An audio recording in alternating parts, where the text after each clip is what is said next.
Chapter 91. After dinner, Su Tang and Yen Zimu took Su Shuqi out for a walk as usual.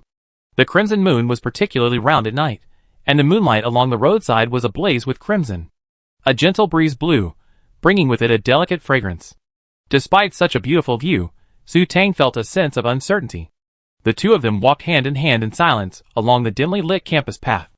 Su Tang was still torn between her own conscience and her own desires, wavering between giving the level 10 energy stone to Yen Zimu.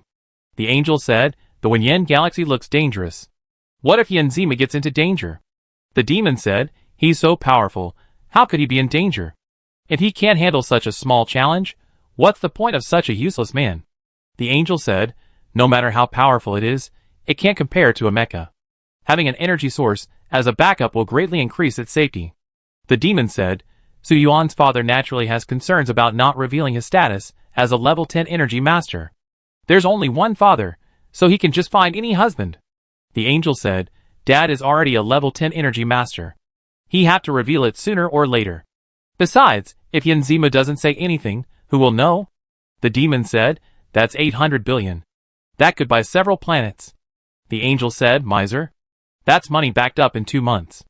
I'm leaving for the Hudianian galaxy tomorrow," Yen Zimu finally said, breaking the silence. "So fast."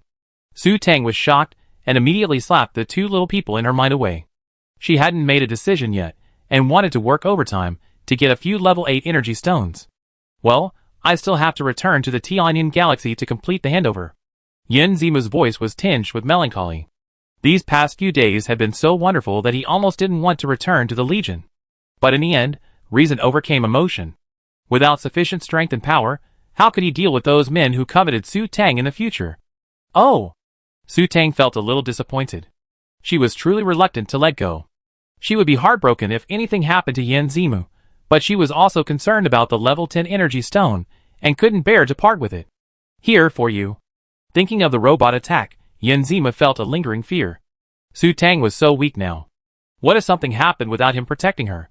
After much thought, he finally remembered the object he had tossed in the corner. "What is this?" Su Tang looked puzzledly at the metal ring in Yen Zimu's palm. It looked a bit like a wrist guard, but it looked like it was made of metal. "This is light armor." As he spoke, Yen Zimu gently grasped Su Tang's left and right arms and put the light armor rings on.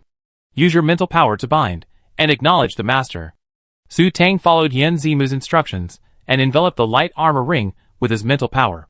As soon as it came into contact with the mental power, it automatically adjusted its size, clinging to Su Tang's wrist as if possessed by a spirit. It was only about 1 centimeter wide, and without a closer look, it might have been a small metal bracelet. When Su Tang tried to reconnect the bracelet with her mental power, the metal material seemed to melt and spread along Su Tang's arm, clinging to her skin like water. In an instant, it enveloped her body, then vanished completely. The whole process happened in the blink of an eye. Su Tang glanced at her empty left hand and looked up at Yen Zimu in confusion. This light armor can withstand attacks from level 1 and 2 energy guns and common laser weapons. Of course, it needs repairs after repeated attacks, otherwise it will become useless. Yen Zimu carefully explained the light armor's purpose. This light armor was supposed to be a product decades later, but because of his intervention, it was brought to life prematurely. "Isn't this the legendary Diamond Shield Iron Shirt? Such a magnificent thing actually exists?" Su Tang touched her skin in surprise, feeling a metallic sensation. Where did this come from? Su Tang had never seen any light armor on the StarNet. This was developed by our Yin family. It's made from special metal milling machines and silk threads spit out by jellyfish beasts. It only requires sea-level mental power to use. Wow, your family is amazing. You can even develop something so powerful. Su Tang sincerely thought that the development of such a thing was incredible. Although its defense wasn't very high, unless one was extremely unlucky, it was unlikely to be attacked by level 3 or higher energy weapons. Naturally, weapons control was implemented on the planet, and even in areas without weapons control, few people could afford energy weapons above level 3. Yen Zimu lowered his eyes, a touch of embarrassment on his face. To be precise, he pirated this light armor.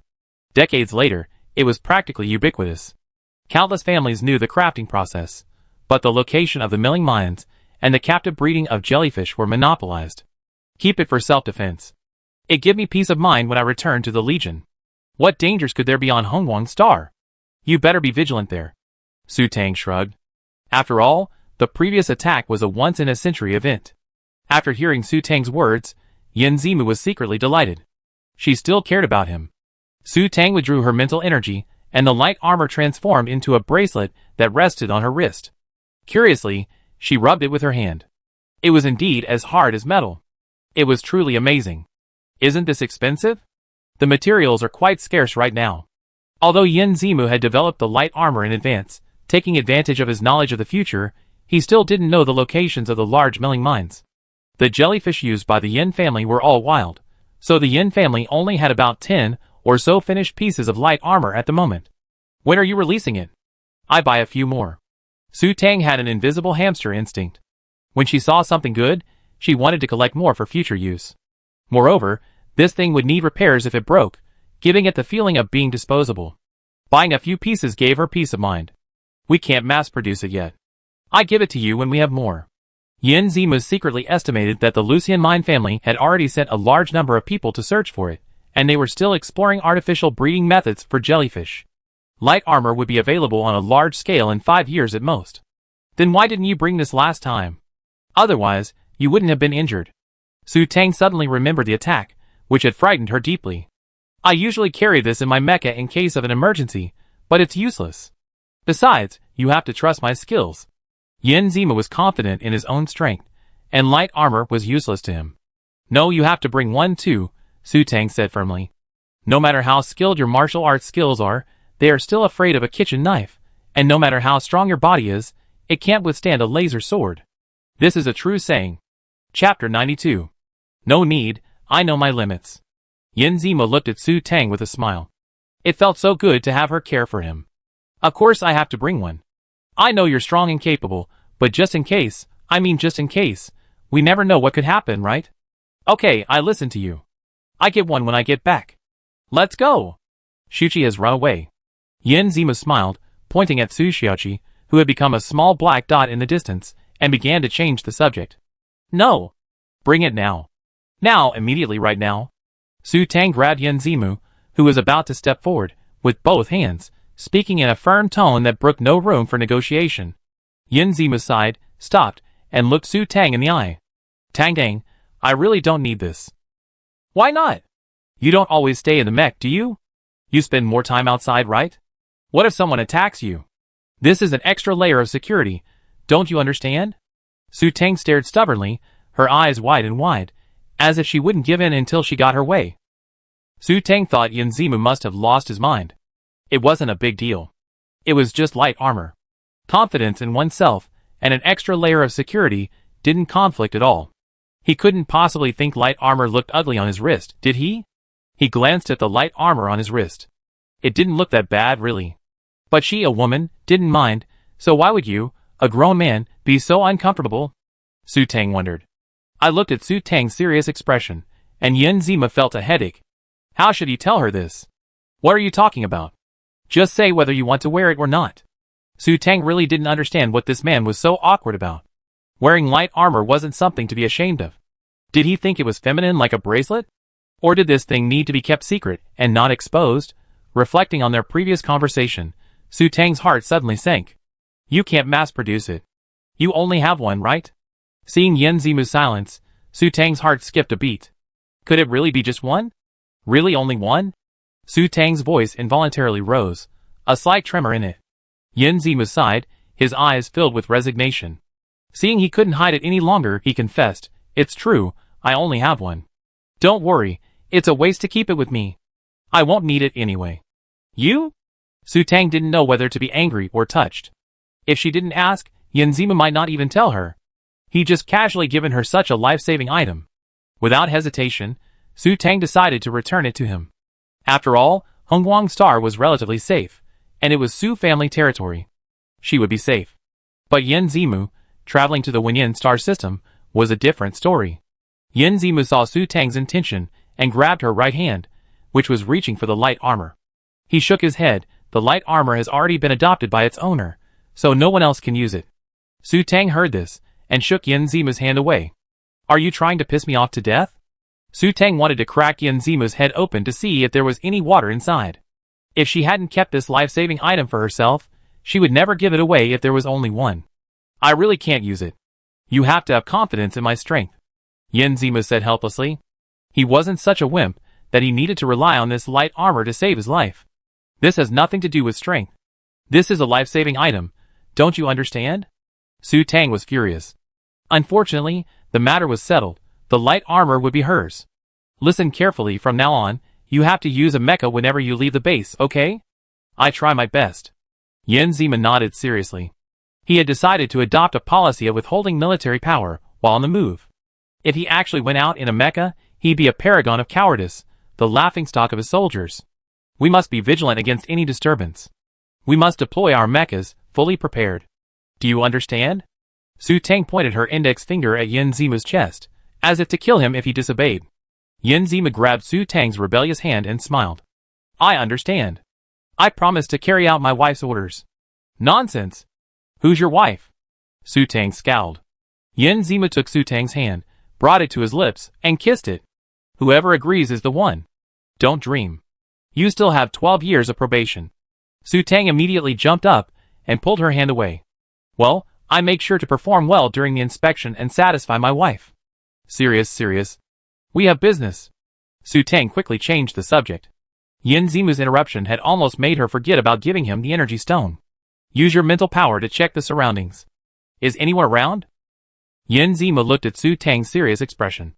Although puzzled, he still used his mental power to scan the area. No SS level mental power, or above, and no suspicious individuals. What's going on? Is there a problem? Could Su Yuan be spying on them? Yin Zimu's eyes sharpened as he carefully observed the surroundings. At this time, the students were either in the dormitories or on Skynet. The few who were out and about didn't look like professional trackers in disguise. Although Yin Zimu wasn't a scout, he did have basic anti-reconnaissance capabilities. Before leaving, Su Tang had Su Xiaobai confirm that, aside from Yin Zimu, an SSS-level psychic, and a dozen or so S-level teachers, everyone else in this school was below S-level. She asked Yin Zimu for confirmation just in case and out of caution. This is for you. Su Tang pulled 2 square wooden boxes from her space deduction. Yin Zimu had given her his life-saving supplies. She had previously hesitated over whether to give him the level 10 energy stone, but now she was overwhelmed by guilt. For others, a level 10 energy stone was a rare and priceless treasure, but for Su Tang, it was something she could craft in 2 months at most. Su Tang felt like a selfish, mean woman for hesitating to give her boyfriend, who was about to go to the front lines, an energy stone she could easily synthesize. This was a standard energy stone box. Yin Zimu was stunned for a moment. Su Tang's previous life must have been a long time ago when she gave him the energy stone. What are you daydreaming about? Hurry up and take it away. Are you trying to make me die of the weight? Su Tang pouted. She usually placed it on the table, but now, holding it in her hands, the energy stones were incredibly heavy, especially since there were 2 of them. Yin Zimu took the box and looked at Su Tang with a complicated expression. Why are you giving it to me? If not you, who else? Su Tang asked. Yin Zimu was speechless. Of course, he was her boyfriend now. Why not give it to Jiang Yunchuan? Jiang Yunchuan had already returned to the capital system, and it was unlikely he ever see Su Tang again. The thought of this made Yin Zimu feel smug. Fortunately, he realized it in time and taken action. Chapter 93. Although Yin Zimu knew the box might contain a level 9 energy stone and a level 8 energy stone, he was completely stunned when he scanned it with his mental power, a look of disbelief on his face. He saw a level 9 energy stone engraved with the symbol and another, unmarked energy stone bearing only the Su family logo. Crucially, the unmarked energy stone shone so brightly it nearly blinded him. Surely, Yin Zimu must have been mistaken and scanned the energy stones in the box with his mental power again. Even without seeing them with his eyes, he felt blinded by the dazzling golden light. Energy stones have a characteristic: they glow in the dark. Expert research has determined that the brightness of an energy stone is linked to the number of activated particles within it. The higher the level, the brighter it glows. Energy stones below level 4, due to their low number of activated particles, barely show any light at all. Level 4 energy stones, on the other hand, emit a faint yellow glow. How is this possible? Yin Zimu was a bit incoherent. What did he see? An energy stone that shone brighter than a 9th level energy stone? Yin Zimu had seen 9th level energy stones before. The 9th level energy stone, enshrined in the Ministry of Energy like a giant Buddha, was said to be Mr. Hu's masterpiece. While brighter than the one in the box, it was far inferior to this one without a grade mark. And the one Su Tang had given him in his previous life was even dimmer than this 9th-level stone. I begged her for this. Su Tang's it naturally referred to Su Xiaobai. She wasn't lying. She had been coercing and bribing Su Xiaobai for a long time. Yin Zimu had indeed misinterpreted it as Su Yuan. Is this a level 10 energy stone? Yin Zimu lost his usual composure, his voice trembling slightly. Yes. Don't tell anyone about this. Su Tang was a little unsure if such a presumptuous move would cause trouble for Su Yuan. Never mind, after Yin Zimu left, she'd better ask Dad about it. Why are you giving this to me? Do you know how much it's worth? Yin Zimu looked at Su Tang with a complicated expression. He knew Su Yuan would eventually become a level 11 energy master, but he hadn't expected him to reach level 10 so quickly. Even if Su Yuan reached that level, he definitely wouldn't have more than 3 level 10 energy stones. After all, even with Su Yuan's exceptional talent, synthesizing a single level 10 energy stone would take at least 5 or 6 years. Furthermore, considering how much Su Yuan loved his daughter, if Su Tang had to coax him into giving it to him, Yin Zimu was certain Su Yuan didn't have many level 10 energy stones, and this might even be his only one. Although Su Tang in that dream was a level 12 energy grandmaster, Yin Zimu was uncertain whether the dream would come true. Yin Zimu had never imagined Su Tang could reach such a high level at her age. Unaware of the truth, Yin Zimu naturally didn't realize that for Su Tang, this was only 2 months' work. I know, that stone is worth at least 800 billion. But why would I need so many credit points? I can't spend them all, Su Tang said disapprovingly. She was a diamond tycoon with a monthly income of over 200 billion. Aren't you keeping it for yourself?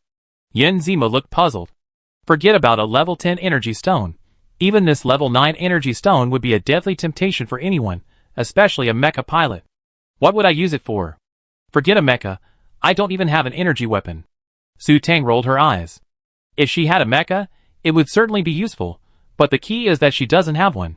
Even her fortress is a tortoise shell, and the energy consumption of a tortoise shell without an energy weapon is completely negligible in her eyes.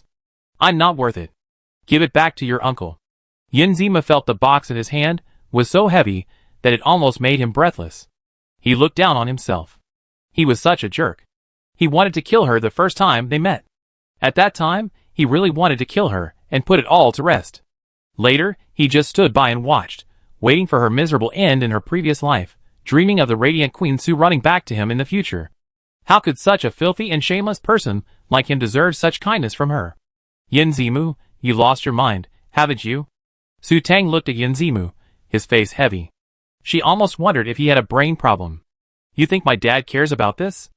Only you, someone so unsophisticated, treasure it. In my family, it's just a toy. This is very valuable. Don't give it away lightly. You must return it to your uncle. Don't tell anyone about this, or you be killed. Yin Zimu said seriously, his words absolutely sincere. A level 9 energy stone would make the military leaders jealous, let alone a level 10 one.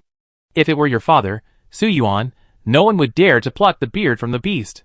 The military would only be more wary of the Su family, and ordinary forces would be even more afraid to target him.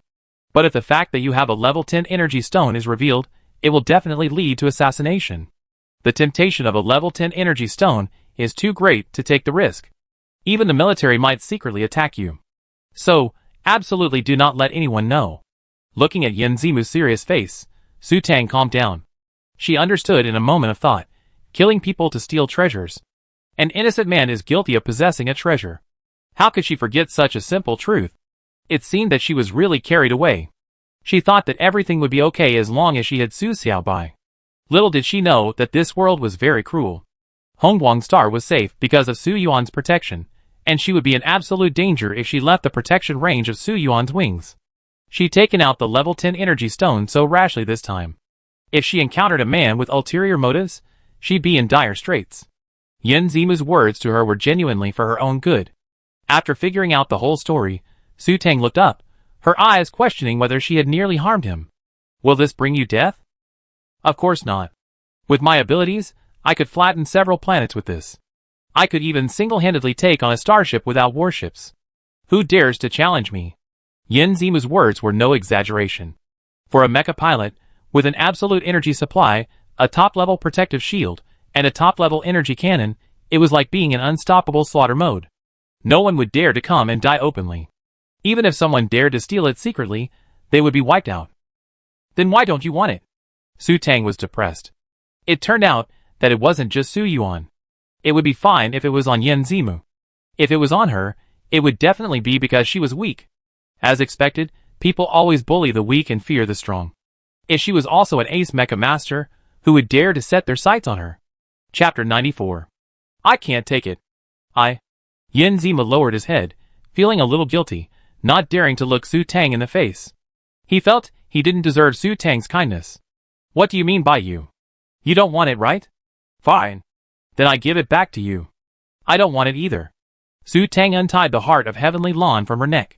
She had been wearing it since that incident at the hospital, and held it out to Yen Zimu. This energy stone would be a disaster on her, but on Yen Zimu, it would instantly increase his attack power. Even after making it so clear, this man still refused to accept it. This must be infuriating. On his white palm, the blue heart of Heavenly Lawn reflected a soft, pale blue light under the light. Yen Zima's eyes darkened, and he looked up, gazing at Su Tang seriously. You're breaking up with him. What do you mean? I mean, it's a choice between the two. You choose this or that. It's up to you, he said in a tone that brooked no negotiation. Yen Zima remained silent, his eyes darkening as he looked at Su Tang. Su Tang didn't retreat, meeting Yen Zima's gaze. Seeing Yen Zima's inaction, Su Tang suddenly felt a surge of frustration. She only hoped to give this man some extra security on Wenyanqing. At least if he encountered an opponent he couldn't defeat, he could use his firepower to delay him and escape. Yet he hadn't appreciated it. She was being overly sentimental. Thinking of this, Su Tang sneered and said capriciously, You really don't want it, right? Okay, I give it to someone else. Speaking of which, that guy with peach blossom eyes named Jiang Yunchuan is quite good looking. Didn't you ask me before if I liked him? Now I tell you, I'm drawn to men like him, those kind of enchanting beauties. Hey, maybe I can even seduce him with these 2 wicked energy stones. You dare. Upon hearing Su Tang say she was going to find Jiang Yunchuan, Yen Zimu's entire body stood up like a cat encountering its natural enemy.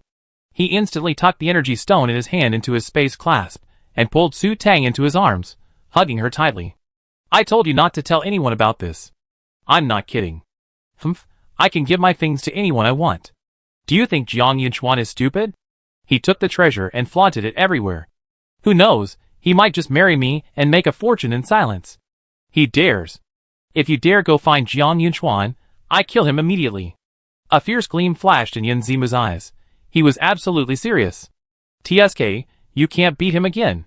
Su Tang rubbed Yen Zima's chest with her fingers again. It was so hard, it hit her nose again.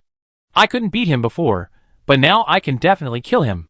With these 2 energy stones, if he still couldn't beat Jiang Yunchuan, then the name Yen Zima could be written backwards. Humph, don't you have some integrity? Don't you want it? I'm not. He felt unworthy. Thinking of how despicable and shameless he had been, Yen Zima couldn't even look Su Tang in the face. Just keep it if I'm giving it to you. You're being so stilted with me. Do you want me to kneel down and beg you to keep it? Su Tang continued rubbing, almost wanting to make a hole. How dare I? I was wrong. Yen Zima thought, thinking he had been quite stilted for once. Su Tang was treating him so well now, crying for him, worrying about him, cooking for him, and even giving him her treasures. He should be secretly happy. Why was he still being so sulky? Wouldn't he just treat her 10 times better in the future? I'm sorry. I was wrong before. Yen Zima rested his chin on Su Tang's head, stroking it gently. I was such a jerk and sorry for you before. I won't do it again. The before Yen Zima was referring to was naturally the time they first met in this life. To hell with all the talk of past lives, he could vouch for it. This Su Tang was completely different from the Su Tang in her previous life. Yen Zima suspected that the so-called past life wasn't a past life at all. He might have traveled from a parallel dimension to another one with a slower timeline, and the Su Tang in this dimension wasn't the same person as the Su Tang in that dimension. What did you do before? Su Tang was confused. What had happened before? Suddenly, her expression changed. Are you talking about that time you wanted to kill me when we first met? Were you jealous because you saw me eating with Li Qingqi? Did you like me all along? Su Tang buried her head in Yen Zima's chest. Yen Zimu didn't notice the sudden pallor of her face. Su Tang suddenly felt a wave of sadness and desolation. Hadn't she already said she didn't like the original owner, Miss Su? If Yin Zima really did like Miss Su, what should she do now? Let her go. Don't like her. Don't like Miss Su. Please don't be so cruel as to tell her he loves Miss Su when she's already fallen for him. Su Tang clutched Yin Zima's clothes, hesitant and uneasy. The heart of heaven in her right palm now looked glaring. Yin Zima was also slightly surprised. She had sensed his murderous intent that time. How could that be? I don't want to kill you, really. He only wanted to kill the Su Tang from before, not the Su Tang from now. I didn't like you then either. Su Tang breathed a sigh of relief upon hearing Yin Zima's answer. It didn't matter that he just liked Miss Su. Yin Zima paused, his eyes deep in thought for a moment. Finally, he decided to confess to Su Tang. Anyway, this is incredibly strange. You might not believe it. Let me put it this way. I met another Su Tang, and we fell in love. But in the end, I discovered she'd been playing tricks on me. Much later I died, but I wasn't. I opened my eyes, and found myself 8 years old again. It's unbelievable, but what I said is true. It's that Su Tang I want to kill. Do you understand? Su Tang nodded, her mouth still swirling in surprise. She met a reborn being. No, according to Su Xiaobai, this was someone with the blood of the ethereal race. I understand.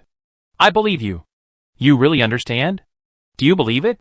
Yin Zima's heart pounded with joy. He hadn't even told his sister this secret. He thought it was pure fantasy, and yet Su Tang actually believed him. And then what? Su Tang's color had returned to her. As long as Yin Zima wasn't attracted to the original Miss Su, it was fine. However, Yin Zima had a history with Miss Su, and Su Tang felt uncomfortable with her. Then I decided to be a stranger to her, and as time went on, I realized this Su Tang was completely different from the Su Tang I knew. She was so dazzling and outstanding. She even became a level 12 energy grandmaster, and a level 4S spiritual power expert. And then you couldn't give up and pursued her. No, it should be my future self? Su Tang was surprised. Level 12 energy grandmaster, level 4S spiritual power expert. The original Miss Su definitely didn't have these abilities. It sounded like this future self had a bug. No, I didn't see you. No, it should be her, not you. Yin Zima immediately corrected himself. Su Tang was his now, and wouldn't be involved with Jiang Yinchuan. So that was her, a stranger. She went to the battlefield with her fiancé, and she died. What? Su Tang was shocked. Such a brilliant future with Su Xiaobai, a powerful partner, was gone. Where was the heroine's halo? Where was the law of immortality for time-traveling women?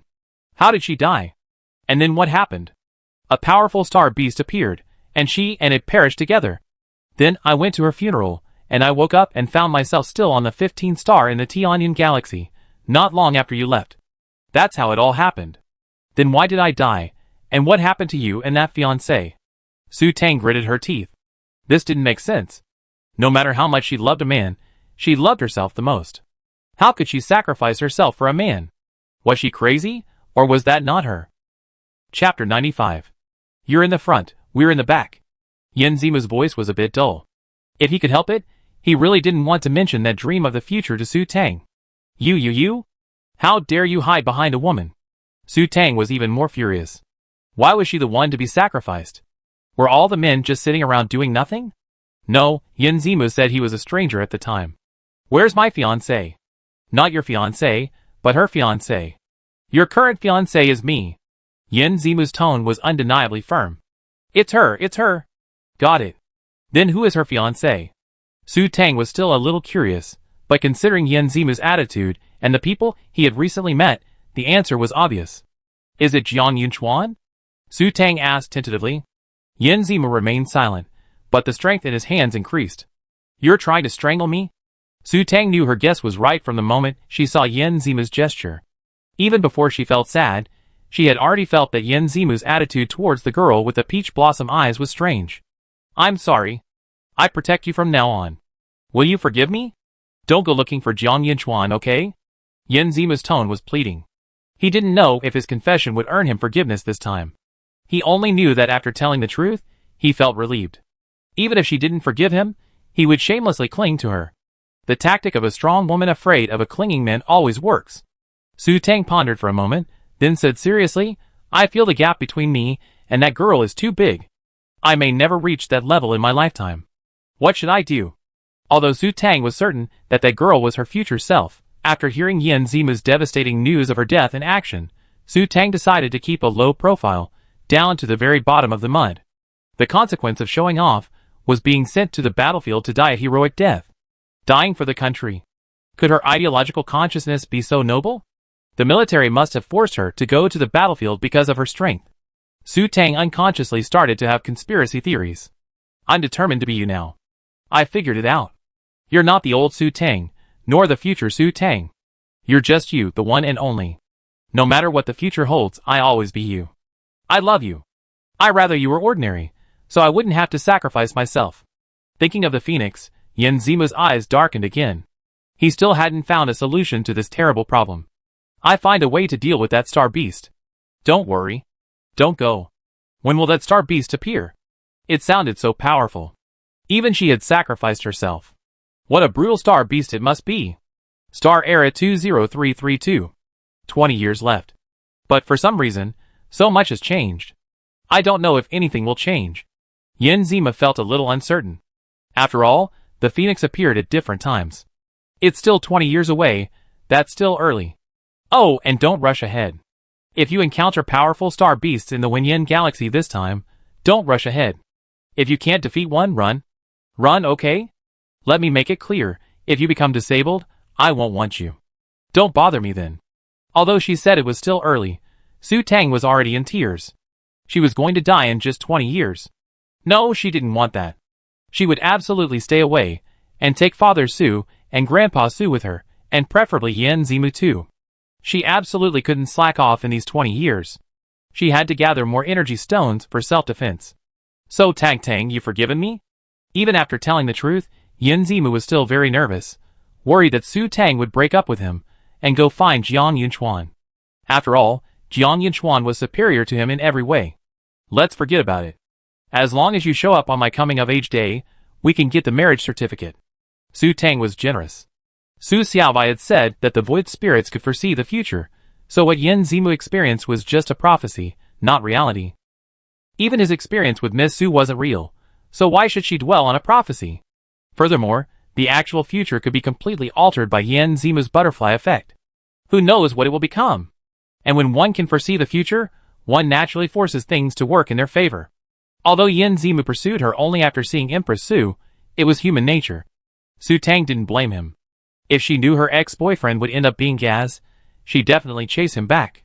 Besides, Yen Zimu had said that he loved her now, and even if he couldn't become Empress Su, he still loved her. That was enough. Su Tang wasn't the type to be petty. Moreover, with a formidable enemy, the Phoenix, at hand, the most important thing right now was to leave a way out. Besides, Yen Zimu, with his ethereal bloodline, could foresee the future in detail, far more useful than her unreliable disaster warnings. Who knows, he might see the future again someday. Then don't take this off. Yen Zimu released his grip, removed the Tianlan heart from Su Tang's hand, and carefully placed it in her hand. You should probably encounter a Tianlan beast this time, when you go to the Wenyan star system. I get you a bigger one then. That's dangerous, isn't it? You should be careful. Although Su Tang wanted to tell him it was too dangerous and not to go, after researching the information, she knew that for a woman to stop a man from hunting a Tianlan beast would definitely not be interpreted as concern and care, but rather as disdain, contempt, and total denial of the man. Although Su Tang didn't understand how this bizarre idea came about, she knew to adapt to local customs, and couldn't stop him even if she was worried. Remember, if you're defeated, run away. Don't try to save face. Don't expect me to support you if you become disabled. I follow my wife's instructions, and come back safe and sound. Yen Zimu smiled. 12 years later, he was truly looking forward to it. Serious, let's get down to business. Since they started dating, Su Tang had discovered that Yen Zimu wasn't cold at all. He might appear silly at times, but at heart, he was definitely a ruthless scoundrel. Otherwise, he wouldn't have been able to steal her away so easily. If he hadn't explained himself, she wouldn't have known she would end up with Jiang Yunchuan. After Yen Zimu's interference, she now had a very negative impression of the man with the peach blossom eyes. The night was hazy, and the scenery was beautiful. Yen Zimu watched Su Tang looking up at him, her eyes filled with concern and worry. As if bewitched, he lowered his head and kissed her lips. Su Tang was caught off guard. Her first thought after the sudden attack was, he's being a hooligan again without my consent.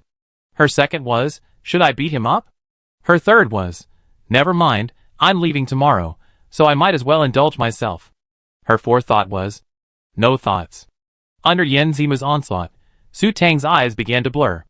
Instinctively, she wrapped her arms around his neck and responded. Su Xiuqi realized the two men behind her hadn't caught up, so she retraced her steps a bit, and saw a couple kissing passionately under the shimmering crimson moon.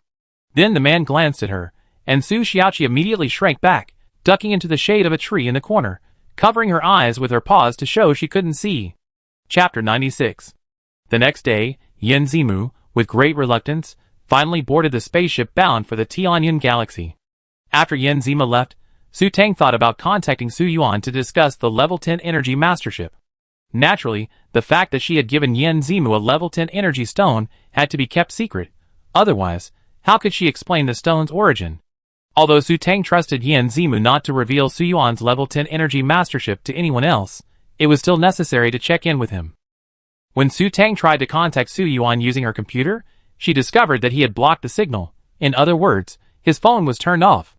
Thinking back, Su Tang realized that Su Yuan hadn't contacted her since the ball. Had something major happened? Su Tang was shocked, but then she thought. The entire Hongguang Star belonged to the Su family, a local tyrant. As the leader of that group, Su Yuan shouldn't have gotten into any major trouble. The most likely scenario was that he was in seclusion. As an energy master, he could better synthesize energy stones when undisturbed. Dad, I need to talk to you. Message me back when you see this. After sending a message to Su Yuan, Su Tang immersed herself in the task of creating energy stones. Although her silk-splitting technique had reached a plateau, she was still synthesizing them at a rapid pace. The only problem was that she only had raw energy stones, unprocessed. This meant that only her mental energy remained within them. After these stones were processed into high-grade energy stones, she would keep them separate and use them only for herself, not for sale. During the day, Su Tang would go to the energy department's dedicated laboratory to synthesize energy stones. At night, she would go to Skynet to continue spending time with Yen Zimu. Although Yen Zimu was aboard the spaceship, he could still access Skynet as long as he didn't enter a space jump point. More than 10 days passed, and Yen Zimu arrived at the 15th planet.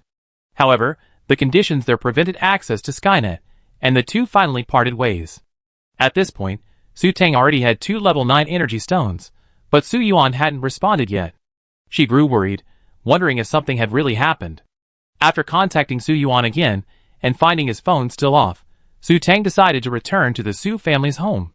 Carrying the ice crystals, and Su Xiuqi, Su Tang drove her speeder on autopilot back to the Su family's main residence. Su Tang had already passed her fortress driver's license test, and the turtle shell driver's license was surprisingly easy. After a few laps in the wild without a shield, she officially earned her license. The custom-made shell had already arrived.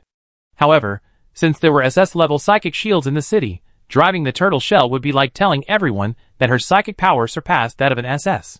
Although she was tempted to try her hand, she could only drive the speeder. As for Su Xiuqi, neither of them knew the way, so they had no idea where they would end up.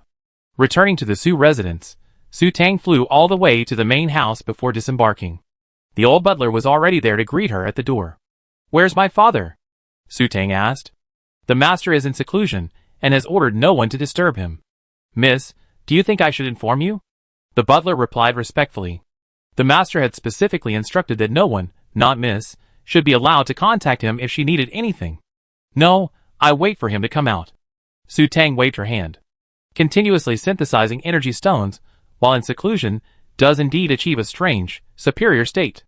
In martial arts novels, this is called the unity of man and nature. It's best not to disrupt this state. Of course, the seclusion here wasn't like the one in cultivation novels, where one didn't eat, drink, or sleep. Instead, it meant focusing completely on synthesizing energy stones, except for eating and sleeping. But the master of the house has instructed that if the young lady needs to see him, she must inform him. The housekeeper hesitated. The master had said that if the young lady needed to see him, she should inform him. So, did the young lady's current attitude mean that she had something to do or nothing to do? "I'm fine. Just listen to me, and don't disturb Dad. I'd be staying here anyway," Su Tang instructed earnestly. "Don't bother Dad. Got it?" "Yes." Since the young lady said so, then I won't inform him, the housekeeper thought to himself. "It's okay. I'm going back to my place." Remember to tell Dad I'm here when he comes out. Su Yuan's father was indeed in seclusion. It seemed his worries were in vain. Yes, young lady. After sending Su Tang away, the housekeeper breathed a sigh of relief. If he had actually gone in to inform him and disturb the master, and if he was in the critical period of synthesizing energy stones, the young lady would be fine, but the servants would be in trouble. Su Tang returned to her little palace, and immediately threw herself onto the large bed in her luxurious bedroom, snuggling up comfortably. It was still so soft and full of sunshine. After lying comfortably on the bed for a while, Su Tang went to her small laboratory. Inside the warehouse, a field of rough stones was neatly stacked. First dash, second dash, third dash, and fourth level energy stones. These were all given to her by Su Yuan for practice and as templates. These low-level energy stones often contained remnants of Su Yuan's spiritual power, and Su Tang unceremoniously stored them all in her empty space. Even if high-level energy stones crafted from these stones were to be put on the market, others would simply assume they were Su Yuan's creations. With her worries resolved, Su Tang resumed her life of synthesizing energy stones during the day and accessing Skynet at night. The only difference was that she no longer encountered Yin Zimu on Skynet. Tianshu Star was an undeveloped planet, less than 100% developed. Skynet was unavailable there, and going to the Wenin galaxy would be even worse. Not only would Skynet be unavailable, but there might not even be a signal from the Interstellar network. Before arriving on Tianshu Star, Yin Zimu had given Su Tang access to his private residence. Now, Su Tang had free access to Yin Zimu's private residence on Skynet. Knowing that a star beast might kill her, Su Tang practiced dodging small balls with all her might. She felt her progress was still too slow. She had thought her tortoiseshell was safe enough, but now it seemed completely substandard. Only a mecha could bring her peace of mind.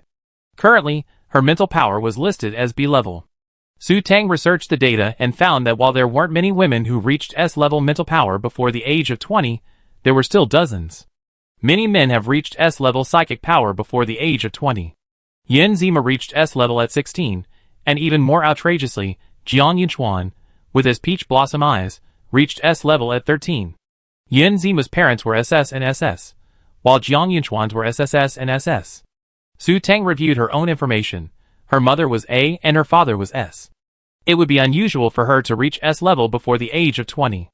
Ah, Su Tang sighed. She decided to raise her psychic power to A by 20, and to S by 25. She had to be low-key. Being too high-profile would mean she'd die on the battlefield. Chapter 97. In the laboratory, Su Yuan finally breathed a sigh of relief after seeing the number 8,921,231,221 displayed on the tester. This was a big announcement, wasn't it? Ever since sending Yin Zimu away, he'd been working on synthesizing energy stones. Although he already had a level 10 energy stone, he definitely kept that one for himself. Over the past month, Su Yuan had combined his spare level 7, 8, and 9 energy stones to create this level 9 energy stone, which began with the number 8. Energy Department, Hu Yun's level 9 energy stone only began with the number 4. This one would definitely provoke a fight between those 10 bandit leaders. A calculating look flashed in Su Yuan's eyes. In his eyes, the 10 marshals in the military were nothing but bandits, intent on plundering the hard-working masses. Su Yuan left the laboratory in a good mood. He planned to personally travel to the capital system. He didn't intend to miss the upcoming civil war drama unfolding within the military. Master, have you come out of seclusion? The butler, who had been waiting outside the laboratory building, immediately greeted Su Yuan respectfully the moment he left. Well, have the elders come? Su Yuan asked. He naturally didn't care about the Su family's business affairs, but as the head of the family, he felt it was necessary to show some concern. The elders have submitted this month's accounts, and have received them in your study. They heard the master was in seclusion, so they went back, the butler replied respectfully. After a moment's thought, he added, Master, the eldest daughter has returned. Do you think it's necessary to inform her of your return? Well, Tang Tang is back? Did she say anything? Su Yuan paused and asked, puzzled. The eldest lady said she was fine, so I didn't disturb your retreat. The butler maintained a respectful expression, but a trembling fear welled up inside. Everyone knew how much the master cherished his daughter. If the master blamed him for not notifying him in time, he might end up going to the mining planet. Okay, I understand. Tell the kitchen staff to prepare dinner in the main room. Please leave. Su Yuan waved his hand, signaling the butler to leave. The butler immediately withdrew, as if he had been pardoned. Those who could become butlers were naturally shrewd people. The butler knew that beneath Su Yuan's gentle exterior lay a ruthless nature. Therefore, the butler was always on guard, fearing that a single mistake would anger the master. After sending the butler away, Su Yuan drove his car to find his precious daughter. He hadn't seen his precious daughter in a long time, since that time at the hospital. He was only halfway there when his laptop started to buzz. Su Yuan frowned. Who could be so tactless? He just activated the signal, and they were already looking for him. He checked the display, Yin Chongshan. Su Yuan's frown deepened. Why would this old bandit leader want him? Could it be that Yin Zimu had gone to complain, beating up the younger one to lure the older one out for revenge? Although Su Yuan hated to bother with Yin Chongshan, as a marshal, he had to give him some respect. He stopped the car and connected the call. Brother Su, I finally found you. I didn't even know you were in seclusion. I was so worried. As soon as the call was connected, a loud and furious voice began to shout. Su Yuan smiled warmly and said in a joking tone, like an old friend meeting, Isn't this Brother Yin? What brought you here? What's the big deal? Brother Yin, just tell me. If you need me, I will definitely do my best. Su Yuan was polite on the surface, but his real thought was, I'm desperate to go to the toilet. What's the point of asking me? Brother Su, you don't know. Those bastards in the military are simply going too far. Yin Chongshan's square, masculine face was etched with indignation, apparently unaware that the phrase those bastards in the military included him. Yes, your military is a bunch of bastards, Su Yuan agreed inwardly, but on the surface, he frowned with a look of concern. What's the matter, Brother Yin? Who's got you mad at? It's about that brat of mine. It would have been fine if those bastards hadn't agreed to his transfer to you, Brother Su, but they unanimously decided to transfer him to that lousy Wenyin galaxy. They're just trying to break up a couple. Isn't that infuriating? Yin Chongshan said indignantly. Su Yuan carefully digested the meaning behind Yin Chongshan's words. The brat refers to Yin Zimu, right? Yin Zimu was transferred to the Wenyin galaxy. The Wenyin galaxy has no Skynet, no Starnet, no communications, and is full of dangerous star beasts and uncultivated planets. The fact that the Yin Zimu was transferred there is simply heartening. It's good for young people to hone their skills. Brother Yin, don't worry too much. I believe that with Ling Sun's abilities he'd be fine. Su Yuan's face was serious, like a caring elder, but deep down, he wished Yin Zimu would die in the Wenyin galaxy. But Brother Yin, what's the reason for this so-called forced separation? I understand. Hasn't Yin Zimu been sent back to the Tianyin galaxy long ago? Logically, Tang Dang shouldn't have any contact with him anymore. So how did the news of their relationship get out? Su Yuan secretly wondered. Brother Su, this is your fault. As elders, we shouldn't interfere in the affairs of the younger generation, right? In this day and age, free love is the norm, right? The younger generation has acknowledged it, so it's wrong for you, as an elder, to be so secretive. Yin Chongshan's face was full of seriousness, but inside, he was secretly thinking, isn't this brat still trying to figure things out? Thinking carefully, wasn't Su Yuan in seclusion, shutting down his communications, when the rumors of his relationship with Su Tang broke out? Perhaps Su Yuan didn't even know about it. Isn't he just hindering things? Brother Yin, you're right. As elders, we shouldn't interfere in the affairs of the younger generation, but my daughter is still young, so she should focus on her studies, Su Yuan said tactfully. His implication was that my daughter still needs to study hard, so I keep an eye on your grandson. Of course, studies are important, haha. Yin Chongshan stroked his beard. A shrewd man, he naturally understood the underlying meaning. However, his grandson had finally hooked up with Su Yuan's daughter, so as an elder, he naturally had to do his part to facilitate the relationship. A glint flashed in his eyes, and he continued, but these online rumors always damage a girl's reputation. The men of our Yin family are always responsible. Brother Su, how about letting them get engaged first and settle the matter? Rumors? Reputation? Su Yuan frowned. What had happened during his retreat that had Su Tang's reputation been implicated? That Yin Zimu should have killed him if he had known. Su Yuan secretly regretted it.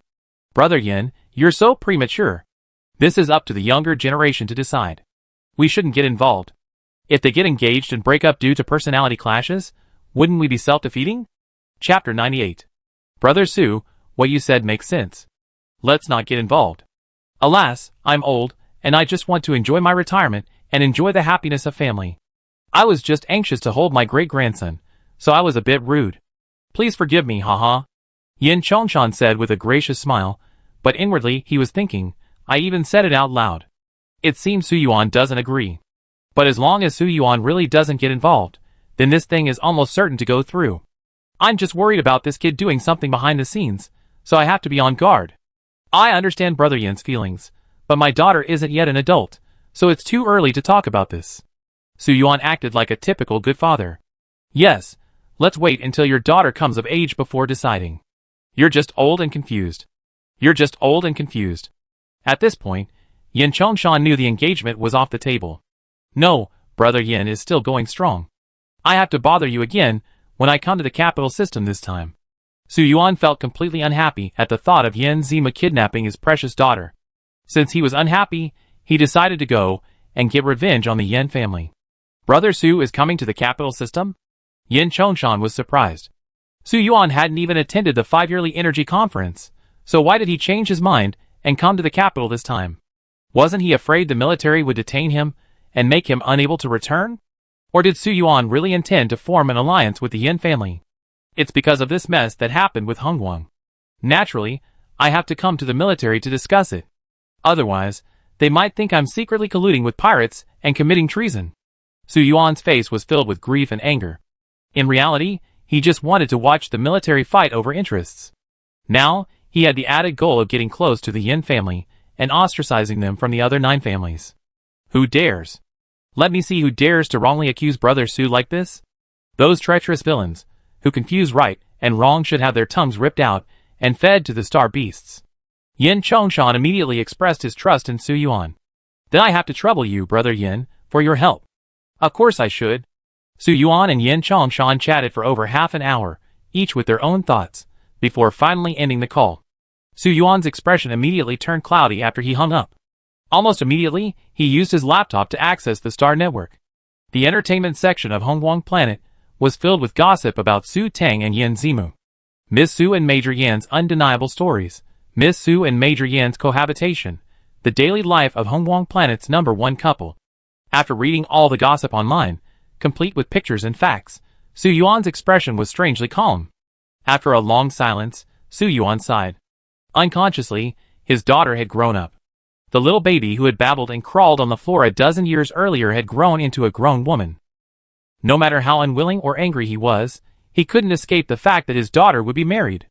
Ever since Qin Qinyao was transferred to the Hongyi Galaxy, Su Yuan had a vague feeling that the military was going to take action against his daughter. If it were just him, he could always maintain a balance between the 10 families.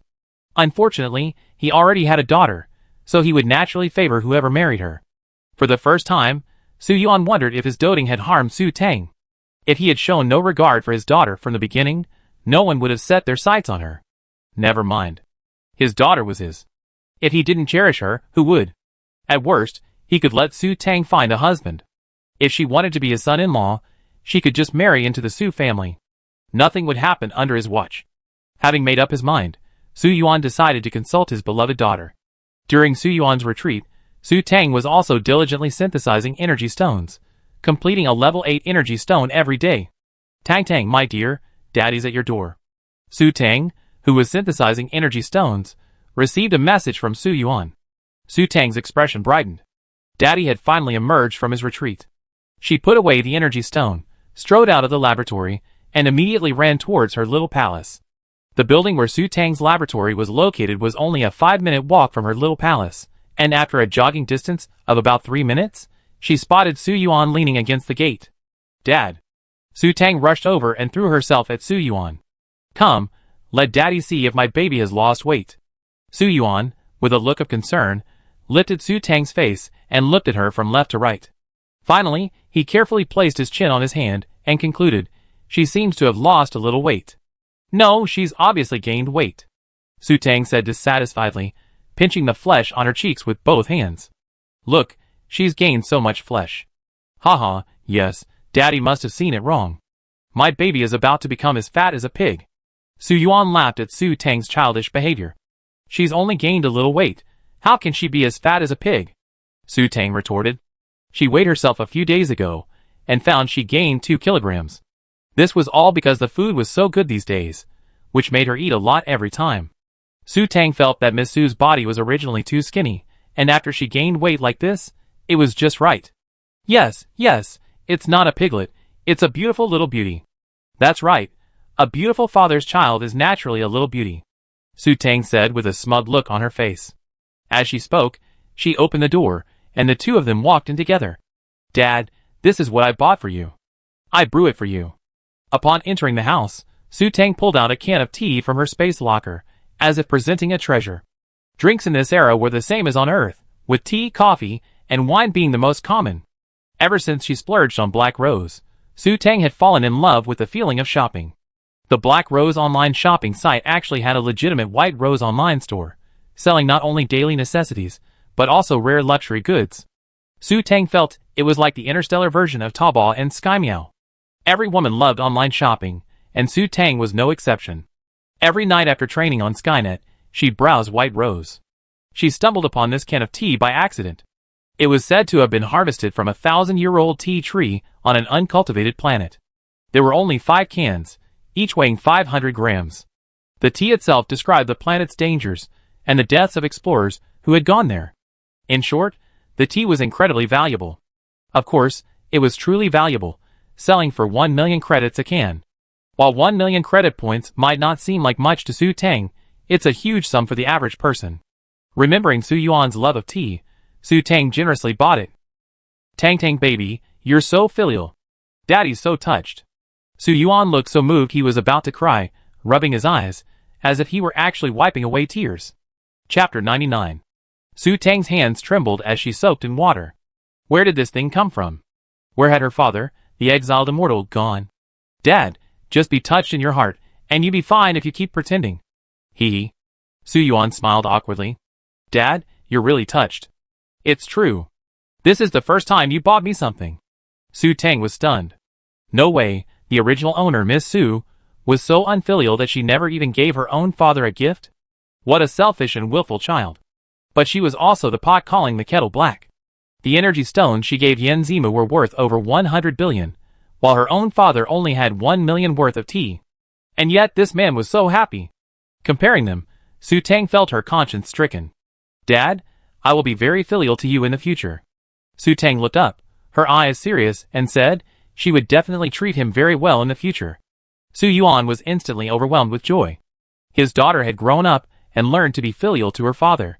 Happiness had come so quickly. Tang Tang, you're truly Daddy's sweetheart. Daddy's counting on you for his retirement. Dad, you're still so young, what's the point of supporting me in my old age? Su Tang laughed. Having lived here for so long, she realized that in this era, people are considered old after 200 years old. Before 30, they're minors. Between 30 and 100, they're young adults. And between 100 and 200, they're prime-aged adults. Su Yuan was a true young man. Most ordinary men in this era didn't get married until after 100, because before that age, they had no money, no house, no car, and no way to find a wife. Even men in large families generally didn't consider marriage until after 50, because before that, they had to work hard and build a career. Someone like Su Yuan, who had a daughter his age at 59, could definitely be considered early marriage and early childbearing. My daughter's already grown up, and she's getting married in the blink of an eye. How can a father not grow old? Sigh, Su Yuan sighed sadly. Dad, what nonsense are you talking about? Who's getting married? After brewing the tea, Su Tang handed a cup to Su Yuan. Try it. I bought this specially for you. Very fragrant. Although Su Tang's tea-making method was drastically wrong, after all, it was made by his precious daughter. After taking a sip, Su Yuan thought the taste was truly wonderful. This tea is indeed good.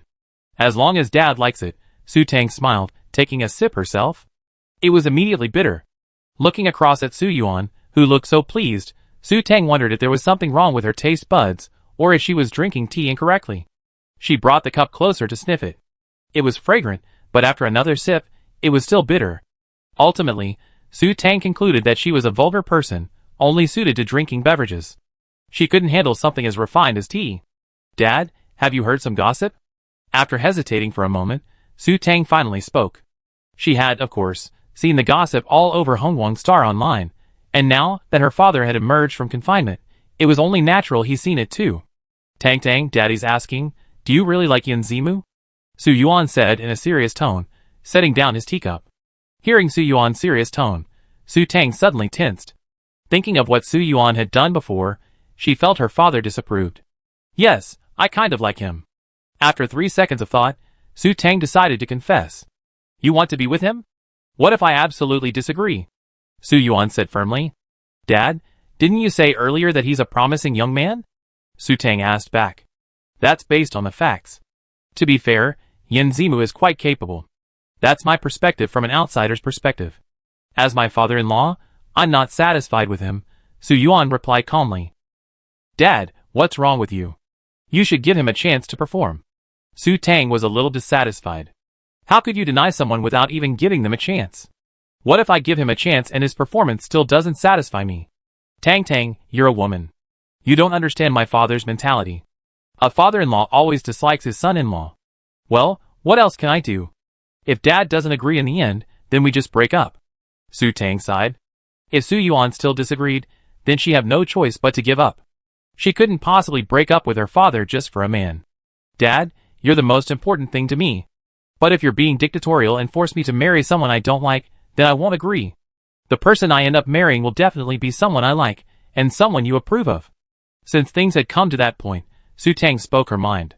She wouldn't accept an arranged marriage. Haha, my sweet Tang is so sensible. Don't worry, Dad isn't some feudal patriarch. Su Yuan patted Su Tang's head with satisfaction. He was the most important person in his daughter's heart. Dad, are you okay with me dating Yin Zimu?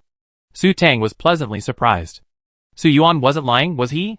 She prepared for a long battle, even considering the worst-case scenario of failure. She felt it was a bit unrealistic.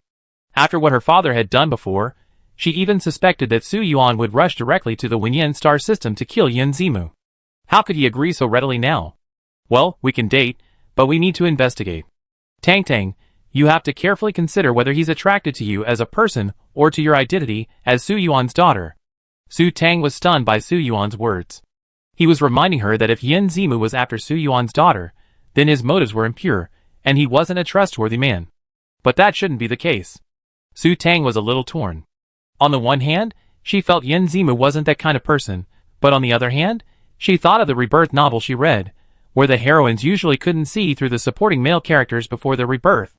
It wasn't impossible that Yin Zimu was after her identity as Su Yuan's daughter. Although Yin Zimu had confessed everything to her, he had initially said that he was after Queen Su. While he might genuinely like her during their recent interactions, if she was just an ordinary person, then they would definitely still be strangers. Su Tang had thought she wouldn't care, but Su Yuan's suggestion made her uncomfortable. Seeing Su Tang's troubled expression, Su Yuan immediately grew displeased. He thought, he's just a man, isn't he worth worrying about? He gently tapped Su Tang on the head. Don't let your imagination run wild, little idiot. Daddy be watching you. If that brat Yin Zimu truly has ulterior motives, we just kill him secretly. Su Tang suddenly realized what she was afraid of. Yin Zimu's character was trustworthy. Even if she was wrong about him being a scumbag, her father would definitely take care of him. Chapter 100. Well, Dad's the best. But it's better if we don't secretly kill a major from the Federation, the commander of a legion. What are you afraid of? With Dad's abilities, I wipe out the entire Yin family and avenge you. Dad, you're making it sound like Yin Zimu has ulterior motives. You have to trust my judgment. Su Tang was dissatisfied. Su Yuan was seriously doubting her judgment. Yes. I'm not even married yet, and my arm is twisted. What will happen if no one wants me? Dad, what will happen? Dad, my little arm is always pointing towards you. Su Tang shook Su Yuan's arm, acting like a spoiled child. Su Yuan clearly enjoyed his daughter's flirting, but he still had to say what he needed to say. Given the current situation, you can still give Yin Zimu a try, but you have to be smart and not let that brat take advantage of you, understand? Su Tang blushed at Su Yuan's words. Did he mean getting advantage as she imagined? Dad, is it really okay for a man to say that to his daughter?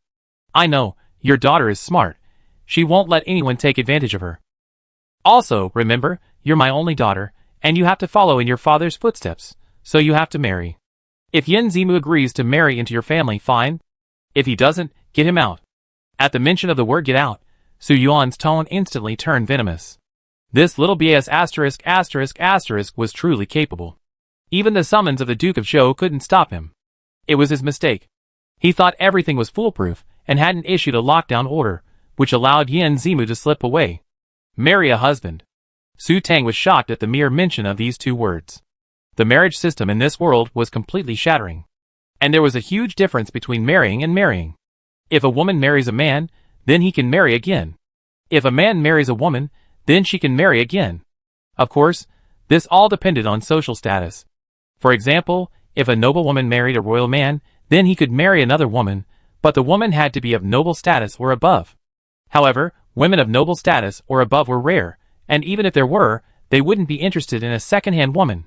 And men generally wanted their first wife to be of high status, otherwise they would be laughed at. Therefore, marriages with multiple women were rare in large families, unless the man, fearing prestige, married women of low status and poor qualifications. Similarly, if a noblewoman married a royal man, then she could marry again, but the man had to be of royal status or above. Similarly, men who achieved royal status were all domineering, arrogant, and disdainful of having a wife of the same gender. Therefore, while there are differences between marriage and marriage, within large families, men are either monogamous or single and have multiple lovers. Occasionally, polyandry occurs with exceptionally gifted women like Queen Imoyushi. Yes, to marry, you must marry into the family. You know, your father fought through many hardships and eliminated so many direct descendants to become the head of this family. I can't just give the Su family away for nothing. Su Yuan's face was firm, his tone unquestionable. Dad, I know about this. I tell Yin Zimu. Su Tang was helpless. Su Yuan was determined to take in a son-in-law. Well, remember? If he doesn't agree, tell him to get out of here. Su Yuan picked up his tea and savored it with delight. He had finally figured it out. The military was full of promising young men.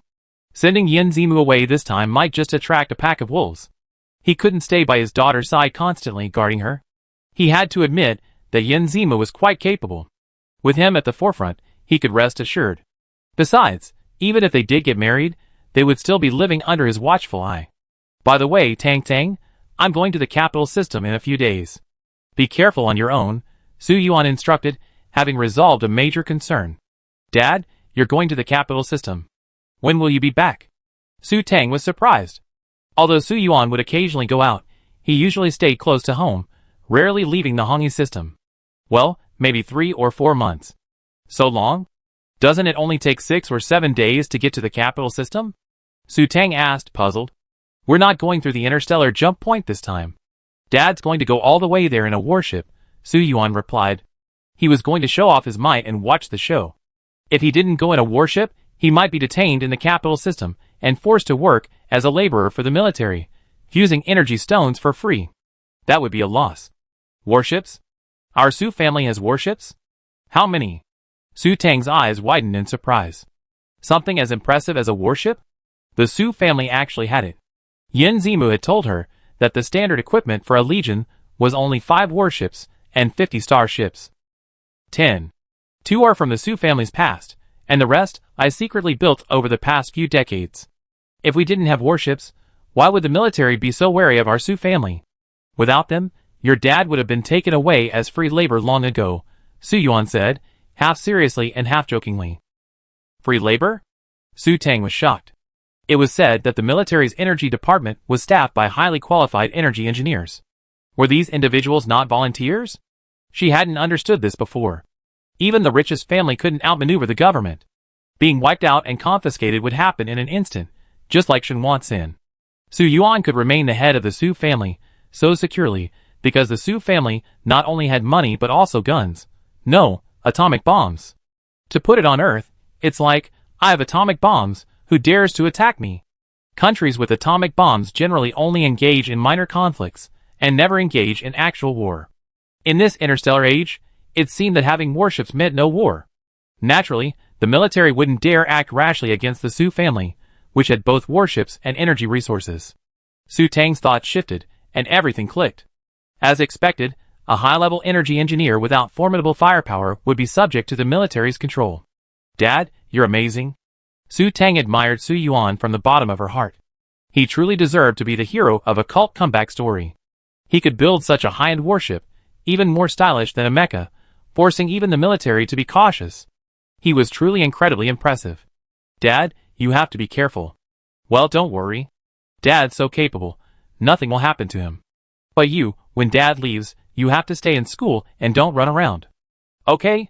Dad will be back before the end of the semester, Su Yuan said earnestly, fearing Su Tang would suddenly wander off to Hongwang Planet again. Got it. I won't run around. Dad's going to bring me some local specialties, Su Tang replied playfully. After a short chat, the two of them had dinner together. Chapter 101. After spending 3 days at the Su family's main residence with Su Tang, Su Yuan set off for the capital star system. Hongwang is a natural planet. Although it belongs to the Su family, it is not a private planet. Naturally, the Su family's warships cannot be docked on Hongwang. Su Yuan owns the artificially modified planet Hongqi, which is staffed entirely by his trusted troops. The 8 warships he built later on were naturally docked on Hongqi. As Su Yuan's private planet, he naturally has the right to dock his warships there. The 2 warships that originally belonged to the Su family are docked on Hong 25, the Su family's ancestral burial planet. Any member of the Su family who dies is generally buried on Hong 25. Of course, if even their remains cannot be found, there is no way to dispose of them. Most of the Su family's movable and fixed assets are also on Hong 25. In the interstellar age, personal and family property are clearly distinguished. Su Yuan's self-made warships are his private property, and he can give them to whomever he pleases. As the head of the Su family, Su Yuan only had the right to use the property, not the ownership. These properties were listed in a handover list with the Elders' Council, and would be passed on to the next head upon his ascension. This included annual revenue from the Su family's business, 80% of which, after deducting expenses, was accounted for as public property, while 20% remained privately owned by Su Yuan. Of course, the energy stones he synthesized himself were considered personal property. To a certain extent, the Elders' Council restrained the head of the family, but it also provided effective oversight, preventing him from squandering the ancestral wealth. Thus, Su Yuan had to apply to the Elders' Council to deploy the 2 warships on the ancestral grave star. Naturally, Su Yuan refused to undertake such a cumbersome undertaking.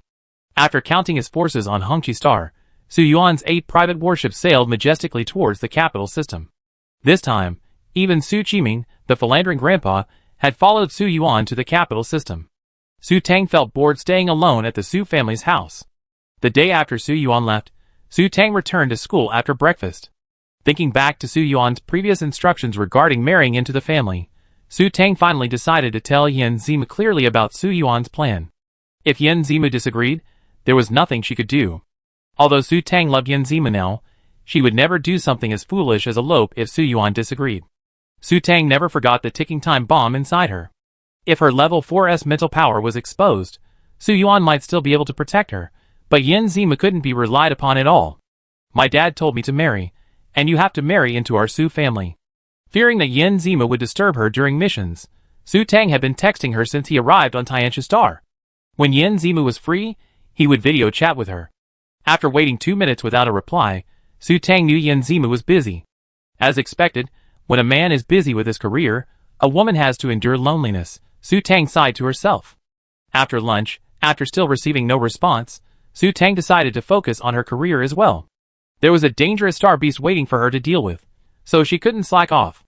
After working all afternoon in the lab, Su Tang synthesized another level 8 energy stone. After dinner, while taking Su Shuqi for a walk, Su Tang finally received a reply from Yan Zimu. I don't care, as long as I can be with you. Yan Zimu agreed to marry into her family, so she didn't have to worry. Checking the time, it was already past 7 o'clock, so Su Tang decided to go back to Skynet. Normally, Yan Zimu would call her around 7 o'clock if he had nothing to do, but if he didn't, it was usually because he was busy. Su Tang felt like Yan Zimu had been swamped ever since he returned to the Tianyin galaxy. Did he have so much to deal with? Su Tang was puzzled. No wonder they said military wives had it tough. If he was still like this even after marriage, how would he live? Su Tang felt a pang of melancholy. After walking a few steps, Su Tang patted her head. What was she thinking? The future was still uncertain. Why was she worrying? Who knew one day the giant star beast Yan Zimu had mentioned would appear and destroy the world? It would be better to stock up on energy stones. After graduation and Su Yuan's father returned, she would ask him to prepare a mecha for her. She would go to his private planet to practice mecha skills in seclusion.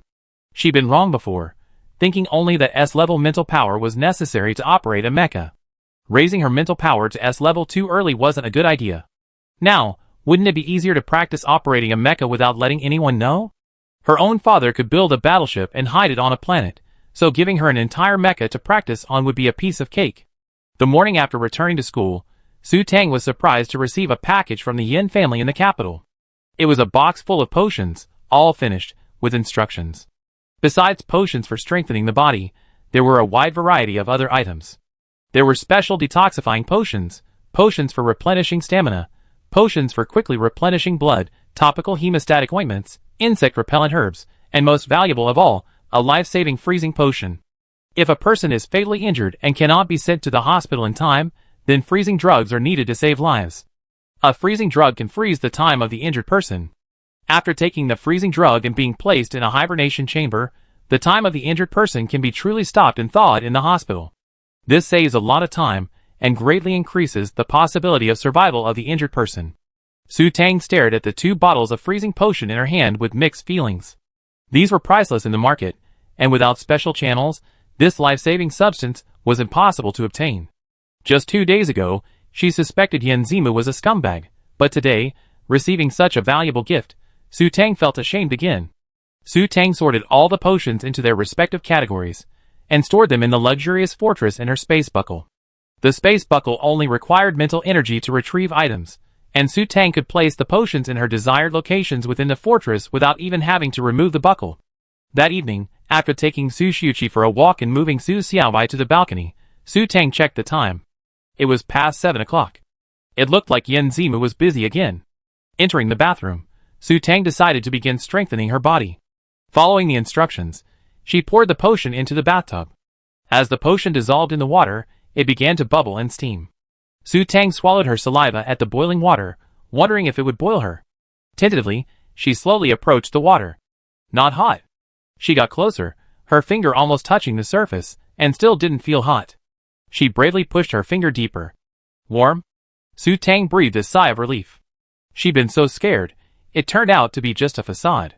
She thought she was going to be immersed in boiling water, and she was ready to get ripped off. After immersing herself in the tub, Su Tang felt incredibly comfortable, like she was soaking in a hot spring. After setting the bathroom temperature to a constant 25 degrees, Su Tang began to enjoy her medicinal bath. For an hour, Su Tang felt quite comfortable. An hour later, she got bored, turned on her laptop, turned the screen to the maximum, and started watching a movie. After more than an hour, she felt uncomfortable again. After all, hunched over the edge of the tub for a long time watching a movie wasn't a pleasant experience. Resignedly, she turned off the laptop and stretched her body. Thankfully, the tub was large enough to be a small 10 square meter swimming pool. No wonder Star Online said that taking a medicinal bath is a torturous thing. It is true. Soaking in a bathtub for 12 hours a night is really torturous, and you also have to prevent yourself from falling asleep and drowning. Chapter 102. After 5 hours, Su Tang's eyelids began to droop. The warm water made her even more drowsy. Su Tang slapped herself to wake herself. If she fell asleep and drowned in the bathtub, she would definitely be on the headlines in Yin country. Looking at Su Shuqi, who was sleeping soundly on the bathroom carpet, Su Tang immediately gave up the idea of him watching her. If she really fell asleep and drowned in the bathtub, Su Shuqi would definitely be the last person in the villa to know.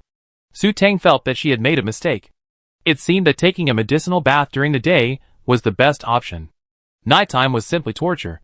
Su Xiaobai, please reply if you get it, please reply if you get it. Finally, Su Tang decided to talk to Su Xiaobai to wake herself up. Su Xiaobai hadn't spoken in so long that she had almost forgotten he existed. What's the matter? I'm very busy, Su Xiaobai said with a hint of impatience. What are you busy with? Aren't you just basking in the moonlight late at night? Su Tang honestly couldn't imagine what a plant would be so busy for. Why not absorb the moonlight? Without it, where would the moonlight shine? If Su Xiaobai had a body, he'd definitely be curling his lips in disdain. Oh, so you still need to absorb it. How's your moonlight absorption going? Su Tang said, making small talk. Soon, in 800 years, we'd be able to reach the world of cultivation. Su Xiaobai said cheerfully. With the ice crystal, Su Tang could live 2 lives. With a 4S level mental strength, living for 800 years in 2 lives combined was definitely no problem. So, sooner or later, he'd be able to return to the world of cultivation. Yeah, that's really fast. Su Tang felt that communication between people from different worlds was indeed difficult. In Su Xiaobai's eyes, 800 years was a short time, but in her eyes, it was like a 1,000-year-old turtle. By the way, Xiaobai, besides absorbing the moonlight, what do you do during the day? Su Tang continued her idle chatter. I used to watch movies and explore the Interstellar network. Su Xiaobai paused, as if a thought had occurred to him, his voice tinged with excitement. Master Tang, I discovered several interesting places. Many planets have crimson moons. In one place, there are even several planets with 3 crimson moons. What? 3 crimson moons? Su Tang was shocked. The crimson moon is just a figurative name. The crimson moon on Hongguang planet is actually called Hongyin, and it's just a customary name based on the moon's color. Yes, 3 by 3. That can significantly shorten the time. Su Xiaobai seemed excited. So, in just 800 divided by 3,240 years, you'd be able to tear open space and return to the cultivation world? Su Tang asked. She really didn't want to go to the cultivation world so soon. You're wrong. The power of 3 red moons is 1 times 2 times 3 equals 6, which means it will only take 133.3 years. Su Xiaobai calculated accurately. So fast. Su Tang was shocked. Where is that place? In the Timber Wolf Galaxy. Timber Wolf Galaxy. Su Tang chuckled twice. At this moment, only these 2 words could fully express her feelings. How could she possibly go to the Timber Wolf Galaxy? It's a system with less than 5% development and teeming with dangerous star beasts. It's said that the Legion stationed in the Timber Wolf Galaxy only guards the outer rim to prevent any star beast from escaping. Only mercenaries and adventurers dare to enter the interior of the Timber Wolf Galaxy. No! Don't even think about it, Su Tang said firmly. Oh, I knew it, Su Xiaobai sighed. He knew this would be the result, so after finding out there were 3 red moon planets in the Wood Wolf Galaxy, he didn't rush to mention it. Oh, and there are 2 red moon planets in the Yuheng Galaxy. Although he couldn't reach the Wood Wolf Galaxy, Su Xiaobai still had a lingering hope. Yuheng Galaxy? Su Tang frowned in confusion. She had never heard of this galaxy. Of the 30 galaxies in the Yin Kingdom star region, she couldn't name many. After searching online, Su Tang finally understood the Yuheng Galaxy. It was also a low-development galaxy, only about 30% complete. Unlike other galaxies, Yuheng was deliberately left undeveloped by the Federation as a training ground for military academy students. Many military academy entrance exams, graduation exams, promotion exams, and other practical training sessions were typically conducted in the Yuheng Galaxy. Although the Yuheng Galaxy isn't highly developed, the military has already thoroughly explored its planets. Extremely dangerous star beasts are virtually non-existent. Therefore, compared to the Wood Wolf Galaxy, the Yuheng Galaxy is indeed much safer. I won't go there either, Su Tang said, her face still determined. The Yuheng Galaxy's safety rating is for the Legion. For a non-powerful auxiliary energy technician like her, everywhere is dangerous. Don't you want to contract a group of powerful star beasts? Just imagine how impressive it would be to have a bunch of star beast minions swarming around you whenever you go out, Su Xiaobai said, his sugar-coated attack. Please, if I accept my little star beast brother, I won't be able to go back to Hongguang Star, and I won't be able to enter the city, okay? Am I going to live a savage life with my little star beast brother? Su Tang rolled her eyes. Although animal trainers are very impressive, what's the point if she can't enter the city? Spend her whole life sleeping in the open air, or be an explorer exploring various planets. Yes, she, Su Tang, is a hiker, but she is definitely a timid hiker. She will not take risks on anything that is life-threatening. Aren't you going to conquer the Sea of Stars? What's the point of hiding here all day?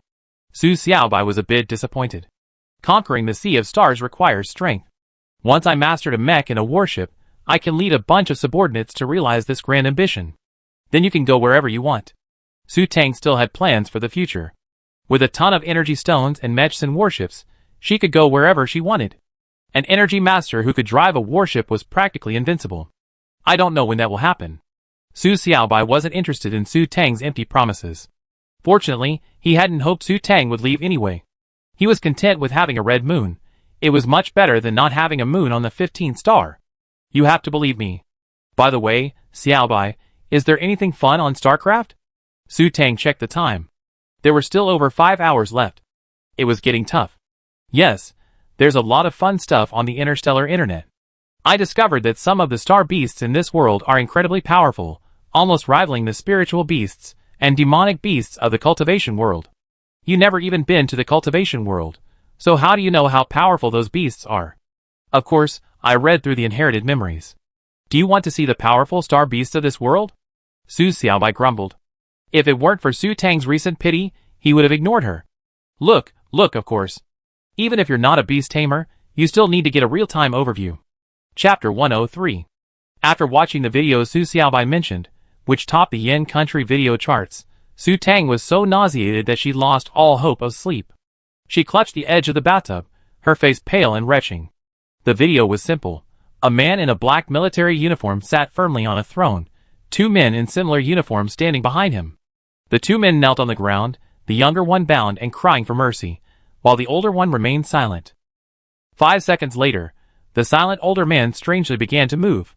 He grabbed the arm of the man, who was still begging for mercy, and bit down. A pig-like scream of pain rang out, but the older man ignored it. After tearing off a large piece of flesh, he chewed it with a look of satisfaction, as if he were enjoying some kind of delicacy. Seeing this, Su Tang couldn't help but gag. This was cannibalism. Dad, it's Aki. It's me, Dad, wake up. Even if Su Tang didn't look at the screen and listen to the voice on the computer, she could imagine the pain the young man was going through, especially since it was her own father who was eating his flesh. Ah! Not long after, the young man's heartbreaking howl broke out again. You demon! Ah! With these words, the young man fell silent, perhaps fainting from the pain or perhaps succumbing to it. The only sound in the entire video was the chewing.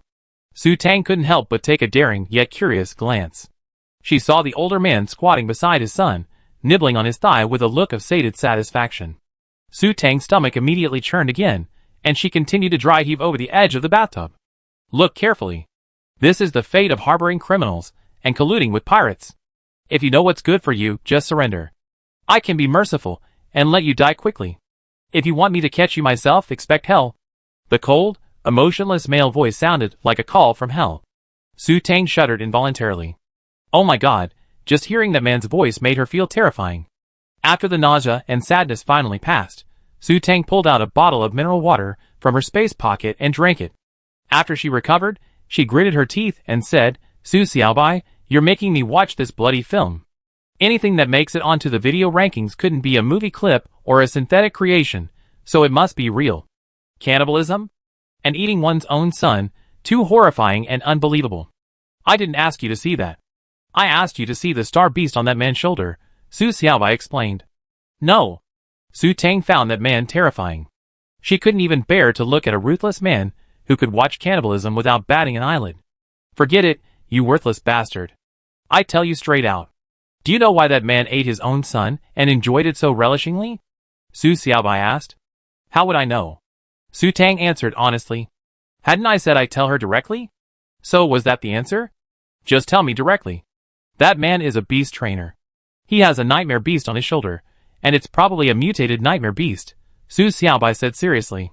He only found out after researching it and watching the video. It was only then that he realized the extraordinary power of the star beasts in this world. Nightmare beast? Su Tang curiously checked on her optical computer. Large, colorful butterflies appeared on the screen. Unlike the butterflies on Earth, these nightmare beasts were beautiful, like a cute cartoon version of butterflies, Su Tang thought to herself. Nightmare beasts are harmless, docile insected star beasts that feed primarily on nectar. Their primary habitat is Jupiter in the timber wolf system. They have strong survival abilities, and can survive in natural environments above 5 degrees Celsius. Their main ability is to lull people into sweet dreams. However, nightmare beasts' abilities are not very strong, and those trapped in dreams will wake up with the slightest external stimulation. After reading the information on StarNet, Su Tang concluded that the nightmare beast was a pet that rich people kept as a pastime to let themselves have sweet dreams when they were free. That's not right, Su Xiaobai. Is this nightmare beast so ordinary? It's considered a docile pet? Su Tang asked, puzzled. It's ordinary. Look up this evil nightmare beast. Su Tang typed evil nightmare beast into her computer. The screen immediately popped up the profile of a man in a military uniform. Su Tang took a closer look and saw it was the man sitting in the video. Then, oh my god, the comments were filled with online abuse. Su Tang swore she never seen someone with such a bad reputation. Go to hell and get lost were mild words. All sorts of profanity was hurled at them. He was truly a man who could watch people eat each other without batting an eye. He was so arrogant even after being insulted like that. If it were her, she would have gone into hiding long ago. After blocking all the comments, Su Tang finally found the evil nightmare beast's profile. It was a cute, black, Q-version butterfly, the same color as the man's uniform. Su Tang wondered why she hadn't noticed it when she watched the video. This is a mutated nightmare beast. As the saying goes, when one person prospers, everyone in the family prospers. When one person commits evil, everyone in the family is in turmoil. Because of its owner's misdeeds and its complicity in evil, it has been widely labeled a minion of the devil online. Netizens unanimously agree that it doesn't deserve to be called a nightmare beast, which is still popular as a cute pet that can bring sweet dreams and beautiful scenery. So, this poor little mutated nightmare beast was called an evil nightmare beast. While other mutated nightmare beasts in the wild are still called mutated nightmare beasts, the evil nightmare beast specifically refers to the one this man has raised. This evil nightmare beast possesses powerful abilities. The elderly man in the video is being controlled by it. It seems to have created a dream of him enjoying a delicious meal. The terrifying thing is that it can combine dreams with this to make the elderly man believe his son is the delicious food. Simply put, the elderly man thinks he is eating delicious food, but he is actually eating his son. There are numerous horrific and bloody incidents online, perpetrated by this little nightmare at the behest of its owner. For example, the victim cannibalizes their own flesh, dismembers their loved ones, as if they were their enemies, and rapes their own children. Upon awakening, the victim is naturally devastated. In short, the little nightmare and its owner are colluding to commit heinous crimes. Don't they say that arousal awakens a dream? Su Tang shuddered. It was horrifying, wasn't it? Watching someone chewing flesh from their arm with such apparent enjoyment, tearing off a large piece, chewing it a few times, and then swallowing it with a look of utter satisfaction was truly terrifying. Furthermore, this method of torture was incredibly cruel. Even if the victim was a criminal, it was inhumane. Chapter 104. Yes, normally, a nightmare beast trapped in a dream can be awakened with just a little provocation, but this mutant is incredibly powerful. I compiled videos of all its crimes, and deduced a conclusion, Su Xiaobai said enigmatically. You think you're Conan?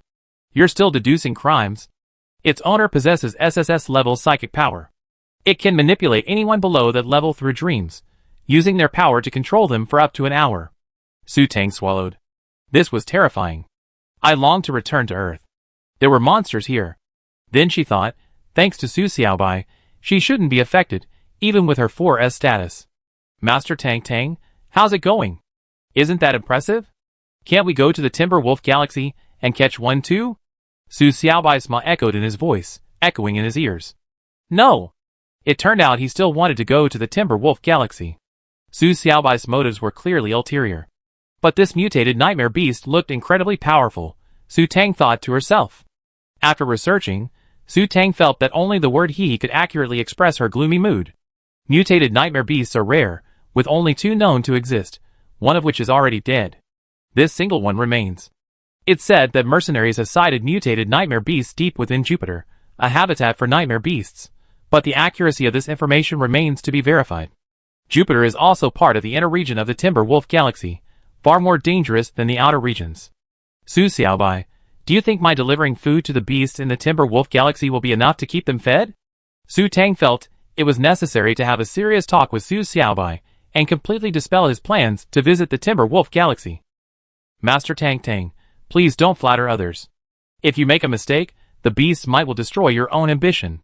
Su Xiaobai looked down on Su Tang's timid nature. Do you know what a person with good fortune is? In my inherited memories, a person with good fortune is someone who can obtain artifacts, inheritances, and elixirs by simply visiting a ruin. Divine beasts rush to become their minions just by going out for training. With a simple wave of their hand, a bunch of cannon fodder will help ward off disasters. A so-called person with good fortune is someone so incredibly lucky that anything they just stand there will be struck by a pie in the sky. You're lying. I bought the lottery so many times in my past life, and the most I ever won was 10 yuan. Su Tang rolled her eyes. If she was really that lucky, why did she have such a hard life in her past life? She had to work under the scorching sun in the summer, and her life was in danger if she encountered a reckless driver. One of her colleagues was killed by a drunk driver who broke through the fence, his body crushed into a pile of flesh. Well, I told you, some people with good fortune need to wait until the second half of their lives for their luck to turn. So, this isn't reliable. We have to rely on strength, not luck, understand? Su Tang continued to roll her eyes. Luck is sometimes best, but relying on it all the time was too much of a shock for her. If you don't want to go, then don't go.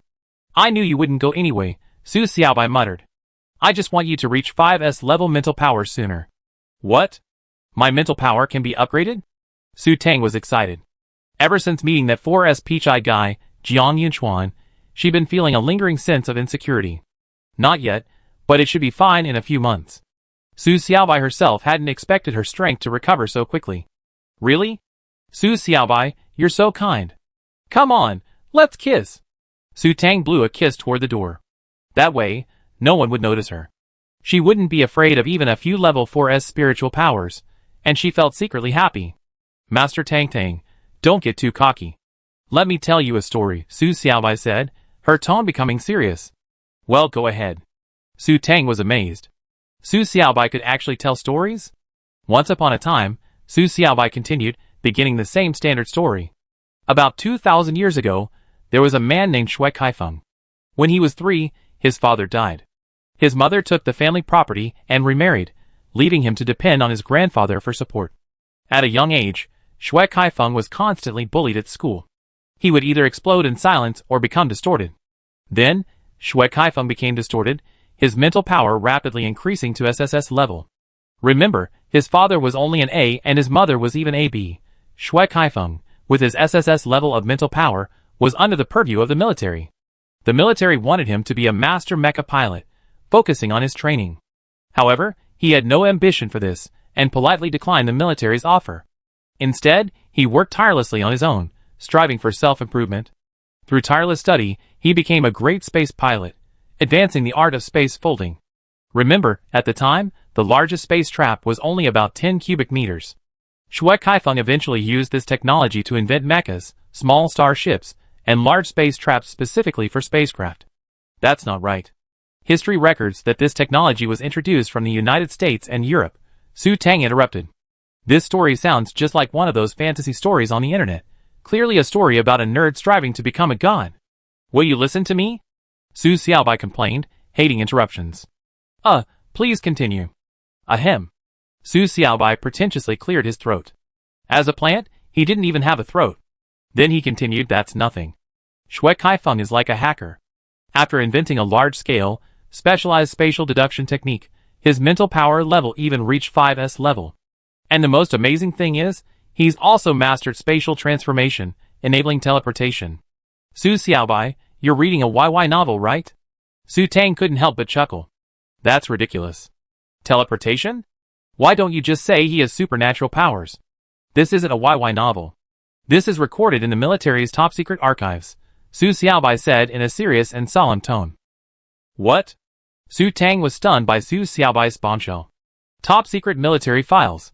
Even the military likes to read fantasy fiction, and they put this in the top-secret files? It's impossible. Anything that could be in the top-secret files must be true. Su Tang felt she'd been through too much that night, and needed to calm down. Pause, wait a minute. Su Tang took a bottle of milk from her space locker, and drank it in 2 minutes. After calming down and gathering her thoughts, Su Tang asked, tell me how you came across the top-secret military files? Oh, I followed Yin Zimu to the military archives on StarNet. Wait, are you saying you saw this while following Yin Zimu? Is it really okay to stalk someone so secretly, and still speak so confidently? Su Tang blushed. Chapter 105. No, Yin Zimu's access isn't enough to see that. He can only look at basic information in the military archives, which is only a little more than what the average person knows. This is something only a marshal can see, Su Xiaobai said mysteriously. Then how did you know? Su Tang was further perplexed. She felt she needed time to process it. I was always in the military archives during the day, and then a marshal came in about 10 days later looking for information. I stole his information and looked at it myself, Su Xiaobai said matter-of-factly. Su Tang pursed her lips. Haha, you'd be wasting your talent if you didn't become a hacker. The Interstellar network here is too weak. With your 4S level mental power, you could easily become a hacker by simply learning some programming techniques. And what about me? Hee, Su Xiaobai said smugly. Well, you're amazing. Su Tang nodded, acknowledging Su Xiaobai's abilities. There were no traces left, right? They can't trace it back to me? Su Tang knew full well that Su Xiaobai had always been connected to the Star Network through her computer. How could that be? They could only trace the marshal himself to the information, not me. Oh, that puts my mind at ease, Su Tang thought, then realized she had strayed off topic. What about Shui Kaifeng? Didn't they say he mastered teleportation? Doesn't that make him a psychic? Did those psychics in novels really exist? How come there's no record of him being so powerful? Su Tang peppered her with questions. He was eventually imprisoned in a laboratory by the federal military for research. After his death, he was dissected, and there's still a lot of experimental data. Su Xiaobai spoke lightly, as if describing something quite ordinary. To Su Xiaobai, dissecting a person after death was simply a way to recycle waste, a perfectly normal practice. What? Su Tang was shocked. Even the average person knew that anything related to human research was bad, and they even dissected it. Could Shui Kaifeng have died from all the torment? He probably died from too many experiments. It's said that one of his apprentices got wind of it, and fled to the American-European Federation with the technology for the specialized space buckle. At the time, the manufacturing technology for that specialized large-scale space buckle wasn't fully publicized. Only Shui Kaifeng and his apprentice knew the core technology. No wonder, there's no record of it in history. Technology that should have belonged to one's own country had simply been leaked to another. Such a shameful thing wasn't fit to be recorded in history, especially since it involved secret human research. Su Tang researched the history books, and found that 2,000 years ago, the Yin Federation and the American-European Federation had indeed fought a major war. The reason for the war was that the American-European Federation had shielded a heinous criminal from the Yin Federation. That criminal must have been Shui Kaifeng's apprentice. The military had truly sinned by giving away technology that should have belonged to them. Oh, and the military took a lot of Shui Kaifeng's offspring, and found several civilian women with good qualifications to give birth to many little Fingfings. But the average mental power level of his children was only a level. So the military ultimately concluded that Shui Kaifeng must have consumed something that increased his mental power to reach level 5S. But no one knows what it was, and the military hasn't found anything that can increase mental power. Wait, you mean Shui Kaifeng was dissected because his mental power suddenly increased to level 5S, which was inconsistent with his birth conditions. This is horrifying. Women in the SSS would be forced to bear children as sows, and a son born to a father with A and a mother with B would actually be dissected. Wouldn't she, a son born to a father with A and a mother with A, be in danger too? No, she doesn't want to die young, Su Tang wailed inwardly. No, according to research, there's a 2% chance of a genetic mutation, with a 1% chance of an upward mutation.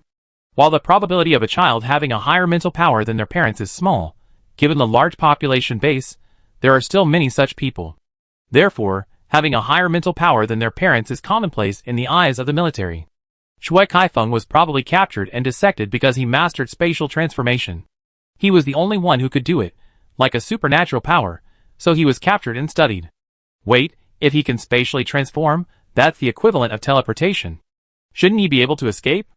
According to the novel, wouldn't such a boastful person have to flee, endure humiliation, remain anonymous, and endure hardships, ultimately achieving his revenge like King Gojian of Yu, overthrowing the military, ascending to the highest position, and establishing a new dynasty? You think you're writing a novel. Su Xiaobai saw through him immediately. Su Tang thought, teleportation has a range limit. A rookie like Shui Kaifeng can only move within the range of his mental power. Do you think everyone can travel through space like me? Then why would I need to practice? Okay, you're awesome. So, getting back to the point, are you saying that level 5S mental power might give rise to supernatural powers? Su Tang felt her voice tremble. Supernatural powers? Fire breathing, water bolts, earth spikes, teleportation. Those are only found in apocalyptic stories, and she can have them. How should I know? I'm not a god. Aren't you a great immortal? Don't deny it. I know your mental power has returned to level 5S, Su Tang retorted. Su Xiaobai actually claimed ignorance at this crucial moment. How could he really let her down at this moment? After all this talk, wasn't it just to use level 5S mental power to lure her to the 3 Red Moons planet in the Wood Wolf Galaxy? She knew what Su Xiaobai was up to. Yes, my strength has recovered to the equivalent of 5S level spiritual power. But I already knew spells, and space travel is something I already knew. It's not something that only appeared after reaching 5S level spiritual power. Su Xiaobai said this matter-of-factly. Then why are you saying so much? Su Tang was a little discouraged. She hadn't mentioned superpowers to her for no reason. She thought she was going to have them, but it was all for nothing. I just wanted to say I come up with a hypothesis. The laws of this world limit people's spiritual power to a maximum of 5S level, but after reaching 5S level spiritual power, superpowers may appear, just like cultivators, who can only use spells after reaching the 4th level of Qi training. You mean, spiritual power is equivalent to mana, and only when you have enough mana can you use skills? Su Tang naturally understood this statement using her gaming knowledge. Yes, that's understandable, but it's just my conjecture, so I'd like you to verify it. Okay, I understand. You mean you want me to reach level 5S mental power, and see if I can comprehend a superpower? Yes, that's right. But I'm still not going to the Timber Wolf Galaxy. Su Tang remained firm. She wouldn't go to the Timber Wolf Galaxy and die for an unknown superpower that she might not even possess. Su Xiaobai was stunned. All that talk was in vain. Don't you want to upgrade to a superpower soon? Didn't you say it was just a conjecture, and there's a chance I don't have one? Besides, you just said I could reach level 5S mental power in just a few months, Su Tang said naturally. Oh, you misheard. The months I mentioned were on the 3 Red Moons planet. It takes several more years here before you can reach level 5S mental power. You're lying. You didn't say you were going to the 3 Red Moons planet, Su Xiaobai. Liars don't make you a good kid. Su Tang gritted her teeth. I'm not a child. When I took root and sprouted, your ancestors might have still been furry animals. Su Tang. Taking a deep breath, Su Tang decided to be magnanimous and not bother with a plant. Su Xiaobai, can you teleport? Su Tang realized belatedly after carefully reflecting on the conversation. Yes, although I can't travel across space, I can still teleport within the same space. Then you can't just take me to the Timber Wolf Galaxy on your own initiative. Su Tang felt it was necessary to give Su Xiaobai some serious warning. If she woke up one day and suddenly found herself in the Timber Wolf Galaxy, she'd be heartbroken. How can I go if you don't agree? Even if I rip the space apart, I can't go unless you step in yourself. Su Xiaobai was dejected. Not having a body was inconvenient. Well, don't worry. Don't worry, I take you to the Timber Wolf Galaxy when I'm strong enough. Su Tang made a sweet promise to Su Xiaobai. After all, only a fool would work for no pay. Well, I wait then. Unconsciously, Su Tang realized that 12 hours had finally passed. She lazily climbed out of the bathtub and decided to catch up on some sleep. Chapter 106. Across the vast starry sky, 8 warships sailed in 2 orderly rows. Su Yuan, aboard the main battleship, gazed thoughtfully into the outer space. The beautiful, rosy stars cape of the capital galaxy was already visible in the distance. Because they were taking an outer route, avoiding the star regions of the various galaxies, Su Yuan's fleet wandered for over 2 months before finally entering the capital galaxy's star region. Gazing at the brilliant, rosy galaxy ahead, Su Yuan finally remembered someone. After much contemplation, he decided to contact him to confirm the truth. He pulled out a special telepathic communicator from his space pocket and dialed in. In reality, important and confidential documents can be communicated using telepathy to prevent eavesdropping and avoid lip reading. Telepathic communicators can also be used by 2 people at a distance to effectively prevent the leakage of their conversations. These special telepathic communicators are typically paired, allowing communication only between 2 people. Su Yuan didn't have to wait long before a telepathic response came back. What's up? Haha, after enjoying such a brilliant show of the thief crying thief, I have to offer my condolences to the actors, don't you think? Su Yuan sneered. While others might not know, he knew full well that his hand had even reached into the Hongi Galaxy. I wasn't the instigator of this. I had no knowledge of it at first. Do you think I'd be so foolish as to do such a thing? You're not stupid, but don't treat others like fools. You dare say you weren't involved? Otherwise, how could your Shadow 3 be on Hongguang Star? You captured Shadow 3? The other party was silent for a long moment. Don't worry, I won't touch your people. I just teach them a lesson and drive them out of the Hongi Galaxy. This time, it was Joseph who did it. I just sent people to intercept him after I got the news. She didn't participate? After hesitating for a long time, Su Yuan finally asked. She didn't participate. Ever since you left, she's been guarding that little piece of land, waiting for your return. She's practically become a husband-waiting stone. Even a heartless person like me can't stand it. You're such a heartless man, TSK. The person opposite him, who was obviously familiar with Su Yuan, joked. You pity her? Then why don't you speed up the process? Su Yuan snorted. I'm already making pretty good progress. Joseph's side is always a tough nut to crack. That old man is also a tough nut to crack. He has the secret support of many major families in the American and European Federation. I'm all alone here, and you won't even give me some energy stones to support me, the other person complained. You're crying poor to me? I wonder how much you pocketed in secret this time as the confiscating minister, and you won't ask the military for it, anyway. Why would you cry poor if I could ask the military openly? You know this plan is only known to our faction. The military is just a small organization, and you're still forming cliques. No matter how much you fight, there are still 10 factions standing together, and no one can dominate. What's there to fight about? Su Yuan said disdainfully. Everyone in the military wants to be at the top. Don't you think 10 marshals is too many? The other person asked. It's better to have just one, don't you think? Of course. The marshal's position belongs to the most capable, the other person replied matter-of-factly. Your old man is still alive. Don't you think this is a bit disrespectful? I don't think so. When you get old, you should have self-awareness. Wouldn't it be nice to enjoy your retirement? Why do you have to sit there and worry about all that? Well, you've fallen for the powerful. But I must warn you, water can carry a boat, but it can also capsize it. Your vote count in the marshal election will be disastrous. Su Yuan felt he couldn't communicate with a power-hungry person. Strength is king, elections are pure show. By the way, when will the next shipment arrive? I heard you went to the capital. Don't get detained there, and can't get back. I won't come to your rescue if you do. Do you think that's possible? I need your rescue. I talk to you about the next shipment after I get back to Hongguang. Right? You always seem to be perfectly prepared. Will it still be the same place? Knock, knock, knock. A knock on the door reached Su Yuan's ears. If anything, I contact you after I get back to Hongguang. He sent a final message with his mental power, but without waiting for a reply, Su Yuan closed the communicator. Come in. Master, Su Qi entered the room, reporting respectfully, we have entered the capital system star system. The military's first corps has requested that we dock at the space station on planet 123. What do you think? Let's do as the military directs. Instruct the secret guards and the security forces to remain on the warship. If we lose contact with them, we will negotiate with the military. Although Su Yuan believed the military wouldn't do something as unkind as detaining him, he still had to explain what needed to be done just in case. Yes, master. Withdraw. Su Yuan waved his hand, signaling Su Qi to leave. As Su Qi was about to leave, Su Yuan seemed to have thought of something and added, let the old man stay on the warship, and have the housekeeper select 10 servants to follow me to the capital system. You all should stay here. Su Yuan thought, as a member of the royal family, he was authorized to bring mechas even to the capital star system's capital planet. It would be convenient for him to go alone, but bringing more people would be a hindrance. After all the warships were docked, Su Yuan and his 11-member entourage entered the space station's main hall, where a row of officers were already waiting. Upon seeing the leader, Su Yuan was taken aback, but a gentle smile remained on his face. Marshal Qin, I long heard of your name. Seeing you in person is better than hearing. Marshal Qin is truly a rare talent.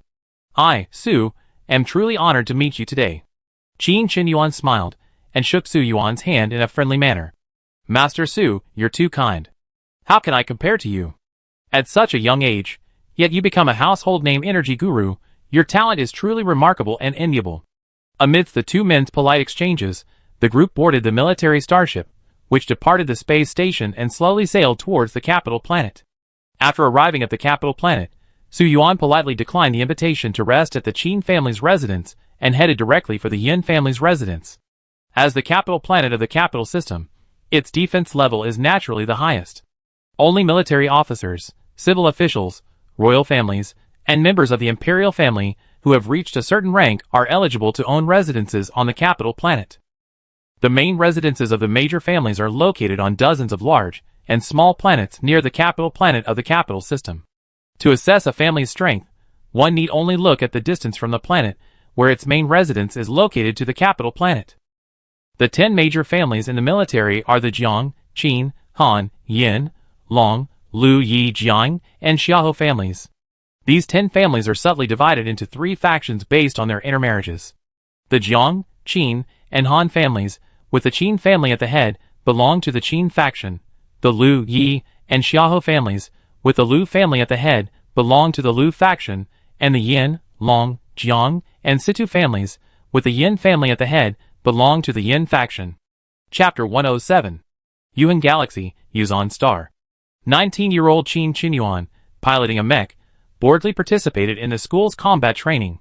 The requirement for the mech students in this combat training was to kill a swift sparrow. The swift sparrow is a medium-sized, carnivorous bird-like star beast. Large in size, its low attack power barely damages mechs. However, it is extremely fast, agile, and adept at escaping, making it difficult to hit with energy cannons. For the average mech student, killing a swift sparrow alone is a bit of a challenge. But who is Qin Qinyuan? He is certainly no ordinary student. In just 3 days, he successfully hunted a swift sparrow and collected his trophy. However, the combat training lasts for a month, and even if he completes the task, he must wait on Yuzan Star. Because it is a solo training, students are not allowed to help each other. With nothing else to do, Qin Qinyuan wanders around Yuzan Star. Help! Can someone help me, this old man? One day, while Qin Qinyuan was roasting meat to honor his internal organs, he heard a commotion in the distance. Qin Qinyuan frowned and, using his mental power to detect, discovered a middle-aged man in Taoist robes being chased by several basher beasts. Basher beasts are low-level, carnivorous star beasts with a snake tail and a human body and a snake head. They have extremely low attack power. Seeing the Taoist priest and the basher beasts running towards him, Qin Qinyuan frowned and took out his energy gun. Get out of the way! He shouted to the Taoist priest and opened fire. After killing one, the others, realizing the situation was unsettling, immediately turned and fled. I'm so scared! Soft snakes are the most disgusting. The Taoist priest patted his chest and scurried over to the fire Qin Qinyuan had built. Smells so good, young man. You should respect your elders. Can you give me some of this? Without waiting for Qin Qinyuan's reply, he grabbed a piece of barbecue and devoured it ravenously. Qin Qinyuan frowned, but said nothing. It looked like this guy hadn't eaten in days. He must be a mercenary who'd been having a rough time. He didn't care about such a small amount of barbecue anyway. He might as well consider it a good deed.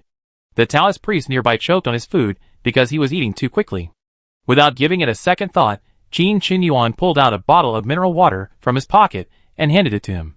The Taoist priest hurriedly took the drink and gulped it down, wiping his mouth afterward. Hey, young man, you're such a kind-hearted person. Soon, Qin Qinyuan realized he made a mistake. Wherever he went, the Taoist priest would shamelessly follow him, demanding free food and drinks. Qin Qinyuan wondered incredulously how he managed to provoke such a freak. Even if he flew away in his mecha, as soon as he landed, within minutes, the Taoist priest would suddenly appear, his face full of surprise, his entrance line, "Oh, young man, what a coincidence. We're so destined." Never mind, let's just call it a good deed, Qin Qinyuan thought helplessly, and treated the Taoist priest to a delicious meal from his storage vault. He couldn't finish it all by himself, and if it expired, he'd have to throw it away. On the 29th day on Yuzan Star, Qin Qinyuan finally received a notice to assemble at school. I'm leaving this planet and going back to school. After thinking about it, Qin Qinyuan said goodbye to the Taoist priest. After all, they had been together for more than 20 days, and it would not be nice to leave without saying goodbye. Oh, I'm leaving now. What a shame, the Taoist said, his expression tut-tutting. Young friend, your cooking is truly delicious. I didn't make that. I bought it from the hotel. Normally, the Taoist ate the hotel's delicacies from Qin Qinyuan's specially prepared food containers. Oh, it wasn't you. Sigh. I won't be able to eat it anymore anyway. The Taoist sighed, a look of disappointment and frustration on his face. You can buy it on a more developed planet, Qin Qinyuan said. After a moment's thought, he pulled a card from his pocket and handed it over. Here are 50,000 credits, enough for a year. Give it to me? The Taoist was surprised, taking the anonymous card with a complicated expression. Well, I'm leaving now. Take care.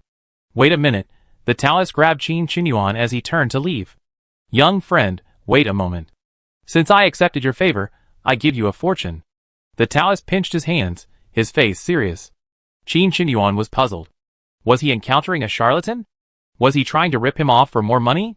Young friend, you will experience a major change at the age of 34. A noble person will assist you, and you'll be able to turn misfortune into fortune, achieving fame and fortune. Huh? The Taoist's expression changed, a look of surprise on his face. Strange, strange, your marriage is truly strange. Not from this world. The Taoist's face was solemn, and he waved his hands in the air. To Qin Qinyuan, he looked like he was going crazy. So that's how it is, the Taoist exhaled after a series of strange movements. When you're 51, you meet your soulmate. If you miss her, You regret it for the rest of your life. So you're a charlatan? Qin Qinyuan suddenly understood. Naturally, he didn't believe the Taoist's words. With the Qin family's power, what kind of major change could possibly happen? And what about your soulmate? When he reached marriageable age, he would naturally find a woman of decent qualifications from a prominent military family. He had few requirements for her. Wrong, the Taoist priest waved his finger. To be more precise, I'm an immortal. Puff. Qin Qinyuan laughed, amused. Well, then I have to thank the old immortal for his guidance. Here's a gift for you. Open it when you're 34. The Taoist priest handed over a jade bottle. Also, this item is related to your soulmate, the Taoist priest added, handing over a candy. Thank you. I be leaving now. Goodbye. Qin Qinyuan took the item, and casually put it into his space buckle. An ordinary jade bottle, and a candy? Was he teasing him? Back at the military academy, Qin Qinyuan began to get busy. Jiang Yinchuan of the Jiang family challenged him daily. If he didn't accept the challenge, this guy would even follow him to the bathroom. In his frequent mecha competitions with Jiang Yinchuan, Qin Qinyuan quickly put the encounter with the strange Taoist priest behind him. Qin Qinyuan lived a smooth life until he was 34, until the day of the tragic news. His eldest cousin, Qin Shishao, the most outstanding third generation of the Qin family, and a member of the SSS-level psychic royal family, died on the Luoxing star in the Luoho star system after being attacked by a high-level star beast. Upon hearing the news, his grandfather, the marshal and patriarch of the Qin family, rushed there with his father and uncle in a battleship. Then, news arrived of the annihilation of the Qin family. A dramatic family change. At this moment, Qin Qinyuan suddenly remembered the Taoist priest and his words. A 34-year-old had experienced a dramatic change. From a corner of the space, Qin Qinyuan found the jade bottle and opened it with mixed feelings. Inside was a pill. Qin Qinyuan grasped the pill in his hand with suspicion. It seemed to possess a magical power. In an instant, as if bewitched, he involuntarily stuffed it into his mouth. The pill melted in his mouth, and by the time Qin Qinyuan realized how to spit it out, it was too late. Within seconds, Qin Qinyuan felt a surge of spiritual power. Was this the feeling of advancement? Ever since reaching SS-level spiritual power at the age of 27, his spiritual power had remained stable. Qin Qinyuan was overwhelmed with surprise. After taking that strange pill, his spiritual power had reached 4S level. Will a benefactor appear? Qin Qinyuan pondered. 3 days later, someone approached the Qin family, expressing their gratitude for Marshal Qin's life-saving grace. That person was Hui Yun, the 9th level energy master. With the 9th level energy stones provided by Hui Yun, and the Qin family's warships equipped with 9th level energy cannons, Qin Qinyuan narrowly escaped death, and slew Luo Hingxing, the high-level star beast. At the age of 34, Qin Qinyuan became Marshal Qin, the youngest marshal in the Yin Federation. Thanks to Hui Yun, the Qin family not only survived decline, but prospered. A few years later, the Qin family became the foremost family in the military, and he, Qin Qinyuan, became the foremost person in the military. More than a decade passed, and in the latter half of Qin Qinyuan's 51st year, he began to grow anxious. Why hadn't his so-called made-in-China woman appeared yet? Although he didn't believe in the Taoist's supposed immortality, he felt the Taoist must be a truly transcendental being. After the natural disaster, Qin Qinyuan, feeling irritated, decided to go out for a walk to relax. Of course, going out required a different identity. After extorting a fake SS-level psychic certificate from a shady merchant he knew, Qin Qinyuan began wandering. Not long after, Qin Qinyuan had the misfortune of encountering a high-level energy-eating beast, forcing him to land his mecha on a nearby uninhabited planet. Huh? There's a mecha here.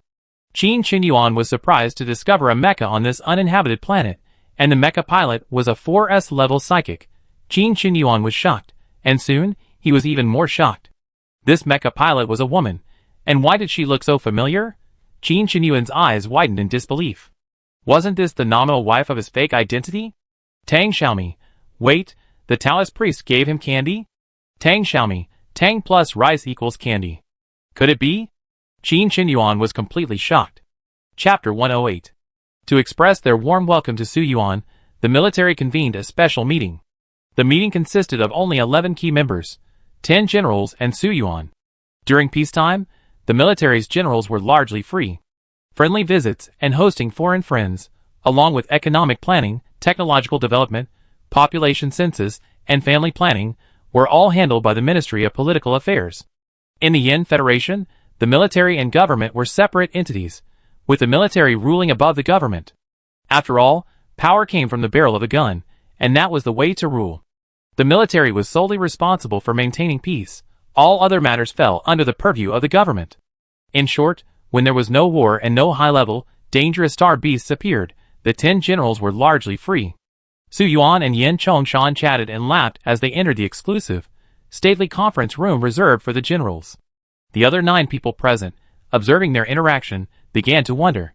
The Yin clique leaders were naturally overjoyed, the Qin clique leaders were naturally worried, and the Lu clique leaders were naturally incredulous. While no one outside knew of Su Yuan's close personal relationship with Lu Jinyu, as the 3 highest-ranking Lu clique leaders, they were certainly aware.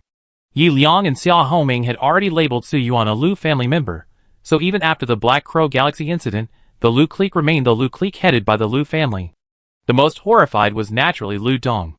Ever since news of Yan Zimu and Su Tang's relationship broke, Lu Dong had sensed something was amiss. Although he didn't know how his grandson had met Su Yuan and persuaded him to support their plan to secretly conquer the Black Triangle Galaxy, he knew that Su Yuan had secretly provided his grandson with a large supply of energy stones every year, a fact that had enabled his grandson to establish a firm foothold in the Black Triangle Galaxy in just a few decades. If Su Yuan defected to the Yin family at this point, the Lu clique's position would be in jeopardy. Lu Dong narrowed his eyes slightly. It seemed Yin Zima had to be eliminated. As Su Yuan entered the meeting room, he caught everyone's expressions from the corner of his eye. Unfortunately, they were all fox-like characters, their faces radiating smiles even as their hearts raged. Sorry for keeping you waiting. I, Su, apologize for being late. Su Yuan clasped his fists and smiled apologetically. Master Su, you're too polite. We're early, Qin Qinyuan replied politely. The meeting was supposed to start at 9 in the morning, and it was only a little after 8. Haha, brother Su, you seem like a real treat. It's only 8:30, and these usually lazy old bones have turned into such hard-working people today, Yin Chongshan said jokingly, walking towards the 2 available seats. Seating at military meetings was relatively informal. There was no hierarchy. Whoever arrived first could sit wherever they wanted. Yin Chongshan, what do you mean by that? Lu Dong asked disgruntledly. Hey, let's be frank. Aren't you just coveting the high-level energy stones in Brother Su's hands? Yin Chongshan blurted out. You? Lu Dong was furious. In Lu Dong's view, Su Yuan should have been on the same page with the Lu family. His daughter should naturally be married to his grandson. Yin Zimu's actions were a blatant act of mistress, destroying the family. His interference and stealing the lover were simply too much. Going to the Wenyin Galaxy was a bargain for him. He should have been sent to the Melon Galaxy. Captain Yin, you're being too harsh. How could the Su family's meager wealth be considered worthy of the attention of the chiefs? Su Yuan intervened, acting as a peacemaker. Even without his instigation, the relationship between Yin Chongshan and Lu Dong was already strained. This time, he was certain that Lu Dong would take action against Yin Zimu for his own benefit. Although he agreed to let Su Tang and Yin Zimu date, he did not promise not to create obstacles for them. This created a great opportunity for Yin Zimu to perform well. If Yin Zimu died at the hands of the Lu family, it would only mean that he was too weak to be worthy of his daughter. If he could survive, then he could reluctantly accept this son-in-law. Ahem, Qin Qinyuan cleared his throat. Now that everyone's here, let's begin the meeting. Because the Qin family had the full support of level 9 energy master Hui Yun, they were somewhat superior to other families, temporarily occupying the position of the military's leading family. Qin Qinyuan was still young, so the task of presiding over the meeting fell to him.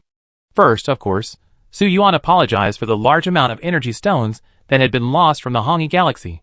He spoke passionately, his main point being that it was his mistake that had caused irreparable damage to the Federation, for which he was willing to compensate.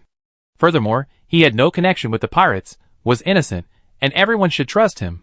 During his speech, Su Yuan glanced meaningfully at the 3 Lu clique leaders. Others didn't know, but he knew clearly that since Lu Jinyu had said he had intercepted Joseph's bark, most of the supplies ultimately ended up in his pocket, meaning they had ended up in the hands of the Lu clique. After Su Yuan finished, Qin Qinyuan naturally continued with some polite remarks. After all, his brother Qin Qinyao also bore an unshirkable responsibility.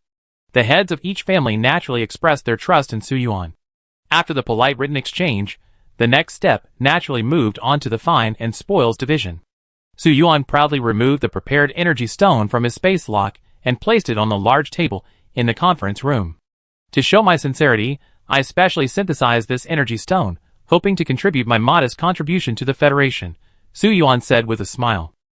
When they retrieved the testing equipment to examine the energy stone, and saw the number 8,921,231,221, even the old foxes in the court, who had always maintained a calm demeanor, were shocked.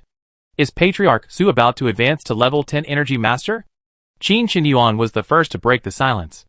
Although he quickly regained his composure on the surface, his heart was still roiling with anxiety. The higher the level of energy stone, the harder it was to synthesize. Although he wasn't an energy master and didn't know how energy masters could synthesize high-level energy stones, with Hui Yun's failed advancement as an example, Qin Qinyuan couldn't have imagined Su Yuan could reach such a level at his age. Remember, Hui Yun was already over 200 years old when he synthesized his first level 9 energy stone. He's not quite there yet. I have the will, but not the strength. Advancing to level 10 energy master is still a long way off. Alas! Su Yuan's face brimmed with regret. Seeing the shock still lingering in Yin Chongshan's eyes, he understood that Yin Zima hadn't revealed his level 10 energy master status. Since no one else knew, he was being modest. While level 10 energy master was prestigious, dealing with foreign assassination attempts was a real hassle. The military might even bring him into the Ministry of Energy under the guise of personal protection, leaving him with no privacy at all. Master Su is too modest. I believe that before long, our Federation will produce a level 10 energy Grandmaster. Then, we'll be able to completely overpower the U.S. European Federation and the Latin American Federation, Qin Qinyuan congratulated. Brother Su is truly young and promising. In a few years, our Yen nation will have an energy Grandmaster. This is truly cause for celebration. Yin Chongshan echoed. The greater Su Yuan's abilities, the more benefits the Yin family will naturally gain. In his opinion, since Su Yuan had come personally, the marriage between Yin Zimu and Su Tang was a sure thing. Those who could become leaders were naturally not foolish. Then, Yin Chongshan thought of the crisis facing his grandson. Although the military appeared harmonious on the surface, there was no shortage of shady dealings. He needed to warn his grandson.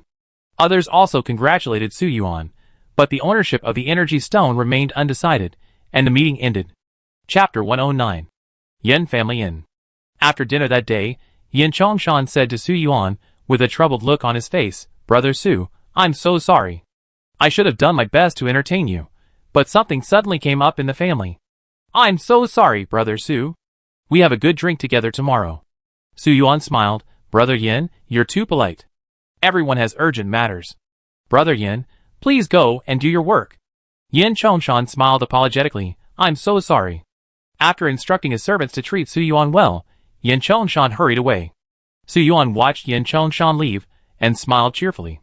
Don't think he didn't know. He was rushing to divide the spoils. This morning, he was an outsider, so the military had to maintain a semblance of harmony. Everyone considers their own interests first, and the major military families are no exception. Their own interests always come first. The Qin and Lu families were primarily responsible for the flow of Hongguang's energy stones into the Black Triangle Galaxy. The Su family couldn't be held responsible. After all, the families doing business in the Hongyi Galaxy were genuine Black Crow Galaxy families. No matter how powerful Su Yuan was, he couldn't possibly have known the Black Crow Galaxy had been infiltrated. Therefore, the military's use of this excuse to fine him was sheer extortion. Su Yuan used this 9th-grade high-level energy stone as a payment for the fine because he knew it would eventually be shelved in the national treasury and used unless a large-scale war broke out. If a large-scale war broke out, his Su family would undoubtedly be the first to be drafted without compensation, and would then have to provide energy stones to the Federation free of charge. Providing energy stones to the Federation meant they were public property, while providing them to the military's 10 major families meant they were private property. These were two completely different concepts. The military's attempt to manipulate him and steal high-level energy stones from Su Yuan was a complete impossibility. The lights in the main military building were bright as day, and 10 people sat in the stately conference room. What do you think of this energy stone? Qin Qinyuan spoke first. Although he was the youngest, he held the most influence. What can I think? I wanted it all to myself. Don't tell me you didn't think so. Cicerui expressed everyone's thoughts. There are 10 of us, and we only have one energy stone. How do you think we should divide it? Xiao Ming stroked his beard, speaking meaningfully. I don't care. Just let me know when you reached your conclusion, Yin Chongshan said casually.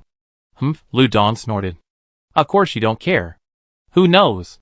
Su Yuan might have secretly gifted you a higher quality stone. You're certainly not interested in this one. I suggest we split it among the 9 of us, excluding your share. Mr. Lu, speak with integrity. Do you think a level 9 energy stone is just some dirt stone you can just give away? Yin Chongshan retorted. Oh, I see. Someone's jealous of our Yin family's planned marriage with the Su family. Yin Chongshan, that's a bit premature, Yi Liang interrupted. As a member of the Lu clan, he naturally sided with Lu Dong. What are you so proud of? Don't you know the saying, those who show off their affection die quickly? How old is Su Yuan's daughter? She's probably just playing around with her for fun, Lu Dong said coldly. It's better than that damn killer god in your family. He can't even find a partner, even if he wants to play around. He'd definitely be single for the rest of his life, Yin Chongshan replied with a vicious sarcasm. Whoever you say will be single in the future, I will definitely have a great-grandchild before you. You? I'm afraid of you. Let's compete. Qin Qinyuan rubbed his forehead. What the hell was going on? When he was still a minor, these martial uncles had impressed him as majestic, righteous, awe-inspiring, stern, and domineering. Only when he became a marshal and reached their equal status did he see their true colors. A bunch of old, impish children, with the attributes of gangsters and bandits. Stop. This is about the ownership of this energy stone, not who gets to hold their great-grandchild first. Qin Qinyuan slammed the table for silence. Since there's no way to divide it, then divide 8,921,231,221 by 10. Whoever can exchange it gets it. Qin Qinyuan continued. He decided to adopt the most equitable egalitarian distribution, just like dividing 100 yuan into 10 10-yuan bills. But as Qin Qinyuan finished speaking, he noticed the other 9 people staring at him. Qin Qinyuan frowned and said, Why are you looking at me? Our Qin family doesn't have that many high-level energy stones to exchange for. Xiao Yuan, is your Qin family really unable to exchange for an energy stone of the same value? Jiang Yi asked doubtfully. Qin Qinyuan shook his head. It's true. Our Qin family's high-level energy stones combined are only half the value of this energy stone.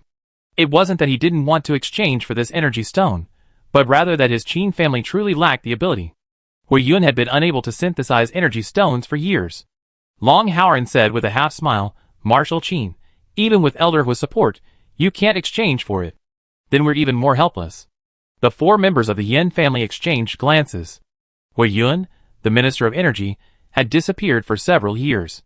The Qin family's public statement was that Elder Hua was trying to synthesize a level 10 energy stone, but after all these years, there had been no news.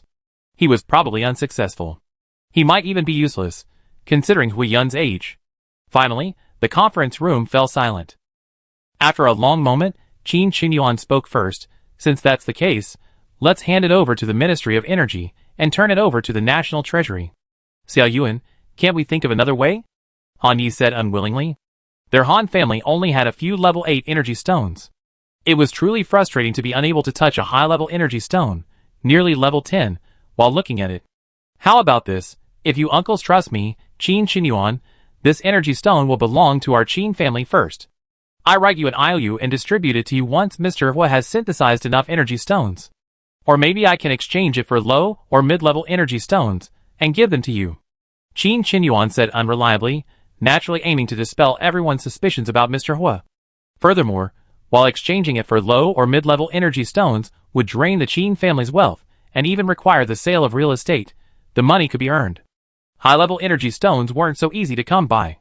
Levels 1, 2, and 3 are also called low-level energy stones. Levels 4, 5, and 6 are considered intermediate energy stones. Levels 7, 8, and 9 are naturally high-level energy stones, and level 10 is considered top-level energy stones. After hearing Qin Qinyuan's words, Yin Chongshan frowned in confusion. So, that old idiot Hui Yun could actually synthesize energy stones? The others fell silent, a moment of deep thought. Who cares about low and intermediate energy stones? Intermediate energy stones are fine, but what's the point of low-level ones? They just take up space. Qin Qinyuan looked at the silent crowd and said, So you all agree with my suggestion?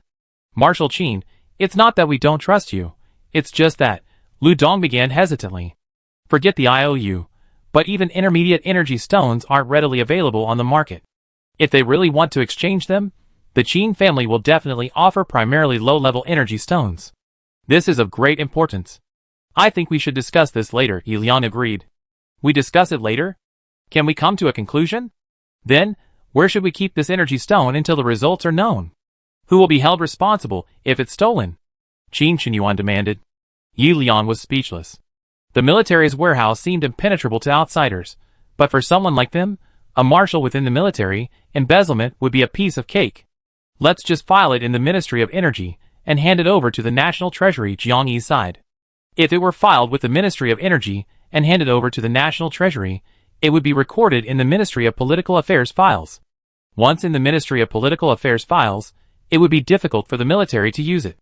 Well, it can't be used unless it's in a level 5 or higher conflict. What do you think? Qin Qinyuan asked. Everyone was silent. Although they were reluctant, this was the only way.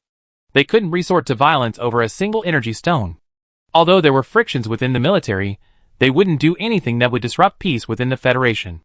That night, this 9th-level energy stone was sent to the treasury of the Ministry of Energy and kept in a highly encrypted and carefully protected manner. Chapter 110. Upon learning that the energy stones had entered the national treasury, Su Yuan smiled disapprovingly. It seemed the military remained harmonious on the surface. Although he hadn't witnessed any infighting within the military, Su Yuan wasn't disappointed. Now that he had exposed his strength, the military would likely try even harder to win him over. And since he had hinted at his intention to marry into the Yin family, all the intrigues and backstabbing would be directed at Yin Zimu. Before Yin Zimu's death, no more military brats would try to seduce his daughter. Thinking of his daughter's ambition to be the empress, Su Yuan couldn't help but smile. As for the empress, truly powerful emperors grew up through hardships. His little flower in his hothouse should just be a good little princess. After all, he was still young enough to take care of everything for his daughter. Ever since Su Yuan arrived on the capital planet, he'd been bombarded with visits from numerous families. Even with Yin Chongshan blocking the way, there were still a multitude of people he had to meet, overwhelming him. After attending several military banquets, Su Yuan stayed in the capital system for 7 days before returning to the Hongyi system. The return journey took the inner route, passing through a space jump point. The journey from the capital system to Hongguang planet only required 5 space jump points, a 7 to 8 day journey. The return route followed a formal approval process, thus avoiding the Legion's inconsiderate patrol starships. The return route was a bustling one, with countless spaceships and fleets crisscrossing, a truly spectacular sight. However, no matter how impressive the fleets, they couldn't compare to Su Yuan's fleet of warships. The biggest difference in appearance between warships, spaceships, and starships was the countless layers of external energy cannons. The number of these cannons made it easy to distinguish between warships and starships. Su Yuan's fleet of warships sailed all the way to the Hongyi Galaxy with Hongguang planet as its final destination. After communicating with Su Tang that he would be home in a few days, Su Yuan slowly entered the cockpit of his warship. Rubbing his twitching left eyelid, Su Yuan had a foreboding feeling. "Where are we?" Su Yuan asked. "Report to the Patriarch. We have passed the space jump point ahead and are about to enter the Kaiyang Galaxy region. The Hongyi Galaxy region is still 3 days away." Someone in the cockpit immediately responded respectfully and in detail. "How long until we reach the space jump point?" Su Yuan still felt a faint sense of unease. "Report to the Patriarch, 24 minutes and 21 seconds. "Yes." Su Yuan remained silent, his head lowered in thought. Everything seemed normal, so where did this unease come from? Warning, warning, an unknown unstable black hole has been detected ahead. An unknown unstable black hole has been detected ahead. Suddenly, a mechanical electronic warning sounded. "Retreat, quickly retreat." Su Yuan, startled, shouted immediately. Ahead, a small black hole suddenly appeared, just to the left of the previously unknown jump point. It expanded at an incredible rate, and within seconds, it had become a massive dark hole, resembling the maw of a giant beast. Maximum power, retreat. The black hole's sudden appearance caught the entire fleet off guard. "Master, this is bad.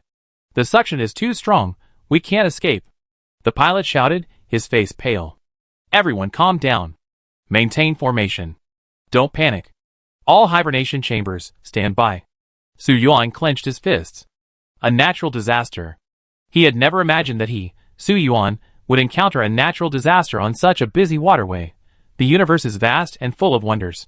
Entering a known, stable black hole instantly reappears in another location. These black holes are called space jump points. Entering an unstable, unknown black hole, however, is much more difficult to predict. One might be crushed by the pressure within. With any luck, one might pass through the black hole and emerge in a known or unknown star region. Unstable black holes may appear at any time, and unlucky spaceships or starships may be sucked into the black holes that may appear around them at any time. Just like typhoons, torrential rain, and blizzards on Earth, encountering an unstable black hole is a natural disaster beyond human control in the interstellar age.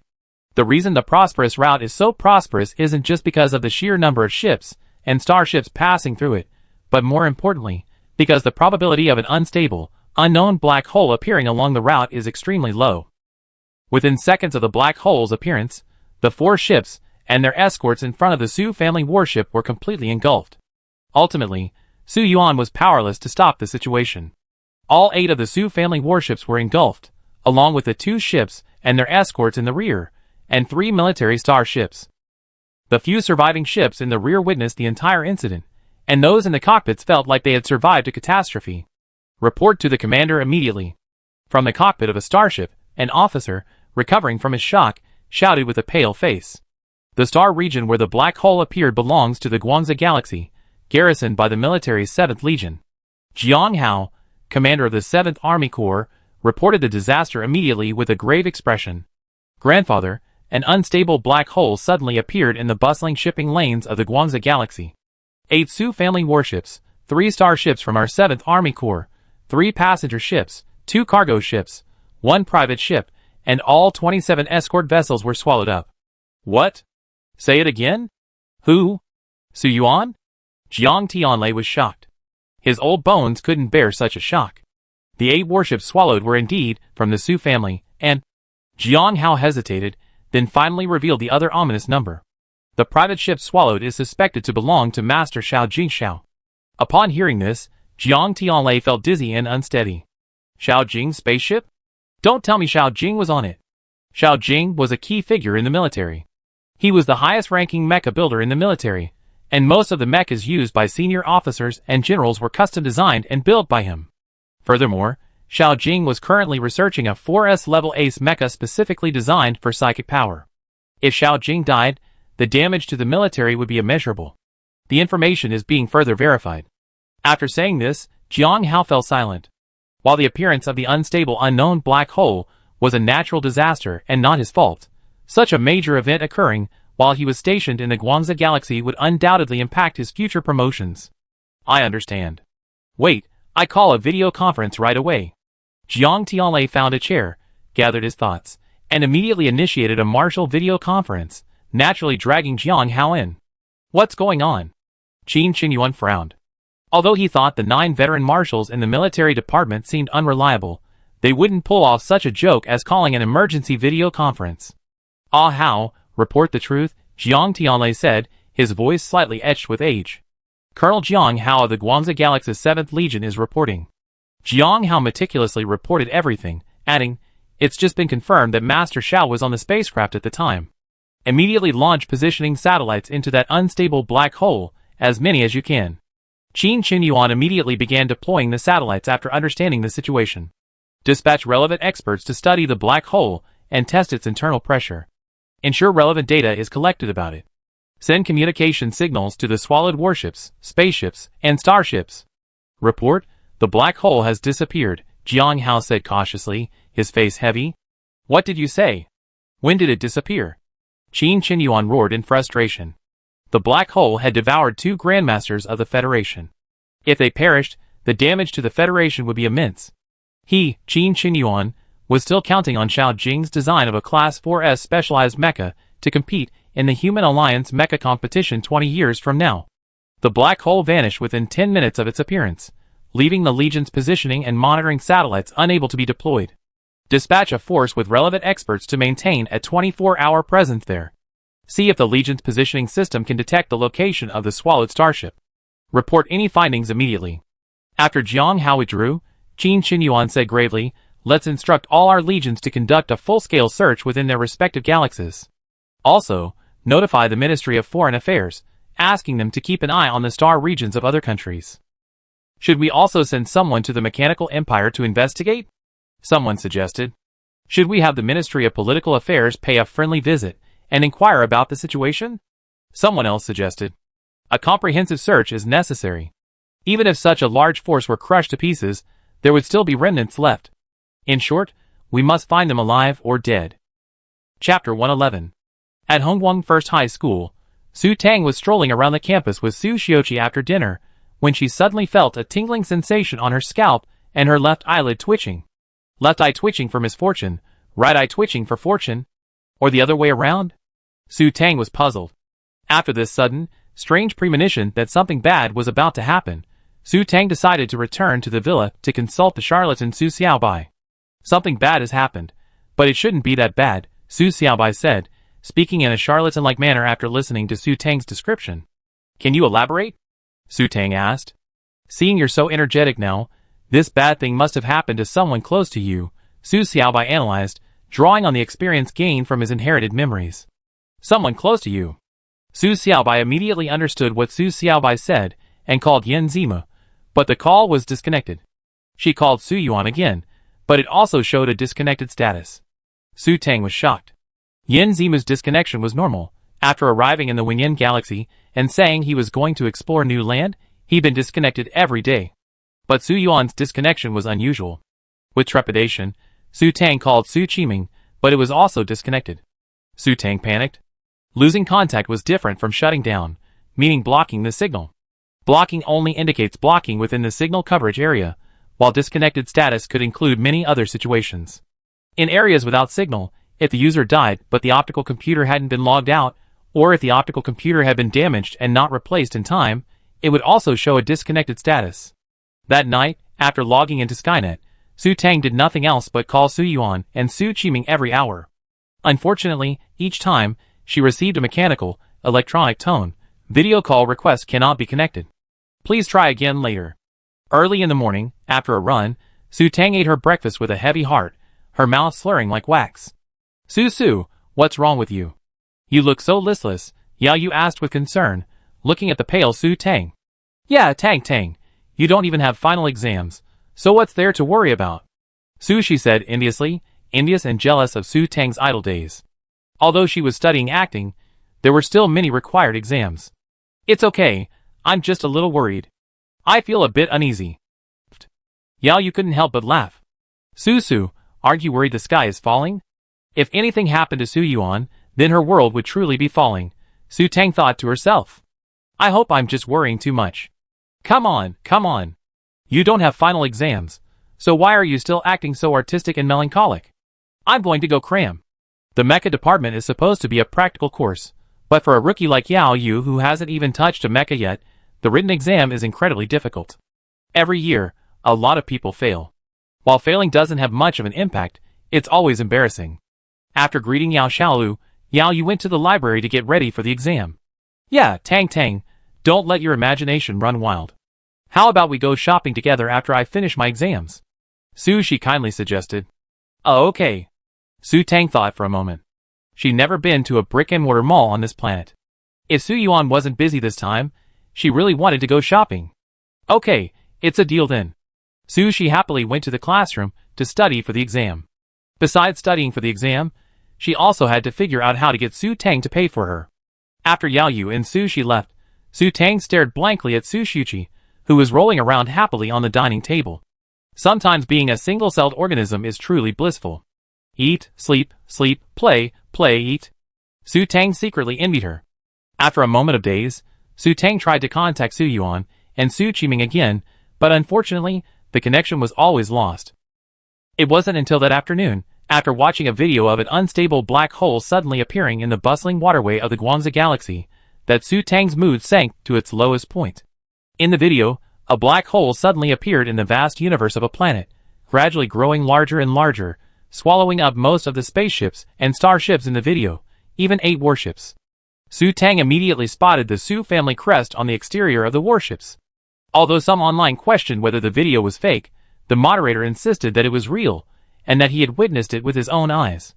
If it weren't for the distance, the moderator's own spaceship would definitely have been swallowed up as well. Su Tang's face paled after watching the video. Although she hated to believe it, no one would joke about such a thing, let alone Su Yuan from the Su family. Combined with the video and the disconnected state, Su Tang couldn't believe, and didn't want to believe, that Su Yuan had died. Su Tang wiped her tears and calmed down. Her past life experience taught her that crying when alone is useless. She could only stay strong. Being disconnected doesn't necessarily mean death. It could mean falling to a place without signal. Yes, Su Tang clenched her fists. The Su family's worship must have been carried by a black hole to a star region without signal. Knowing very little about black holes, Su Tang decided to consult the expert, Su Xiaobai.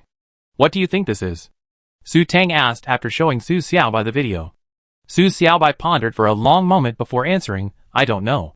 You could also tear space apart. Aren't black holes and spatial rifts similar? Su Tang fretted.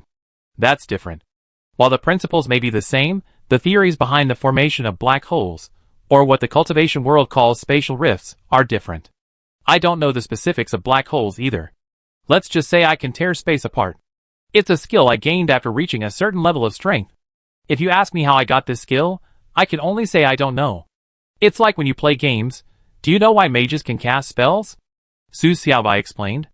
In the technological realm, the higher the level, the more you learn, while in the cultivation realm, the higher the level, the more you know. Then do you know where you can reach by passing through this black hole? Not right now. Knowing Su Tang's anxiety, Su Xiaobai told her the truth. Not now. Maybe later? Su Tang's eyes lit up. Well, just like a folded piece of paper leaves a mark, the formation of a black hole through space will inevitably leave a mark. Once I reach a certain level of strength, I can analyze the mark and determine the end point of this same interface space crossing point. Su Xiaobai explained confidently. What strength does that require? Su Tang asked nervously. At least half of my strength, which means being exposed to the red moon here for another 400 years. Su Xiaobai calculated and gave a precise answer. Well, by then, the daylily will have wilted. Su Tang dejected. You're not lying to me, are you? Su Tang asked doubtfully.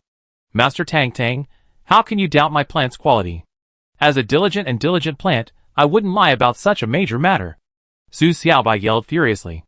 I see. I was just saying it. For 100 years, if we went to the 3 red moons planet in the Timber Wolf galaxy, would only be 66.67 years. 66.67 years shouldn't be too long, Su Tang calculated. But how she would survive 66.67 years in the crisis-ridden Timber Wolf galaxy was a huge question. Ultimately, Su Tang decided to wait and see. The military wouldn't let this happen. There would definitely be a rescue operation. Perhaps her father's location would be discovered in a few days. Her father was a novel-like protagonist.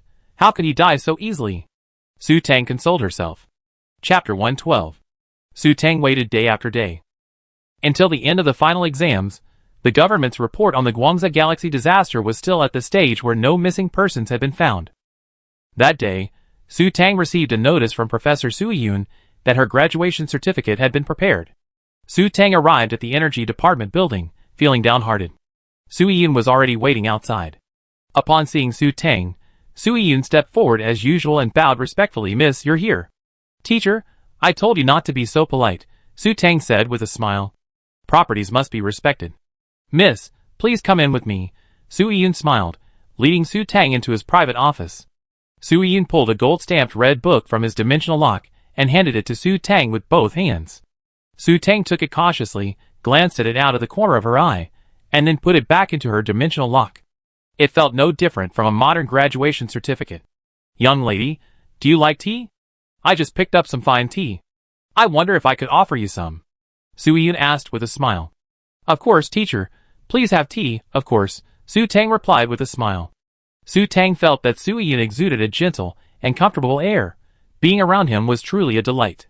Please. The west door to the office suddenly opened, and Su Yun made an inviting gesture.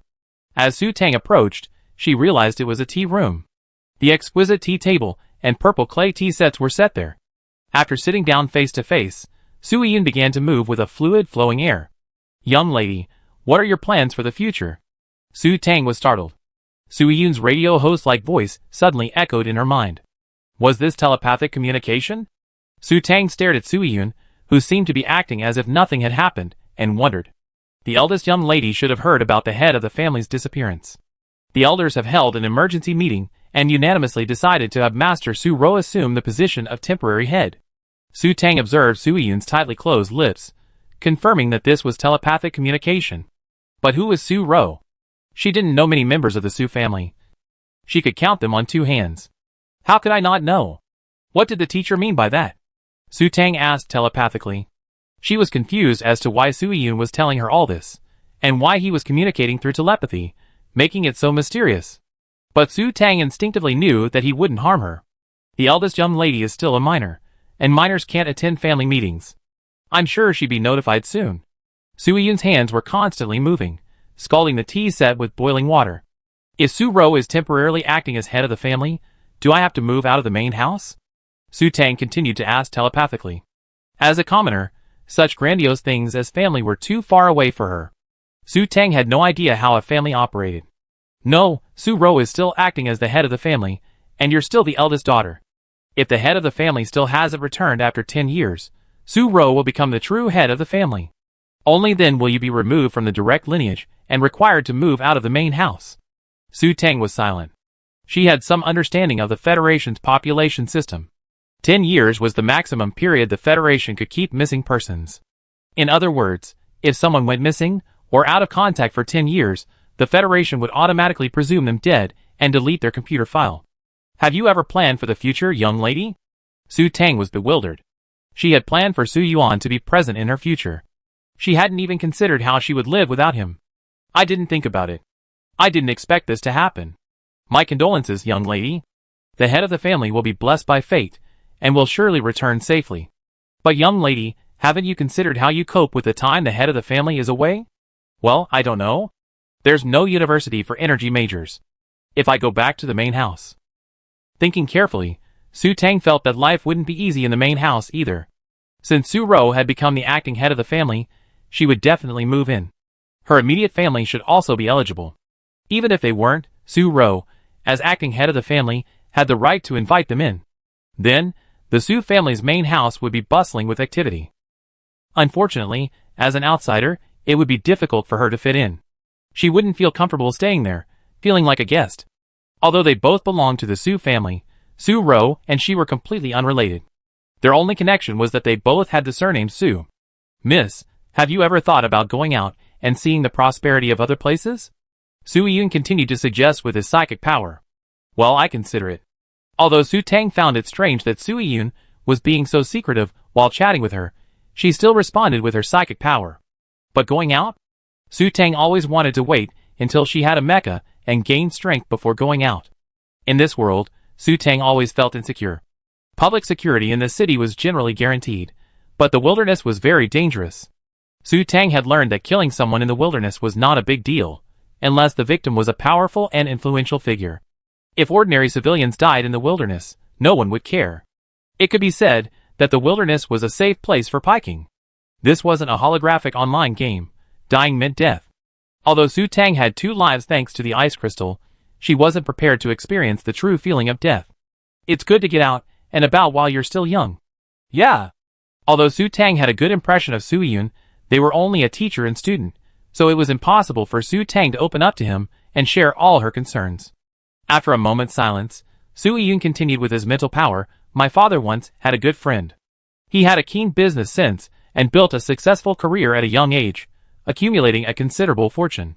However, fate befell him, and he was attacked and killed by a star beast. Eventually, his 2 previously healthy underage children also passed away from illness. Su Tang was even more confused. What connection did Su Yun's father's friend have with her? Why was Su Yun telling her all this? Was there a purpose? Or was she overthinking it, and was Su Yun just casually complaining about life with someone? Looking at Su Tang's troubled face, Su Yun knew she hadn't understood. He's from a branch clan, and isn't favored by the clan leader, Su Yun thought for a moment, adding with his mental power. How unfortunate, Su Tang thought for a moment, finally coming to a conclusion. Then the 2 of them fell silent. Miss, please try it, Su Yun said after brewing the tea. Su Tang took the teacup and smelled it fragrant. She blew on it a few times and took a sip. It was still quite bitter. Good tea, Su Tang said, her heart betraying her feelings. Su Yun saw Su Tang frown and knew she didn't like tea. He smiled softly and took the cup to sip. He had already given the advice. Whether the young lady understood it depended on herself. Until the tea was finished, Su Yun didn't say anything strange, so Su Tang didn't take it to heart. Chapter 113. On the way back to the villa dormitory, Su Tang pondered for a while, and finally decided to go back to the main house.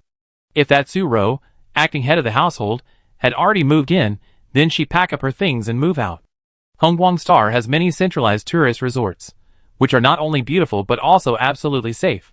Su Tang is quite wealthy, so she could buy a villa and live there on her own, where she could live comfortably. Since she had already graduated, she naturally couldn't live at the school anymore. After returning to the villa dormitory, Su Tang walked in and saw Su Shi watching TV. "Cece, do you want to come back to the main house with me?" Su Tang thought for a moment and asked. Although she had always believed that Little White Flower was not a good person, she really didn't know anyone in the Su family who she knew better than Su Shi. "Of course not. Why would I go back?" Su Shi replied, waving her hand. Ever since learning of Su Yuan's accident, although Su Shi appeared grief-stricken and constantly comforted Su Tang keenly noticed a change in Su Shi's attitude towards her. Her tone was no longer submissive and flattering. "Oh, forget it. I go back alone." Su Tang didn't take Su Shi's change of heart to heart. After all, she didn't consider her a close friend. If it were Miss Su, she would definitely be heartbroken. "You're going back to the main house?" Su Shi shifted her attention from the TV screen to Su Tang. "That vicious woman, Su Yufei, is living in the main house now." "Who is Su Yufei?" Su Tang was stunned. "Su Yufei?" The name sounded familiar. I felt like I heard someone mention her before. But a vicious woman? Did Little White Flower have a grudge against her? "That's just a bitch, a vicious woman. That Su Ro is her aunt." Su Shi's face darkened. Although she disliked Su Tang, she hated Su Yufei even more. She wished she could be hacked into pieces, but she had no power. She had finally hooked up with Feng Juanhao, hoping to use his influence to seek revenge, but before her revenge plan could be carried out, Su Yufei gained power. Su Shi was well connected with the younger members of the Su family, so she was naturally much more informed than Su Tang. "Do you have a grudge against her?" Su Tang couldn't help but wonder. "Well, that woman is incredibly vicious." Su Shi naturally wouldn't tell Su Tang about Su Yufei's threat to place a sleeping beauty inside her hibernation chamber. "But I think you should go back. You're just acting head of the family, so why are you so arrogant? You should go back and destroy their prestige, teach them a lesson. I'm sure the head of the family will definitely come back." Su Shi's tone shifted as she spoke. Su Yufei blamed her for Su Tang's survival, discrediting her innocence. Su Shi also felt resentful towards Su Tang. She felt that if Su Tang were dead, Su Yufei wouldn't treat her like this. So Su Shi thought, wouldn't it be a delightful sight to see Su Tang go back and fight Su Yufei? If Su Tang killed Su Yufei, that would be great. If Su Yufei threw Su Tang into the bed of a business partner, that would also be great. Ideally, they would both suffer, Su Shi thought maliciously. "Okay, I get it. I be careful with her. I go back first." Su Tang nodded. She was just going back to take a look. Until she found a suitable villa, Su Tang felt it would be best for her to stay on campus. After packing her things, that is, storing all the items in the room in the space-locked fortress, Su Tang carried Su Shuqi out. Su Tang drove the car towards the Su family's house. The moment she left the school gate, she felt her scalp tingle and her heartbeat accelerate. As they got further and further away from the campus, Su Tang pressed her right hand to her chest. She felt her heart pounding, as if it was about to jump out of her throat. Su Tang stopped the car, and it floated in the air. Using her mental power to detect anything within a 50 kilometers radius, Su Tang found nothing unusual. She frowned in confusion, the strong sense of foreboding still lingering. "Su Xiaobai, come out. Take a look around." A 4S level mental power has a detection range of approximately 50 kilometers. Su Tang had always considered 50 kilometers far, but today, for the first time, she felt a 50 kilometers radius was incredibly small. "Oh," Su Tang called out, and Su Xiaobai immediately appeared. Since the Red Moon Sunshine Festival began, Su Xiaobai has been very busy. Normally, he only appears when Su Tang calls him. Su Xiaobai scanned with his mental power, and spotted something unusual. There are two mechas hidden in the forested area 187 kilometers away, on the route back to the Su family, Su Xiaobai reported truthfully. According to experts' estimates, the detection range of a 5S level mental power should be 100 kilometers. While Su Xiaobai's spiritual sense is equivalent to a 5S level mental power, it actually far exceeds it. Currently, Su Xiaobai's detection range is around 200 kilometers, and as its power recovers, it will only expand. 2 mechas? Armed reactionaries.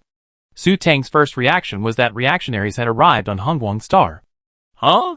There's the Su family logo on the mechas, Su Xiaobai added. Su family? Are you sure? Su Tang was puzzled.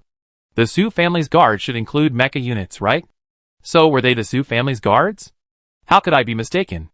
How could mental power be mistaken? Their mecha cockpits are open, and I can see the Su family logo on their uniforms, Su Xiaobai retorted. Oh! What are the Su family troops doing here? Su Tang was puzzled. Don't tell her they're just looking at the scenery. Are there any suspicious people, like fugitives with serious crimes or something? Could it be that the guards were apprehending a criminal, and this extremely dangerous criminal was nearby? Could she be so unlucky as to encounter a criminal? Su Tang felt she had discovered the truth. The criminal jumped into her flying car, coerced her to fly to this and that, and then a police chase unfolded. Su Tang's mind raced, cramming together the possible scenarios she might encounter. I don't think it's a fugitive capture. Aside from these 2 mechas, the other passing cars seemed normal. There weren't many people on the ground, but they all looked normal. Su Xiaobai scanned the area carefully again with his mental power, scanning the area inside and out when he encountered a car or person. Aside from these 2, I didn't see any Su family insignia on anyone else's clothing. This couldn't be a capture operation. They were even talking. One said, "Why haven't you arrived yet?" And the other said, "I'll be there soon." According to the insider, they already left the school. How do you know what they were saying? Su Tang was horrified. Because I'm studying hard and making progress every day. I learned lip reading and can understand simple conversations. Su Xiaobai said proudly. Student God. Su Tang was completely stunned. Su Xiaobai, you're truly multi-talented. Wait, Su Tang realized as she came to her senses. Why haven't they arrived yet? They're almost there, supposedly already out of the school gates. Why did this conversation feel like it was directed at her? Was he waiting for her? Su Tang was shocked by her own thoughts. Why wait for her? If they were coming to pick her up from school, they could just drive directly to the school. And would they need a mecha to do that? Absolutely not. Suddenly, a terrifying thought struck her. Su Tang's face paled. She touched her heart, which hadn't yet calmed down and returned to normal. She looked up, her gaze heavy. They were coming to kill her? Otherwise, why would they need a mecha? Otherwise, why would they wait in the secluded forest area? Su Tang felt she needed to calm down and gather her thoughts. She turned the car around and headed back to school. Chapter 114. Back in the villa dormitory, She was still watching TV. Seeing Su Tang enter, Sushi asked in confusion, "Huh? Why are you back? Didn't you say you were going back to the main house?" "I suddenly changed my mind and don't want to go back," Su Tang replied perfunctorily, going upstairs to her room. "Oh," Sushi said, slightly disappointed. After watching Su Tang return to her room, she continued watching TV. She was watching a movie she had acted in, and she looked so beautiful on TV. She secretly gloated. But why wasn't she popular? Perhaps it was because she had too few scenes, and the audience didn't notice her. She found an excuse for her lack of popularity. Next time, she would definitely ask Feng Juanhao to use his connections to help her get a role with more screen time. Su Tang returned to her room, laid down on the soft, large bed, and began to reflect on her current situation. Su Yuan is currently out of contact, and the Su family has a new interim head. Is someone really trying to kill her? Who would want to kill her? Killing someone always requires a reason, right? Even though Su Yuan isn't here, she is still the eldest daughter. Ordinary people wouldn't dare touch her. And since she commands the mecha pilots of the Su family's guards, this person must be very high up in the Su family. Su Tang ruffled her hair in frustration. After much thought, she still couldn't figure out who wanted to kill her, or why. She only knew a few people in the Su family. She counted them off on her fingers. Su Yuan's father, Su Qiming's grandfather, Su Shi, Su Yun. Wait, Su Yun. Yes, Su Yun wouldn't hurt her, but why was he saying those strange things? Was he trying to tell her something? Su Tang felt she had found a clue. She carefully savored every word Su Yun had spoken with his psychic power. Su Yun must know something to be telling her so cryptically. Su Yun seemed to be asking her most about her future plans. Going out for a walk? He kept suggesting it. Su Tang's eyes widened. She figured she understood. Su Yun was reminding her that the Hongyi galaxy was in danger and asking her to leave. After realizing this, Su Tang felt that Su Yun's story about his father's friend was definitely not just idle chat. What did Su Yun say at the end? A branch, unfavored. Su Yuan was originally a branch, only becoming head of the family due to his ability. Without Su Yuan, Su Tang, while still retaining her position as a direct descendant, would be expelled sooner or later. In other words, she too could be considered a branch, albeit a less prestigious one. Level 4 energy engineers are highly sought after outside, but in the Su family, there are dozens upon dozens. Young, promising, successful, and wealthy, yet met with a star beast and died. Su Tang reflected and realized that his situation was similar to Su Yuan's. What about his children? Su Tang reflected with a heavy heart. In the end, his 2 previously healthy underage children also passed away one after another. Yes, that's what she said. Su Tang slapped her head, wondering how she had overlooked such an obvious clue. How could a previously healthy person die of illness? In this age of advanced medical technology, death from illness? Unless they encountered an unknown creature or were poisoned while on an expedition, how could a previously healthy person die of illness? Would their underage children go to a dangerous, uncultivated planet after their father died? Obviously not. So his children were murdered, and it was someone from their family. Isn't this the same situation as hers? Then the question arises, a wealthy and powerful father died, and his children were murdered. Why? Suddenly, a light flashed in Su Tang's mind, inheritance. How could she be so stupid, only just remembering it now? When an emperor passed away in ancient times, his sons would kill each other for the throne. Killing an unpopular branch of the family was nothing. My father, Su Yuan, must have a vast fortune. After carefully reviewing the federal inheritance laws on her laptop, Su Tang suddenly understood. According to the inheritance law, upon the death of a citizen without a valid will, all recorded property in the citizen's name will belong to their immediate family members. If there are no immediate family members, the property will belong to the citizen's family line. If there are no immediate family members or family line, the property will belong to the federal government. Of course, there is a 1% property tax on inherited property. Su Yuan is currently missing. If he doesn't appear within 10 years, then all of his property will belong to Su Tang. Of course, Su Qiming's property will also belong to Su Tang. If Su Tang died, the Su family would only need to pay a 1% tax to obtain all of Su Yuan, Su Qiming, and even her own wealth. Su Tang gasped.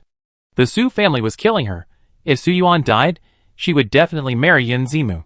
If she married Yin Zimu, she would become part of the Yin family, and the wealth under her name would go into their pockets. The Su family would definitely not be happy to see this outcome. Currently, Su Tang's shares in Jingxiu Group were a small piece of the pie, while the inheritance of Su Yuan, a level 9 energy master, was something everyone in the Su family coveted. For the Su family, the best outcome would be her death, with all her wealth going to the Su family. Furthermore, she was just a lowly, unpopular level 4 energy master. Su Tang sighed. Her situation was dire. Of course, if the Su family wanted to kill her, they wouldn't do it openly. They would kill her secretly, finding any excuse. As the most prestigious aristocratic institution in the Hongyi Galaxy, Hongguang First High School has fairly robust security measures. An attack on campus would likely be cumbersome, so the Su family likely wouldn't take action there. But she couldn't hide in the school forever. But if she went to compete for the position of head of the family, she would have to expose her strength. With only a level 8 energy master, she, alone, would be no match for them, and might even be secretly controlled. If she revealed her level 9 energy master status, she'd probably be captured by the military and forced to do free labor. While the military would likely treat her like a deity if she synthesized energy stones daily, and her life would seem glamorous on the surface, her freedom and privacy would be gone. And what about Su Xiaobai? If Su Xiaobai was exposed, she might even be dissected. Not to mention, she had to help Su Xiaobai regain his strength and find Su Yuan. So, exposing her abilities was a no-no. Su Tang clutched her hair in frustration. Aside from synthesizing energy stones, she seemed incapable of anything else. She was so frustrated. No, Su Tang's eyes lit up. Beast Tamer. Su Xiaobai had said she could contract a star beast and become a tamer. A high-level energy technician paired with a mecha would be incredibly powerful, but she couldn't build one in a short time. And as for star beasts, a powerful star beast wouldn't even be afraid of a mecha. Even a powerful energy-eating beast would be useless against a mecha. And even if she couldn't capture one, didn't Black Rose offer a catching service? Anyone with money could buy a powerful star beast, and Su Tang had plenty of it. Chapter 115. Lost in the shadow of the Su family assassination attempt, Su Teng felt every moment was precious. After analyzing the situation with Su Xiaobai, and with Su Xiaobai's expert guidance, Su Teng went back to the Black Rose website and headed straight for the ferocious star beasts for sale. After a quick browse, Su Teng discovered that there were no powerful energy-eating beasts at all, mostly large, ferocious carnivores. The most powerful carnivores for sale were from the Timber Wolf system, and could only withstand attacks from level 4 energy cannons. These star beasts had high attack power, but low speed, while those with high speed had low attack power. The combat effectiveness of a single star beast was completely inferior to that of a mecha. Finally, Su Teng chose a behemoth. Behemoths resembled prehistoric mammoths. In their normal form, they were 2 fist-sized gray piglets. When attacking, they would instantly expand to the same size as a mammoth. They could transform for portability, and their thick skin and flesh could be used as a shield. However, they were relatively slow and had poor reflexes. Su Teng didn't place an order rashly. She needed to plan her trip to the Timber Wolf Galaxy carefully. Master Tang, since you're planning to leave, why don't you buy a mecha? Su Xiaobai asked, puzzled. Mecha? Are there any mechas for sale here? Su Teng asked immediately, having looked for them. Of course not, Su Xiaobai said with disdain. He had already thoroughly browsed the Black Rose website, so he knew exactly what was available. If there aren't any, where can I buy them? Su Teng asked back. Underground auctions. Su Xiaobai replied matter-of-factly. This website sells the times and locations of various underground auctions. Su Xiaobai flipped a page for Su Teng, and she immediately saw the information section. There were even people selling information. There were even people making fake certificates here. It was like a pillow falling out of a sleepy bed. Su Teng's identity naturally needed to be concealed. A fake ID would be a good idea. It would put her in a much safer position. Ignoring the auction, Su Teng first looked for fake ID shops. There were several, the most expensive of which cost 1 million yuan for a standard ID card, also known as a light computer. The shop owner explained that they had someone at the boarding gate, and that the fake ID would definitely be found in the archives. As long as she hadn't committed any crime, and wasn't arrested for genetic and mental testing, the fake ID wouldn't be exposed. Of course, the fake ID needed to be picked up in person. The light computer containing the identity information couldn't be mailed. The shop's address was Bay Planet in the Baishur Galaxy. Bay Planet was a fully developed, artificially transformed planet, primarily populated by level 4, 5, and 6 residents, and the security was relatively good. You're the one, Su Teng decided with a slap on her thigh. Baishur Galaxy was right next to Hongyi Galaxy, so it was quite close. Considering her human skin mask, Su Teng placed 2 orders as requested and created 2 fake identities. The mask, of average appearance, was named Tang Xiaomi, a level 2 resident with S-level mental power, and 43 years old. The rather ordinary mask, named Tang Su, was set as a level 5 resident, with C-level psychic power and 32 years old. Su Teng initially considered creating a fake identity based on her original appearance, but after a moment's reflection, she decided against combining the 2 orders. After all, it's better to be safe than sorry. Since female residents of level 6 and below need to provide eggs to the Family Planning Association, Su Teng set her resident level higher. Her S-level psychic power was chosen to ensure she would be legally qualified to operate a mecha. Resident levels can be upgraded based on social contributions and military merits. Simply spending money to upgrade from level 4 to level 1 would be a staggering expense. A poor person only needs 10,000 credit points to obtain a formal ID card, effectively becoming a level 9 resident. Going from level 9 to level 8 costs 50,000 credit points. From level 8 to level 7 costs 100,000 credit points. From level 7 to level 6 costs 200,000 credit points. From level 6 to level 5 costs 500,000 credit points. From level 5 to level 4 costs 1 million credit points. From level 4 to level 3 costs 10 million credit points. And from level 3 to level 2 costs 100 million credit points. And from level 2 to level 1 costs a whopping 1 billion credit points. The shopkeeper also explained that obtaining S-level status for women is more complicated, as S-level women are extremely rare compared to the population. Therefore, the 2 certificates cost Su Teng 120 million credit points, even after the discount. Su Teng initially tried to bargain, but the shopkeeper said, "We're a small business, no bargaining." So expensive. Su Teng gritted her teeth, but ultimately accepted. Unbeknownst to Su Teng, the shop owner across the street was already ecstatically delighted. He just ripped off a fat sheep, uninformed about the market. In the Federation, women with S-level psychic powers were entitled to apply for a level 1 resident status free of charge, simply by verifying their S-level psychic power. Therefore, the shop owner simply dispatched one of their S-level psychic women to forge a level 2 identity based on the customer's information. For a small fee, they didn't even have to pay for a resident status. This meant the shop had profited over 100 million yuan for nothing. If Su Tang knew, she'd definitely curse him as an unscrupulous profiteer. After Su Tang paid, the shop owner sent her a code to contact her, guaranteeing delivery within 2 weeks. After securing her identity, Su Tang decided to check out the mecha and spent 100,000 credits to buy information about an underground auction scheduled for the next 6 months. Su Tang began searching through the auction items one by one. 3 months later, there was an auction with mechas for sale, and 5 months later, there were also mechas for sale at another location. Of course, Su Tang was eyeing the intelligent mechas. There were only 5 of them in these 2 auctions. Su Tang frowned. With only 5, competition would surely be fierce. She looked up the prices of intelligent mechas sold at previous auctions, and found that their prices fluctuated between 6 and 10 billion credit points. Su Tang checked her balance. Of the original 8 billion, she still had over 7 billion left. The 5 billion on her computer was essentially the same. On her 3 anonymous cards, 2 held 1 billion, and 1 had been cleared. The funds on the cards had all been transferred to her Black Rose Network account. She checked again, and found over 700 million left. This meant she still had 7.7 billion in liquid assets, excluding supplies. 80 to 77, that's a lot of money, Su Tang thought. After some thought, Su Tang transferred 5 billion yuan directly from her personal account on the computer to the blank anonymous card.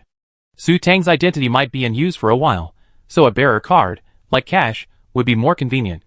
Anonymous cards are easy to use, somewhat similar to the modern Alipay scan function. Just hold the card in hand and tap it against the chip to complete transfers and payments. 7 billion yuan in cash is still a bit tight for buying a mecha, Su Tang thought. She might have to sell some energy stones for more money. After noting down the auction information for the intelligent mecha, Su Tang also noted down information for several upcoming auctions. She browsed the Black Rose website for a while, but considering she was about to leave school, she logged off without buying anything. Chapter 116. Su Tang lay sullenly in bed. Was this the beginning of her life on the run? To put it bluntly, she was a lost dog. She shook her head irritably. A true man can bend and stretch, let alone a humble woman. Right now, her tiny arms couldn't hold the entire Su family back. Once, she recruited a bunch of Star Beast minions. She returned in a mech equipped with a level 12 energy stone and a level 12 energy cannon and blast them to death. Even 20 years wouldn't be too late for a woman's revenge. A level 12 energy cannon could definitely destroy an entire planet with a single blast. Of course, this was just Su Tang's fantasy. Currently, the highest level of energy cannons manufactured by the Federation was only level 9. Due to their excessive energy consumption, level 9 energy cannons were still used as decorations on warships. After Su Tang had her fill of misery and imagined the glorious future, she decided to face the bleak reality. She called Su Yuan, but, as expected, the connection was still disconnected. After some thought, she called Yin Zimu, but the connection was still disconnected. Su Tang was furious. Disconnected? Disconnected? Disconnected every day. If you lose contact again, I make you heartbroken. She carefully recalled the future Yin Zimu had described to her. The future Yin Zimu had foreseen didn't even involve Su Yuan disappearing. Hadn't Su Yuan presided over her funeral after her heroic death? So, under normal circumstances, Su Yuan should have been alive and well. It seemed that Yin Zimu's changes had triggered a butterfly effect that had wiped out Su Yuan. Thinking of this, Su Tang couldn't help but vent her anger on Yin Zimu, feeling that he was being labeled unreliable and untrustworthy. As Su Tang rolled around in bed in frustration, she suddenly received a call from Yao Qing. Yao Qing had unexpectedly arrived at school. Su Tang left the room. Su Shi, who had been watching TV downstairs, was gone. Less than 5 minutes later, Yao Yu and Yao Qing arrived. The sight of Yao Qing was like finding support. Su Tang's inner fear, uneasiness, anxiety, confusion, and other negative emotions burst forth. Hugging Yao Qing, Su Tang wept softly. Yao Qing cradled Su Tang's head with one hand and gently patted her back with the other. Yao Yu, standing by, clenched his fists, then sighed and helplessly let go. He had no idea what to do, how to help Su Tang. After Su Tang's sobs subsided and her emotions calmed, Yao Qing spoke. Xiao Tang, remember, life isn't always smooth sailing, but there are no hurdles you can't overcome. You must always look forward. Sister Qing, I know. I'm just so sad, Su Tang replied softly. She didn't want to talk about the Su family's attempt to kill her in front of Yao Qing. Yao Qing, still looking kind and gentle, her gaze filled with concern, said, Xiao Tang, stay strong. Besides, I believe the head of the Su family will return. Yes. Sorry, Sister Qing, I made fun of you. Su Tang looked at the clothes she had wiped her tears and snot on, and suddenly felt humiliated. Oh my god, did she do such a childish thing? Yao Qing smiled and gently stroked the top of Su Tang's head, dismissing the incident. After offering a series of caring and comforting words, Yao Qing gave Yao Yu a look. Yao Yu immediately understood and sprinted upstairs. He paused at Su Shi's door before descending, shaking his head at Yao Qing to indicate that Su Shi was away and no one was around. Then Yao Yu took Yao Xiaolu out. Su Tang was baffled by Yao Yu's behavior. Shouting, what I'm about to say is very important, Yao Qing said, her face growing serious. Su Tang was startled, then quickly sat up straight, indicating she would listen carefully. An innocent man is guilty of possessing a treasure. Do you understand, Xiao Tang? Su Tang nodded, indicating she understood, then asked, Sister Qing, are you saying someone is trying to harm me? Yao Qing was pleased with Su Tang's quick reaction. Yes, you're in danger now. I suspect someone in the Su family might be trying to harm you. After all, anyone would covet the head of the Su family's personal property. Furthermore, you know the market value of your Jingxiu shares is around 100 billion yuan, a staggering sum. Consider that our Yao family's annual net income is only around 1 billion yuan. Hearing this, Su Tang's mouth dropped open in surprise. A family only makes 1 billion yuan a year? That's too little. Wouldn't it be dangerous for her to have so much money? Sister Qing, what do you think I should do? Su Tang decided to ask Yao Qing's opinion. Yao Qing's experience was there, and besides, she wouldn't harm her. My suggestion is that you contact Yan Zimu immediately, get engaged to him, and move into the Yin family as an equal wife. I think if Yan Zimu truly loves you and doesn't care about not having Patriarch Su as your backer, then with your vast private wealth and Yan Zimu's protection, you won't be wronged in the Yin family. Sister Qing, are you saying that the Yin family might not accept me? Su Tang was puzzled. Yes, because from what I understand, Yan Zimu is the most outstanding third-generation member of the Yin family, and could very well be the next patriarch. Consequently, his wife shouldn't be too low-ranking. She needs to have power and influence. Military families, like the Yin family, prioritize powerful marriages. Wealth alone is useless. Su Tang fell silent. She always viewed things too simplistically. She hadn't imagined that marriages between two members of a prominent family would be determined by power and equality of status. Without Su Yuan, she'd be a phoenix in distress. As the saying goes, a phoenix in distress is worse than a pheasant. Yan Zimu's been out of contact for a long time. This approach won't work. Are there any other options? Su Tang continued. I suggest you get engaged to Xiao Yu first. Xiao Yu isn't particularly talented, so there's no need for a family marriage. If you marry into the Yao family, your private property will also be transferred to ours. The head of the family will surely be pleased with this, and I can convince him to devote the entire family's resources to protecting you.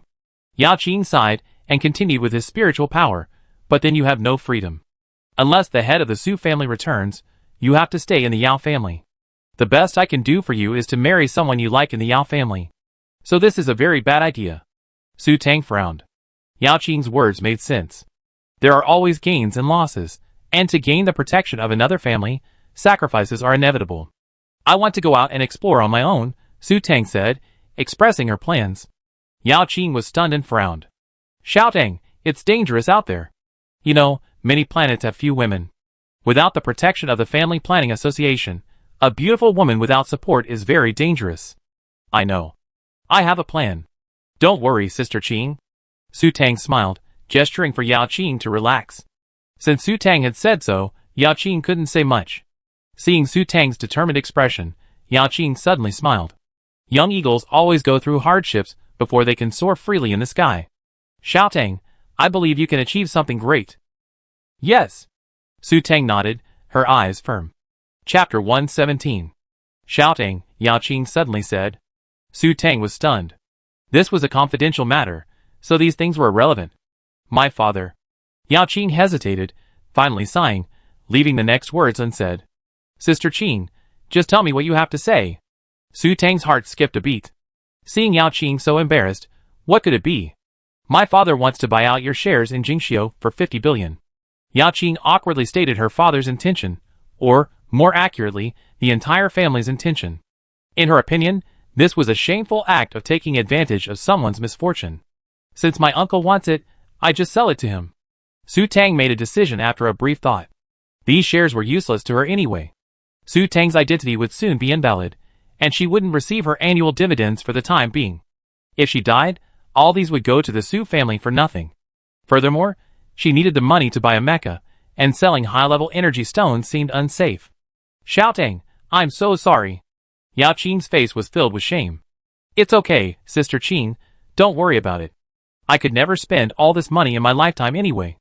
Any more is just another number. Su Tang shrugged. However, with a market value of 100 billion and an acquisition price of 50 billion, it looked like she'd lost a lot. Thank you. Yao Qing felt even more ashamed. Next, she had to complete the relevant handover procedures on the computer. The share transfer process was simple, and could be completed in one step on the computer. Half an hour later, Su Tang discovered an additional 50 billion credit points in her account, transferred from the Yao family. Su Tang was surprised. The Yao family and Yao Qing's father didn't agree, so the shares would ultimately become public property of the Yao family. This isn't just my father's wish, it's also the will of the head of the family, so I can't disobey. Sorry, Xiao Tang. Yao Qing seemed to see Su Tang's confusion and explained. This gift is for you. Thank you for not putting me in a difficult position. After completing the formalities, Yao Qing handed Su Tang an anonymous card, a space button, and a diamond ring. Sister Qing, you're too polite. I can't accept this. Su Tang naturally politely declined. Xiao Tang, please keep it. This will keep you safe, Yao Qing said. Safer? What did that mean? Su Tang was puzzled. Since Yao Qing said so, Su Tang could no longer be polite. She figured Yao Qing might compensate her out of his own pocket, and if she really didn't accept it, Yao Qing might feel bad. So Su Tang accepted Yao Qing's gift. Su Tang took a closer look, and once she saw it clearly, she lost her composure.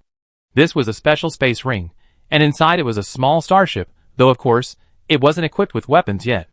And another diamond ring? For her future proposal? Su Tang cast a puzzled look at Yao Qing.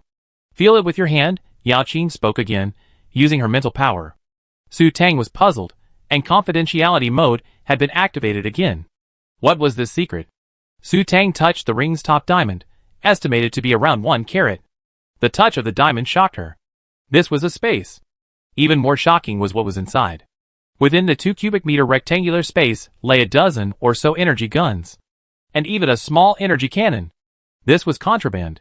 Su Tang stared at Yao Qing in shock. This is a special space ring I found by chance. It can't be detected with psychic power. You can only detect it by touch. So be careful not to be discovered. I can rest assured knowing you're wearing it. Yao Qing smiled and continued the psychic conversation. After removing her finger from the diamond, Su Tang felt it again with her psychic power. Sure enough, there was no reaction at all. It looked like an ordinary diamond ring to her psychic power. At security checks, all space rings require psychic scanning. Security inspectors carefully scan every item in a person's psychic rings, making it easy to see if there are any prohibited items. This ring, however, could slip through security checks. Su Tang was delighted. Yao Qing had gifted her a treasure. This ring was definitely worth a lot. Sister Qing, thank you. Su Tang thanked Yao Qing sincerely. I should be thanking you, Yao Qing smiled, welcoming Yao Yu in. The three of them chatted. Yao Qing mentioned some family matters, and suggested some safer planets, suitable for travel. Before they knew it, it was dinner time. After dinner was served, the three of them ate together. After dinner, Yao Yu and Su Tang each took Yao Xiaolu and Su Xuqi for a walk, while Yao Qing also went out for a walk alone. Su Tang flew around on Su Xuqi, her enormous size giving way to a complex feeling. The entire Hongwang First High School knew she had a pet lion-winged beast. To put it bluntly, the entire Hongwang planet knew she had one. Even in her furry state, Su Tang still had a noticeable presence. Living creatures can't fit into a space trap, meaning she couldn't hide. Therefore, if she wanted to travel secretly, she absolutely couldn't take Su Xuqi with her. Xuqi, I can't take you with me anymore, oh no! Su Tang said sadly, stroking Su Xuqi's fur. Su Xuqi responded with a series of meows. Su Tang knew Su Shuqi had no idea what she was talking about. All you do is eat, eat, eat. It's better to send you to Yao Xiaolu to keep him company, so you won't be lonely. Su Tang was thankful she hadn't signed a contract with Su Shuqi. Otherwise, if she had abandoned him, he might have starved to death. Meow. Meow. Su Shuqi seemed excited after hearing Yao Xiaolu and began to cheer. Su Tang laughed in anger, you little heartless bastard. After flying for a while, Su Tang spotted two familiar-looking people on the ground. Upon closer inspection, they were Yao Qing and Su Yun, strolling together. Su Tang grinned, a sly reaction. After flying to the large supermarket inside the school and buying 20 anonymous credit cards, Su Tang directed Su Shuqi to fly back. At the villa, Su Tang returned to her room. After feeding Su Shuqi, she took out the anonymous credit card Yao Qing had given her that afternoon and swiped it. Wow, there were 10 billion credit points. Su Tang took out the 20 newly purchased anonymous credit cards and the 4 existing cards and began allocating her credit points. The newly received 50 billion credit points from her personal account on the optical computer were transferred to the cards in batches. 1 for 20 billion, 2 for 10 billion, 1 for 5 billion, and 4 for 1 billion. Su Tang divided the remaining 1 billion into 500 million, 200 million, 2 cards, 50 million, 20 million, 2 cards, 5 million, 2 million, 2 cards, 1 million, and 2 cards, and 500,000. The 67 billion credit points were divided among 24 cards. To prevent confusion, Su Tang wrote codes on the cards worth over 100 million that only she could understand. The 20 billion was placed in her interspatial ring, and the others were placed in separate interspatial buckles. The remaining small value cards were also coded and placed in the nightstand in her luxurious bedroom. At this point, her personal account on her computer still had over 13 million credit points. Su Tang shook her head. Sometimes, handling too much money was a hassle. Chapter 118. Since she had decided to leave the Hongyi Galaxy, Su Tang naturally had to be fully prepared. She definitely couldn't leave Hongwang Star under her identity, so how could she sneak out? Lying in bed, Su Tang began to ponder quietly. Identity? What identity could she use to leave the house openly? Oh, Su-shi! An idea flashed through Su Tang's mind, and she began to rummage through her space button. There it was! This Su-shi mask, customized for fun, would come in handy. A plan to secretly travel to the Baishur Galaxy gradually took shape in Su Tang's mind. She felt that every minute she stayed in school would increase the danger. The Su family was currently hesitant to take action within the school, but if she stayed inside, they might send someone to attack her. So she had to leave as soon as possible. Yes, early tomorrow morning. The next morning, as usual, the three of them had breakfast together. While they were eating, Su-shi suddenly collapsed onto the table. Yao Yu was stunned by this sudden change. Ayu, you helped me, right? Su Tang said calmly. Yao Yu was stunned for a moment, then, as if struck by something, he patted his chest and nodded firmly. Su, just give me your orders. Okay, let's carry her back to the room first. Su Tang began to act. With Yao Xiaolio's help, Su-shi was carried back to the room and thrown onto the bed. After taking the space button Su-shi had used to carry her flying car, Su Tang found a thin blanket to cover her, kindly leaving a space open to prevent her from suffocating. Under Yao Yu's astonished gaze, Su Tang calmly applied the human skin mask that resembled Su-shi. 10 minutes later, after peeling off the mask-like layer, 2 identical Su's eyes appeared in the room. Yao Yu was stunned, his mouth hanging open in an O shape. Su Tang looked in the mirror and saw a resemblance. She opened Su-shi's closet, grabbed 2 sets of Su-shi's clothes, and left the room with Yao Yu. Su Tang returned to her room, changed into Su-shi's clothes, and then went downstairs. Ah, you, let her smell this potion in 3 days, and she wake up. Then, please come up with a trick to trick her. Su Tang spoke cautiously, handing Yao Yu a bottle containing the antidote. Su-shi's unconsciousness was naturally caused by Su Tang infusing her milk with the Call-a-Zo formula. Su Tang hadn't expected it to be so potent, knocking Su-shi unconscious instantly. By the way, you can use this when the time comes. It has instructions. Su Tang thought of her precious illusion potion. With it, she could make up any excuse Su-shi would believe. Yao Yu carefully took the 2 potions and placed them in his space button, looking at Su Tang with a complicated expression. My sister said Susu was in danger, but he couldn't help her. Also, I trouble you to take care of Su-shichi from now on. Su Tang handed the fur-balled Su-shiachi to Yao Yu, as if entrusting her to a child. Yao Yu took it with a heavy heart, a puzzled expression on his face. Susu, Will you come back in the future? Of course, I will definitely come back in glory. Su Tang's eyes were firm. The Su family belonged to her father, Su Yuan. She couldn't let it go to someone else. When she gained the strength, she would fight for the position of head of the Su family. Even if Su Yuan didn't return, as the daughter of the former head of the family, she would be qualified to challenge the head of the family when she came of age. Yao Qing had told her all this information about the family. Well, my sister and I will definitely support you when the time comes. Then I'm leaving, Ayu, bye. Su Tang turned and walked out. Su, I can't bear to leave you. Yao Yu grabbed Su Tang's arm. Su Tang turned and saw Yao Yu's sad face. She reached out and hugged him. Don't worry, I'll be back. It's not like we be separated forever. Yao Yu was silent. He knew Su Tang had no other choice but to leave. After a long pause, he softly said, take care. You too. Su Tang smiled and patted Yao Yu's shoulder. I hope you can come to greet me in your smart mecha when I come back. Yes, I will. Severing her reluctance, Su Tang resolutely walked out the door. As Su Tang stepped out the door, Su Shuqi meowed, as if sensing something. Yao Yu stroked Su Shuqi's fur and stood at the door, watching Su Tang leave until her figure disappeared into the distance. Yao Yu stood at the doorway for a long time, silently praying, Su, you must come back alive. It was he who was incapable of protecting Su Tang. If he could gain the approval of the patriarch, perhaps he could convince him to protect Su Tang. Unfortunately, he was completely ignored by the patriarch. Strength, power. As expected, men without strength and power are cowards, unable to even protect those who matter to them. For the first time, Yao Yu's desire for power ignited within him, a fierce glint flashing in his eyes. He would strive to become patriarch of the Yao family. Su Tang, who had left, naturally had no idea of Yao Yu's thoughts. After walking a distance, Su Tang retrieved Su Shi's flying car. Because Su Shi constantly changed cars, hers didn't have a recognition feature, and cars with this feature couldn't be sold. Driving the car, Su Tang secretly congratulated herself. Fortunately, Xiao Baihua's car didn't have this feature. Su Xiaobai, you're responsible for observing the surroundings. Use your ultimate move at the first sign of trouble. Su Tang instructed Su Xiaobai to escort them throughout the entire process. What's an ultimate move? Su Xiaobai was confused. It's a space-tier teleportation. Su Tang rolled her eyes. How could she be so stupid? She didn't even have this much comprehension. Then where can you teleport to? You can only go to places you've been to before, Su Xiaobai continued. Well, let me think about it. Su Tang pondered. She had been to very few places on Hongguang Star.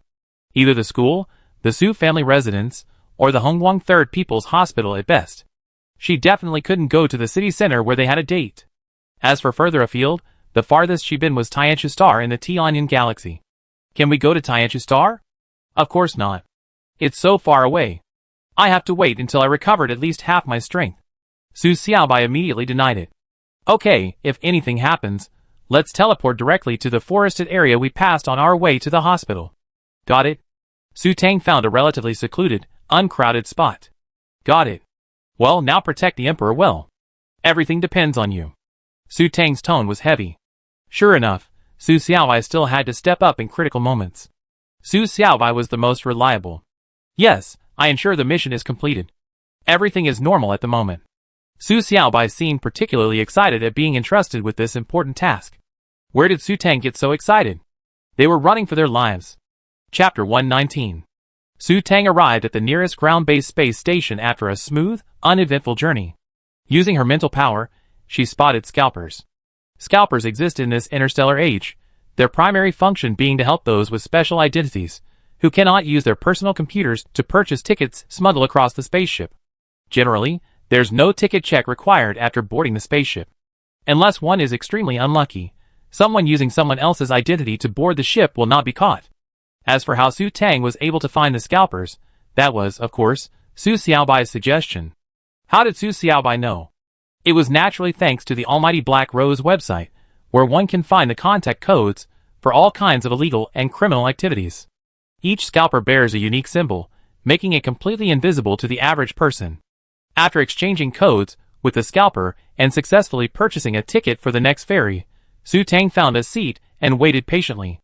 Looking at someone nearby carrying bags, Su Tang thought to herself, this person is poor, without even a space debit card. Wait! Space buckles. Boarding the ferry requires security checks. This means the security personnel will know exactly how many space buckles she has, and how much supplies are inside them. Then, her identity is easily apparent. If the Su family issues a travel ban on her, she won't be able to leave. Su Tang was anxious. What should she do? Should she throw away all her space buckles and only keep her space ring? How could she? Her flying car, spaceship, and starship fortress. How could she throw them away? And the space buckles couldn't be stored in a space ring. What should she do? Should she really throw them away? Su Tang couldn't bear to do it. No, my ice crystal is still in the space buckle. Su Xiaobai shouted after hearing Su Tang's inner thoughts. So what do you say? She didn't want to throw it away, but was she going to gamble, and hope the Su family didn't issue a ban? Put it here, put it here! Su Xiaobai shouted. What? You didn't even put your body anywhere? Su Tang asked. I have a fairy palace. I have a fairy palace. I can store things there. Your spiritual power can't detect it, Su Xiaobai explained. Fairy palace? What kind of thing? Su Tang was puzzled, thinking back to the novel she read. Fairy palaces, immortal mansions. Spaces for growing vegetables, raising livestock, and receiving people. The golden tricks that are usually required of heroines in novels. Su Tang's eyes lit up. Could it be what she was imagining? Yes, that's exactly what you're thinking, Su Xiaobai replied affirmatively. Damn it! Su Tang raged. Why didn't you tell me you had a space? I should have taken Su Shuqi with me. Space? Any star beast she takes in from now on can be kept in Su Shuqi's space? That way, she can come and go freely in the city, and as a beast trainer, she won't have to sleep in the wild. What a life! TSK. Happiness really comes too quickly. Right now, my immortal abode is only, the size of your fist, Su Xiaobai replied weakly. The size of a fist. Su Tang instantly heard the sound of heartbreak, and happiness flapped its tiny wings and flew away. So small. Su Tang scoffed. You can put space buckles in here. Space buckles, you know?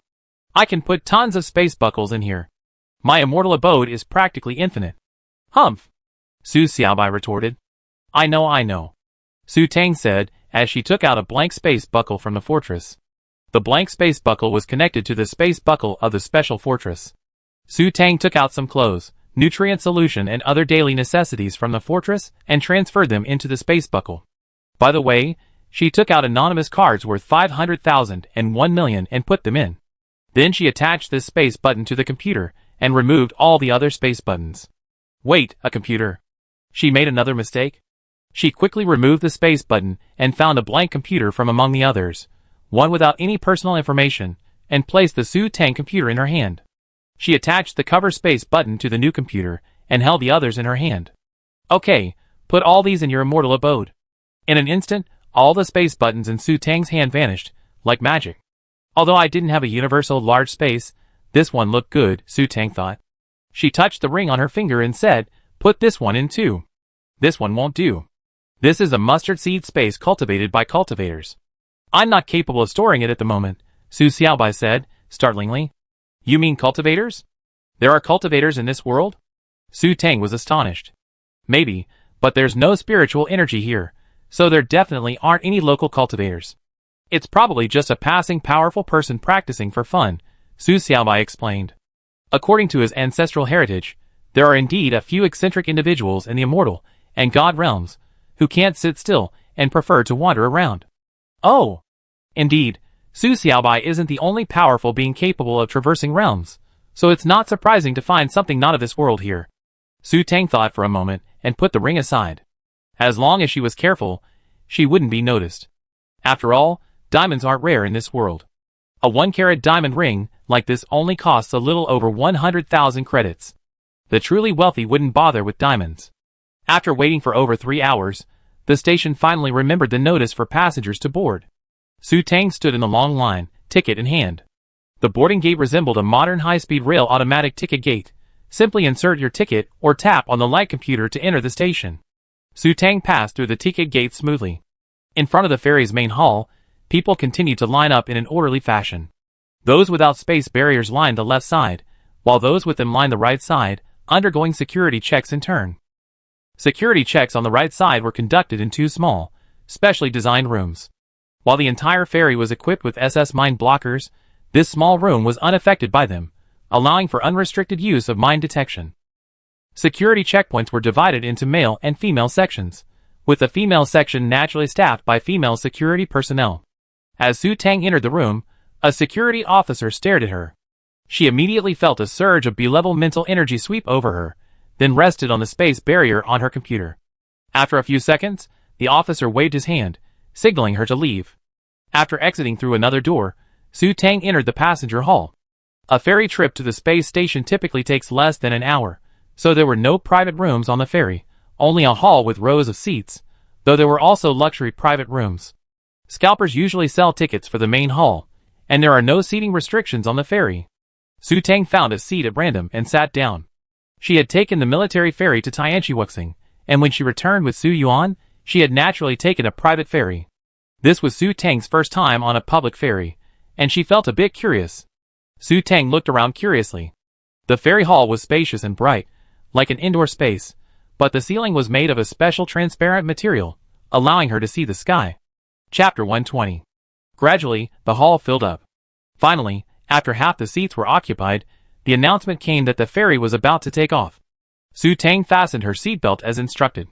A moment later, a sense of weightlessness washed over her. Was she taking off? Suddenly, Su Tang felt a sense of loss. She was leaving this place, leaving Hongwang Star, and even leaving the Hongyi Galaxy. A wave of reluctance welled up in her eyes sore, and her vision blurred. Although she hadn't spent much time at the Su family, she truly couldn't bear to leave. Not because of the Su family, but because of the Su family with her father and grandfather. Su Tang took a deep breath, raised her head 45 degrees, and stared upward, holding back her tears. Who is she shedding tears for? Even if she cried to death, no one would pity her. Be strong, one must be strong. She will definitely take back the Su family. Su Tang clenched her fists and vowed silently. Master Tang Tang, you still have me, Su Xiaobai said, appearing to offer a sentimental response. Yes. Su Tang nodded. That's right. She still had Su Xiaobai. Su Xiaobai and she were one. No matter where she went, she still had Su Xiaobai by her side. As the ferry sailed, the scene below gradually blurred. Soon, the ferry entered the clouds, revealing a breathtaking beauty of layered mist. Many people looked up to admire it. Then the ferry emerged from the clouds, and the vast starry sky came into Su Tang's view. Soon, the bustling space station on Hongwang Star came into view, with spaceships, frigates, starships, and ferries appearing in sight. Gazing at the majestic and magnificent starry sky, Su Tang's mood gradually brightened. After the ferry arrived at the station, Su Tang joined the crowd of people alighting. The station was bustling with people, like a modern train station. Following the instructions, Su Tang took the public hover car to the corresponding ticket office. Arriving at the ticket office, Su Tang once again began looking for scalpers. However, because the station was overcrowded and Su Tang was afraid of encountering a level 4S psychic, the task of finding a scalper fell to Su Xiaobai. Su Xiaobai quickly found the scalper, and Su Tang exchanged secret codes with him, like a secret agent handover, and successfully purchased a spaceship ticket to Hong Shursan Planet. Spaceships to the Baishur Galaxy were only available at Hong Shursan Planet Station. Su Tang felt like she was riding the subway. Not being able to fly a private spaceship was truly inconvenient. 2 days later, Su Tang arrived safely at the Hong Shursan Planet Station. Su Xiaobai was once again assigned to find a scalper, and Su Tang successfully purchased a private room ticket to the Wenyin Galaxy. Why Wenyin Galaxy? Su Tang explained that this was to create a fog screen for the enemy. Even if her whereabouts were exposed, others would only think she was going to the Wenyin Galaxy to visit Yanzimu. This spaceship was passing through the Baishur Galaxy, meaning she could disembark unnoticed. Su Tang felt incredibly lucky. The ship was actually leaving in just an hour. It was normal for ships to travel to other star systems to depart only every few months. If it departed immediately, she could leave right away. Su Tang went to check in, feeling incredibly happy. The ship had already started checking in 22 hours earlier. She arrived at the gate, and her ticket was automatically checked in. Great. No staff were checking tickets. After another smooth security check, Su Tang used her ticket to find her room. This type of ship ticket isn't recyclable, and in special circumstances, they'd be checked to verify personal information. A so-called individual room ticket, meaning a ticket for one person per room, was more expensive. After finding her room and using her ticket to open the door, Su Tang discovered it was somewhat similar to a modern hotel, with a bed, a toilet, and a TV. After Su Xiaobai confirmed that there were no 4 S-level psychics on the spaceship, and that the highest was only an S-level psychic, Su Tang began to explore it with unbridled psychic power. Like a train, the spaceship had hard seats, sleeper berths, small single rooms, like hers, and luxurious larger rooms. There were also restaurants, massage rooms, a swimming pool, a spa, a shopping mall, and there was even a casino. In short, the spaceship had everything it needed, practically like a small city. After touring the spaceship, Su Tang decided to prepare well for the future. She pulled out a pen and paper and began writing and drawing. She felt it was inappropriate to keep notes on her computer, especially since she wouldn't need it in a few years. A personal computer could easily reveal her whereabouts. First, she had to prepare her supplies. Naturally, she chose nutrient solution for food.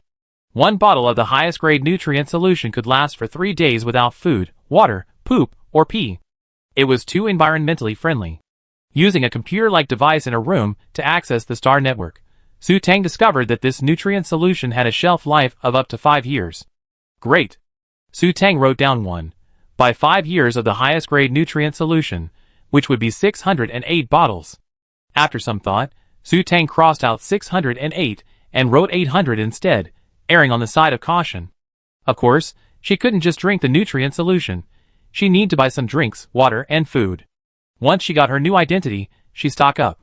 Su Tang suddenly felt like the heroine of a post-apocalyptic novel, stockpiling supplies as soon as she knew the apocalypse was coming. She didn't need to do that. Forget it, Su Tang shook her head. She had plenty of money anyway. She remembered that inhabited planets that had been cleared for cultivation usually had gravity regulators, temperature regulators, humidity regulators, oxygen regulators, and so on, so people wouldn't feel uncomfortable on such planets. But on uncultivated planets, that wasn't always the case. She needed a gravity regulator, and a personal one, like a wristband, was very convenient. She also needed to buy temperature-controlled clothing and an oxygen mask. It would be best to buy plenty of oxygen-generating equipment, Su Tang thought to herself. Su Tang wrote down everything she had in mind. And her car, fortress, spaceship, and even the starship Yao Qing had given her were all useless. They needed to be modified. A quick search on the StarNet revealed a wealth of modification materials and color-changing sprays, all easy to use. Su Tang decided to buy that too. No, she thought. And the license plate? These devices all had automatic navigation, meaning they could be located. Even if they were registered under her identity and reshelled, they would still be discovered. Well, aside from the small starship Yao Qing had given her, all the others were scrapped. Su Tang rued inwardly. After writing down everything she could think of, Su Tang received the news that the spaceship was about to depart. After a moment, she felt another wave of weightlessness, which quickly returned to normal. Su Tang knew the spaceship was leaving. She sighed. This time, she was truly leaving. After the spaceship departed, Su Tang remained in her room, either synthesizing energy stones or sleeping. She ate the nutrient solution she had bought earlier. Her fortress still had enough for over a month. Su Tang didn't dare to go online for fear of her whereabouts being exposed. Chapter 121. 2 days later, Su Tang found a strange message on her laptop when she took it out. Miss, please take care. If you're still alive in 10 years, we come find you. Yuan E. It came from an unfamiliar source. Yuan E? That's the sender's name? Su Tang pondered. Miss? Then she must be from the Su family, but Yuan E, aren't all the Su family's secret guards named after Su? Shouldn't they be called Su-yi? Wait, Su Tang's eyes widened. She seemed to understand. Su Yuan, Yuan E. These were Su Yuan's secret guards, not belonging to the Su family, but Su Yuan's personal secret guards. 10 years later? Does this mean that only after Su Yuan's death is confirmed will his secret guards appear and pledge their allegiance to her? Could secret guards be like inheritance? Su Tang wondered. After some thought, Su Tang decided to ignore it. Yuan E simply meant that they would only look for her if she could survive 10 years later. So let's talk about it 10 years later. Su Tang made another note on the paper. Look for Yuan E in 10 years. After writing it down, she asked Su Xiaobai to keep the paper. In Su Tang's opinion, although Su Xiaobai's immortal abode was a bit horribly small, it was definitely the safest. Even if she died, Su Xiaobai would be fine. On the 3rd day after the spaceship departed, it arrived at the Baishur Galaxy and stayed at the space station on Baishur Star 11. Because of the one-day ticket inspection, The spaceship would stay at the Baishar Star 11 station for 1 day. During this day, passengers could disembark and explore the space station and do some shopping. Of course, those using tickets had to carry them with them, otherwise they would not be able to board the spaceship. Relatively speaking, things on the space station were much cheaper than on the spaceship. Su Tang disembarked after the spaceship arrived. She decided to check things out. After a brief tour of the station and searching every restroom, she had a general idea of the area. The station had many shops, but Su Tang could only look around. Purchases typically involved swiping through personal accounts on their computers. Those without official documents had temporary cards with simple records, and swiping an anonymous card would have looked strange. Su Tang ultimately returned to the spaceship empty-handed. In her room, she lay quietly in bed, waiting for night to arrive. Although there was no true distinction between day and night on the station, at midnight, most people would be asleep or logged onto Skynet. The hours between midnight and 2 a.m. were the least crowded. After a moment's thought, Su Tang pulled out her computer and sent messages to Yao Qing and Yao Yu. Leave safely, don't worry. She also left a message for Su Yuan and Su Qiming. I be gone for a while. I be back when you come back. Don't worry. After rolling back and forth in bed a few times, Su Tang called Yen Zimu again, but the call was still disconnected. With a sigh, she left him a message. I'm leaving. I be back in 10 years. Don't worry. After finishing everything, Su Tang gazed at the delicate computer, which resembled a jade bracelet, in the light. A feeling of reluctance washed over her. Finally, Su Tang sighed, pulled a chip from its pocket, and swiped it across the computer. She had bought this chip from Black Rose Online, intending to play a prank on someone. It contained a virus that corrupted the computer's personal information. In 3 days, the computer, along with the personal information inside, would be useless. Of course, residents could simply go to the registration office to apply for a new one. After finishing everything, Su Tang tossed the laptop and the boat ticket into the trash, setting it to be cleared after 3 days. She lay in bed, waiting for the time to arrive. Master Tang, the station is deserted. No one's using the restroom near there anymore, Su Xiaobai reminded her a few hours later. Su Tang checked the time, 11 p.m. Let's go then. It's up to you. Yes, Su Xiaobai said, and a black crack appeared before her eyes. Like a zipper, it widened, eventually reaching over 2 meters high and half a meter wide. When the crack stopped growing, Su Tang stepped through. After all, she had been through it once before, so she was familiar with it. She had already taken the experience of traversing space with aplomb. In an instant, the space shifted, and Su Tang suddenly appeared in the women's restroom. Calmly pulling out a potion from her space pocket, Su Tang removed Su Shi's mask. Then she took out her handsome face from her past life and applied it to the mask. She also took out her Adam's apple disguise and applied it to her own. Back in school, she browsed online shopping whenever she had the chance and ended up buying a ton of gadgets.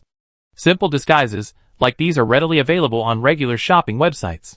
Su Tang bought a ton of stuff: men's Adam's apples, beards, artificial moles, artificial freckles, double eyelids, thicker noses, temporary skin-changing potions, and even an injection that instantly swelled up her face so much that her parents wouldn't recognize her. Of course, Su Tang didn't dare use any of these. She found a pair of 10 centimeters high boots with insoles, and a loose coat to conceal her figure. A moment later, a handsome, slender man, about 175 centimeters tall, approached the bathroom sink. After a moment's thought, Su Tang grabbed a pair of sunglasses and put them on. She glanced in the mirror. This outfit was perfect. Wow! Su Tang pondered, wouldn't it be a bad idea for a man to just walk out of the women's restroom out of nowhere? A quick check of the cameras would reveal something unusual. The public areas of the space station were all covered in cameras, so of course there weren't any in the restrooms. If the government dared to install cameras in the restrooms, they would be damned by the public. Just as Su Tang was hesitating and pondering, a powerful aura of SSS-level psychic power suddenly appeared. Su Tang was surprised. Who was so arrogant as to brazenly release it in the space station? And why was it being released? To scare people? Psychic auras don't have a detection function. Don't look at me. That person is a 4S level. He's interfering with electronic recording equipment. There's something fishy going on, Su Xiaobai said meaningfully. Su Tang realized that just as a psychic blocker could interfere with psychic detection, a psychic aura could also interfere with electronic equipment. Of course, the psychic power level had to be higher for the blocker to work. Otherwise, if just anyone released an aura and the monitoring equipment failed, it would be chaos. At that moment, the monitoring equipment within the range of this SSS-level aura would be completely obliterated. Master Tang Tang, hurry up! Su Xiaobai urged. Su Tang regained her composure and hurried away. She was still very curious about the owner of the aura, but luckily, she didn't immediately use her psychic power to probe, otherwise she would have been exposed. Why do I feel his aura is SSS level? Su Tang asked in confusion. Because you're a rookie, you could tell he's 4S level with your psychic power, Su Xiaobai said without giving her face. How could Su Tang have so many 4S level psychics? Aren't there only one in history? Su Tang curled her lips. Sure enough, the information on StarNet was just a lie to fool ignorant people like them. Chapter 122. Have we seen that person before? Although she couldn't see him, Su Tang was still curious. I don't know. He was wearing a human skin mask, Su Xiaobai answered honestly. A human skin mask. Spiritual power couldn't penetrate it to reveal his true face. Never mind, he was just an insignificant person. Su Tang began to follow the instructions. After walking a distance, the spiritual power field disappeared. Soon, Su Tang arrived at the ticket office and waiting area for the trip from Bai Star to Bay Star. Su Tang gave the scalper a meaningful look. The scalper was truly dedicated, still selling tickets so late. She continued to painstakingly exchange signals with the scalper, and finally paid double the price for a spaceship ticket to Bay Star. After arriving at the Bay Star space station by spaceship, Su Tang continued her efforts and finally arrived by ferry. The ferry she chose arrived at the ground station closest to her destination, Xiangye City. After getting off the ferry, Su Tang keenly noticed a group of people rushing toward the exit. The security here was so poor, yet they dared to rob so brazenly. Su Tang was shocked and quickly retreated to the back of the crowd. It didn't take long for Su Tang to realize she was wrong. Guest, I've been to every place on Bay Star and I know it all. Guest, choose me. I'm familiar with all the shops here and can give you a discount. Guest, my rate is the lowest. 100 credits for a day's tour. At this point, Su Tang fully understood. This was a tour guide, and an unlicensed one at that. Su Tang observed them carefully as they walked. She naturally wouldn't choose a tall, muscular man, and quickly identified her target. These tour guides were also very discerning, singling out passengers without luggage. No luggage equals more space equals more money. Several tall and muscular men surrounded Su Tang, who immediately dodged and approached a skinny boy, seemingly only 12 or 13, crammed into a corner. How much is it for you per day? Su Tang asked. Of course, she was using a voice changer, so her voice was a very ordinary male voice. Sir, will you choose me as your tour guide? I'm very cheap. I can guide you for a whole day for just 50 or 30 credits. A flash of surprise flashed in the boy's eyes. Tour guides are a rather useless thing. After all, with the advancement of technology these days, buses and taxis are everywhere, and automatic navigation systems are everywhere. Few people would hire a tour guide. Only those who are truly unable to find a job would try their luck as a tour guide. Okay, follow me. With that, Su Tang headed towards the exit. Without an ID, she couldn't even get a taxi, so she had to take the bus. Amid the envious gazes of the other tour guides, the boy hurriedly caught up with Su Tang. What's your name? Are you familiar with this place? Su Tang asked. Since they had hired a guide, a local would be ideal. My name is Dong Tian, and I lived here for 17 years, the boy replied. You're 17? Su Tang was surprised. She thought he was only in his teens, so he was malnourished. Winter? That's a strange name. Well, because the director found me in Dong Tian, I'm called Dong Tian, Dong Tian replied. Director, an orphan? No wonder, Su Tang understood. Why didn't you join the army? Why didn't you go to school? Orphans in the orphanage had to leave at 16. The government only provided support for children under 16. For minors over 16 without a guardian, the government provided a monthly subsidy of 200 credit points to ensure they didn't starve to death. After turning 16, orphans could choose to join the army and build their own careers. I'm not in good health, so I don't meet the military requirements. I graduated from junior high school and am saving for college, Dong Tian replied dejectedly. Children without parents are like weeds, Su Tang sighed. Schools are out now, and taking advantage of the holiday to earn tuition, Dong Tian seems to be a good young man working part-time to earn money for his studies. I help out whenever I can, Su Tang thought. Arriving at the taxi stand at the ground space station, I have a secret mission and can't reveal my whereabouts. You hail a taxi, Su Tang whispered, her face mysterious. Don Tian was momentarily surprised, but quickly recovered, nodded, indicating he understood, and immediately hailed a taxi. Taxis are autonomous, self-driving, hovering vehicles. Passengers simply enter their destination, and the taxi will automatically drive to their destination, guided by navigation. After hailing a taxi at the stand, the nearest available taxi will arrive. Soon, an empty taxi pulled up in front of them. Su Tang got in the passenger seat and waved to Don Tian, signaling him to take the driver's seat. "Go to Xianye City and find me a hotel," Su Tang said after Don Tian got into the driver's seat. After a moment's thought, she added, "One that doesn't require identity verification." "I understand," Don Tian said. Although he didn't believe in so-called secret missions, he had heard of clients like Su Tang who didn't want to reveal their personal information. He heard from his seniors that meeting such clients was the most profitable, and Don Tian secretly looked forward to it. Moments after the car started, Don Tian got what he wanted. Su Tang pulled out her 1 million yuan card, but now it only had a little over 100,000 yuan left. Long-distance spaceship tickets were still very expensive, especially since she bought them from a scalper who paid double the price. "I transfer 10,000 credit points to your account," Su Tang casually said, handing over the card. 10,000? Don Tian's voice trembled. 10,000 credit points.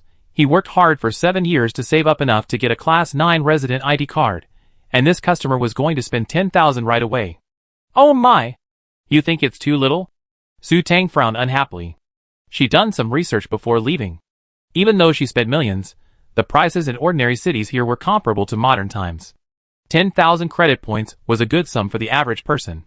No, Don Tian quickly waved his hand. "I just think it's too much." "Take it.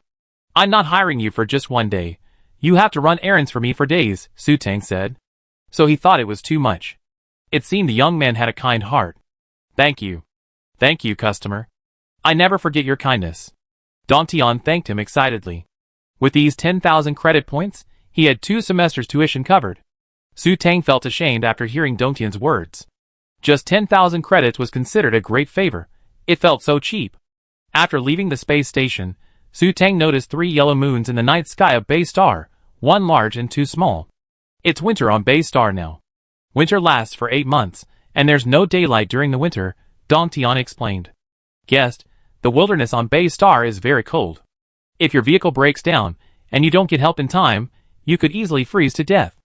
Therefore, it's best to bring a thermostat if you're leaving the city," Don Tian added. "Every year, people freeze to death in the wilderness on Bay Star during the winter." "Yes." Looking at the vast expanse of snow-capped mountains outside the vehicle, Su Tang nodded earnestly. It looked incredibly cold. Chapter 123. Over an hour later, a vast, dazzling, brightly lit city stretched as far as the eye could see. As the car drew closer, towering skyscrapers came into view, and the dazzling array of floating billboards. Cars sped past in an orderly fashion on the skyways at varying heights. A standardized, high-tech city, Su Tang thought to herself. On Hongwang Star, she often thought she was still on Earth. Xianye City truly matched her imagination of a futuristic, metallic, high-tech city. After entering the city, Don Tian parked the car in front of a hotel that looked quite impressive. Su Tang looked up. Wow, this hotel was taller than the buildings in Dubai. "Guest? Call me boss. From now on, you're my little follower," Su Tang interrupted. Having a follower helped conceal her identity. "A boss?" Don Tian thought to himself, what a mysterious guest. But the customer is king, and he must unconditionally satisfy their every need. After all, there's a 10,000 credit point service fee. "Boss, this hotel has relatively lax management, and you don't need to check in with your ID, but the price is quite high," Don Tian muttered. He felt he couldn't make his own decisions, and still needed to negotiate with the guest. What if the guest complained about the price and asked him to pay for it? He wouldn't have the money. "How much?" Su Tang asked, raising an eyebrow. "I heard a standard room costs 10,000 credit points a night," Don Tian said. "Okay, I see." Su Tang calmly pulled out a card with 5 million credit points on it. She thought it was expensive, but it was only 10,000 credit points a night. "Here's 5 million. I transfer it to your account first. It fund our event. You pay later." 5 million? Don Tian's tongue trembled. What had he heard? 5 million. He never seen that much money in his life. "Calm down.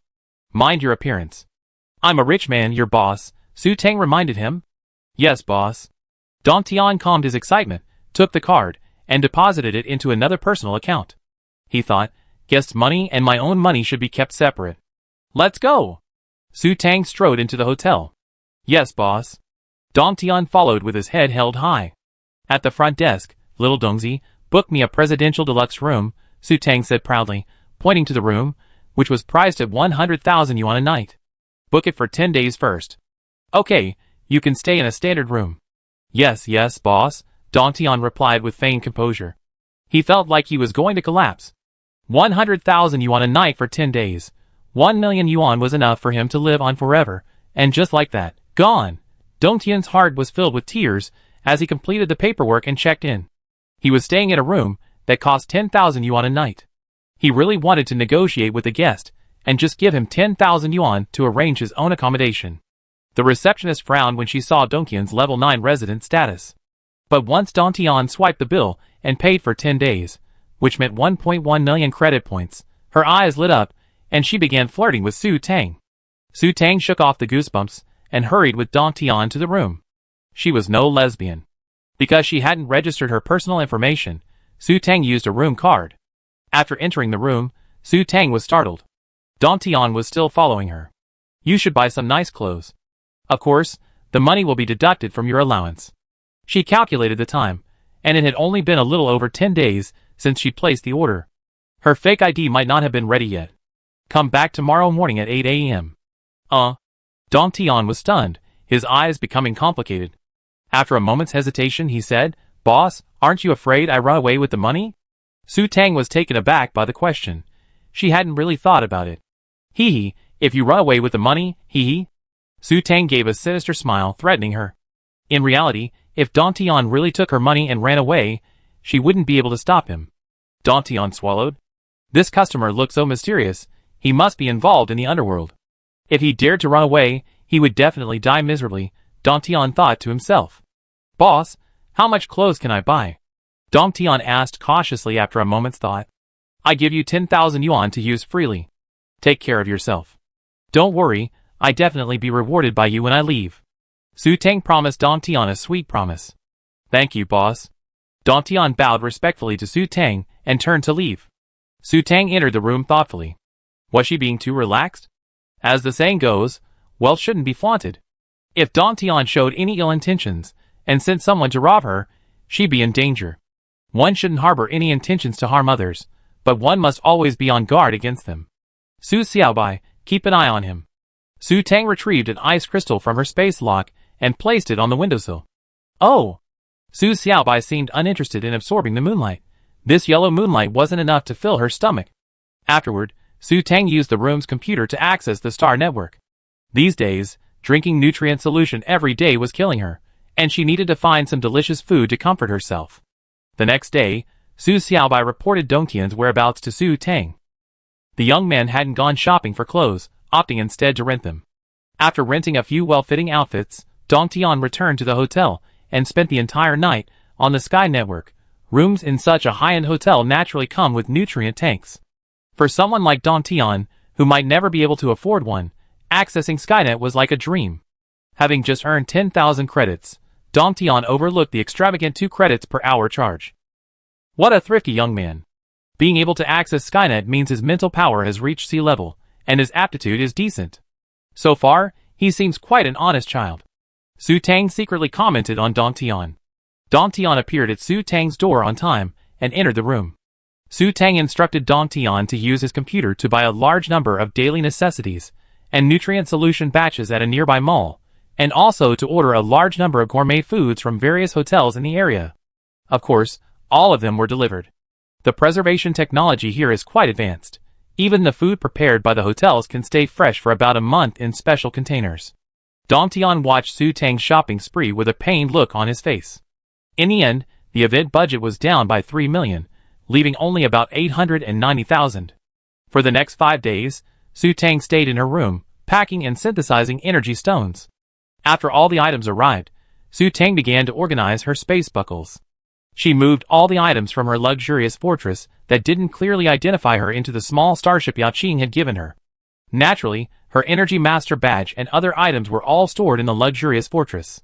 Su Tang packed up the 5 space buckles, the one containing the luxurious fortress, the one containing the tortoise shell, the one containing the Su family's small spaceship, the one containing the Su family's flying car, and the one containing the sushi flying car, and sealed them away. They wouldn't be used anymore, and needed to be put away. After writing a note, Su Tang had Su Xiaobai store them in her immortal residence. She checked the space buckle where she kept her energy stones. 1 level 10, 2 level 9, 7 level 8, 6 level 7, 3 level 6, and plenty below level 6. She took a few energy stones below level 4, and placed them in the space buckle where she kept her daily necessities. Then, the space buckle containing the energy stones, and the starship space buckle were placed in Su Xiaobai's immortal residence. Currently, her space ring contained only a few daily necessities, and a few energy stones.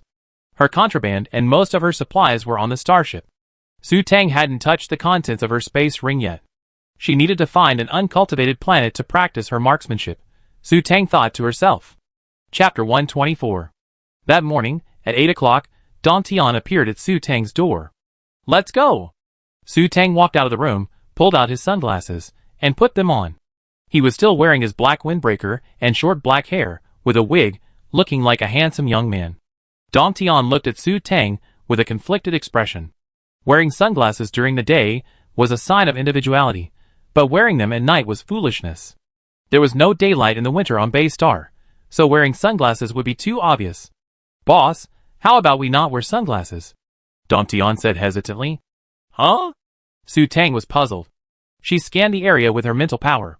Well, there wasn't a single person wearing sunglasses outside. She was so busy disguising herself that she forgot to observe the surroundings. Su Tang quickly removed her sunglasses and put them into her space buckle. "We can go now." "Boss, where are we going?" Don Tian was used to Su Tang staying in her room, packing packages, so he found it strange that she was leaving the house. "Go where you're going," Su Tang said in an enigmatic tone. "Yes, boss," Don Tian said respectfully, secretly wondering if the guest was headed to the mafia headquarters. Su Tang's reason for going out today was, of course, to get her fake ID. The two of them left together, and Don Tian again hailed a taxi. After getting in, Su Tang gave the address. They soon arrived at their destination. Standing at the entrance of an antique building, Su Tang looked up. Wow, the buildings here are so tall. Nowadays, it's all antique streets, but here it's just one building, filled with antique shops. "Wait for me here." "Okay, if you're bored, go wander around." "We meet here in an hour," Su Tang said, checking the time. "Yes, boss." Don Tian resolutely followed Su Tang's words. Turns around, Su Tang entered the building and took the suspended elevator to the 38th floor. Exiting the elevator, she saw the large inscription L38 on the main entrance and exclaimed, "What a great number." Passing through the main entrance, she was greeted by an antique shop selling various calligraphy and paintings, mostly ink paintings. Su Tang curled her lips secretly at the thought of such an artistically designed, small, shady shop. "Handsome man, feel free to look at anything you like. All we have here are genuine." A waiter greeted Su Tang with a broad smile upon seeing her. Su Tang waved her hand, indicating someone to browse freely. A glance revealed the waiter, who wore a black rose hairpin. Without hesitation, Su Tang approached her and began exchanging secret signals like a spy. "Miss, do you have roses for sale?" Su Tang asked. "Dear guest, we don't sell flowers here. You can go to a nearby flower shop," the waiter replied with a polite smile. "But I heard there's a gardener here named Hay who grows a lot of black roses," Su Tang continued. "Oh, sir, so you're looking for old Hay? Then please follow me." The waiter bowed in an inviting gesture. After carefully surveying the shop, he led Su Tang inside. Turning several corners and passing several doors, Su Tang was quickly disoriented. "Sir, the person you're looking for is right here." The waiter knocked on a door marked utility room. "Who is it?" An impatient growl echoed from inside. "Old Hay, someone's interested in your roses," the waiter said. Soon, the door opened. A middle-aged man with small eyes and a mustache opened the door and poked his head out. What a lewd feeling, Su Tang thought to herself. "Are you going to buy my black roses?" the lewd man asked. "No, I'm here to pick up my black rose seeds," Su Tang replied. Buying black roses here meant getting a fake ID, and picking up black rose seeds meant picking up the goods. "Oh, come in." The lewd man glanced at the waiter, who immediately understood and walked to the end of the hallway to keep watch. Su Tang followed the lewd man inside. What's your information? The lewd man asked with a smile, rubbing his hands. Tang Xiaomi and Tang Su, Su Tang replied, then gave 2 numbers. It seemed that this lewd man, with a sly smile, was the shady shop owner. He deserved his surname, Su Tang thought. Please wait a moment, let me check. After checking the numbers, the unscrupulous shopkeeper lowered his head and opened his space button. I found it. Your goods came out 2 days ago. The unscrupulous shopkeeper looked up and handed Su Tang 2 laptops with a smile. Well, it's still the cheapest, standard issue laptop. She spent so much money, and didn't even get her a more expensive one. How stingy, Su Tang thought. Then she began to check the personal information on the laptop. Tang Su, everything is normal. Complete information, including parents and siblings. Of course, all relatives are deceased. Tang Xiaomi, everything. Wait! What is this? What is going on? Su Tang gritted her teeth, pointing at the husband listed in Tang Xiaomi's profile, Zheng Zhe. She was actually married. Su Tang slammed the table. Please explain clearly, or I give you a bad review. No, please calm down, the shopkeeper said anxiously, waving his hands. Please listen to me, and please don't give me a bad review. Black Rose also has a rating system. Too many negative reviews will result in removal from the website. If removed from Black Rose, they'd be out of business. You talk, I'm listening. Su Tang sneered. If this shopkeeper didn't give her a satisfactory answer, she would definitely file a complaint against him. It's like this, the shopkeeper wiped the sweat from his forehead and explained. You see, the information you applied for is for an S-level female psychic, right? You know, S-level psychics are national treasures. Once Tang Xiaomi's identity is used, it will definitely attract special attention from the local major families, attracting a swarm of admirers and those with ulterior motives. Of course, I know the user is naturally extremely powerful and won't take those small fries seriously, but the trouble would be too much if their identity was exposed, which is always bad, don't you think? After listening to the shopkeeper's explanation, Su Tang thought again. Hey, it's true. An unmarried S-level woman is indeed coveted, and a husband with SS-level psychic power is indeed a good shield. Why is Zheng Zhe still alive? Wouldn't a dead state be fine? Make him dead for me, Su Tang added after a moment's thought. Having another husband is always awkward, but if he's dead, there's no need to worry. Sir, trust me. I guarantee this person will be dead in a few days, the shopkeeper assured, patting his chest. Really? Are you sure? Su Tang expressed doubt. Absolutely true, the shopkeeper said with conviction. Okay, I trust you this time. At this point, changing her identity would probably take several days, and she didn't have another human skin mask. She'd just make do with this, Su Tang thought. Sir, I have parents, children, and a wife who's a spendthrift. Please be kind and give me a good review, the shopkeeper began to feign pity. Forget it, this time. Su Tang waved her hand. Sir, you're truly kind-hearted, the shopkeeper beamed. Finally, Su Tang left, clutching a bouquet of black roses. Before leaving, the shopkeeper waved a handkerchief, calling out, Dear, please remember to give us a good review. Su Tang felt a chill, quickened her pace, and left, guided by the same waiter. Watching Su Tang leave, the shopkeeper breathed a sigh of relief. Running an online store these days isn't easy. You can easily be complained about. Negative reviews and complaints from customers, with hundreds of millions of dollars in sales, would definitely leave them in dire straits. Zheng Zhe should have been dead, all because of that bastard. The shopkeeper gritted his teeth. It was that who suddenly showed up and demanded the SS-level psychic status. He thought SS-level psychics were like cabbages, a basket full of them. Unfortunately, he couldn't afford to offend the guy, so he had no choice but to activate Zheng Zhe's status and give it to him. And he hadn't even received a penny for his work. Thinking of this, the shopkeeper couldn't help but shed a bitter tear for himself. Chapter 125. Leaving the antique building, Su Tang found Don Tian standing at the taxi stand where they had parted. Hail a car, let's go, Su Tang said, waving at Don Tian. The two quickly boarded a flying car. Let's go to District 13, Su Tang said. Now that she had obtained an identity, it was natural for her to use it. After all, being an undocumented pauper wasn't a pleasant experience. The city was divided into districts, and people of the same social status generally lived together. District 13 of Xiangya City was ostensibly a second-level residential area, but in reality, it was a black zone where many illegal transactions took place. Of course, Su Tang had learned all this from the Black Rose website. Now, Su Tang had truly witnessed the Black Rose website's impressive power. It knew every black zone in the Federation's 30-star systems. Su Xiaobai's explanation was that the Black Rose website must have connections from above, and it was likely run by the military. Why? Where there's light, there's darkness. A Federation this large couldn't possibly be without gangs. And if one controls the largest gang and all its information, then the gang's significance becomes completely different. Of course, Su Tang's specific authority over the Black Rose network is none of her business. She simply needs to make good use of the information on the site. Winter, go back. I have a mission to go on. After parking the car in District 13, Su Tang said to Don Tian. Boss, should I meet you at the hotel? Don Tian asked. No, I won't be back. Check out.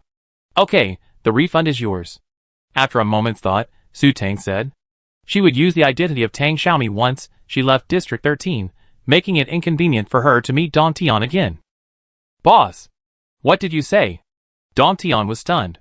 He took a deep breath. Oh my god, what had he heard? The guest said he'd give him the rest of the money. What kind of a deal? Checking out at the hotel would cost at least 500,000 credits, and they still have around 900,000 for their event. 1.4 million. A whole 1.4 million. Well, here you go, Su Tang sighed, then a serious expression. I realized you might be my poor missing little brother. Unfortunately, I'm on a secret mission, and can't go verify your genes. What? Don Tian was stunned by Su Tang's words. Well, I said maybe. If I survive this mission, I come find you. But you know, this mission is confidential. If it's exposed, you might be implicated. Use this money to leave this planet. Well, preferably, leave this galaxy. Su Tang continued to ramble. The whole brother and sister thing was just a figment of her imagination. She just wanted to trick Don Tian away. When will you come back? If I leave, will you be able to find me? Don Tian began to fret. This person might be his brother, but there was a good chance he'd never see him again. Don't worry, I definitely find you if I'm still alive. Su Tang patted Don Tian's shoulder. Looking at Don Tian's worried and excited face, she suddenly felt a little ashamed. This image was destined to never appear again. Wasn't it a bit unfair to deceive such an innocent boy like this? Okay, take care of yourself now. Su Tang waved and turned to leave. Can I know your name? Don Tian seemed to remember something and ran after him. Yes, I did. Don't tell anyone. With that, Su Tang left. This time, Don Tian didn't chase after him. After standing there for a long moment, Don Tian clenched his fists. This had to be his brother. If it wasn't his brother, why would he lead him 1.4 million? His brother looked so mysterious and powerful, and he couldn't let him down. He had to work hard and excel, so that his brother would have an easier time finding him in the future. Yes, he had to work hard. Even if his brother couldn't come back, he had to be able to help him get revenge. Don Tian's eyes darkened, and his fists clenched even tighter. Su Tang had no idea that her casual lie would change someone's life. When she saw Don Tian again, no, Lei Tian, the young boy had grown into a brilliant and talented space master in the Federation. After walking for a while, Su Tang turned into a building and took the elevator to the 38th floor. Su Tang discovered that these unscrupulous vendors seemed to have a special fondness for the number 38. Good morning, welcome. As she exited the elevator, the two receptionists standing on either side bowed with beaming smiles. Su Tang nodded, then strode forward to the front desk and said, I like room 38. Dear guest, we don't have room 38. What do you think? The receptionist replied respectfully. Then I like room 038, Su Tang continued. This code is really a brain teaser. She has to exchange codes everywhere she goes, and she's not part of the Secret Service. Sigh. Su Tang sighed inwardly. Okay, guest. Please pay 1 million credit points, the waiter said with a smile. What? 1 million is so expensive. How about 2 million? After saying this, Su Tang put her hand on her forehead. Who could have come up with such a ridiculous code? Okay then.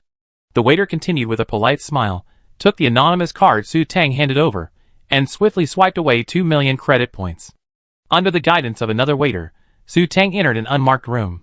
Surveillance cameras are generally prohibited within District 13. It's not that there are no surveillance cameras in District 13, but relatively speaking, there are very few here, and it's even more unlikely that there would be surveillance in a room like this, given the shady dealings they were engaging in. Su Tang confidently removed the mask with a potion, then removed her disguise, changed into ordinary female clothing, and then applied Tang Xiaomi's average-looking mask and accessed Tang Xiaomi's computer. Looking under the magnifying glass, Su Tang found that she looked quite good. After a moment's thought, she took out a pair of scissors and, with a single click, cut her back-length black stockings into a short, ear-length bob. Yes, this hairstyle complemented Tang Xiaomi's face, giving her a sophisticated and mature look. While not strikingly stunning, a closer look revealed her to be quite the beauty. Su Tang nodded in satisfaction. From now on, she would be Tang Xiaomi. After her disguise was complete, Su Tang retrieved her invisibility cloak from her space lock and donned it, making her invisible to both the naked eye and her psychic powers. Although there was an SS-level psychic blocker, it's always better to be safe than sorry. After everything was in place, Su Tang walked to the bed and, after searching for a while, found the hidden black rose pattern. She pressed the raise button at the center of the rose, and the large painting on the side of the room suddenly split in two, opening to the sides. A suspended elevator appeared before Su Tang. She gathered her cloak around her, stepped into the elevator, and pressed 38. Chapter 126. Su Tang had a purpose for coming here, to change her identity, and to attend a small auction. The 2 million yuan the front desk had collected was a stepping stone. Anyone without it wouldn't be allowed in. Soon, the elevator reached its destination. After exiting, Su Tang walked a short distance into a brightly lit lobby. The moment Su Tang entered, a waiter dressed in black, a black rose pinned to her chest, approached and respectfully handed her an anonymous card and a bidding machine. "Please keep this, sir." The bidding machine was, of course, used to bid on items, and the card contained the previous 2 million yuan. No, 1.9 million yuan. The organizers had collected 100,000 yuan as an entrance fee. How expensive! Su Tang smacked her inwardly. To have to pay 100,000 yuan just to enter, this auction truly was a treasure trove of wealth. Entering the hall, Su Tang saw a few people sitting bustling around. She checked the time. It was only a little after 11 o'clock, and the auction was scheduled for 1 o'clock. It seemed she was early. She chose a private room and, after paying 100,000 yuan, with a blank card, she sat down. The 100,000 yuan was the room fee. An occupied room couldn't be forced into, making it highly discreet. Inside, a list of all the items for the auction was displayed. Su Tang pulled out a food container and ate her lunch while looking at the auction items. After 12:30, more people began to arrive. Su Tang slumped unceremoniously on the table and yawned. She was used to sleeping in a nutrient tank, but the quality of her sleep on the bed wasn't up to par. It was a shame she wouldn't be able to use the internet anymore. Going on Skynet required a mental power check, and once she did, Tang Xiaomi's identity was exposed. After some thought, Su Tang decided to sleep in the recuperation chamber in a safe environment. It was the perfect place to relieve fatigue and speed up recovery. "Hey, wow, a 4S level psychic has arrived," Su Xiaobai exclaimed in surprise, as Su Tang waited idly for the show to begin. 4S level. Su Tang's spirits suddenly perked up. She looked outside, with her naked eyes, of course. The entire private room was constructed of a special material, allowing people inside to see outside, but not outsiders. A man, estimated to be 185 centimeters tall, dressed in a black trench coat, and wearing a silver-white mask, entered. "Is it him? What does he look like?" Su Tang asked, puzzled. "It's him. I don't know what he looks like. That mask can block mental power," Su Xiaobai replied. "Oh, never mind," Su Tang said disappointedly. "While mental power detection is convenient, there are still many things that can block it." Soon, Su Tang noticed, unnoticed by anyone else, a surge of 4S level mental energy sweeping across the entire venue. At this point, Su Tang was too tired to complain about the sheer number of 4S level psychics. She calmly waited for the auction to begin. This auction would feature several high-performance fortresses, unarmed tortoiseshells, of course, and, most importantly, a small spaceship. Su Tang had come specifically for the spaceship. Purchasing a spaceship through legitimate channels typically requires a pre-order and a waiting period of about 6 months before delivery. Su Tang, of course, couldn't wait that long.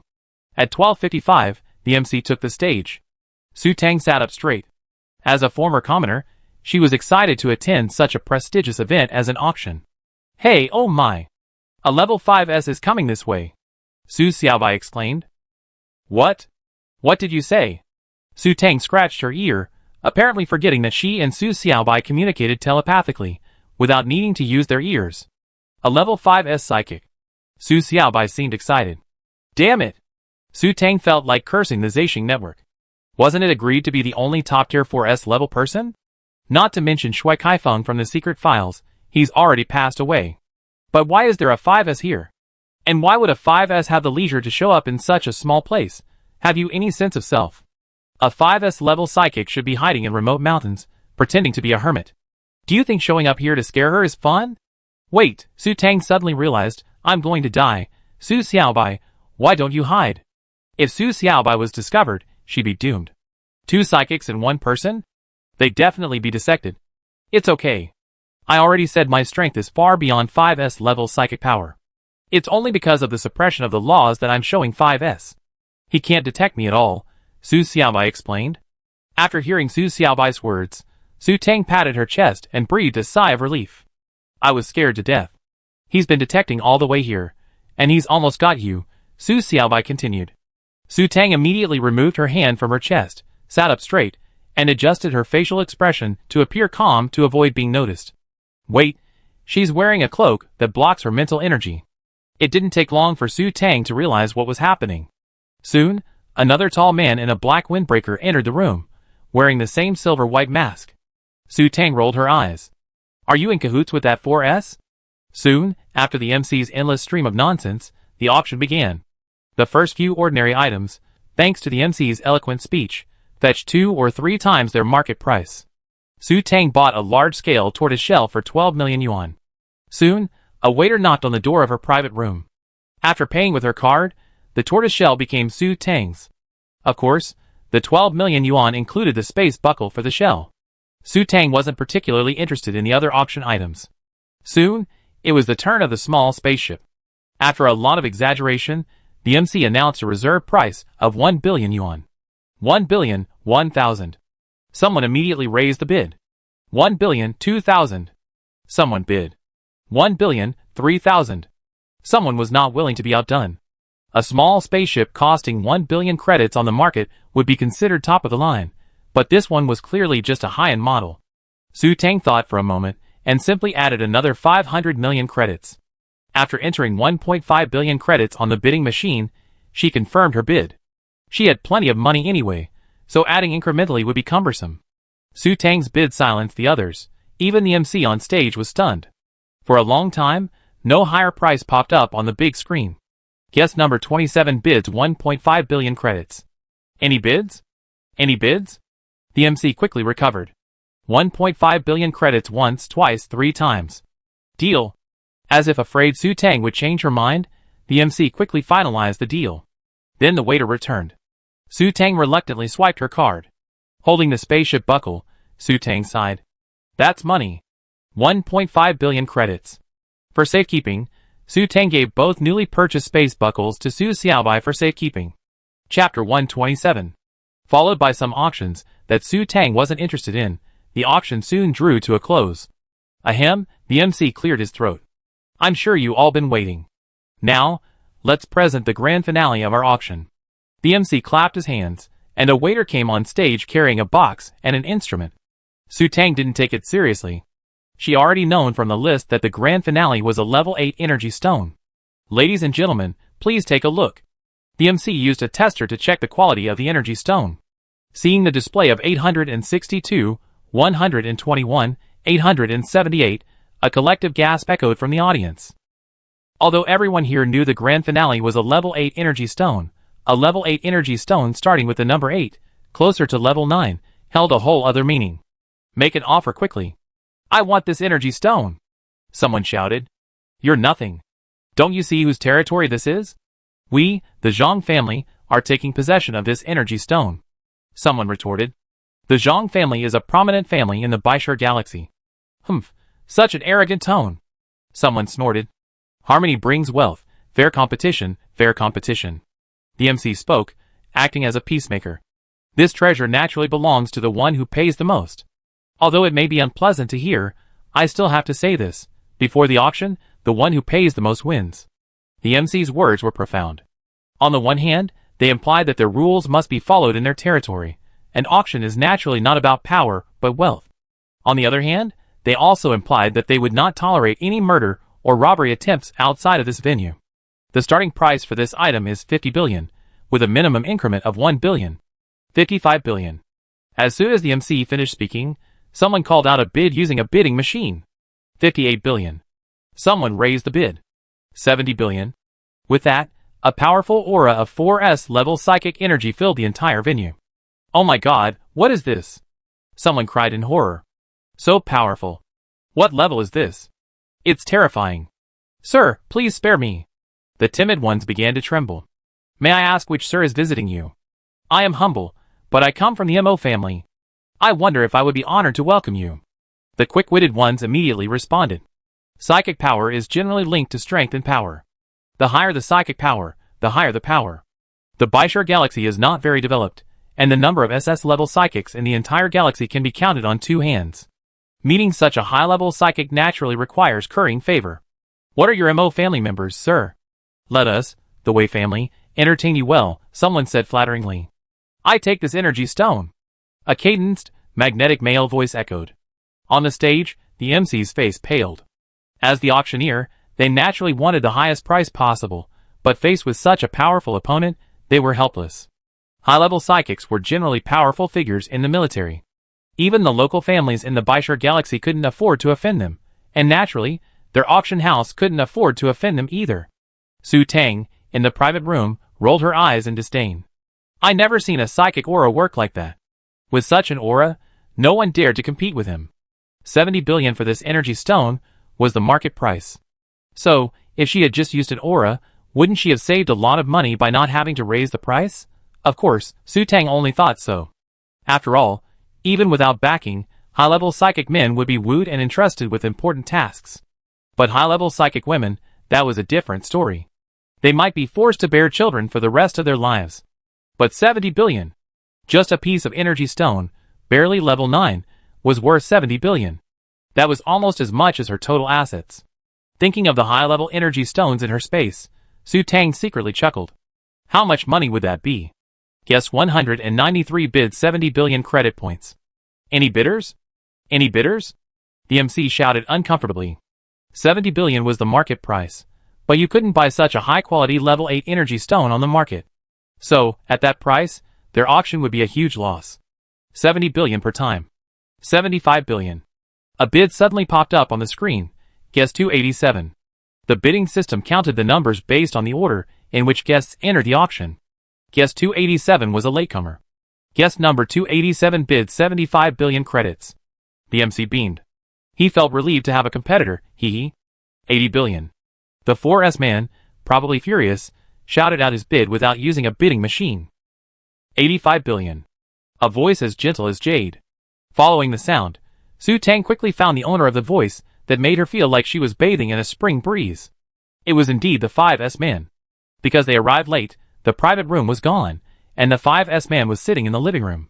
So they weren't in the same group, Su Tang thought to herself. Is this going to be a 4S versus 5S drama? 90 billion. The 4S man's deep voice had a hint of sinisterness. 100 billion. A gentle, neutral voice echoed. This time, the 4th-rank man remained silent. Su Tang wondered, is he out of money? But what about 900 billion? That's a lot of money. Should I secretly contact someone and sell him a piece? The thought was dismissed by Su Tang as soon as it emerged. She wasn't short of money, so why bother? After a moment's silence, the 4th-rank man spoke. You have the money to buy it, but you better have the life to hold on to it. Su Tang's eyes widened.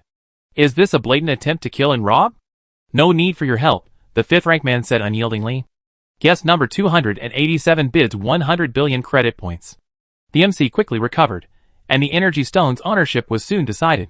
In full view of the crowd, the waiter brought the box of energy stones to the 5th-rank man. The 5th-rank man calmly swiped his card and placed the energy stones in the box. In an instant, Su Tang noticed a 4S mental energy probe towards the 5S man. His computer is made of a material that blocks mental energy. Su Xiaobai suddenly spoke up. What do you mean? Su Tang was puzzled. Stupid, it means the spatial buttons on his computer are undetectable. Oh! Su Tang instantly realized that while spatial buttons are convenient, they can also easily reveal her identity. If she left this place with the spaceship button, anyone would know that guest 27 was her with a single scan. Stupid, how many people do you think could pull that off with the shielding? And you're wearing an invisibility cloak, so that 4S can't see you. That was right. Su Tang felt relieved at the thought. Besides, she could leave her important belongings with Su Xiaobai. The auction ended, and the crowd dispersed. They left by the numbered elevators from each exit, one person per elevator, leaving no one knowing who was getting off where. Since her number was near the front, Su Tang's turn came quickly. She cast a last, curious glance at the 5S man before stepping into the elevator.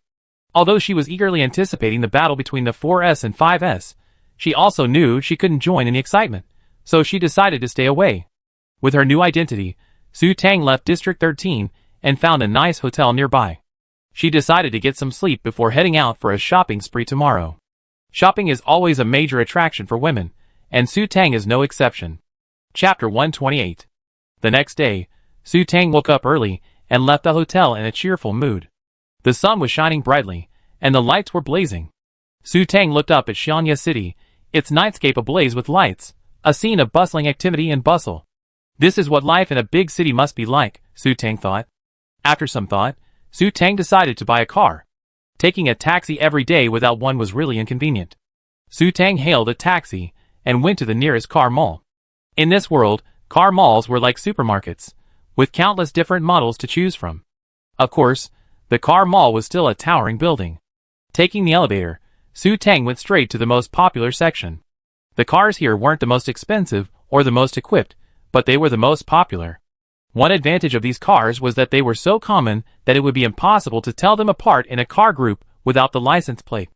At a turn, Su Tang was hit by a massive, moving mass of flesh, unable to dodge. She took a few steps backwards due to inertia, while the mass remained motionless. "Don't you have eyes when you walk?" The mass glared at Su Tang fiercely. Su Tang snorted. Who was blind? She had clearly been the one who suddenly rushed out. Indeed, I better watch my eyes when I walk next time. At this moment, Su Tang had a clear view of the culprit who had bumped into her. My God, this woman was covered in flesh. Su Tang estimated she weighed at least 200 pounds. No, definitely 300 pounds. It was the first time Su Tang had ever seen someone so plump. No wonder. She was now at level 2 strength, equivalent to the strength of an average adult man. The woman who could knock her back was truly extraordinary. "It's all your fault, you skinny little stick. Brother Han's gone," the fat man angrily said. Skinny little stick? Su Tang looked at her with disdain. She was proud of her thinness. If she looked like him, she would definitely hang herself to be reborn sooner. "I'm afraid someone is secretly envious of my figure." Uh-huh. Su Tang sneered, puffing out her chest. "Envy!" The fat woman, naturally noticing Su Tang's disdainful gaze, pointed at her angrily and said shockingly, "You, who turns food into shit, dare to mock me, who turns food into meat. How shameless." Su Tang was speechless for a moment. It seemed to make sense, as if she had wasted food. I hate skinny people like you the most. You waste food? The fat woman waved her hand and turned away. Su Tang was stunned. Her figure was actually being looked down upon. That fat man must be jealous of her. After the fat woman left, Su Tang naturally put the incident behind her. She still had her car to buy. This, I want it, Su Tang said proudly to the salesperson, pointing to 2 standard models. "Excuse me, sir, are you paying in full or taking out a mortgage?" The male salesperson asked with a smile.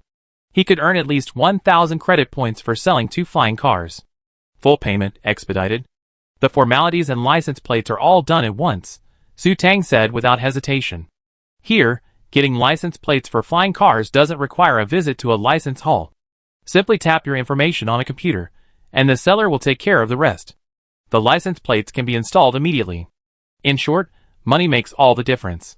For an additional 50,000 yuan for a standard flying car, the seller will take care of everything, allowing you to drive your car right away, assuming you have a driver's license, of course. Tang Xiaomi's identity was acquired with real money, so naturally, it's valuable. He's got everything from a speeding car license, a fortress license, a spaceship license, a starship license, and even a mecha license. This means Su Tang can drive the car right away. If you pick it up right away and complete the paperwork, the total cost is 730,000 credits. "Do you need a space button?" the salesperson asked with a smile.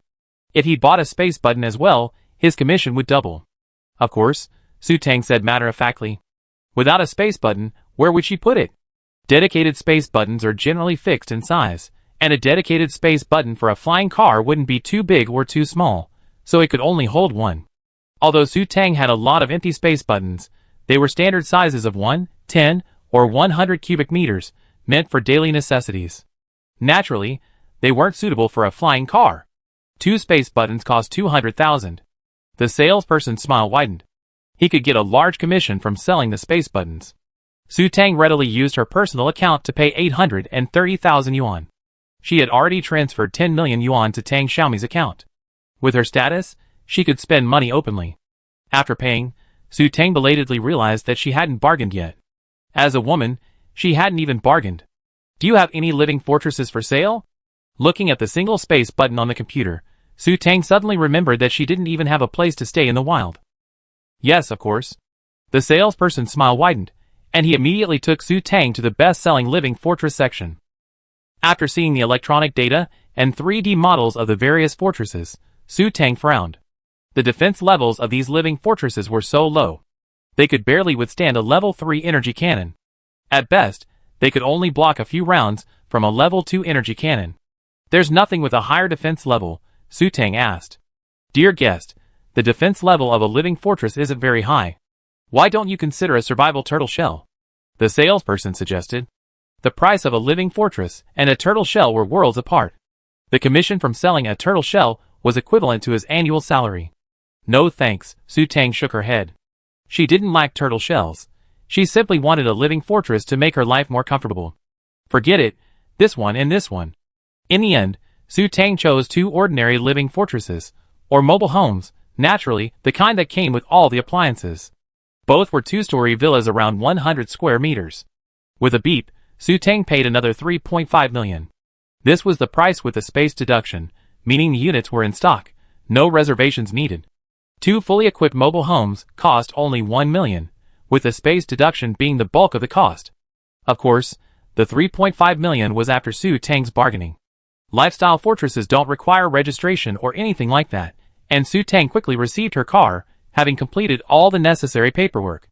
The salesperson respectfully escorted Su Tang out of the building. After Su Tang left, the salesperson finally couldn't contain his excitement and burst into laughter.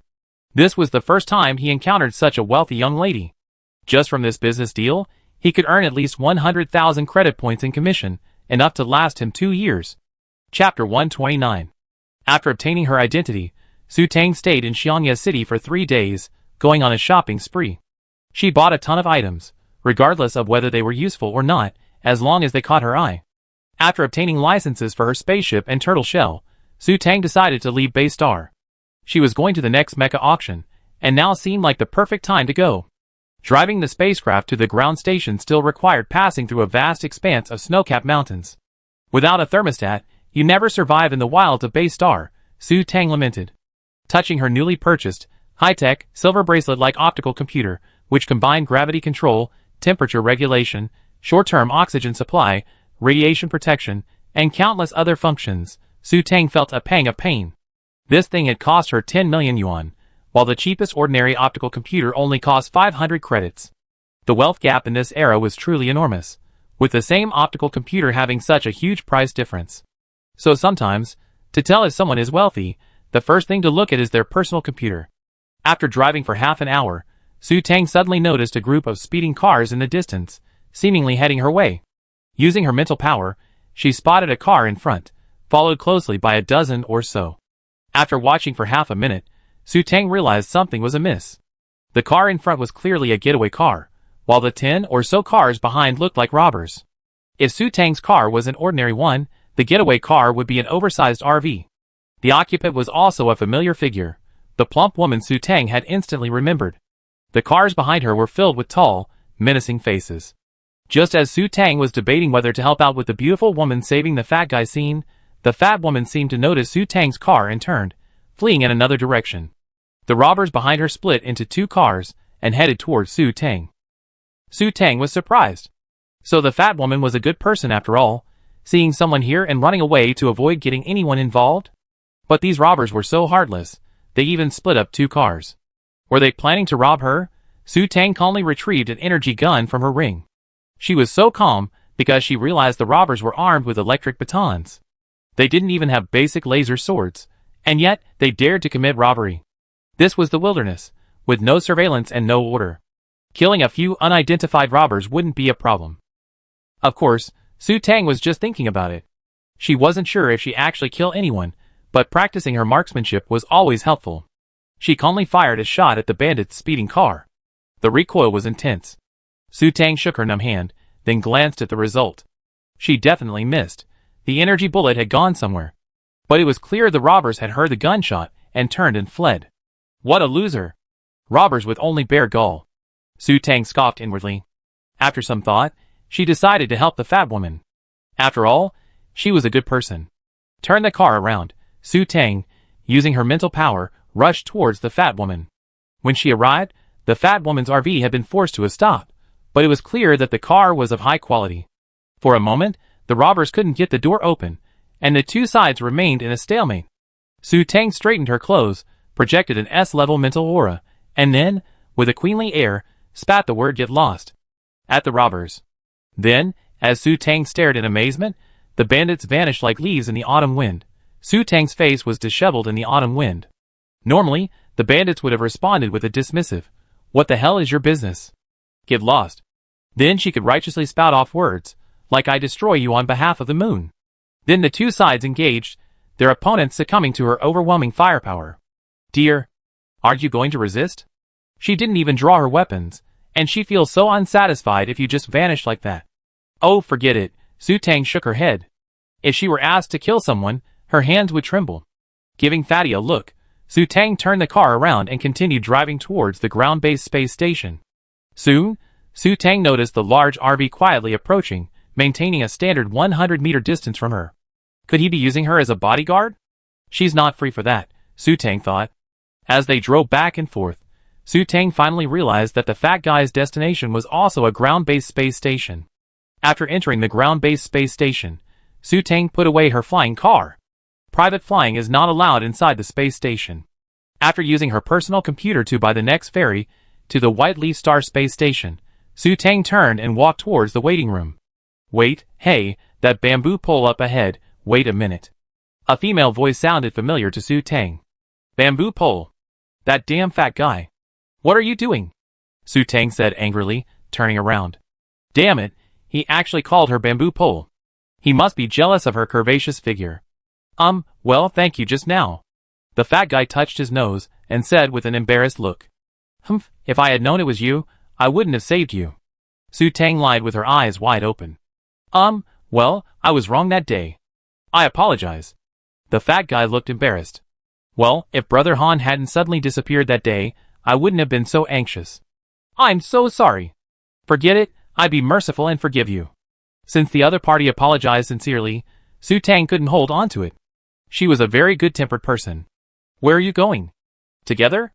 My name is Xie Yanran. You can just call me Aaron." "Yanran is so ugly." Xie Yanran pouted. She hated introducing herself to others. The moment she said her name, people would look at her in surprise. Yanran smiled, bewitching Yangcheng and enchanting Xiaocai. "Yanran, what a beautiful name!" Su Tang thought to herself, glancing at Xie Yanran out of the corner of her eye. It really doesn't suit her. It's definitely better to call her Ran. Su Tang agreed. What if she kept calling out Yanran on the street? Passers-by would think she was a beautiful woman, only to turn around and find she was a fat guy. Wouldn't that make them sick? "What's your name? It's so embarrassing to keep calling you bamboo pole. Let's add each other as friends." Xie Yanran scratched her head innocently. "Hello, I'm Tang Xiaomi." After adding each other as friends, Su Tang extended her hand and shook Xie Yanran's hand in a friendly manner. This was the first female friend she had made since entering this world. "Xiaomi, hello. Your hands are so small." Xie Yanran smiled. "Have you bought your ticket for the next ferry I booked?" Su Tang asked. She was obviously coming to the space station. "Yes, I bought one too." Xie Yanran nodded.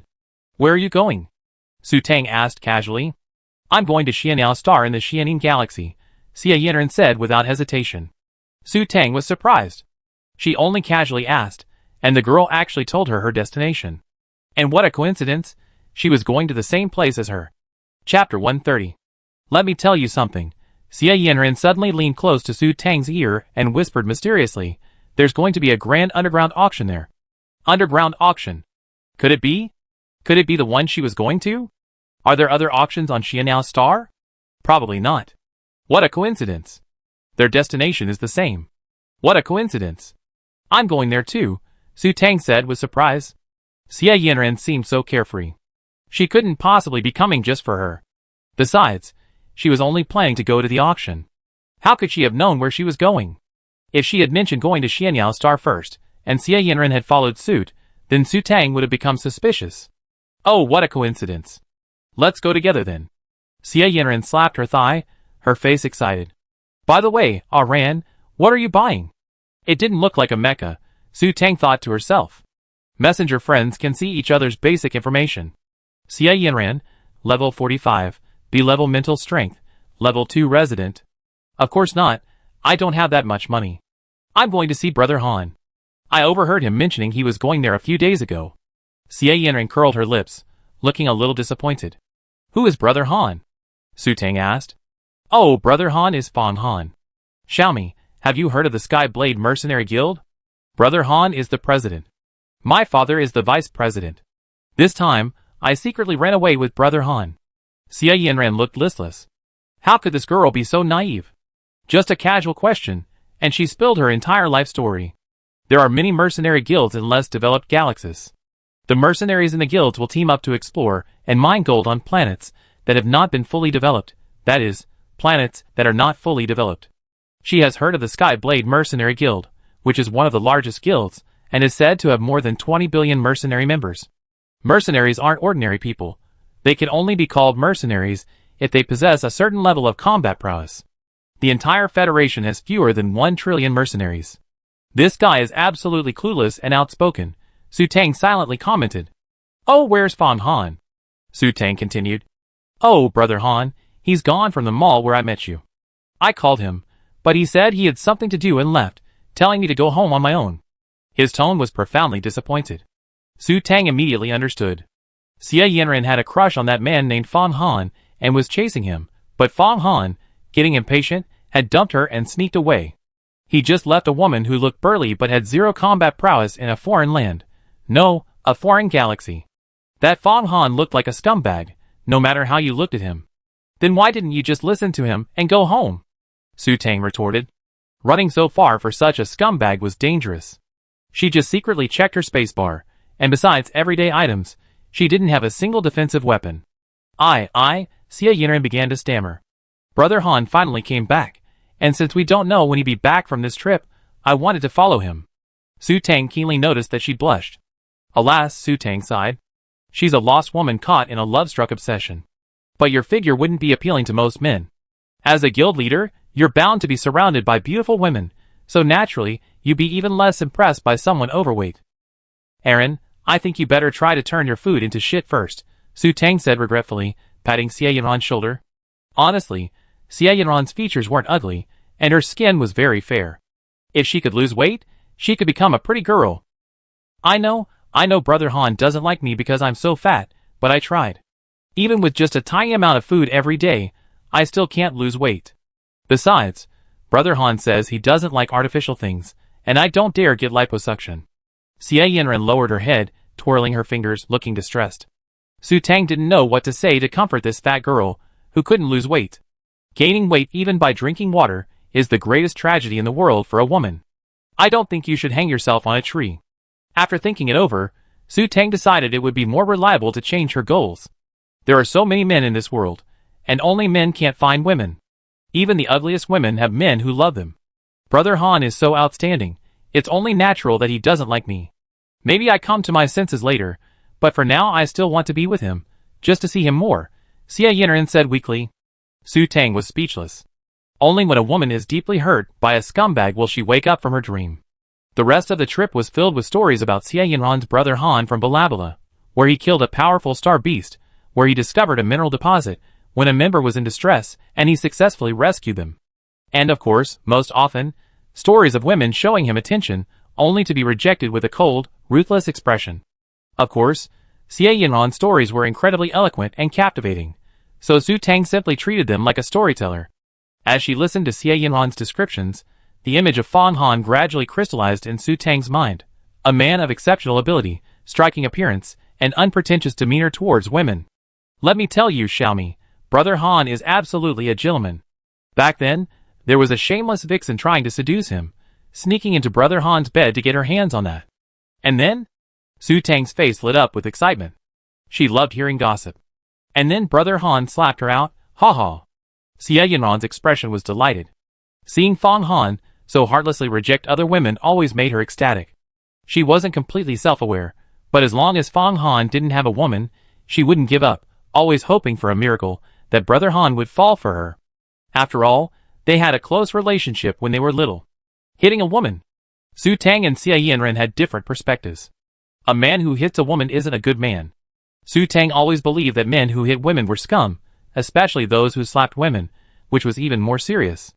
Marrying a man like that would probably mean you end up experiencing domestic violence.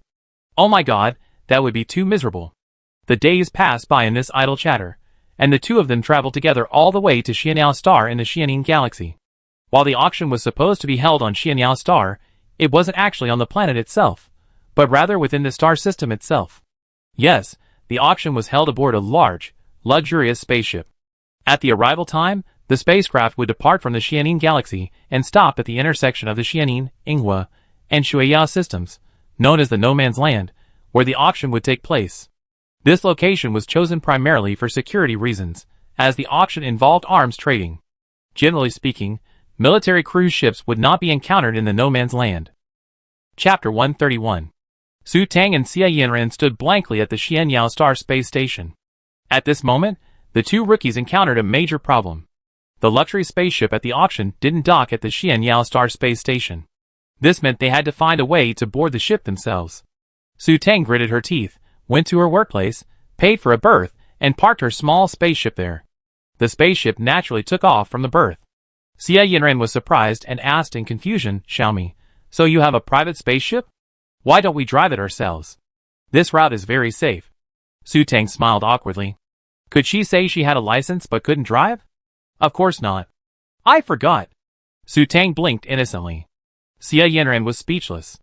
The two boarded the spaceship, and Su Tang calmly got into the driver's seat. But how did she drive? Su Tang recalled the spaceship driving manual, which seemed to include both mental control and manual operation. Using psychic power to pilot a spaceship is relatively simple. An S-class psychic can handle it. Manual operation, on the other hand, requires 5 or 6 pilots, and large ships and starships require dozens. But could there be a 4th-class S-class psychic here? Ever since meeting that 5th-class psychic, Su Tang felt that her once proud 4th-class psychic power wasn't so impressive after all. Let me do it. Master Tang Tang, please let me pilot. Let me pilot for a bit. Su Xiaobai suddenly appeared, acting like a spoiled child. Okay. Remember to disguise yourself as an S-class. Su Tang agreed without hesitation. She couldn't pilot a spaceship anyway, but why was she so excited about piloting one? Aaron, sit tight. We're about to take off, Su Tang said, turning to Xie Yanran. After a moment's thought, she added, better fasten your seatbelts. Su Xiaobai was definitely a novice piloting a spaceship for the first time. God knows what will happen. Soon, all the indicator lights inside the spaceship lit up. After waiting for a long time, there was no return to the characteristic pushback feeling of the spaceship starting up and accelerating. 5 minutes later, Su Tang heard a flock of crows fly by in the sky. Cack! Did it start up or not? Calling up the virtual screen, she saw the scenery outside moving backwards at an extremely slow pace. Is this flying a spaceship? This is like a turtle crawling. Other people's spaceships fly away in a flash, but what about them? Su Xiaobai, can you please hurry up? Su Tang urged.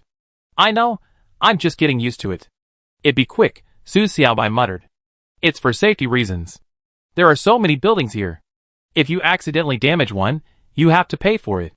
Once outside the space station, the space is spacious.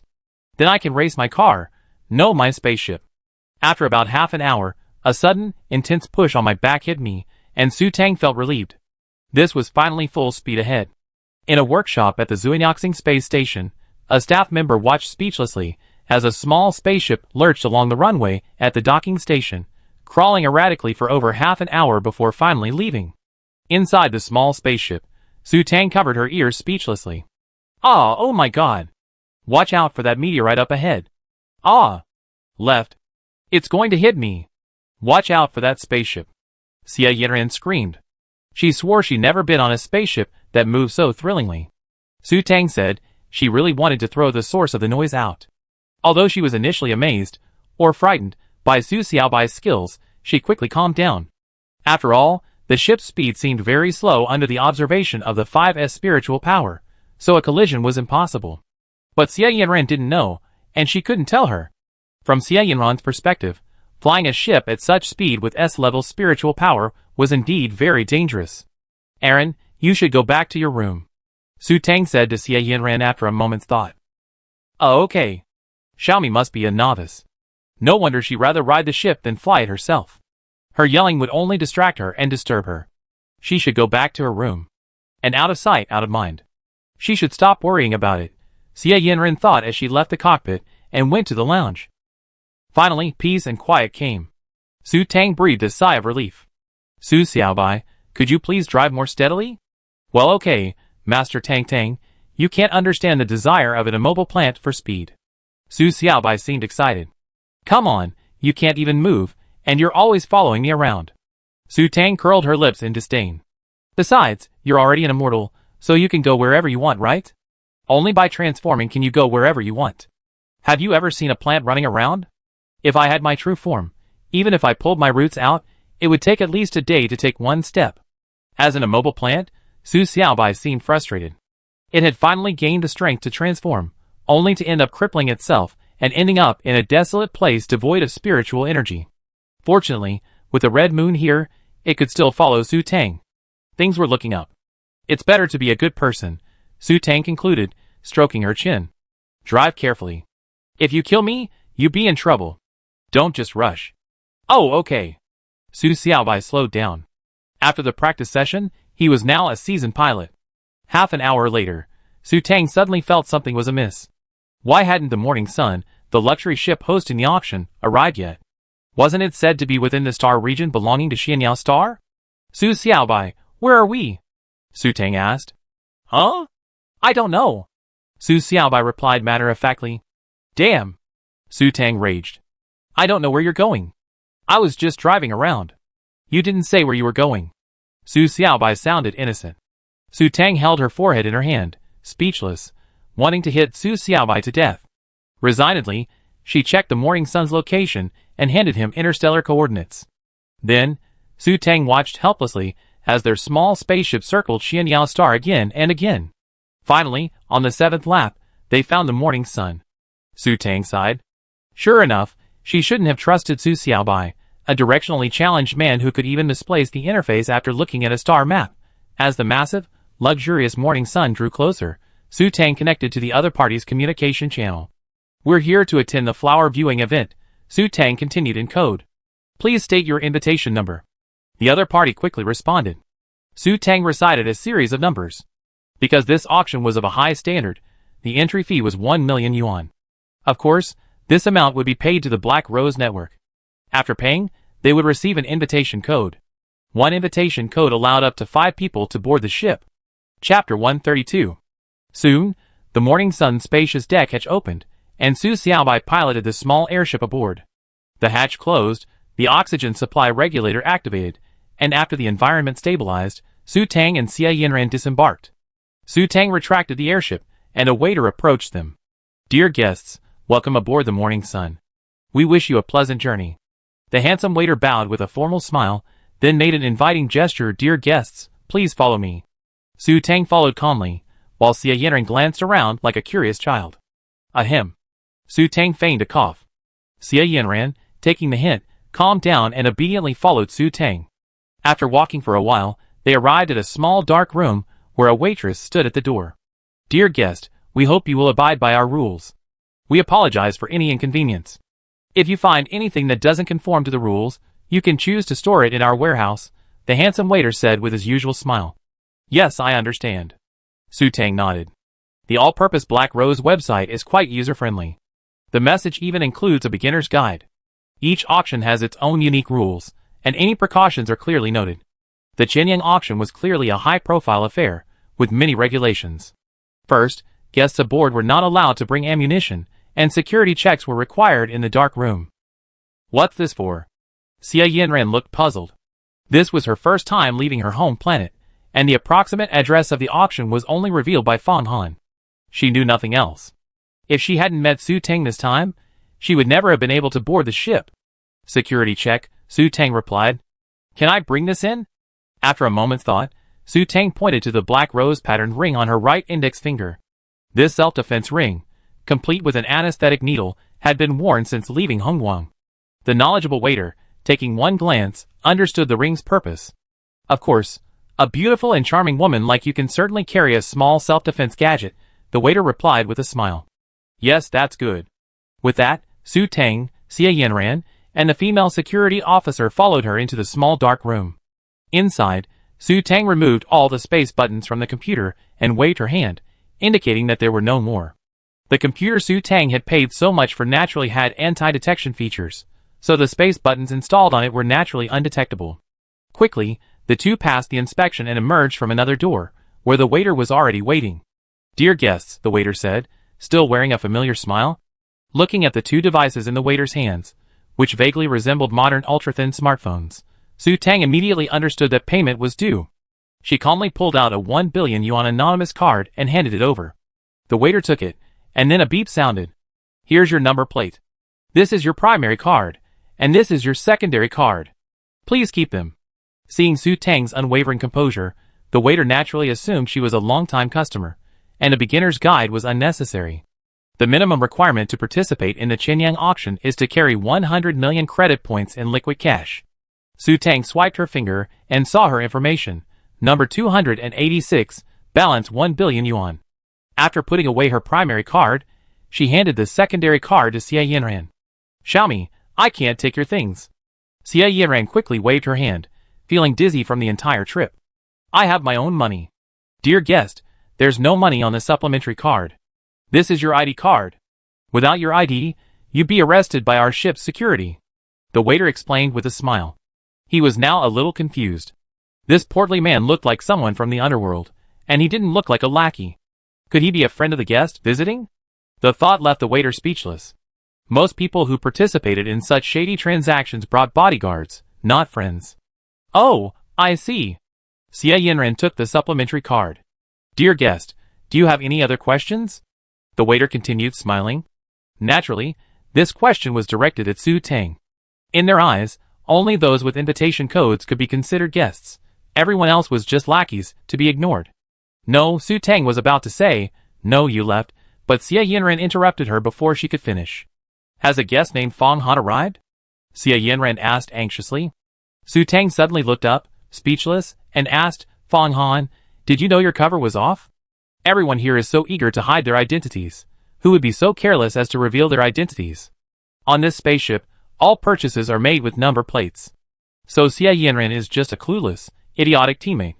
No, she needs to remind her.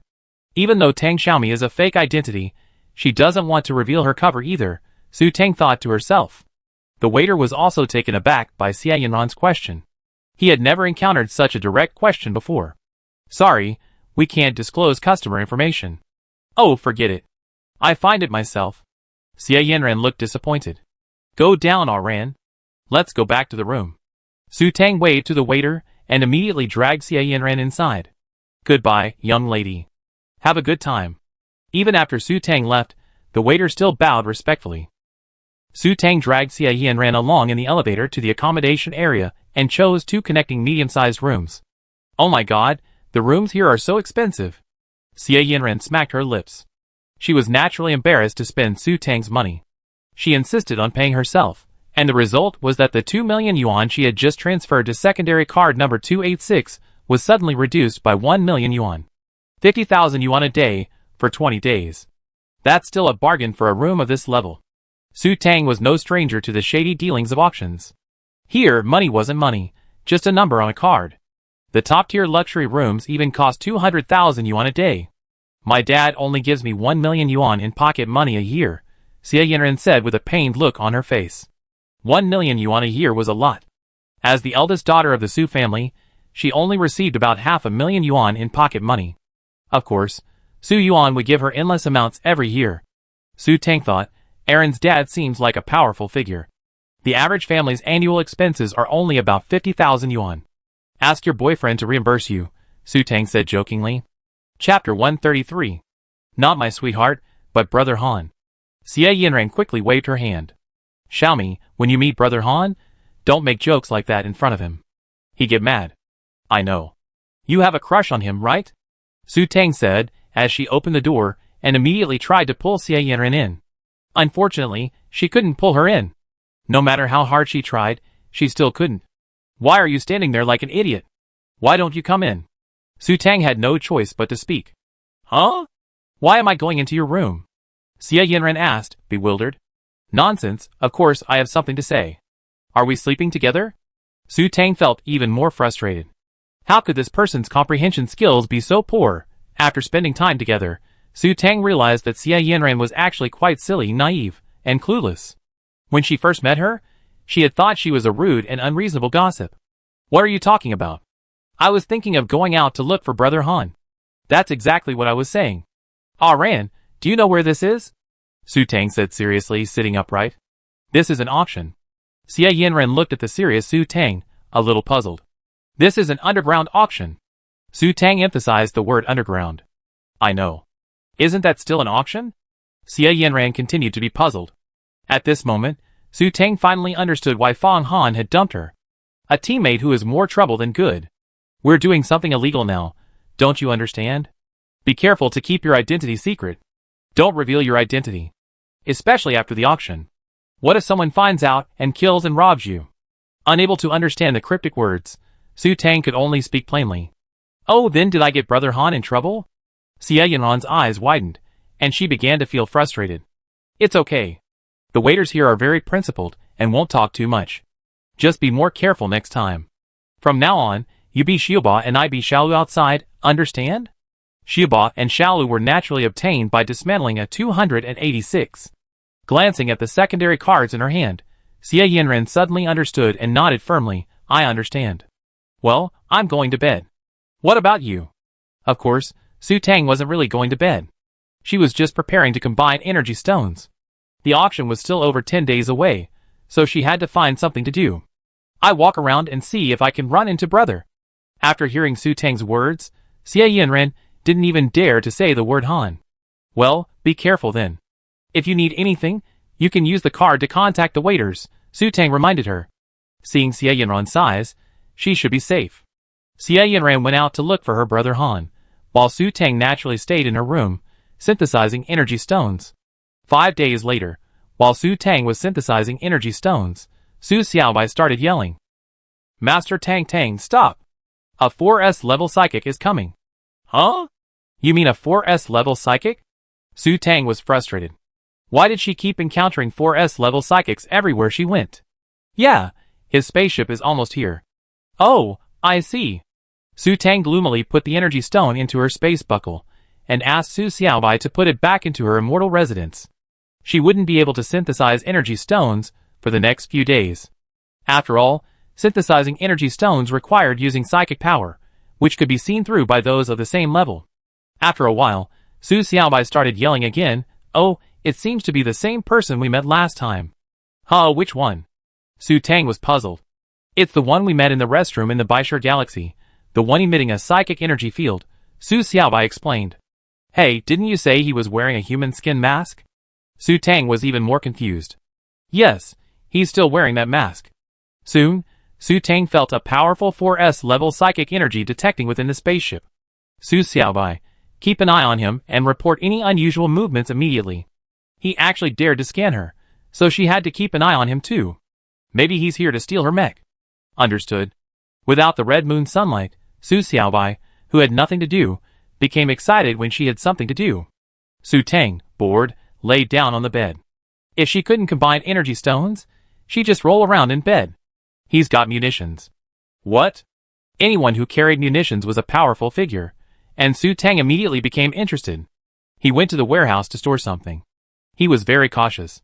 His computer was also anti-detection. He reached into the safe and removed the space lock. Su Xiaobai was a little disappointed. Even his mental power couldn't penetrate the special materials that blocked mental energy. Only some special areas of the morning sun were equipped with surveillance cameras. After all, guests here are very concerned about their privacy. If they found surveillance cameras in non-special areas, they could file a complaint. The warehouse was a special area, so of course it was monitored. The safes in the warehouse were extremely secure. Without the corresponding key, they were impossible to open. Furthermore, only the guests who deposited their belongings had the key. The staff didn't have any backup keys. So if your key was lost or stolen, congratulations, your belongings would be lost. Naturally, the safes were made of materials that blocked mental energy. He has weapons, and already has a 4S level mental power. He must be a mecha. He wouldn't try to steal hers, would he? Perhaps he's here to trade in for a better one. Su Tang felt she couldn't let her guard down. There was only one intelligent mecha at this auction, and she was determined to get it. Hey, yeah. He's walking towards the fat man. Su Xiaobai exclaimed. Fatty? Ah Ran? Yes. He really was looking for her. He asked, Xiao Ran, why are you here? Su Xiaobai seemed excited, thinking he discovered something significant. Could this 4S level man be the same Fang Han? Su Tang thought carefully. It seemed Xie Yinren had said Fang Han's mental power was SS level.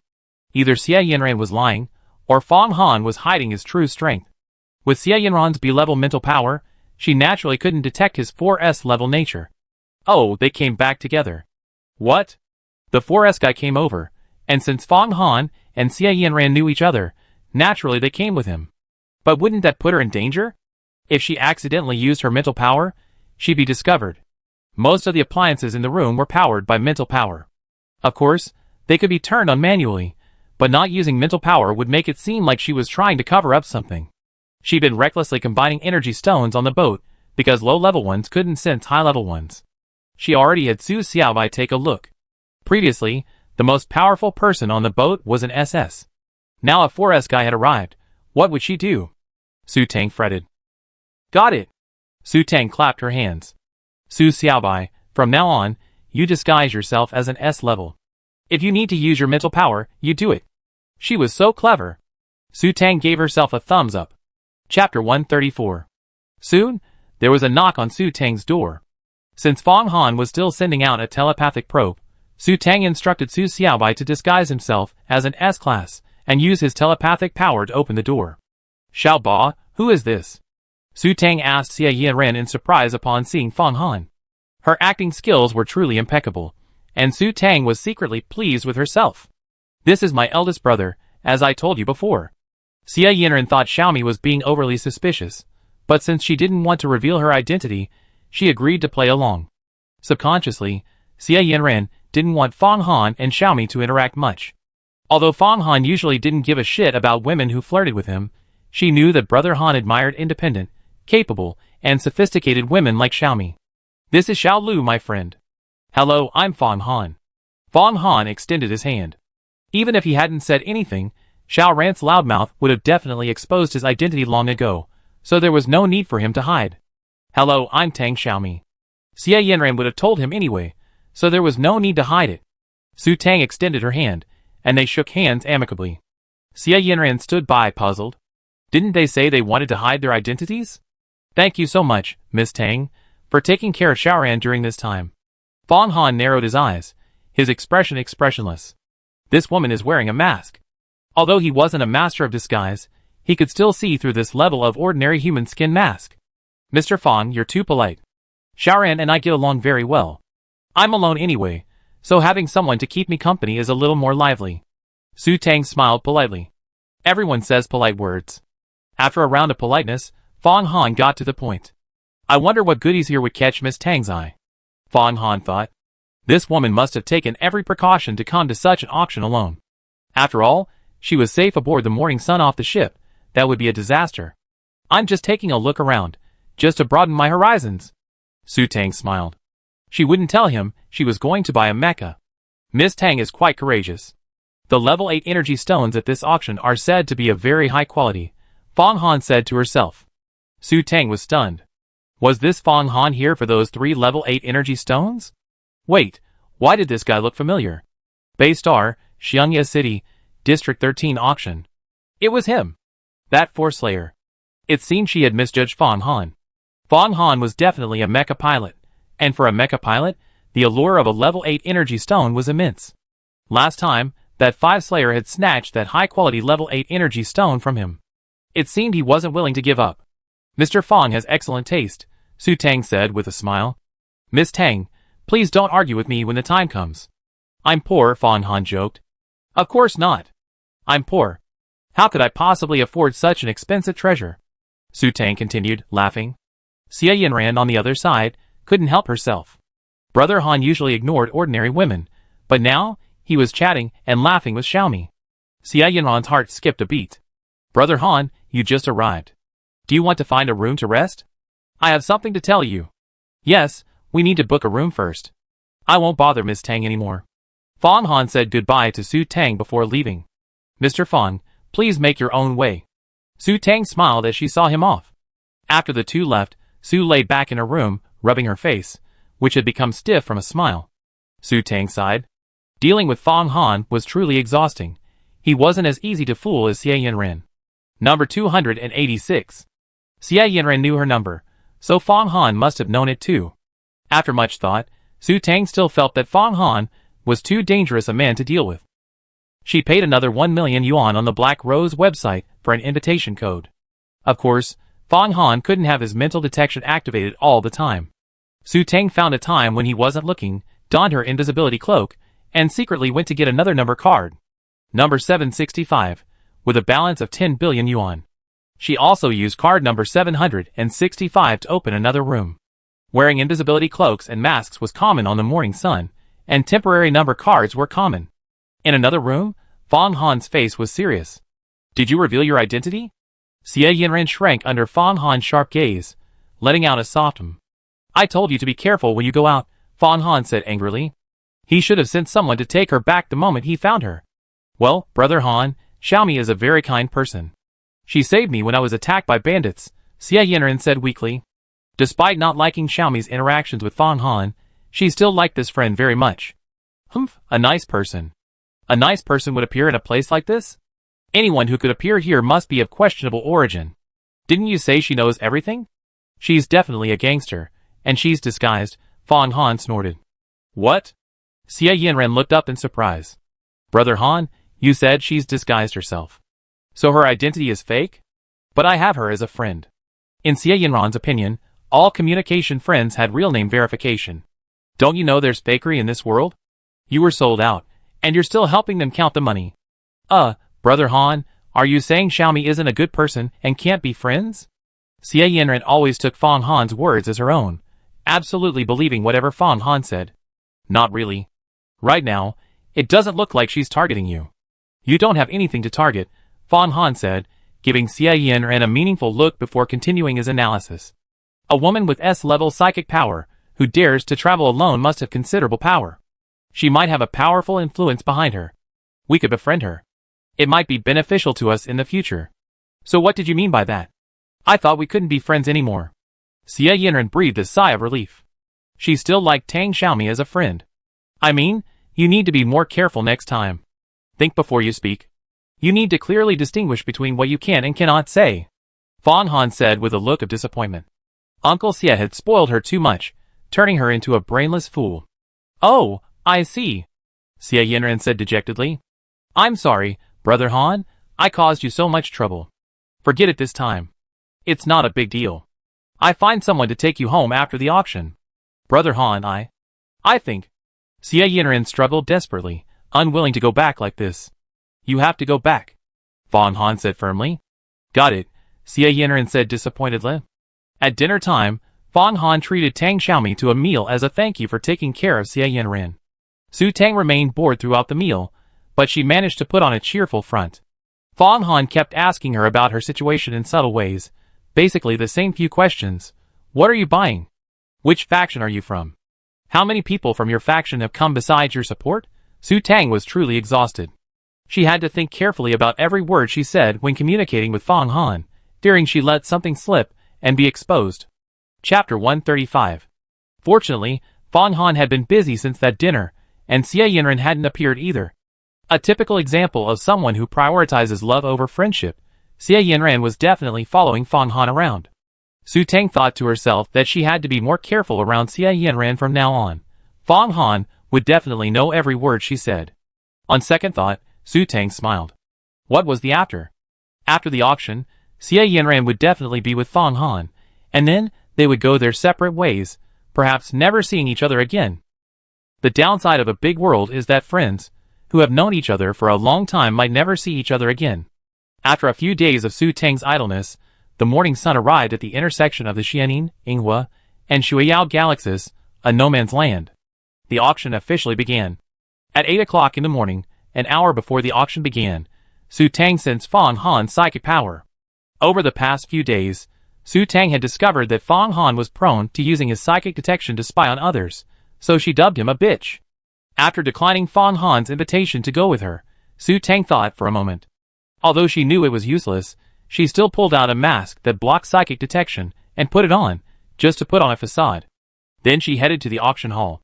A vast, luxurious hall, capable of seating 1,000, with glazed crystal chandeliers hanging overhead. TSK, Su Tang sighed. Auctions are only run by wealthy individuals. After finding an empty private room and spending another million, Su Tang sighed again. Money goes to waste.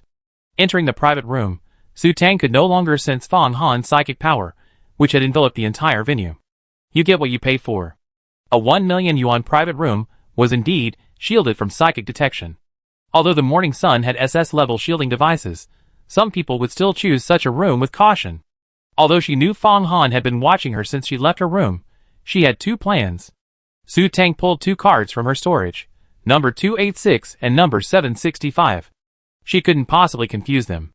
At 8:55, a woman with an S-shaped figure, wavy hair, and a voluptuous appearance swayed onto the stage. A burst of whistles erupted from the audience. The enchanting beauty responded with a big blown kiss. Beautiful Luo Luo, after this, let's go have tea together. Someone called out. You're such a jerk, and you still want to treat Luo Luo to tea? Someone scoffed. Clearly, these were regulars at Shenyang, and knew the beautiful host. Hey everyone, you're treating me to tea. Let's talk privately later. I have work to do right now. The beautiful host, Luo Luo, began to act coquettishly, the words tea carrying a lot of weight. Su Tang's eyes lit up. There was something fishy going on here. It felt a bit like soliciting customers. This Luo Luo was probably a socialite. At 9 o'clock, the lights dimmed, and all light focused on the stage. The enchanting beauty flirted with the audience and began, Dear guests, welcome to the 216th Shenyang auction. I am honored to host this auction.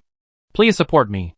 Flicking her hair, the beautiful hostess gave the audience a glare and continued, I'm sure you all been waiting impatiently, so I won't waste any more words. The 216th Shenyang auction officially begins. With that, Luo Luo clapped her hands, and the curtain behind her opened, revealing a stage with 3 massive virtual screens behind it for bidding. This is lot number 1. I won't waste any more time, as you undoubtedly seen the list of items. The starting price for lot number 1 is 1 billion, with increments of 10 million. As she spoke, Lolo opened the only box on the table. The contents were captured in close-up on the central virtual screen, accompanied by a product description. It was a freezing potion, but Su Tang wasn't interested. She already had 2. The bids on both sides of the virtual screens rapidly jumped, and soon the screen stopped changing. The current highest bid is 1.85 billion. Any more bids? Lolo smiled charmingly and glanced around. 1.85 billion, first bid, 1.85 billion, second bid, followed by a 2-second pause. 1.85 billion, third bid. Glancing at the still unchanging screen, Lolo struck the gavel. Deal. Congratulations to guest number 564 for winning lot number 1 with 1.85 billion. Then a waiter immediately closed the box and carried it away. A waiter also brought another box up and placed it on the table. Chunyang's boxes for auction items are also special and cannot be detected by psychic power. Once an item is sold, the customer must deposit the corresponding amount into their number tag, no matter how much or how little. Chunyang will automatically deduct the amount, and the number tag will display the corresponding password and pickup room number. After the deduction is successful, the buyer can pick up the item at any time before leaving Chunyang. This transaction method greatly ensures customer privacy. Of course, customers who bid maliciously and do not have enough money in their number tag will be treated well by Chunyang. The auction was in full swing. Su Tang, slightly bored, carefully reviewed all 100 lots for today's auction, but still found nothing that interested her.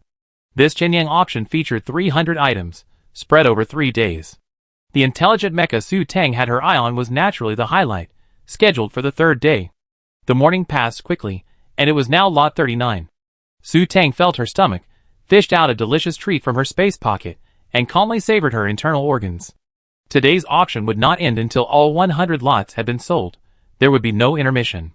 Su Tang noticed that many people outside were opting for nutrient solution. Number 653. 300 million. Just as Su Tang was losing interest, the bid popped up on both screens. Number 653. Bitch Fong Han. That bitch Fong Han stared at her every day, and Su Tang, unwilling to be outdone, asked Su Xiaobai to stare back. Naturally, Su Tang also knew Fong Han's number plate, number 653. She looked at the item. Number 69, a 4.587 G piece of Tianlong heart. Su Tang curled her lips. How small, she thought. It's nothing compared to the one Yan Zi gave her. The Tianlong heart is quite dense. A 4.587 G piece isn't even as big as the diamond ring on her finger. And as a special antidote, it requires 20 G to be effective. This little piece can only be used as a decoration. Soon, the screen stopped changing, settling on number 653, 410 million. Su Tang thought for a moment, then suddenly smiled maliciously. When Luo Luo called out, 410 million for the second time, she placed a bid, and the screen immediately changed to number 286, 420 million. Tang Xiaomi didn't know Fong Han's number, and Fong Han had only said he was aiming for a level 8 energy stone. As the saying goes, ignorance is not a crime. She just wanted to annoy him and get him to spend more. Chapter 136. In another private room, Fong Han frowned as he watched the bidding on the screen. Number 286 belonged to Tang Xiaomi. Brother Han, I want that one. Xia Yanran gritted her teeth, unwilling to accept the offer. She hadn't realized Xiaomi was also after the heart of Tianlong. Fong Han lowered his head, pondering for a moment. How much money do you have in total? I have about 440 million. Xia Yanran quickly checked her bank account and all her credit cards. Although her father gave her around 1 million yuan in pocket money each year, he also saved money for her dowry. This 440 million was her entire dowry. Number 653, 430 million. Fong Han quickly quoted a price. Number 286, 440 million. Su Tang followed closely. And then it was done. Su Tang looked disconsolately at card number 286, which only had 560 million left. Why did she need it? She wasn't proposing to anyone, and that bitch Fong Han had just given up and refused to pay more. She thought he was determined to get it. After all, if he came here for 3 level 8 energy stones, he must have brought over 100 billion. In another private room, Xia Yanran was unwilling to give up. With a dejected tone, she said, Brother Han, I really want that heart of heaven. She knew Fong Han had brought his entire fortune this time, at least over 100 billion. The other party offered 440 million. Do you have any money left to add to the price? Besides, such a small piece isn't worth that much. Fong Han said in a formal tone. He had no intention of using his own money to help Xia Yanran bid. He even paid up front to help buy it at the market price, which was above the market price. What if Uncle Xia refused to acknowledge his purchase and refused to pay? But Xia Yanran was about to say something. Spending so much money on that thing, I might as well ask a man to give it to me. Xia Yanran curled her lips in frustration. What man would hunt a Tianlong beast for her? Only a Tianlong heart hunted personally has value.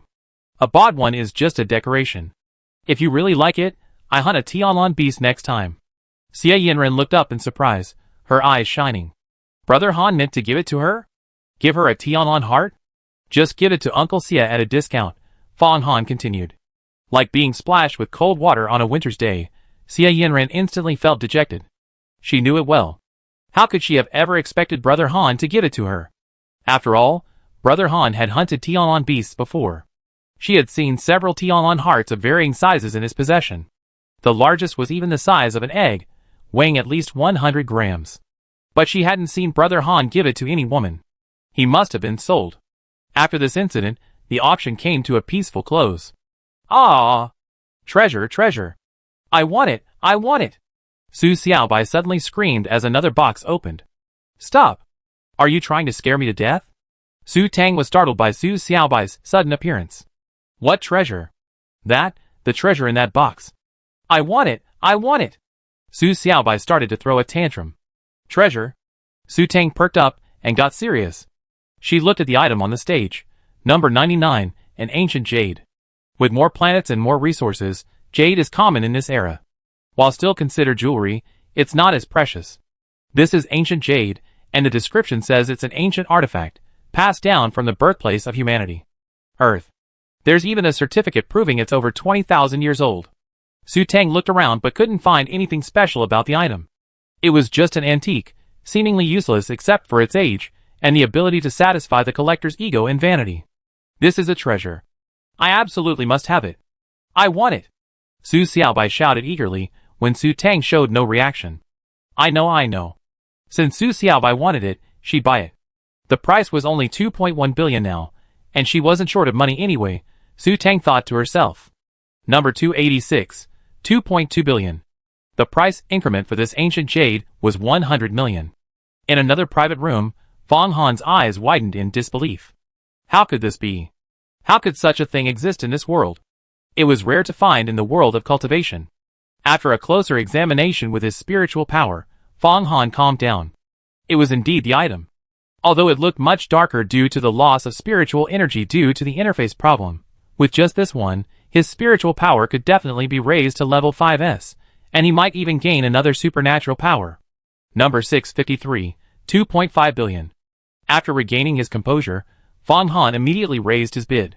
He was determined to get this thing. Su Tang frowned. Fang Han, you bitch. Number 286, 3 billion. Soon, Su Tang's bid was outbid again. Number 653, 3.5 billion. Su Tang's frown deepened. Fang Han knew her number, but Fang Han wouldn't be so frivolous as to deliberately raise her price.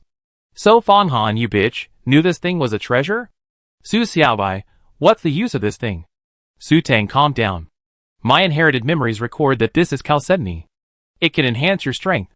If you eat it, you can instantly reach level 5S. Of course, that's a waste. After I eat it and digest it completely, I can regain a lot of strength, and then I can help you reach level 5S as well. Su Xiaobai explained. He was telling the truth. If Su Tang ate this thing, she would probably only absorb 10% of it.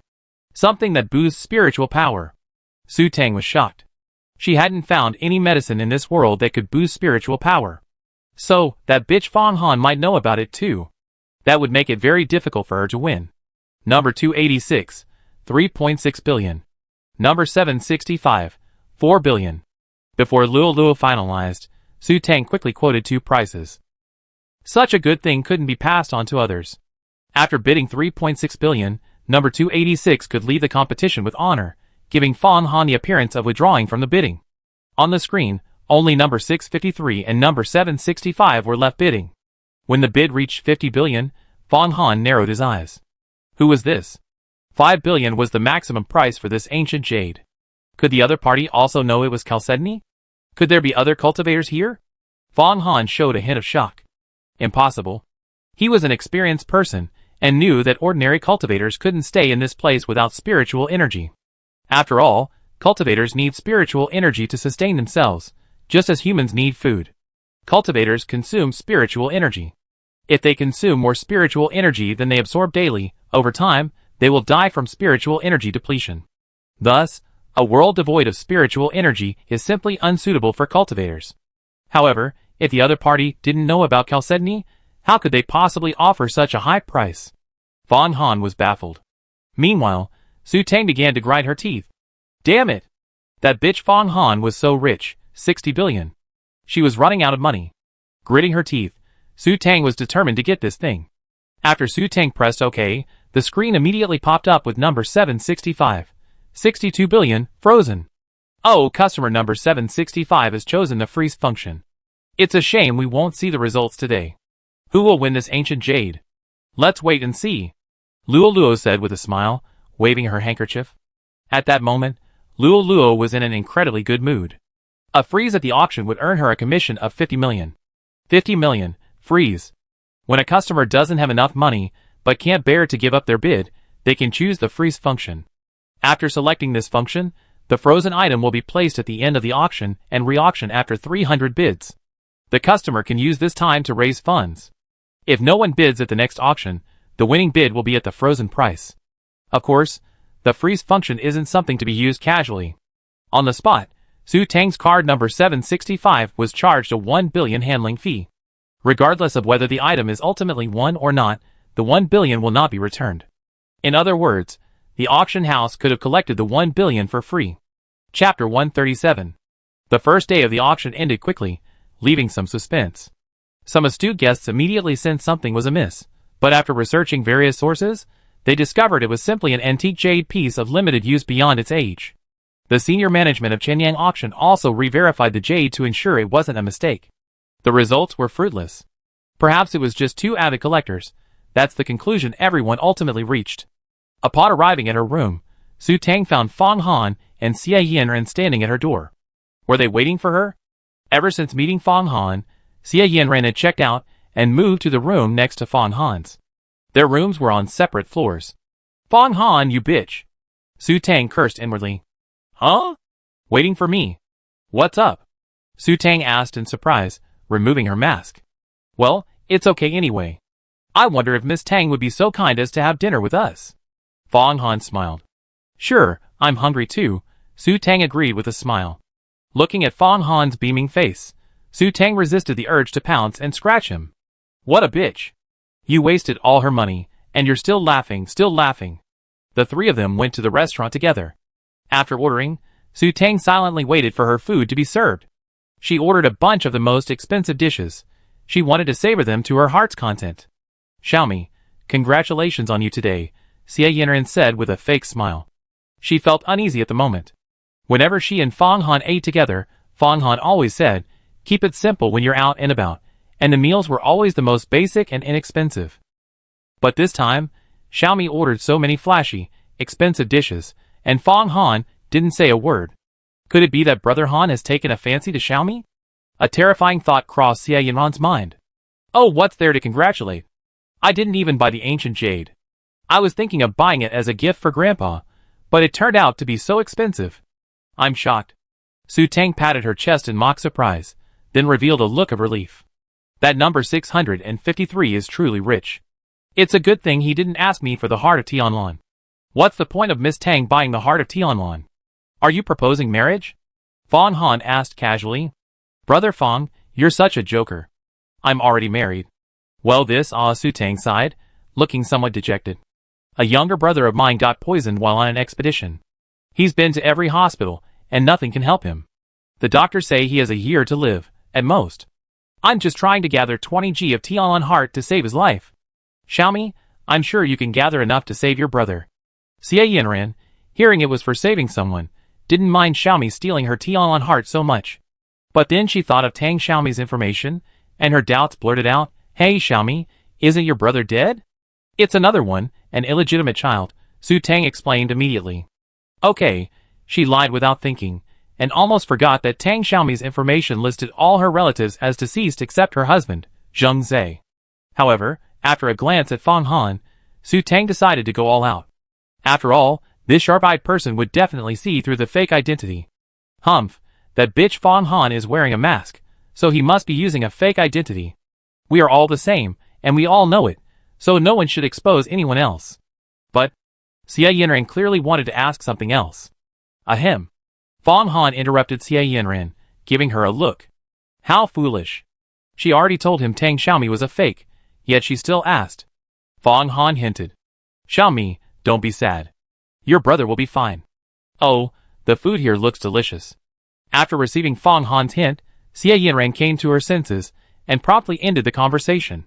The three of them began to eat, each with their own thoughts. After dinner, Su Tang said goodbye to the two and expressed her gratitude. Back in her room, Su Tang suddenly felt a headache. She thought 67 billion was a staggering sum, but she hadn't expected it to be so easy to spend. In a blink of an eye, she was broke, and she hadn't even bought a mecha yet. Su Xiaowai, hurry up, combine a level 9 energy stone for me. No, combine 10 level 8 energy stones. Finally, Su Tang decided to take the risk and sell some energy stones. Since Chenyang was holding an auction, it was naturally a bounty. If you don't have enough cash, you can sell your unwanted items here. Why combine energy stones? Su Xiaobai was puzzled, looking disappointed that he didn't get the treasure. to exchange for money. If you don't have money, why not rob people? Su Tang rolled her eyes. Although she had some weapons, it was clear that the Qinyang organization was no small force. She couldn't defeat them alone, so it was better to stick to the rules. Oh! We must have the treasure. How about combining 10 level 9 energy stones? Since we were exchanging them for money, the more the better. No, just the level 8 energy stones starting with 5. 10 level 9 energy stones are too conspicuous and will cause trouble. Quickly, 10 level 8 energy stones were freshly minted. The reason Su Xiaobai was asked to synthesize it was because his mental power wasn't recorded in the Energy Master's files. Using these energy stones, even those with ulterior motives couldn't find it, saving a lot of trouble. Donning her invisibility cloak, Su Tang asked Su Xiaobai to use teleportation to take her to the room she had previously opened with card number 765. After leaving the room, Su Tang summoned a waiter. I need to sell roses, Su Tang said. Dear guest, what color are your roses?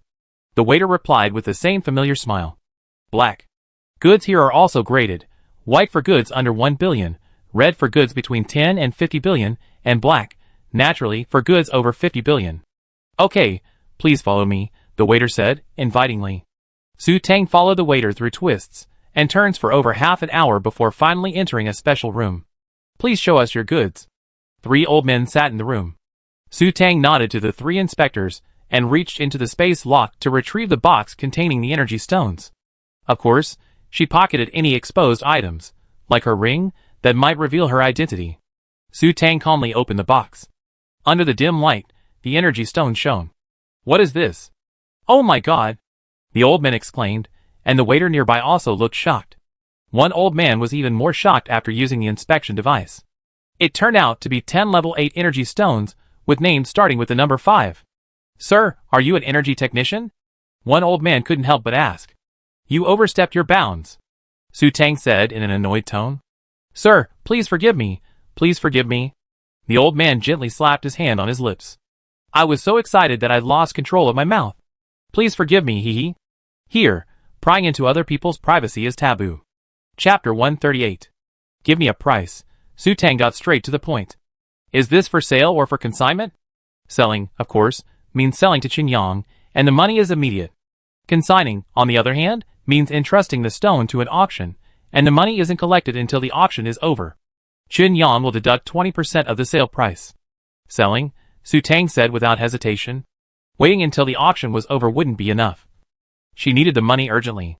30 billion per stone, a total of 300 billion. Is that okay? An old man offered. Su Tang frowned and pondered. At the last District 13 auction, that 8th level stone starting with an 8 sold for 100 billion. 1,000 divided by 8 times 5 equals 625. With more customers and more wealthy individuals attending Qinyang's auction, the price would likely only go up. Fetching 50 billion for an 8th level energy stone starting with a 5 is definitely a no-brainer. 450 billion, Su Tang said. Isn't your price a bit high, sir? No lower, Su Tang said firmly. Please wait a moment, sir.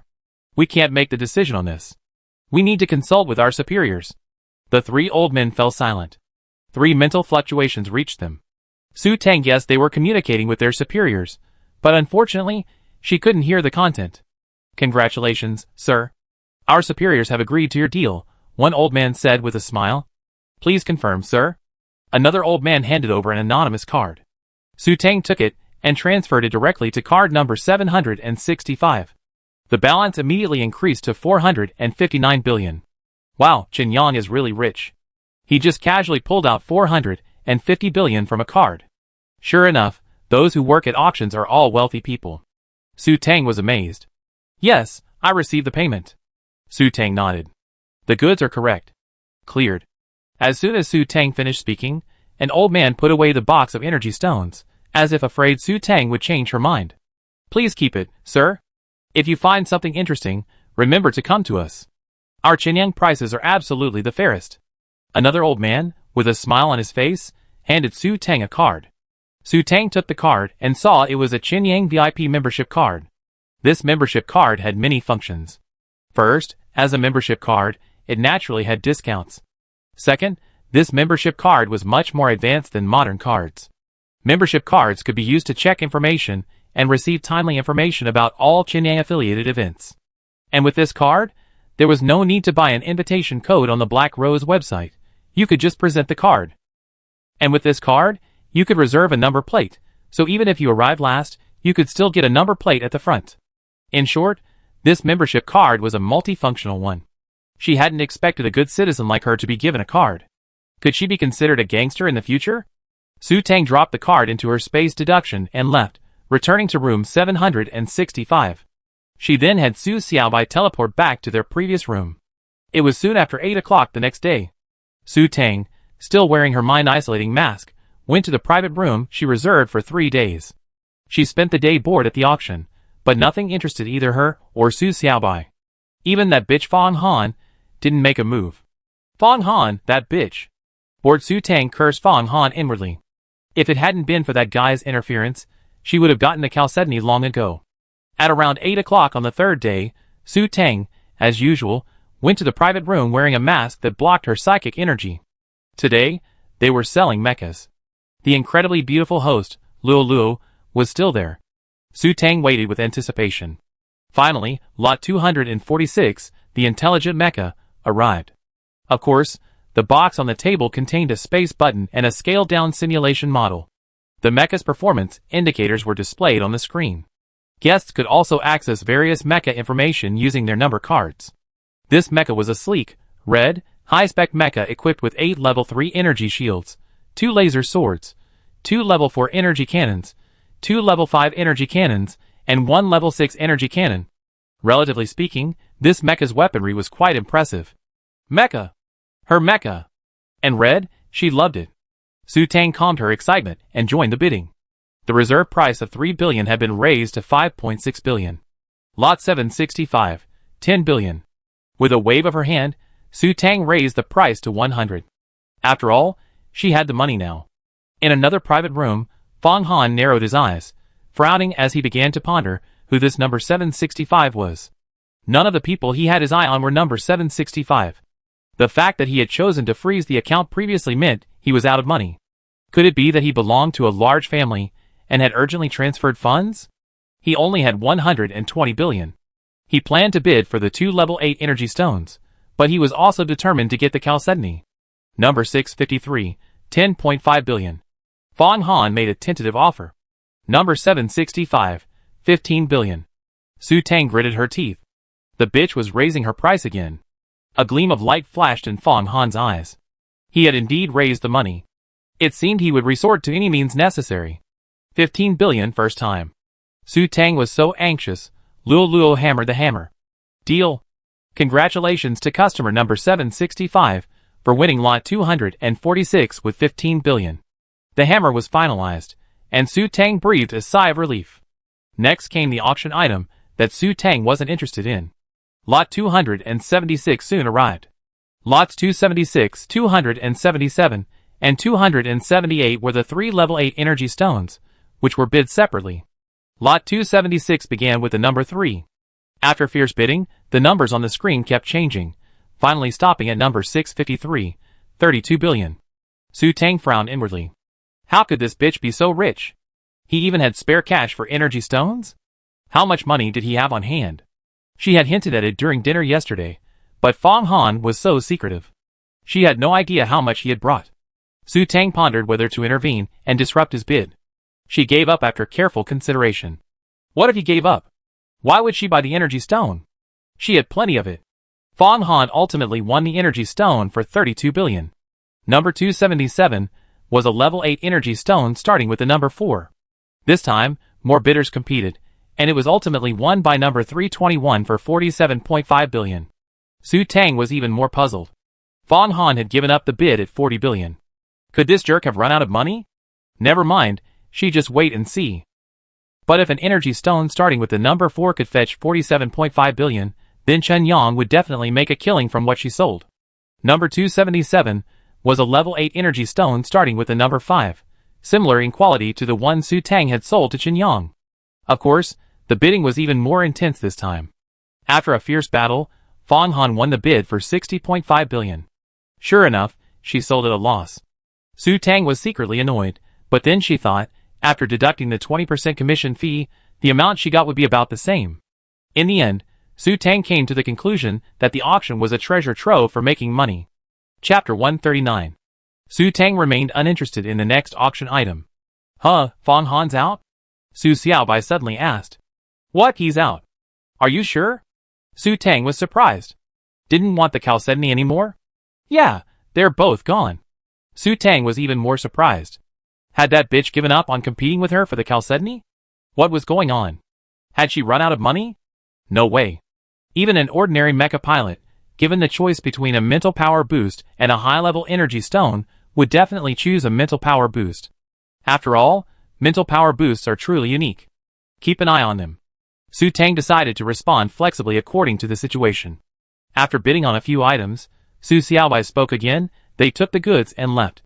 They took off in their spaceship. They're so far away, we can't see them anymore. What? Gone. This bitch just walked away like that after jacking up the price so much. Could he have some trick up his sleeve? Suddenly, Su Tang had a bad feeling. That bitch Fong Han was definitely up to something. In Qianyang, leaving early wasn't a big deal at all, because Qianyang wasn't afraid of reports. The Black Rose Network naturally arranged everything for Qianyang's auction. Under normal circumstances, no one would investigate a simple report. And while Qianyang sold arms, carrying arms in public star zones wasn't a big deal. As long as you didn't bring arms into restricted areas, it wasn't illegal at all. Amid Su Tang's unease, the auction finally drew to a close. The following item, as everyone knows, is a highly sought-after item. Let's wait and see if it can become the top lot at this auction. Lot 99, unfrozen, reserve price 62 billion. Bidding steps 1 billion. Because of Su Tang and Fong Han's competition, the price of this previously worthless ancient jade sword, with the bidding tiers reaching 1 billion yuan. The reserve price of 62 billion yuan was naturally set by Su Tang. Su Tang curled her lips. The original owner had already left, so who would be so humiliated as to compete with her? As expected, no one bid higher. This opportunity is fleeting. Anyone want to bid? Luo Luo flirted down unwillingly, but unfortunately no one bid. Finally, the hammer struck. Congratulations to customer number 765 for winning bid number 99 with 62 billion yuan. As soon as the auction ended, Su Tang rushed to collect the goods. Now that Fong Han was gone, she no longer had to hide. After retrieving the goods in different rooms, Su Tang decided to leave immediately. She had a strange feeling. Intuitively, she knew Fong Han wouldn't give up so easily. Alas, it was too late. Su Tang couldn't leave. Inside the Morning Sun's cockpit, the captain's expression was stern and serious. Colonel Zhua, what do you mean?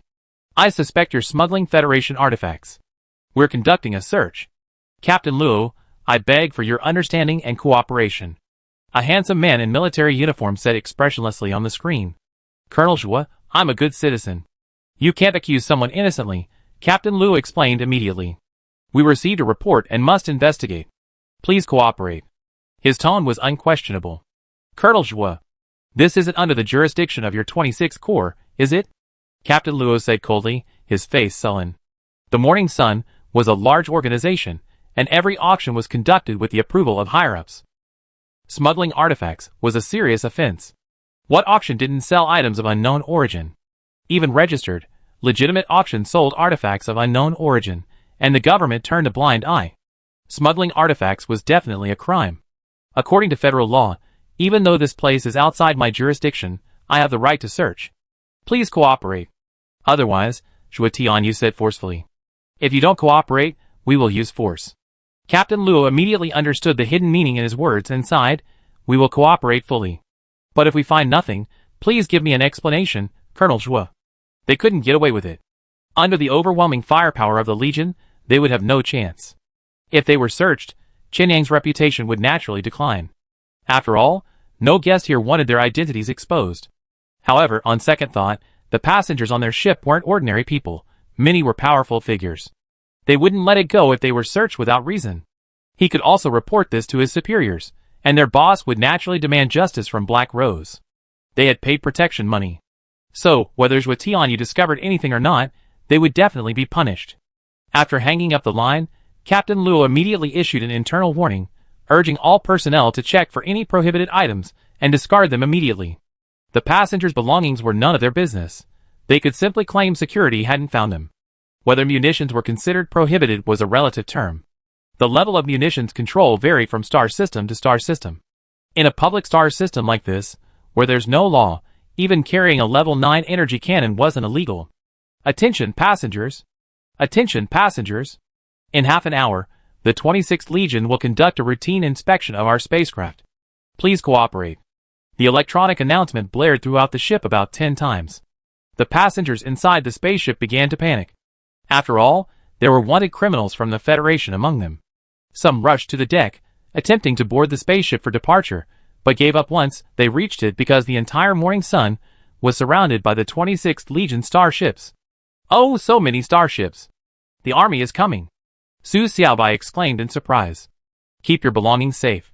Su Tang immediately sensed something was amiss. Fortunately, she had given Su Xiaobai the ancient jade and the mecha-mounted space buckle for safekeeping.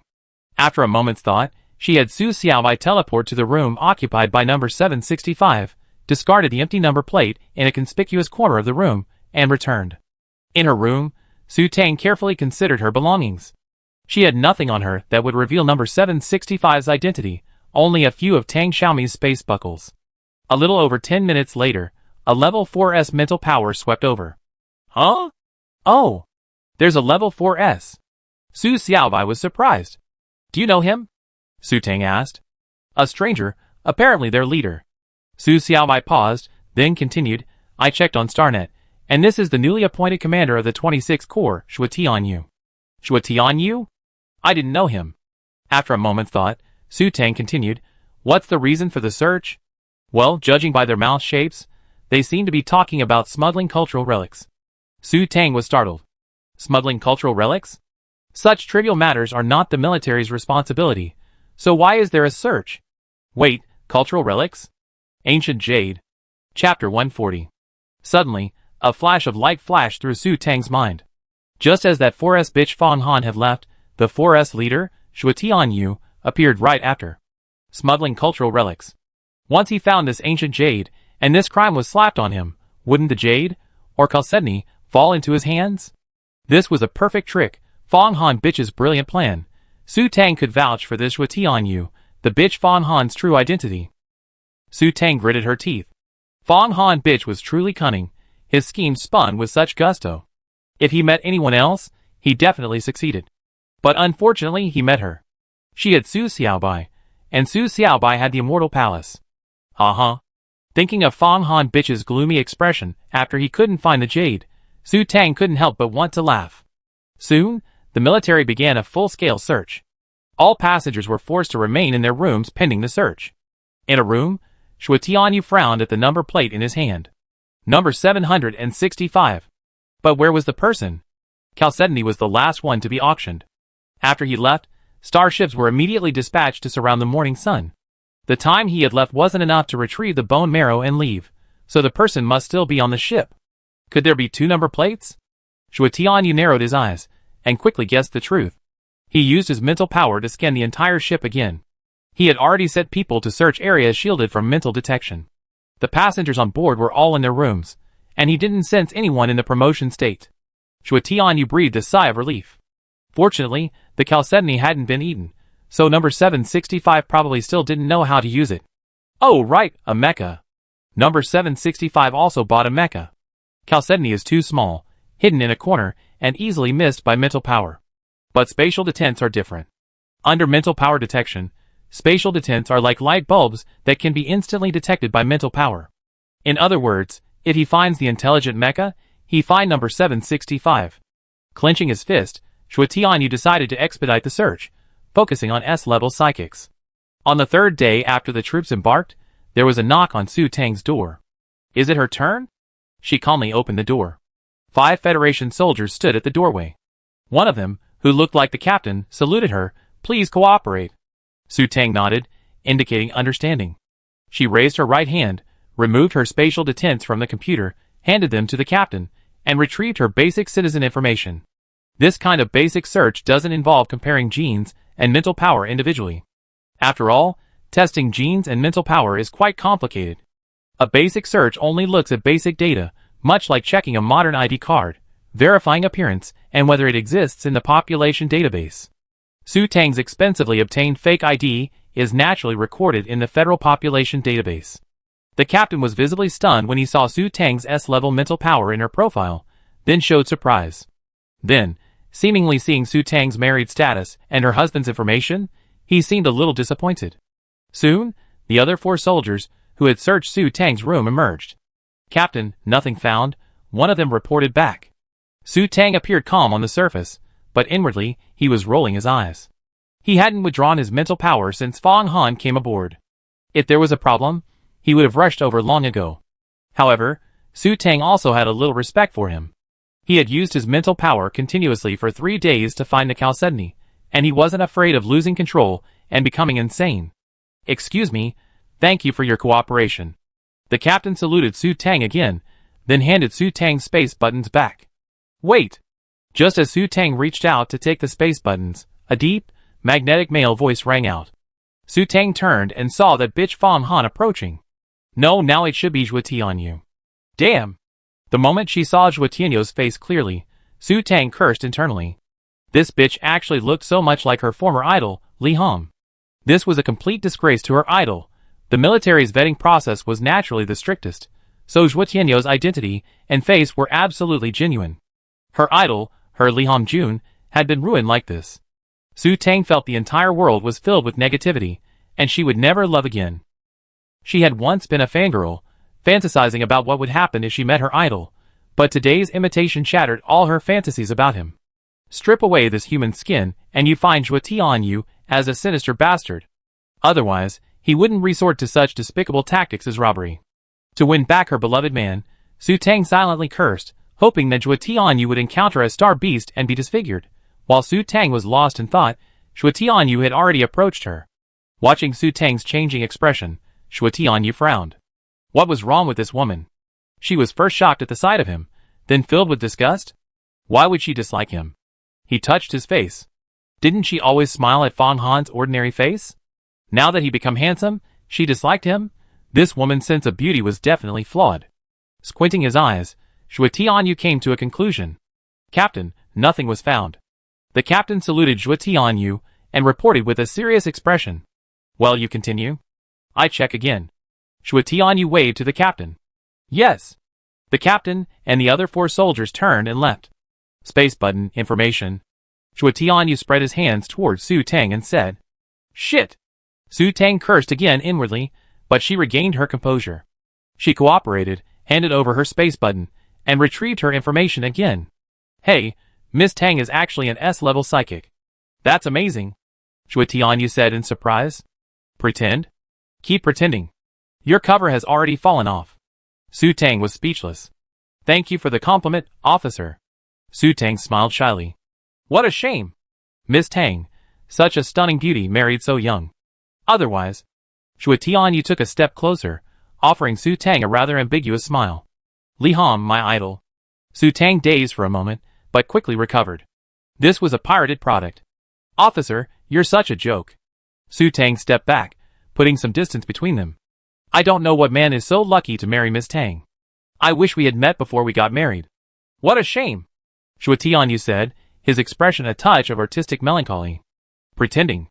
My pockets will be full." Su Tang wasn't naive enough to think Zhuo Tianyu had a crush on her.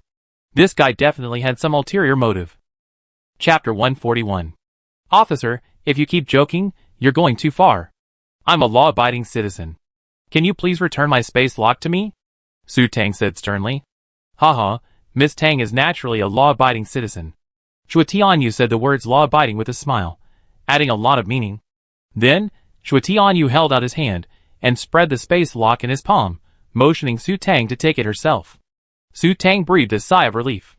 It looked like he wouldn't embarrass her, after all, knowing she was using a fake identity. If this bitch suddenly wanted to embarrass her and suddenly asked to test her mental strength or genetics, she would be exposed.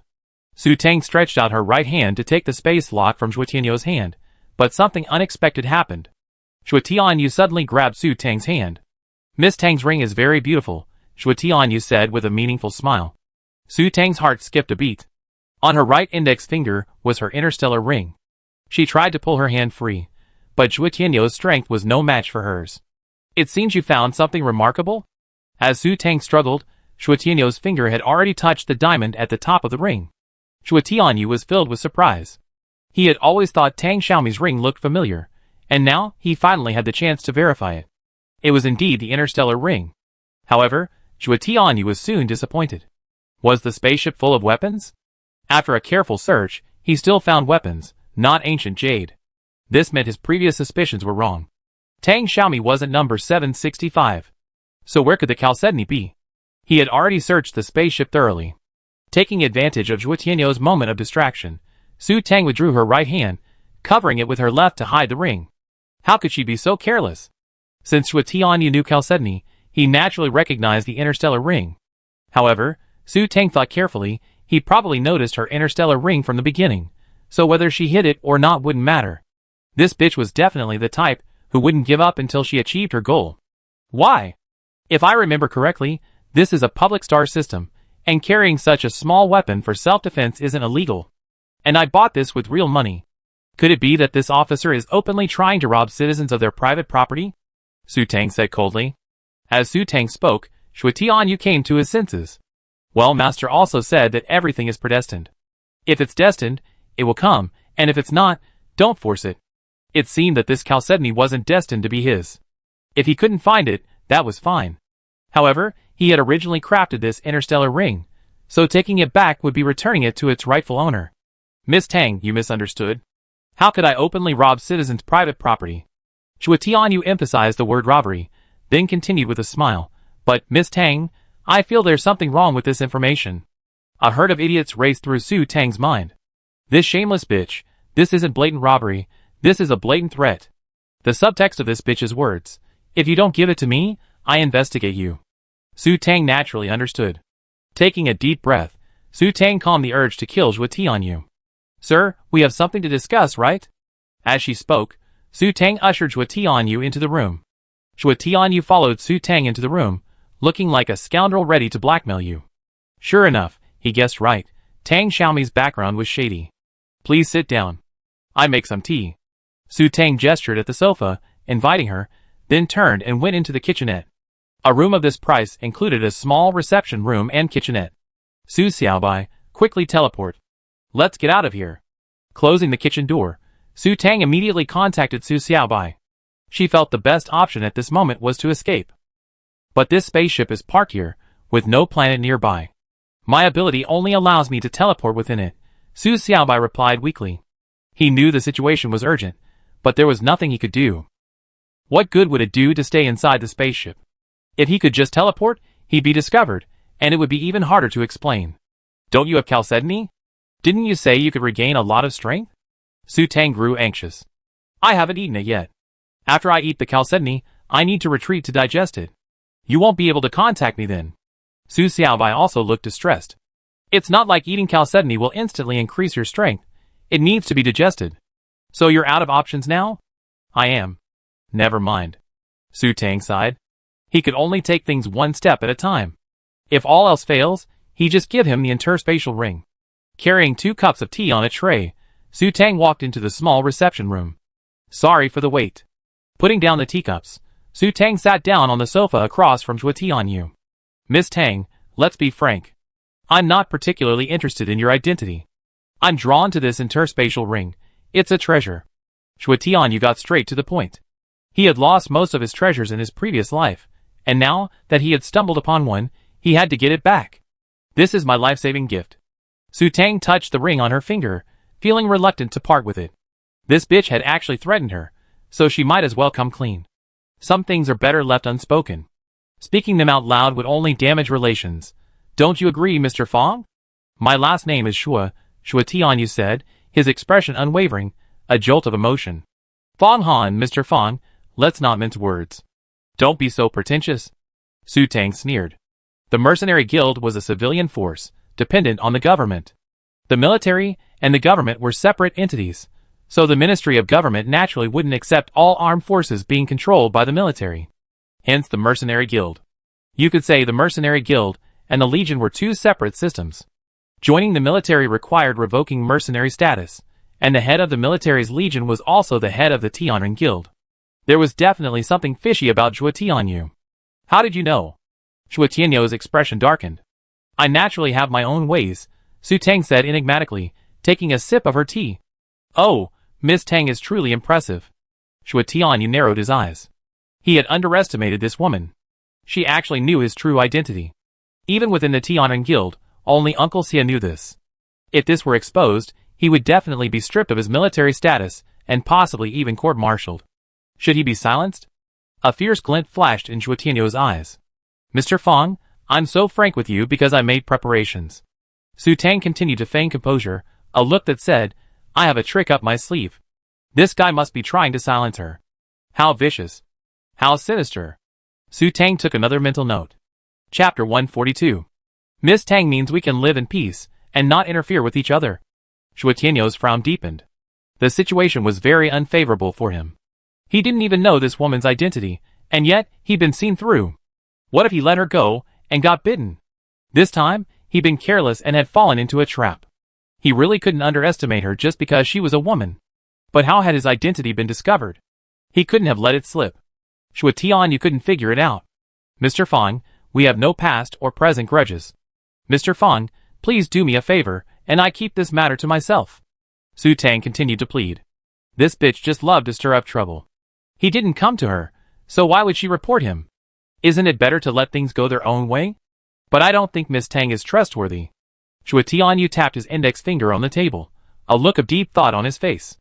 My character is absolutely guaranteed, and I'm sincere, Su Tang said sincerely. Then, please show your sincerity, Miss Tang. Zhuo Tianyu pulled a bottle from his storage compartment and placed it on the table, then looked at Su Tang with a smile. The bottle's standard design made Su Tang realize it contained a potion for removing human skin masks. That's unnecessary. I only have this mask, and once I remove it, it's gone, Su Tang said sheepishly, rubbing her face. I'm not very talented, but I do know how to make this kind of ordinary mask. I make another one for Miss Tang, Zhuo Tianyu said, startlingly. How can I trouble Mr. Fang? Su Tang said with a fake smile, unwilling to accept the situation. She didn't want to be exposed. Huh? You want me to do it myself? Zhuo Tianyu threatened. Do it yourself, I do it myself. Su Tang gritted her teeth, took the bottle of potion, and pretended to open it. Then her hand slipped, and there was a clang. Sound. Sorry, my hand slipped. Su Tang smiled apologetically, though of course she did it on purpose. Hee, it's okay. I have plenty of this stuff. Zhuo Tianyu gave her a sinister smile. Su Tang's heart skipped a beat. This bitch was up to something again. Sure enough, under Su Tang's skeptical gaze, Zhuo Tianyu pulled out a bottle of potion and a towel, then poured the potion all over the towel. Su Tang was instantly horrified and immediately stood up to run. Unfortunately, Zhuo Tianyu, who had already stood up from the sofa, grabbed her. A large towel covered her entire face, and Su Tang felt a burning sensation from the rubbing. Damn it! Su Tang was furious.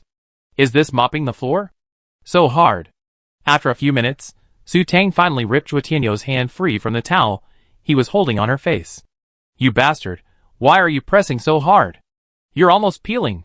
Su Tang cursed. Yes, I'm almost peeling. Zhuo Tianyu reached out his right hand and lifted Su Tang's chin. Wow, you're so beautiful. I'm so tempted. What the hell? Have you ever seen a beautiful woman? Su Tang slapped Zhuo Tianyu's hand away, angrily saying, Wait, what did he just say? This man isn't going to be tempted by her beauty, is he? What do you want? Su Tang clasped her hands together, a look of alarm on her face. Just kidding. Don't worry, I only rob you of your money, not your body. But, Zhuo Tianyu lifted his chin and looked at Su Tang, thinking, but you look familiar. I think every beautiful woman looks familiar to you. Su Tang slowly calmed down. After all, her vest had fallen off, and she couldn't pick it up again. If all else failed, she could just kill him with a cannon. At most, he'd capture her. If she revealed her level 10 energy grandmaster status, the military would definitely worship her like a deity. I remember. Zhuo Tianyu seemed to have recalled something and began to rummage through his laptop. Su Tang knew at a glance that he was checking the Star Network for confirmation. It's you, Miss Su Tang of the Su family. Zhuo Tianyu looked up with a firm tone. It's me, what do you want? Su Tang rolled her eyes. Sure enough, this face was well known. Why are you here? Su Tang admitted, and Zhuo Tianyu was surprised. He was naturally privy to the dirty work of a large family. Su Yuan was a well-known figure in the military. After Su Yuan disappeared, he suspected his daughter might not live long either. Sure enough, news soon leaked that Su Tang had gone missing. He assumed she'd been secretly killed by the Su family, only to find herself here. But how had Su Tang, who was only at B-level mental power, suddenly become S-level? Could it be that she'd been hiding her abilities? Can't she just go on a trip? Su Tang continued, annoyed, asking so many questions. Well, you're still talking about a trip? I think she's running for her life, right? Zhuo Tianyu immediately exposed the truth. None of your business. Su Tang raged. Just let everyone know. Why tell it out loud? It would be so embarrassing. Right. It's none of my business. Zhuo Tianyu's eyes gleamed, and he had a brilliant idea. Look, we both don't want our identities revealed. Let's keep it a secret and form an alliance. Okay, Su Tang agreed immediately. Are you trying to show your sincerity? Zhuo Tianyu began to dig a trap. What sincerity? Su Tang wondered. You snatched the Tianlong heart I had my eye on at the previous auction. Don't mention you have a poisoned little brother. Zhuo Tianyu immediately stated his motive. Su Tang thought about it. She had indeed paid a higher price for the Tianlong heart to spite him. Who knew this jerk would have a use for it? To show her sincerity, she might as well give it back to him. Yes, I give it back to you, Su Tang said, pulling out the Tianlong heart. Before she could finish her words, Zhuo Tianyu snatched it away. Since you're giving it to me, I take it. The rest of his words were drawn out meaningfully, a detour in his voice.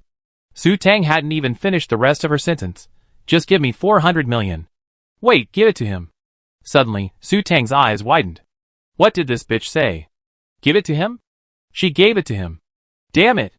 Can you just give the heart of Tianlong away? Who said I give it to you? You have to pay for it. Su Tang gritted her teeth. You didn't ask for money. You gave it to me, so I took it. Our relationship is settled. If you want to back out. Zhuo Tianyu smiled with a smug look on his face, spreading his hands towards Su Tang and continued, if you want to back out, hand over all your property. Damn! How shameless this bitch is. Zhuo Tianyu's shamelessness was once again refreshed in Su Tang's mind. No. Money! Su Tang gritted her teeth. Is that so? Then I just reluctantly marry you. Zhuo Tianyu continued with that smug smile. Take a deep breath. Take a deep breath. It's not time for any last resort yet. Su Tang patted her chest, resisting the urge to pull out the energy cannon from her space ring and blast Zhuo Tianyu to death. Even if I wanted to marry you, there's no need to be so excited. Zhuo Tianyu continued to add fuel to the fire. Su Tang felt like the grass inside her was enough to turn Sahara into a jerk. What a bitch. Chapter 143. It's enough that this bitch is so shameless. The most infuriating thing is that she's actually acting like a scoundrel in front of her beloved boyfriend. It's so devastating. Su Tang gulped down a cup of tea in one gulp, the bitter taste in her mouth calming her down. What's your motive? I want to marry you because you're so beautiful. Do you think I believe you? Let's be frank. No need to beat around the bush. Tell me your motive. Su Tang looked sternly at Zhuo Tianyu. Since that's the case, I be frank. Zhuo Tianyu dropped his playful smile and became serious. I want Su Yuan's inheritance. My father will come back. Su Tang interrupted Zhuo Tianyu angrily. Her father must be alive. Okay, if your father comes back, I be Su Yuan's son-in-law. If Su Yuan dies. Zhuo Tianyu waved his hand. He noticed that the moment he mentioned Su Yuan's death, Su Tang glared at him murderously. I mean I want all the high-level energy stones he left you. Of course, I protect you until you come of age. Even after you come of age, we can work together to take back the Su family. Of course, you be the head of the family. I only want the Su family's high-level energy stones. You only want the high-level energy stones? Su Tang asked. Yes, I only want the high-level energy stones. Of course, if you're willing to share some of the money with me, I'd be more than happy to do so. And you must marry me. What the hell? Su Tang asked. Why should I marry you? You gave me Tianlong, so of course you marry me, Zhuo Tianyu said matter-of-factly. I'm giving it back to you. Not giving it to you. Su Tang gritted her teeth. This was clearly after her, the daughter of Su Yuan, the eldest daughter of the Su family, and he still wanted her to marry him. Dream on. You think this is a loan? How can I return the heart of Tianlong? Look, I'm so sincere about cooperating with you. Zhuo Tianyu said sincerely. Who wants to cooperate with you? Su Tang blurted out. Taking back the Su family was only a matter of time. Once she found Su Yuan, she would naturally deal with the Su family. There was no need to cooperate with him at all. You don't want to cooperate with me? Shu Tianyu narrowed his eyes. Are you planning to reveal my identity? We don't know each other. Why would I go to the trouble of reporting you? Su Tang said angrily. Why don't we just keep it a secret and pretend we never met each other? No, if you don't marry me, I don't trust you. What if you stab me in the back? You have paranoia. How could this bitch be so heartless and unreasonable? Su Tang gritted her teeth. Besides, good things go to those who see them. Shu Tianyu pointed at the ring on Su Tang's finger, continuing his rogue act. Don't you think you should give her something as hush money? This bitch actually blackmailed her so openly under the guise of her beloved boyfriend. How upsetting. Su Tang felt like the world was filled with negativity again. How much do you want for hush money? Su Tang asked, her expression regaining composure. Forget it. Just consider it money spent to avoid trouble. Hush money means you marry me. Then what's yours is mine, and the ring will naturally remain yours, Shu Tianyu said, as if it were a matter of course. Damn. Su Tang was instantly furious again. I have a boyfriend. Huh? Boyfriend? Shu Tianyu was visibly stunned by Su Tang's words. Ha, ha soon, Shu Tianyu burst into laughter. Su Tang was even more furious. What a joke. Is it funny that she has a boyfriend? Seeing Su Tang's face darkening, Shu Tianyu finally put away his smile. Don't mind me, I just remembered a joke. Damn. Su Tang continued to rage. Her hands were itching to beat this bitch to death. What should she do? This guy definitely has a maxed out taunting and aggro skill. Didn't you know your boyfriend is getting engaged? Shu Tianyu gave Su Tang a sympathetic look, then added a finishing blow. Of course, it's not to you. What did you say? Su Tang was stunned like a bolt from the blue. Yeah, the invitations have been sent out. Seriously? I'm not kidding. Take a look if you don't believe me. Shu Tianyu suddenly felt that this girl was a pitiful person. After fiddling with his computer for a while, Shu Tianyu, fearing Su Tang wouldn't notice, brought up a screen the size of a 21-inch TV. The content on it caught Su Tang's eye. It was an invitation similar to a modern wedding invitation, beginning with a large Tianlong heart. Because the symbol of love in this era is the heart of heaven, the entire background is the same aqua blue. Presented to Shu Tianyu, Colonel, August 18, 20313, Xingji. Engagement ceremony for Yan Zimu and Jiang Ruier. Being held at the Capital Royal Hotel. Time, 6:18 p.m. Yin Chongshan cordially invites you to attend. A large seal was stamped on the name Yin Chongshan. Although the invitation was short, Su Tang spent a long time studying it. So long that when Shu Tianyu couldn't help but speak, Su Tang spoke up. Who is Jiang Ruier? Who is Yin Chongshan? Jiang Ruier is the most favored member of the third generation of the Jiang family. As for Yin Chongshan, he's naturally the head of the Yin family and the grandfather of your ex-boyfriend, Shu Tianyu patiently explained, not forgetting to use the sarcasm of ex-boyfriend. Is the Jiang family also a prominent family in the military? Su Tang continued to ask. Yes, the Jiang family is one of the 10 major families in the military, and they're in the same camp as the Yin family. Oh, I see. Su Tang lowered her head, feeling downcast. A bittersweet feeling welled up inside her. Although Yao Qing had discussed this with her before, and she considered the possibility, she was still heartbroken. Su Yuan had hinted at the idea of a marriage alliance before, and now that he's missing, the Yin family will naturally choose a new marriage partner to consolidate their position. This is a loveless marriage. Shu Tianyu regretted his words immediately. Why had he explained all this to Su Tang? Oh, I see. Su Tang still felt a pang of bitterness. Even if Yan Zimu still loved her, he wouldn't marry her against his family's wishes. Just like her, if Su Yuan didn't approve of Yan Zimu, she would eventually give up. So, intellectually she could understand Yan Zimu's choice, but emotionally, she was still heartbroken. He should at least tell her to wait until they officially broke up before getting engaged to someone else. After a moment's thought, Su Tang gave a bitter smile. Perhaps he already left her a message, but she lost her laptop and couldn't receive it. Well, don't be sad. Nothing goes without something new. Look, I'm still here. Shu Tianyu suddenly felt like he'd gone too far. After all, Su Tang was still just an 18-year-old girl. She'd been dumped, and he was still gloating over her misfortune. Okay, thank you for your kindness. Su Tang gave Shu Tianyu a weak glance. Although his words were unpleasant to hear, they were, on the whole, comforting. I'm serious.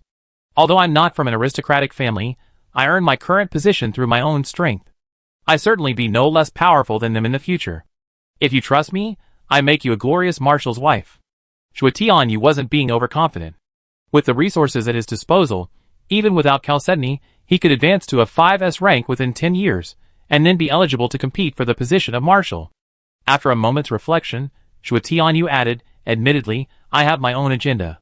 I covet Su Yuan's wealth and the Su family's energy stone, but I guarantee with my integrity that I be a good husband.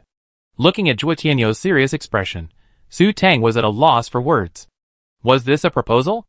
I want Jingjing. Well, don't ask me who Jingjing is. Okay, think about it yourself. I make you a mask and I see you in 3 days. With that, Xue Tianyu left. Chapter 144. Lying in bed, Su Tang felt her mind racing. On one hand, she was thinking about Yan Zima getting engaged. On the other, she was thinking about her husband proposing to her. Su Tang felt she needed to think carefully. First, she considered the first question Yan Zimu's.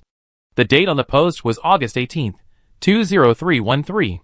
It was now December of 20,312, which meant there were still 8 months left. She could find a chance to reveal Su Tang's identity during this time. If Yan Zimu didn't leave her a message, she could ask him in person. Wait, why would she even ask him? She'd just get dumped and risk being discovered? As long as she waited until August 18th, if he was actually engaged, they'd be done without breaking up. So there was no need for her to dwell on it. She could just wait and see the outcome. Okay, first problem solved. Then, there's the second, her beautiful man. Xue Tianyu, aside from being a bit servile, shameless, scoundrel, and stingy, is still quite attractive just by looking at his face. She can even deceive herself into thinking he's her beautiful man and indulge in some fantasies. And to be fair, Xue Tianyu is quite capable, having reached this position without family support. But he has a motive. He's after the Su family's energy stone. Su Tang thought this was perfectly normal. A man's attraction to a woman always needs a reason. The prince's attraction to Cinderella stems from Cinderella's beauty. Love at first sight requires the woman's good looks. For a young woman to transform into a phoenix, that requires long-term affection. If a man claims to be in love with a plain-looking woman, like Tang Su on first meeting, there's definitely a conspiracy. But she wouldn't start another relationship until one was over. It was a matter of principle. Forget it. If Xue Tianyu forced her to stay with him, she'd just pretend to agree, and then find a chance for Su Xiaobai to secretly take her away. If they were destined to meet, they meet again. If not, forget it. After thinking it through, Su Tang felt that none of this mattered, not worth worrying about. Just now, while that man was wiping your face, he stuck something on you. Su Xiaobai spoke after Su Tang calmed down. Where is it? Where is it? Hearing this, Su Tang immediately turned on the magnifying glass and looked around. There's nothing on you, Su Tang said, puzzled. That thing vanished the moment it touched you. It looks a bit like a talisman from the world of cultivation. Su Xiaobai offered his opinion. A talisman? One that controls minds? Or is it poisonous? Why didn't you tell me earlier? Su Tang instantly became obsessed with conspiracy theories. Sure enough, this bitch was capable of underhanded tactics. I was about to say it, but it was too late. The talisman vanished as soon as it was applied. But it should be fine. It's probably just a detection talisman. I've been searching inside you, and haven't found anything unusual. Nothing unusual, that's good. Su Tang breathed a sigh of relief. She was terrified just now. But didn't you say this place isn't suitable for cultivators? Where did this Xue Tianyu come from? He's not a cultivator. I think he's been possessed by someone else, and is now considered a local. Oh, so he can still use talismans? Su Tang was puzzled. Don't novels say that talismans require spiritual energy to activate? Low-level talismans don't require spiritual energy. That's common sense. Yes, common sense again. Su Tang felt like she couldn't communicate properly. Never mind, as long as there's nothing unusual. She'd leave eventually anyway. Xue Tianyu, who had left Su Tang's room, had a complex expression, a look of deep contemplation. Gold. It was actually golden luck. The moment he used the fortune-seeking talisman, the golden luck that erupted from Su Tang instantly blinded him. The fortune-seeking talisman is a low-level talisman in the world of cultivation, usable only on mortals. It's a must-have for novice cultivators seeking to become sorcerers in the mortal realm. Even after 2 lifetimes, he still had many of these items. This time, Out of curiosity, he used one on Su Tang, but what was the result? Xue Tianyu pondered deeply. Bad luck is black, normal luck is white, then yellow, and red. Extreme luck is purple, commonly known as purple chi from the east. But this gold? Suddenly Xue Tianyu's eyes widened. This is destiny. A person of destiny. This Su Tang is a person of destiny. So, the chalcedony must have been taken by her. Then, Su Tang must have other spatial devices on her. The thought of snatching it away was swatted away by Xue Tianyu as soon as it formed. Stealing something from someone with destiny was definitely not a good idea. It was destined to be hers. If he forcibly took it, his destiny would surely compensate her. The person with destiny was just that powerful. Anyone who dared to steal their things would have their destiny taken away. If their destiny turned sour, expect a continuous stream of bad luck. Although he wasn't a cultivator yet, destiny was still very important. It would be best not to risk this bad luck. However, Xue Tianyu reconsidered. Su Tang was an energy engineer. As a person with destiny, her future achievements were bound to be extraordinary. Surpassing Su Yuan was inevitable. As the saying goes, like father, like daughter. TSK, the future energy master, having encountered such a truly exceptional woman, he absolutely had to strike first. Once she matured, he'd be sidelined. Fortunately, he made his move earlier. Xue Tianyu secretly congratulated himself. Now all he had to do was cling to her relentlessly. After 3 days of living like a pig, Xue Tianyu finally arrived. Haven't you found what you're looking for? As soon as Xue Tianyu entered, Su Tang bluntly addressed his concerns. No, forget it. I figured it out. It's not destined to be mine. He found it, but he didn't dare snatch it. Compared to luck, chalcedony was less important. He could still advance to the 5S level without it. It would just be a little late. But without luck, he might just meet a giant star beast and die. I didn't expect you to be so open-minded. Su Tang was surprised. She expected him to be disappointed if he couldn't find the chalcedony, but she hadn't expected him to be so open-minded. Of course, I always been optimistic. Xue Tianyu smiled. If I hadn't been optimistic, I have been pissed off by the military's airborne troops. Don't the military say everything is based on strength? Su Tang wondered. Even in the military's regiments, connections were necessary. You think the military is that easy? Xue Tianyu rolled his eyes. Those guys started out strong, but I worked my way up from the lowest rank, cannon fodder. So impressive, right? Yeah, you're impressive, Su Tang agreed, but where did that familiar tone come from? They weren't familiar with each other, were they? Chapter 145. This is for you. Xue Tianyu pulled out a bunch of things from his space. A dozen face masks. No, a dozen human skin masks. You made all of them? Su Tang was surprised. These 3 are freshly made, modeled after you, Tang Xiaomi. Time is tight, so we only have enough to make 3. These are our stock, female faces. I give them to you too, in case Tang Xiaomi runs out of them. Xue Tianyu said casually. Su Tang didn't hesitate. She took the masks, keeping one for Tang Xiaomi and storing the rest in her space. In front of Xue Tianyu, Su Tang applied Tang Xiaomi's mask. As she did so, she thought to herself, this guy is quite talented. But honestly, is there really only one Tang Xiaomi? Xue Tianyu doubted Su Tang's claim of having only one mask. 2, Su Tang pointed with 2 fingers. I knew it. Beautiful women can't be trusted. Well, Ren is the most trustworthy, that's all. As soon as she said that, Su Tang regretted it. Why did it sound sour? Uncle Xie is a very reliable partner, and Xiao Ren just happens to be Uncle Xie's daughter, Xue Tianyu explained with a smile. What a joke. Su Tang secretly regretted it.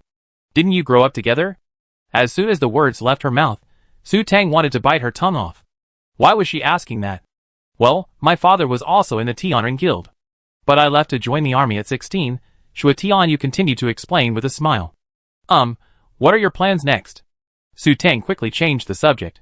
They weren't that close, so it was inappropriate to talk about such things. Me? Of course I'm going back to the Xianing Galaxy. After all, as a Legion commander, I can't leave the garrison system for long. Xue Tianyu frowned, as if thinking about something. You're not going with me? I don't want to go. I want to find Dad, Su Tang explained her plan. Find Su Yuan? Xue Tianyu was clearly shocked, his face filled with disbelief. The military has been searching for him for so long with no news. How are you going to find him alone? Don't you know that fathers and daughters are connected? If the military can't find him, that doesn't mean I can't find him either. Su Tang made up an excuse. Of course, the father-daughter connection wasn't reliable. Su Xiaobai was the more reliable one. Then you? Shuatianyo's eyes were complicated. Aren't you afraid of the Su family hunting you down? Besides, any planet that hasn't been reclaimed is dangerous. You're a girl. I'm not afraid. Su Tang's eyes were firm. Then be careful. Shuatianyu sighed.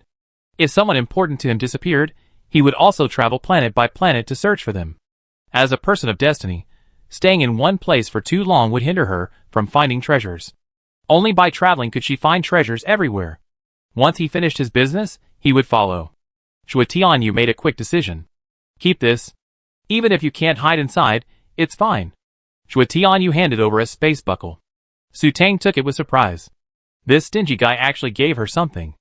After having Su Xiaobai disguise himself as an S-level mentalist and scan it, and receiving the response from the intelligent mecha, Su Tang was even more surprised. What is this? This is a token of love. Shuatianyu said seriously. Su Tang.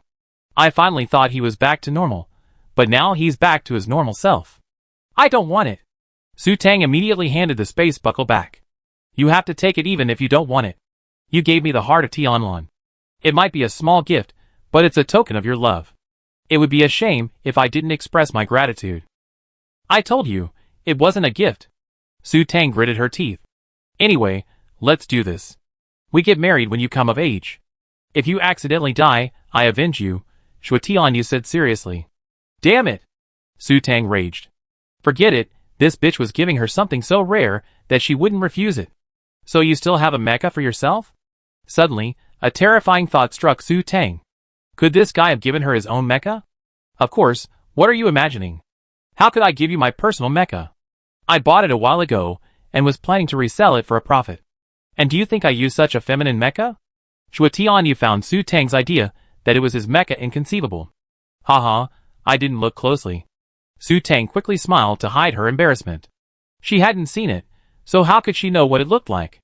It was all Su Xiaobai's fault for not explaining it clearly. How much? I pay you. Su Tang felt it was wrong to take such an expensive item from someone else for nothing. Su Tang, you're insulting my male dignity. Do you think I'm a wimp who uses my wife's money? Shuatianyu said sternly. Of course, if you become an energy master and synthesize energy stones for me, then I consider becoming a gigolo. What the hell? When he said the first half of that, she thought his image had gotten higher.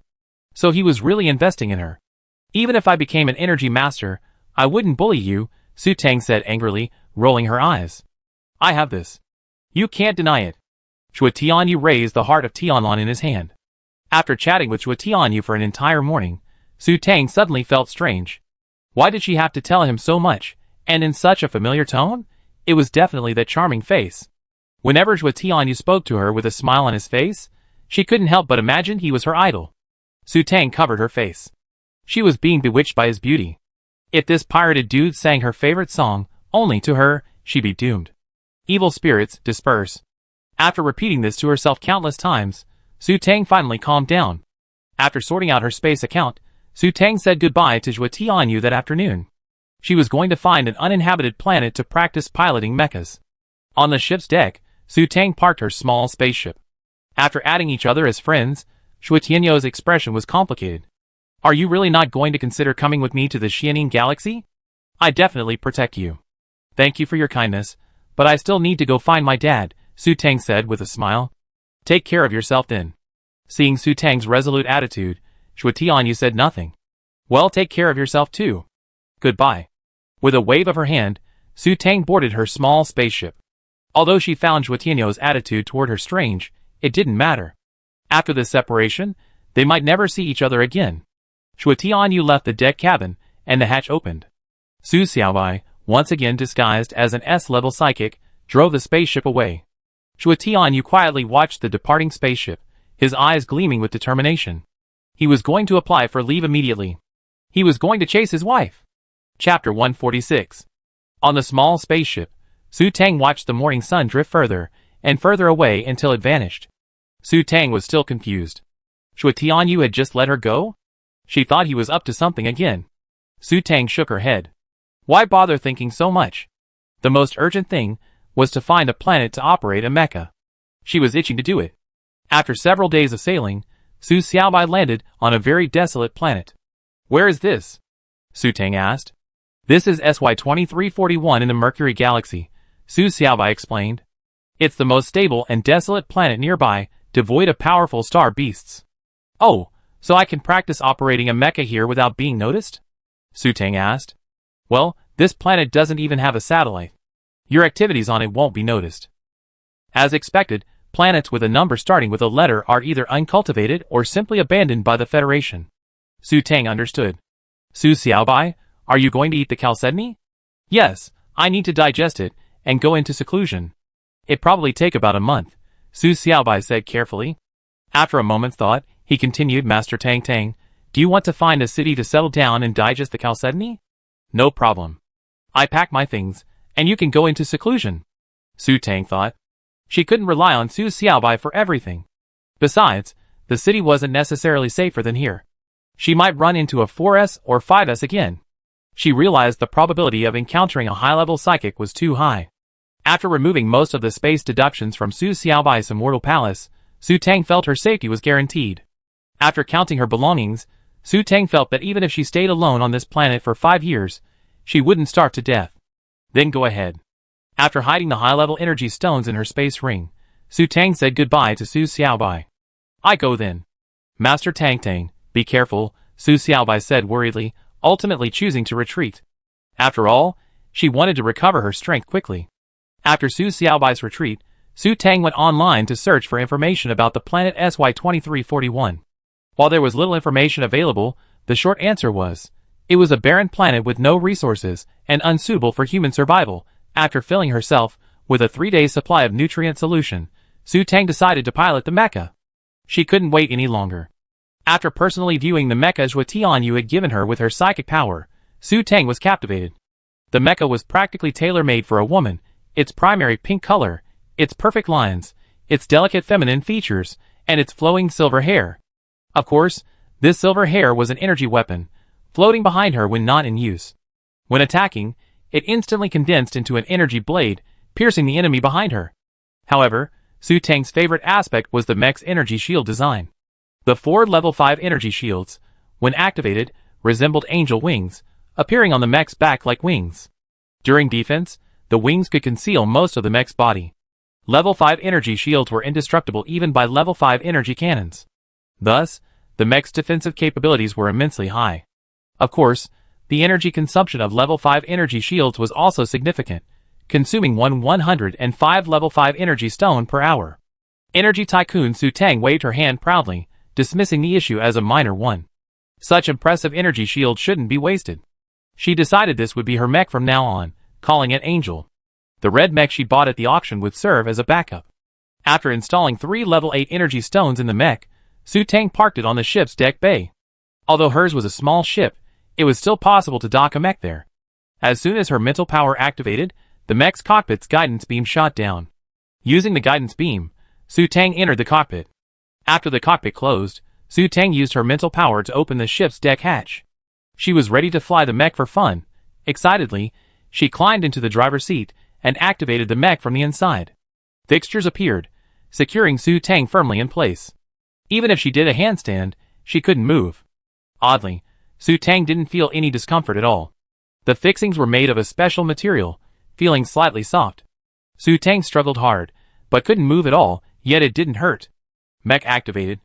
Please establish mental connection. The mechanical electronic prompt sounded. Upon hearing this, Su Tang channeled her mental power into every part of the mecha. Compatibility is increasing. Compatibility, 10%, 20%, 40%, 60%, 80%. Finally, the mecha's compatibility stopped at 87%. Su Tang frowned. With her S-level mental power, how could the compatibility be so low? It should definitely be above 90%. The reason intelligent mechas require S-level mental power is that only with S-level mental power can compatibility reach above 50%. If the compatibility falls below 50%, the mecha will automatically shut down upon activation. In other words, without S-level mental power, the mecha cannot actually be activated. Mecha compatibility is naturally closely related to mental power level. The higher the mental power level, the higher the compatibility. Of course, in addition to mental power, the mecha's level, performance, and the mecha operator's familiarity with the mecha also affect compatibility. Compatibility affects a mech's reaction speed, much like the brain issuing a command to raise a hand. It takes a very short time for the hand to react, even though the time required is extremely short. Compatibility affects the mech's reaction time. After the mech pilot's mental power issues a command, the mech must react very quickly before executing it. The higher the compatibility, the shorter the reaction time. Experts have conducted relevant experiments and concluded that for every 1% increase in compatibility, the mech's reaction time decreases by 0.01 seconds. To the average person, this 0.01 seconds seems incredibly fast, but in the ever-changing world of mech combat, it can make a huge difference. Su Tang thought carefully. This angel was only S-class, so it naturally couldn't meet the requirements of the 4SS. Moreover, she was a newbie to mech combat. With an 87% compatibility, she should be secretly happy. You can't have both appearance and performance. Su Tang shook off the chaotic thoughts in her mind and began to experience it carefully.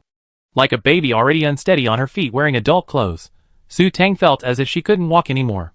Tentatively, she began to lift her legs and step forward, and then she lost her balance, and then, bang, bang. Su Tang rolled straight from the spaceship's deck onto the planet's surface. After 2 smooth rolls on the ground, she landed flat on her face, a typical dog chewing mud. A cloud of dust flew up in her wake. Damn! Su Tang, in the cockpit, was completely stunned. After finally recovering from the fainting spell, she discovered a horrifying truth. She couldn't get up. Like a toddler unable to walk and unable to stand without help, Su Tang realized she couldn't stand. After kicking up a cloud of dust, she gave up and lay on the ground, sprawled. When she watched Yen Zima pilot a mecha before, she thought it was easy to operate, only the combat seemed difficult. Now it was her turn, and she realized not only the combat, but even walking was so difficult. Luckily, this planet was deserted. No one would laugh at her. Su Tang secretly rejoiced. Wait, her angel was a mecha, not a human, and it wasn't limited to running or walking. Angels could fly. The thought of this made Su Tang feel incredibly stupid. Su Tang began to activate her flight. Conventional propulsion systems were too fast for her to control. Fortunately, her wings' energy shield also had flight capabilities. Su Tang began flapping her wings vigorously. After kicking up another massive dust storm, Su Tang finally took to the air. After countless repetitions of falling, taking off, and falling again, Su Tang finally mastered flying. Though still a little unsteady, she managed to take off smoothly and land safely. Now that she could fly, walking was definitely a piece of cake. Su Tang encouraged herself silently. After finding a large rock, she landed next to it and, holding onto it, began practicing her walking skills. After circling the rock again and again, Su Tang was finally able to walk without the rock. Su Tang mentally made a Y sign with her hands. Chapter 147. In the starfield not far from planet SY-2341, Qin Qinyuan, his face grim, piloted his mech, searching for a hiding spot. He had never expected to encounter a high-level energy-devouring beast near the Shuiyao system. Energy-devouring beasts usually appeared in groups, and a beast with such high individual combat effectiveness was extremely rare. No, he had to lure this high-level energy-devouring beast to a remote planet, and then find a way to destroy it. The mech lurched. Warning! Warning! Mech energy is less than 20%. A sharp electronic sound echoed. Qin Qinyuan immediately counterattacked with his laser sword, severing the energy-devouring beast's tentacle attached to his mech. Then, Qin Qinyuan began advancing at full speed. Ahead, a yellow, apparently uninhabited planet appeared before his eyes. It was your turn. Qin Qinyuan immediately decided to lure the energy-devouring beast to that planet. When the mech was more than 10 meters from the planet's surface, Qin Qinyuan was once again entangled by the energy-devouring beast's tentacles, completely depleting the mech's energy. Bang! Qin Qinyuan and his mech crashed to the ground, creating a large crater and sending dust flying. But Qin Qinyuan's physical fitness was naturally no match for Su Tang's. Even after such a powerful blow, Qin Qinyuan recovered within a second. After recovering, Qin Qinyuan was stunned for a moment, as he noticed a mech nearby with the words "I'm full of energy, come and rob me" written all over it. Qin Qinyuan swore he had never seen such a mech pilot before. In such a desolate place devoid of star beasts, operating such a large, flashy, and impressive wing-shaped energy shield? Those 4 large wings clearly consumed a lot of energy. Oh no! That star beast! Qin Qinyuan reacted, and sure enough, the energy-devouring beast chasing him in his mental power immediately pounced on the mecha like a hungry wolf. Then, the mecha did something that startled him. It spun around and, with a thud, plummeted to the ground. Qin Qinyuan swore this was the first time he ever seen such a clueless rookie. Time flashed back to a moment ago. On the planet, Su Tang was leisurely practicing her newly acquired walking skills when, suddenly, she felt a tingling sensation on her scalp. She glanced around, seeing nothing, then glanced up. A mecha entered her mental range, and then, what was that? Bang! The mecha crashed not far from her, and the strange star beast accompanying it pounced towards her. Holy crap! What an ugly, terrifying star beast! It resembled a tentacle monster, with countless tentacles, and a mouth full of fangs. Upon seeing its appearance, Su Tang's first reaction was to run. She immediately turned and took a step, but in her panic, her left foot tripped over her right. Boom! The angel's massive body fell to the ground. Before Su Tang could even flap her wings, the tentacle monster's tentacles clung to her. Then a sharp electronic chime blared, mech energy remaining 90%, mech energy remaining 80% warning. Warning! Mech energy less than 50%. Less than 10%. Then the electronic speakers went completely silent. The entire mech cockpit dimmed, plunging into darkness. The energy level dropped without a pause. Su Tang was furious.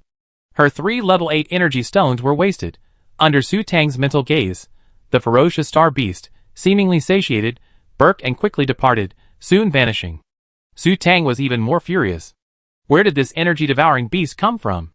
Wait, it seems to be following a mecha? Su Tang came to her senses, and found Qin Qinyuan lying dead on the ground.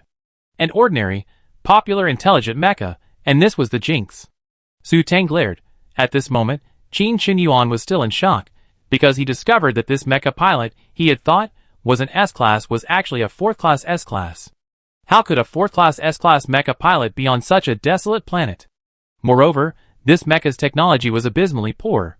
With so much energy, and a flashy wing shield, he was knocked down without a fight. At least, he could fire an energy cannon before he fell. This guy must have run out of energy by now, and the thought of it made Qin Qinyuan feel heartbroken. Thankfully, the level 8 energy stone he had spent all his money on was in his private car, so he was able to escape unscathed. Qin Qinyuan secretly rejoiced. But then he thought, if he had been driving his own private car, he would have taken care of this star beast long ago. After connecting to the military channel on his optical computer, and sending the information about the star beast to the Shuiyao Galaxy's garrison, issuing the order to destroy it, Qin Qinyuan decided to leave it alone. It wasn't his responsibility in the first place, but now, he discovered something even more intriguing. Something seemed off about this 4S rank mecha pilot. Soon after, Qin Qinyuan spotted a thin woman crawling out of the mecha. What the hell? A female telepathic voice came over. It really was a woman. He spotted a 4S rank woman. Qin Qinyuan was shocked, but what was she doing? Watching Su Tang's actions, Qin Qinyuan became puzzled. Inside the angel's cockpit, Su Tang crouched in a corner, drawing circles and cursing the jinx for the 1000th time. Then, she dusted herself off and decided not to continue huddling. The securing mechanisms loosened a few minutes after the mech completely broke down. Su Tang moved the various fixings and stood up from the cockpit. After adjusting the various functions required for landing on the planet on the computer, Su Tang manually opened the cockpit from the inside. Because the mech had fallen flat on its face, Su Tang had no choice but to crawl out through the gap. Fortunately, the mech's design was user-friendly. Even with such a head-on fall, there was still enough space for her to crawl out without being crushed. Of course, Su Tang had completely forgotten that she didn't have to crawl out so awkwardly. She could just exit the cockpit and retract the mech. As soon as she regained her balance, Su Tang noticed the jinx staring at her with her psychic power. An SS mech operator, thankfully not a 4S. What the hell are you looking at? Su Tang angrily cursed with her psychic power. If it weren't for this unfortunate fellow, she wouldn't have lost 3 level 8 energy stones in vain. After a moment's thought, Su Tang searched the space buckle for a long time before finding a level 1 energy stone, and tossed it toward Qin Qinyuan. Qin Qinyuan, nestled in the mecha, was immediately embarrassed.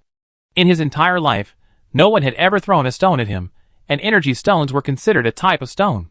It seemed the woman had installed high-quality energy stones in the rack. This had made her want to hit him. After throwing the stone, Su Tang hid near the mecha. She simply wanted to see if the energy-devouring beast had truly left. After waiting for over 10 minutes, there was no movement. Reassured, it seemed to be gone.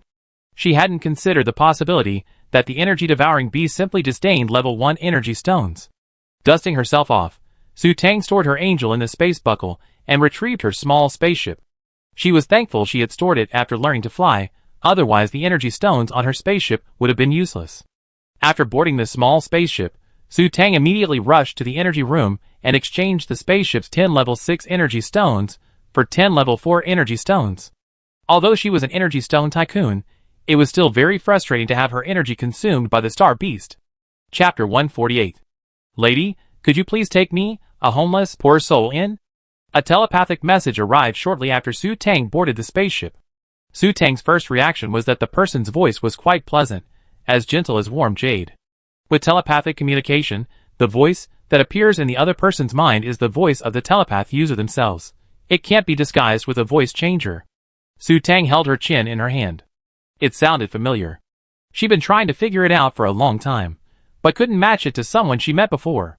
Unable to figure it out, Su Tang gave up on it. Encountering a few similar voices was normal. Lady, are you there? Without Su Tang's response, the telepathic message chimed again. It's inconvenient. Su Tang immediately declined. This unlucky star had brought a massive star beast with him, devouring her angel's energy. She was kind enough not to ask him to compensate for the damage. She's still a heroine. Calling her a goddess is pointless. Heroine, you dropped your belongings. Su Tang was surprised.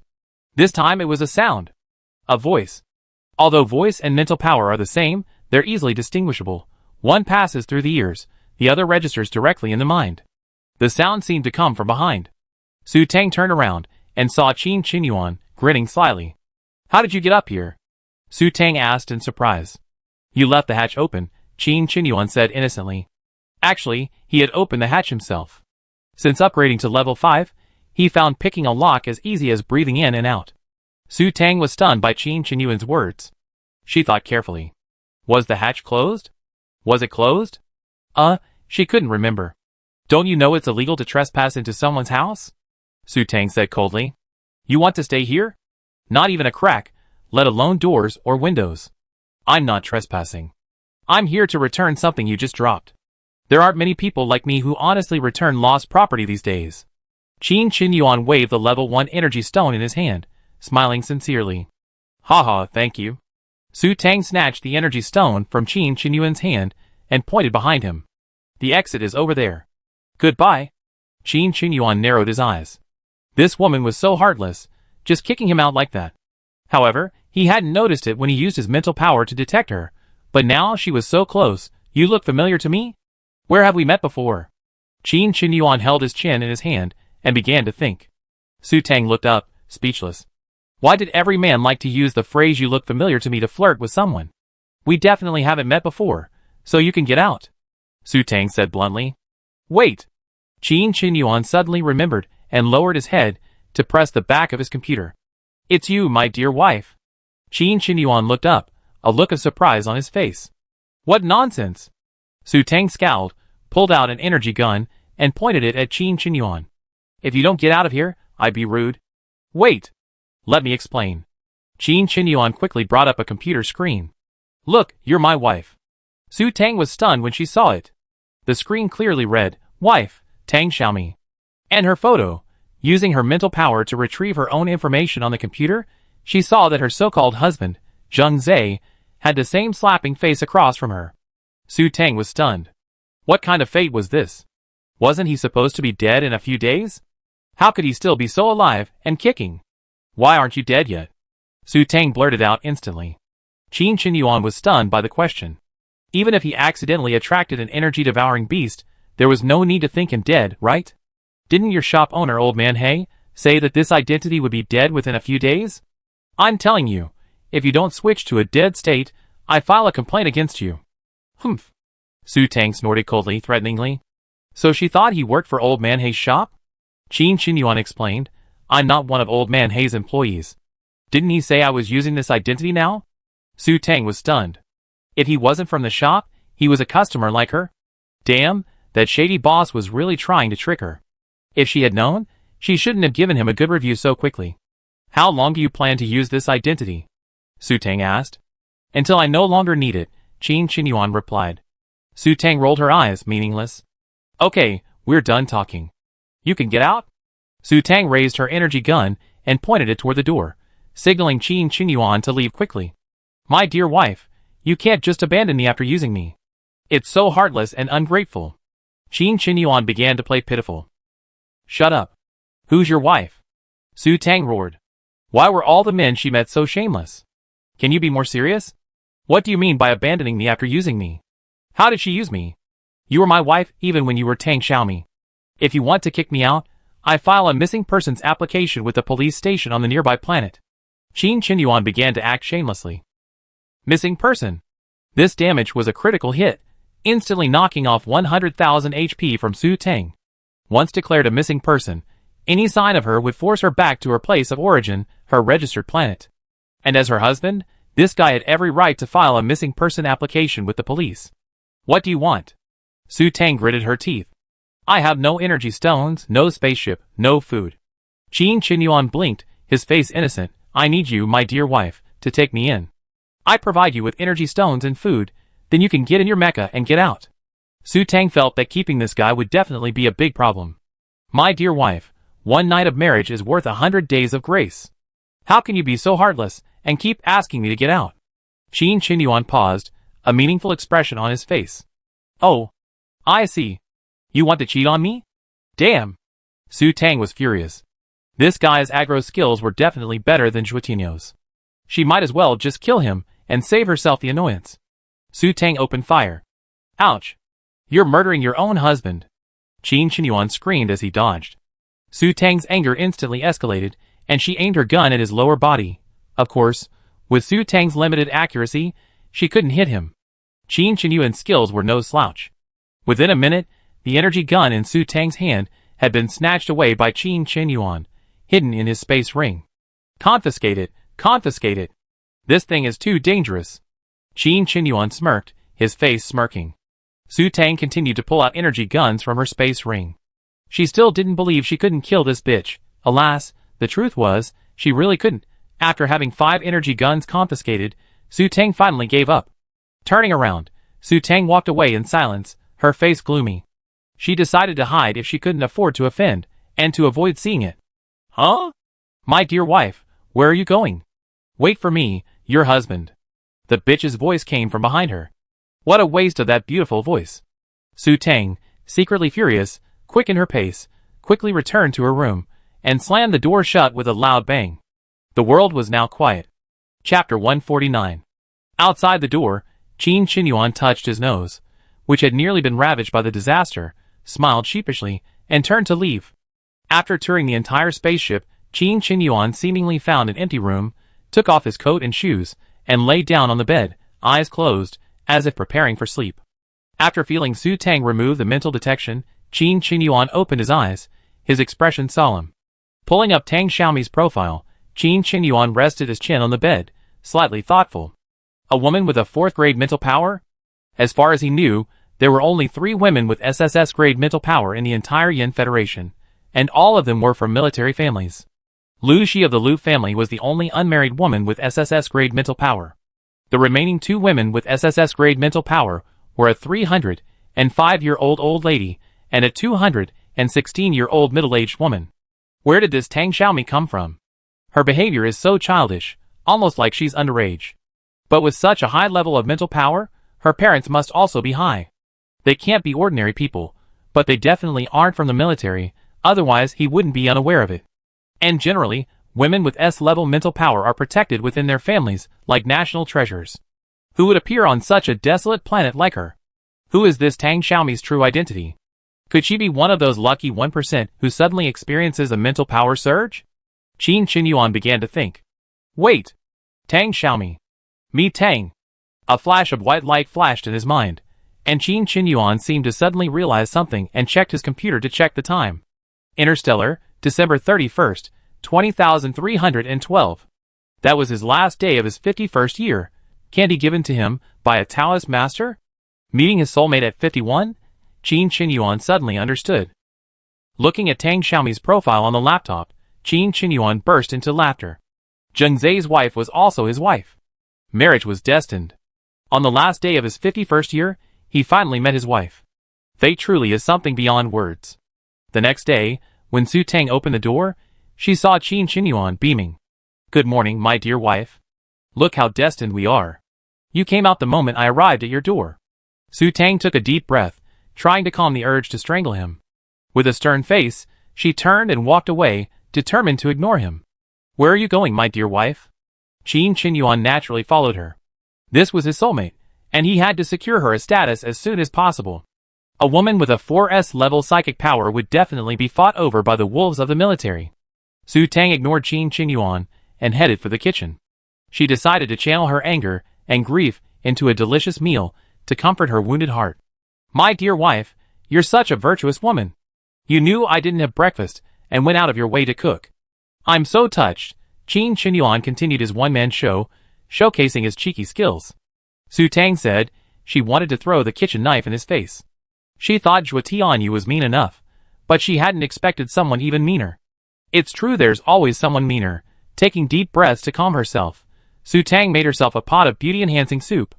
Of course, the ingredients were readily available.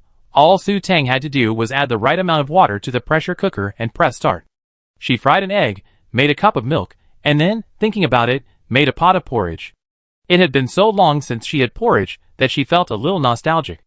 Thanks to this cutting-edge technology, the entire breakfast was ready in 20 minutes. "My dear wife, where's my portion?" Qin Qinyuan looked aggrieved. He had watched Su Tang prepare breakfast, so he naturally knew she only made her own. Su Tang continued to ignore Qin Qinyuan's questions, treating him like air. "My dear wife." Su Tang remained silent. Looking at Su Tang, who ignored him, Qin Qinyuan narrowed his eyes.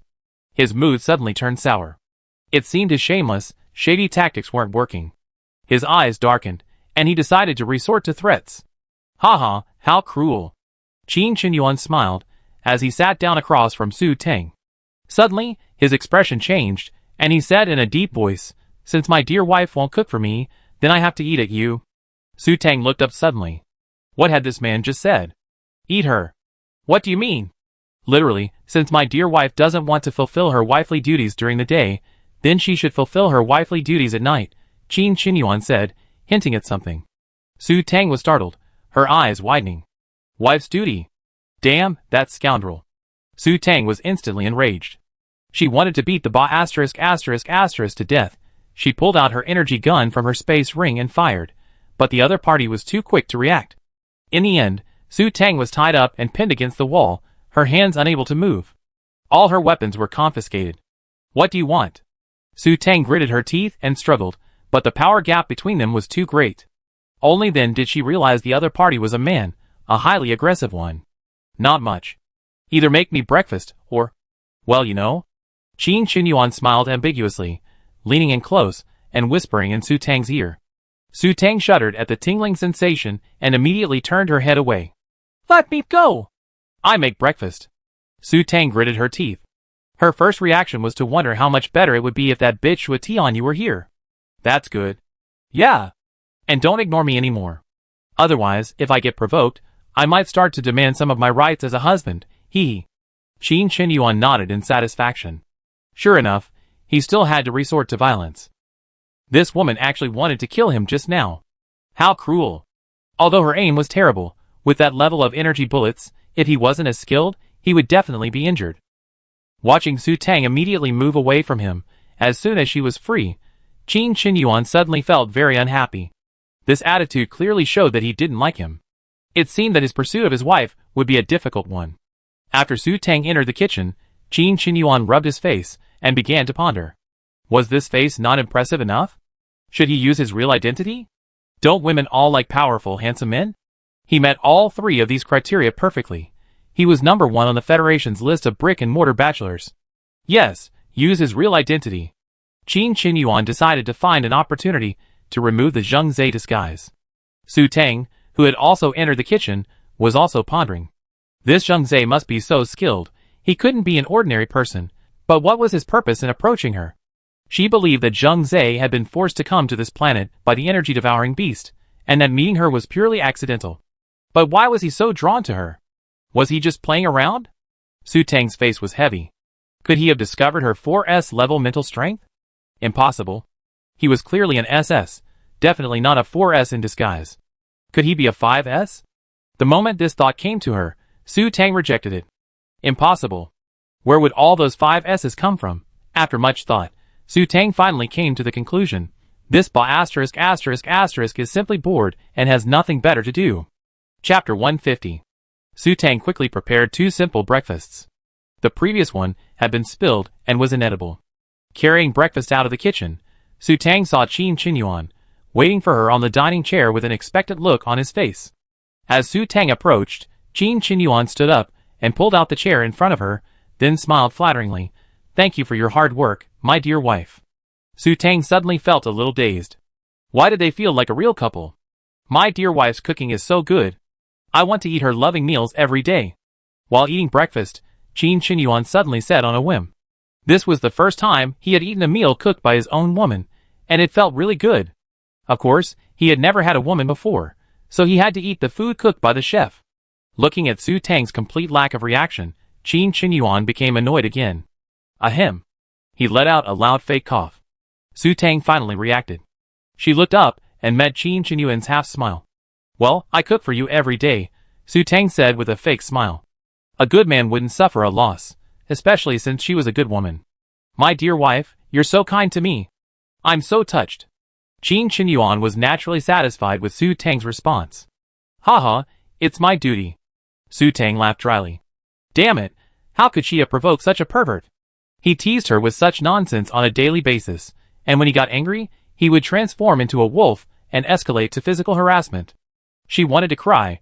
Should she just give him some drugs, send him to see Zhou Gong, and then run away? Su Tang began to consider the feasibility of this plan. After breakfast, Su Tang felt that she should have a good talk with him first. After brewing 2 cups of tea, Su Tang had unknowingly developed a bad habit. She couldn't discuss serious matters without tea. Without the bitter tea to calm her, she was afraid she'd accidentally get carried away and do something drastic. Of course, now that she had no weapons, she couldn't do anything drastic. "Well, I think we should have a serious talk," Su Tang said with a serious face. "My dear wife, you say so?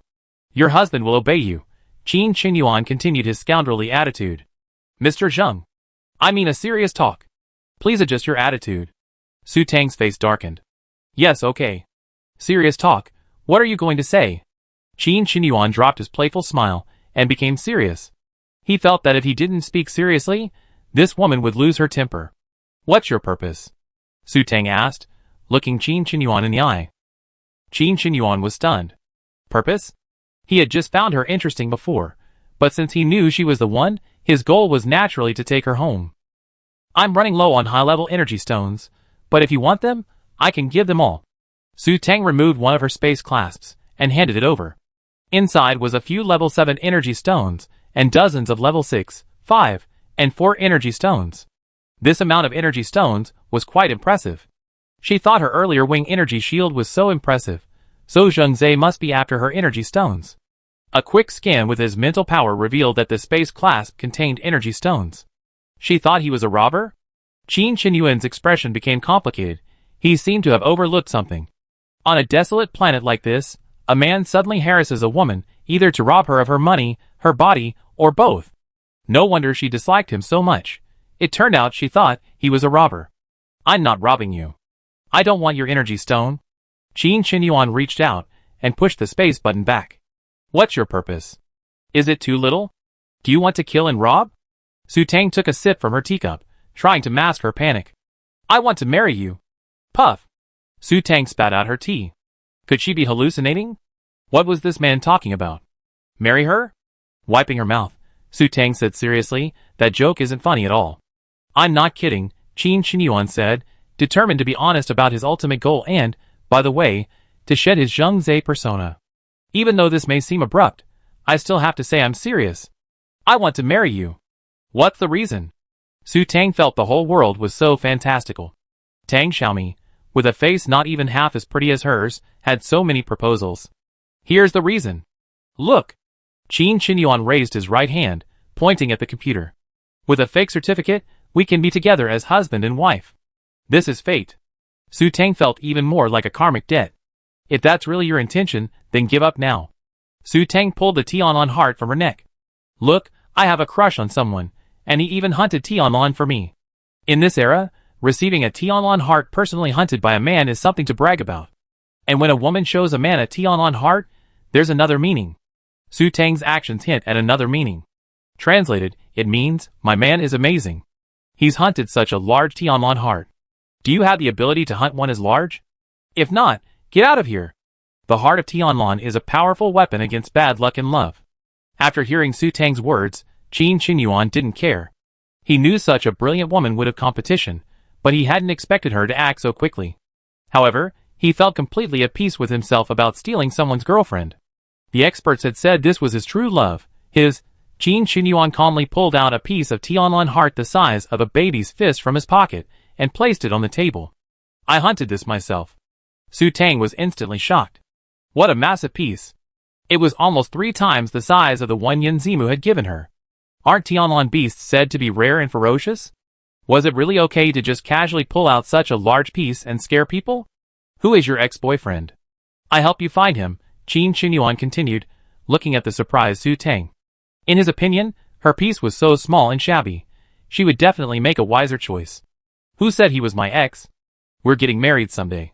Although Su Tang knew Yin Zimu was getting engaged, Zheng Zhe didn't know who the man was, so she could still use him as a shield. She was absolutely determined to get rid of this bitch. Marriage? Now that I'm here, he can definitely only be considered an ex. Qin Qinyuan narrowed his eyes. Was this woman truly stupid, or was she just pretending to be? Why would she refuse such a good offer from him? Wait, Qin Qinyuan suddenly remembered that he hadn't introduced himself yet. First, introduce yourself. Stop.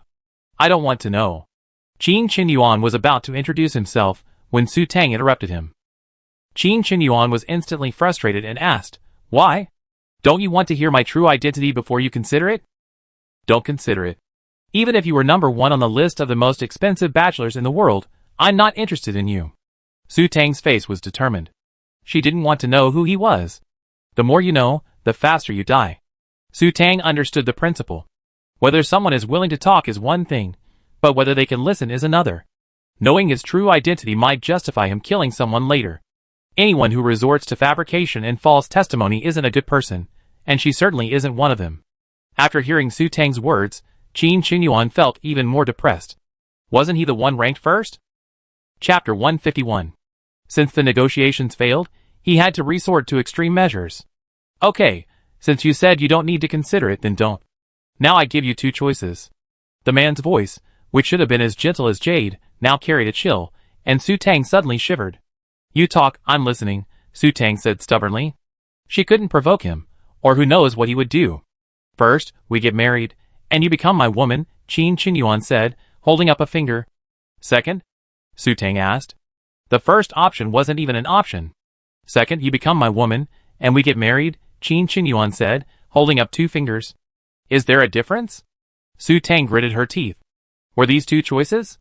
They were clearly the same. Was he trying to trick her? Of course there is.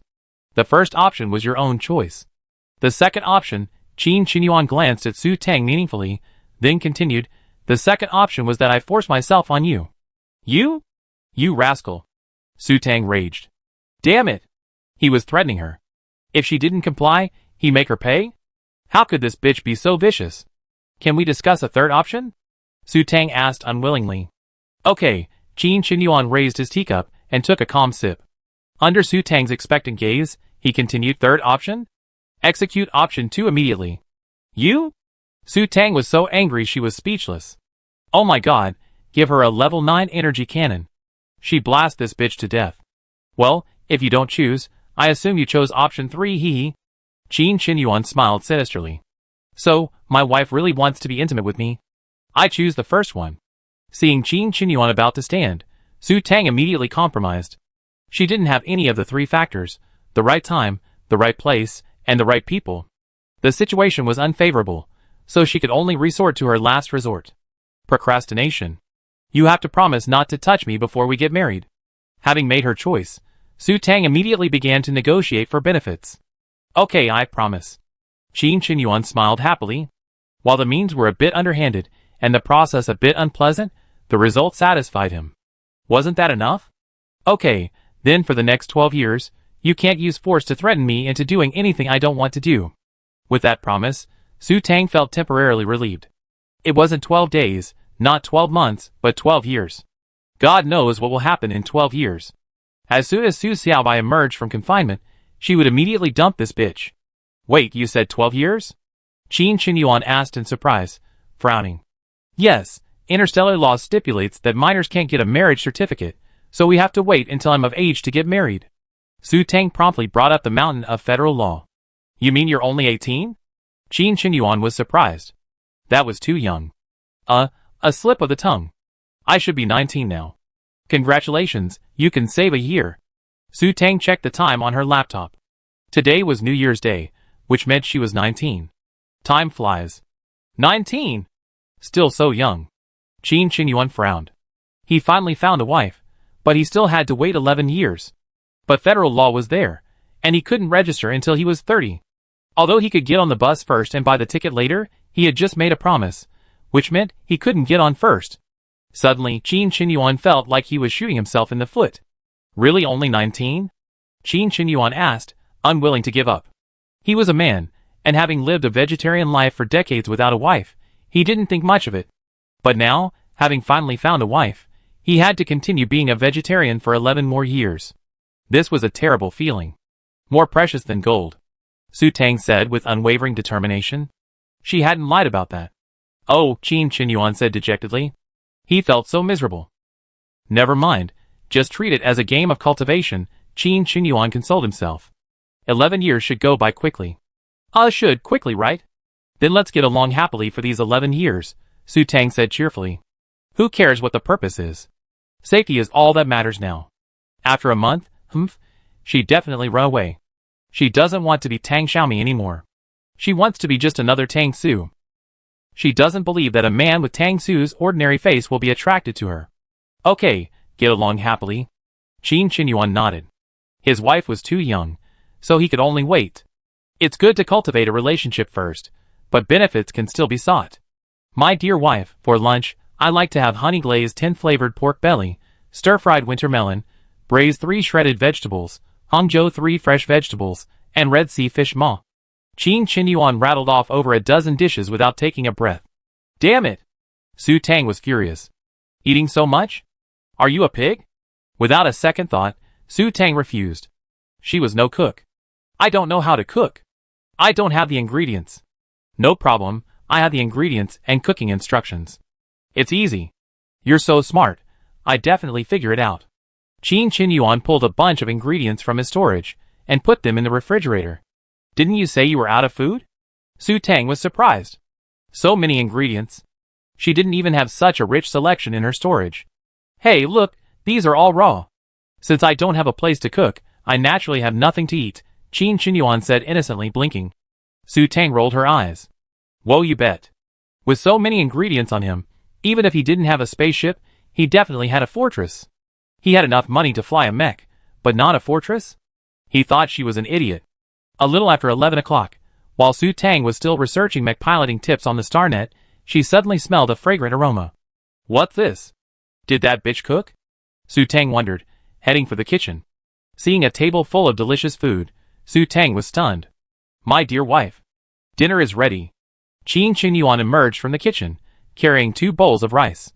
Seeing Su Tang, he smiled, revealing his white teeth. Did you make this? Su Tang asked. Yes, I'm a virtuous husband, right? Qin Qinyuan beamed. You bought it fresh, right? Su Tang looked skeptical. A man who can cook. Those good family men are practically extinct. Wife, how can you doubt your husband's abilities so much? Qin Qinyuan said, his face stern and serious. My husband has been in the kitchen, in the living room, and even in the bridal chamber. Stop. Eat. Su Tang waved her hand, interrupting Qin Qinyuan. She didn't believe him anyway. By the way, don't eat that fresh food anymore. Qin Qinyuan suddenly said seriously, looking at Su Tang happily eating. Huh? Why? Su Tang put down her chopsticks, a puzzled look on her face. Eating too much food in the fresh-keeping container can cause serious problems. Ah! Problems? What will happen? Su Tang was truly shocked. She had been eating it with relish for so many days before. Wouldn't there be any side effects? Stale food like this loses all its nutrients. Eating too much can cause stunted growth and dull, rough skin, Qin Qinyuan said seriously. Damn. This is a serious matter. Seeing his serious attitude, she thought something serious was going to happen, but... Is this a joke? Su Tang rolled her eyes. My dear wife, this is a serious topic. Girls need to take care of themselves, especially since you're still young.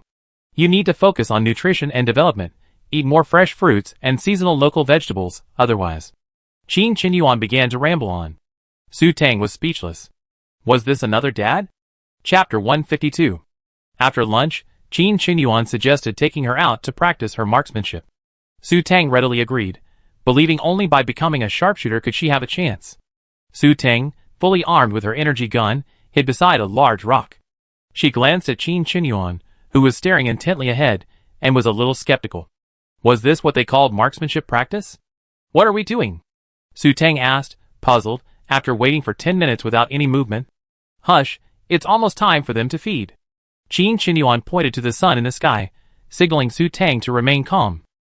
Not long after, the sun of this planet, a light that Su Tang couldn't name, and all the stars illuminating the planet were collectively referred to as the sun, set. This planet would be plunged into darkness at noon. Use your mental power. Are you ready? Qin Qinyuan asked gravely. Yes, I'm ready, Su Tang nodded. Although it was dark, she was wearing night vision goggles, and for psychic detection, there was no difference between day and night. But what were they going to kill? The beasts on this planet seemed quite weak, leaving Su Tang a little confused. While Su Tang was puzzled, Qin Qinyuan pulled out a mushroom from his space divination and threw it high into the sky ahead. Su Tang swore she wasn't mistaken. Although she didn't know what kind it was definitely just a mushroom. Just as Su Tang was still wondering why he was throwing a mushroom, the ground began to shake. Aim ready to shoot, Qin Qinyuan warned. Su Tang, dazed, held onto the stone, watching as the mushroom was still in midair when, suddenly, countless, no, to be exact, only about a dozen, earthworms, as thick as stone pillars, emerged from the pit in the ground and shot towards the mushroom. After one grabbed the mushroom, all the earthworms retreated back into their burrows. The whole thing happened in less than a second. Huh? Why didn't you shoot? Qin Qinyuan asked, puzzled, looking at the stunned Su Tang. Su Tang turned around vacantly. What was that? Shooting a gun? She was frightened to death. Didn't Su Xiaobai say it was safe here? But where did these giant earthworms come from? These are earth pupae. Aren't you here to kill earth pupae? Qin Qinyuan asked. This planet was most populated by these low-level earth pupae. These timid and non-threatening star beasts were naturally the perfect training ground for beginners. Who said I was here to kill earth pupae? I was just looking for an uninhabited planet to practice my mecha. Su Tang came to her senses. Who would kill such a limp earthworm? No earth pupae. This type of earth pupa is perfect for mech beginners. But didn't you say you were here to practice your aim? With her tiny arms and legs, encountering such a large monster without a mech would only result in her being eaten. Zheng Zhe was definitely teasing her. Su Tang gritted her teeth. Your aim is so poor even with your energy gun. Using the mech's energy cannon is a complete waste of energy stones, Qin Qinyuan said matter-of-factly. He was genuinely concerned for Su Tang. Trying to run before you can walk is not a good habit. Practice your aim first, dear. I throw some food to lure them out later. When you can kill 5 at a time, Qin Qinyuan paused, then lowered his tone. Kill 1 at a time, and you pass. Su Tang was furious. This was clearly contempt. What did he mean by pass? Was she really that bad? If she weren't, this thing wouldn't be so lively and energetic. It would have been mowed down by a hail of bullets long ago. But what if we anger them, and they attack us? Su Tang pondered for a moment, then asked her a question. If he relied on his agility to escape, she would be the one in trouble. After hearing Su Tang's question, Qin Qinyuan's eyes grew strange. How could his wife not even recognize such a basic star beast? Don't you know that earth pupae beasts are vegetarians? And they're cowards. You can scare them off with just a shout. Su Tang said, embarrassed. So that's how it was. Then, Qin Qinyuan spent the entire afternoon throwing mushrooms, and Su Tang played whack-a-mole, not earth pupae beasts. However, even with the earth pupae beast's enormous size, Su Tang still managed to miss a single shot. That night, Qin Qinyuan lay in bed and began to reflect. Was the earth pupae beast really too fast? But no, fighting earth pupae beasts was the most basic combat course in the military academy. Even first-year students could pass it. After browsing the star network, Qin Qinyuan decided to find something simpler. After reviewing the information about the planet SY2341 again, he finally found a suitable target for practice. The next day, they had breakfast, which Qin Qinyuan made, of course. Ever since noon that day, when Su Tang discovered that this guy could actually cook, she hadn't set foot in the kitchen since then. Qin Qinyuan didn't like drinking nutrient solution, so cooking naturally fell to him. Are we still going to fight that Earth pupa beast from yesterday? Su Tang asked excitedly upon leaving the spaceship. After playing with the gun all afternoon yesterday, she felt her skills had improved significantly. While her accuracy was still poor, at least her shooting speed had increased significantly. Before, due to the huge recoil, she had to wait a long time between shots, but now that pause had been significantly shorter. Let's practice something easier today. Qin Qinyuan led Su Tang for a few hundred meters, found a hollow, and gestured for her to hide inside. Su Tang obeyed. After Qin Qinyuan threw a large piece of barbecued meat into the open space ahead, he also hid in the pit. What are we doing? Su Tang asked. Later, if any earth and rock beasts are attracted to you, just shoot them. Qin Qinyuan pointed in the direction of the meat, urging Su Tang to keep a close eye. Remember, only shoot them in the eyes to kill them. How big is that earth and rock beast? Su Tang asked. How big would it have to be to hit such a small organ as the eye? Yeah, about that size, Qin Qinyuan replied, pointing to a stone in the pit the size of a human head. It's so small, how can I hit its eyes? Su Tang cried out. The talk of something easier seemed to her like it had simply increased the difficulty. They stop while they feed, so use the scope. Though their eyes were a bit small, the earth rock beasts were known for their reckless appetite. Even if attacked, they wouldn't flee until they were full. In Qin Qinyuan's opinion, shooting a feeding earth rock beast was child's play. Where's the scope? Su Tang felt it was better to ask the man beside her than to figure out which scope was which herself. What? You don't even know which one is the scope? Qin Qinyuan looked surprised. Was he a newbie who had never touched a gun? I never used these things before, so how would I know which one is the scope? Su Tang replied confidently. What was that man's expression? Didn't he know that using a scope is illegal? Chapter 153. Where did these weapons come from? Qin Qinyuan asked, his inner doubts rising. These weapons were simple, lightweight, and suitable for women. It was obvious the buyer was an expert. Could they have been given by a man? The thought of this possibility instantly darkened Qin Qinyuan's face. A sister gave them to me. She knew I was going out, so she asked me to protect myself. Su Tang was puzzled. What had she done to offend him, to give her such a cold shoulder? Really a sister? Qin Qinyuan asked suspiciously. Why would I lie to you? Su Tang fumed. Honestly, these were truly given to her by Yao Qin. Oh, then why are you going out? Isn't it nice to stay home? Are there any difficulties? Tell me, and I help you solve them. Qin Qinyuan thought, it seemed he knew too little about this concubine. He didn't even know her true identity. Wasn't that rather irresponsible of him? Why are you asking so many questions? Su Tang rolled her eyes. It was never a good idea to pry into someone else's private life. I'm just concerned about you. Tell me if you have any problems. I definitely help you solve them, Qin Qinyuan said confidently. Can you help me find Dad? Su Tang muttered to herself. Obviously not, but they meant well. After thinking for a moment, Su Tang said seriously, thank you, but I can handle it myself. Oh, okay then. Qin Qinyuan thought to himself. It seemed his concubine didn't trust him yet. He understood that being suddenly proposed to by a stranger was strange, and it was only natural for her to suspect him of ill intentions. He decided to stay by his concubine's side and let time tell. Look, is that a rock beast? During the silence, Su Tang noticed several rocks rolling towards the barbecue. Their movements were unusual, and considering the name, the truth suddenly dawned on her. Yes, that's it. Qin Qinyuan held Su Tang's energy gun and began to teach the newbie the basics. This is the sight. Open it. See? There's a far infrared aiming dot. Following the direction of Qin Qinyuan's finger, Su Tang actually saw a red dot. Fire from this direction. The energy bullet will hit the location of that red dot. Energy guns don't have to consider wind direction, gravity, and other issues. Just consider the target's movement trajectory. Try aiming first, then shoot. Okay. Su Tang held the energy gun and began to aim the red dot at the earth rock beasts. The earth rock beasts weren't rolling very fast, nothing like the earth pupa beasts. It was easy for Su Tang's red dot to land on one of them. Out of curiosity, Su Tang fired a shot. Then, there was no reaction. The shot earth rock beast continued to roll towards the food, seemingly unaware. Su Tang looked up at Qin Qinyuan with a puzzled look. The earth rock beast's shell is very hard. Only level 2 energy weapons or higher can damage it. Your energy guns are all level 1, and only that small energy cannon is level 2. It won't damage the earth rock beast's shell.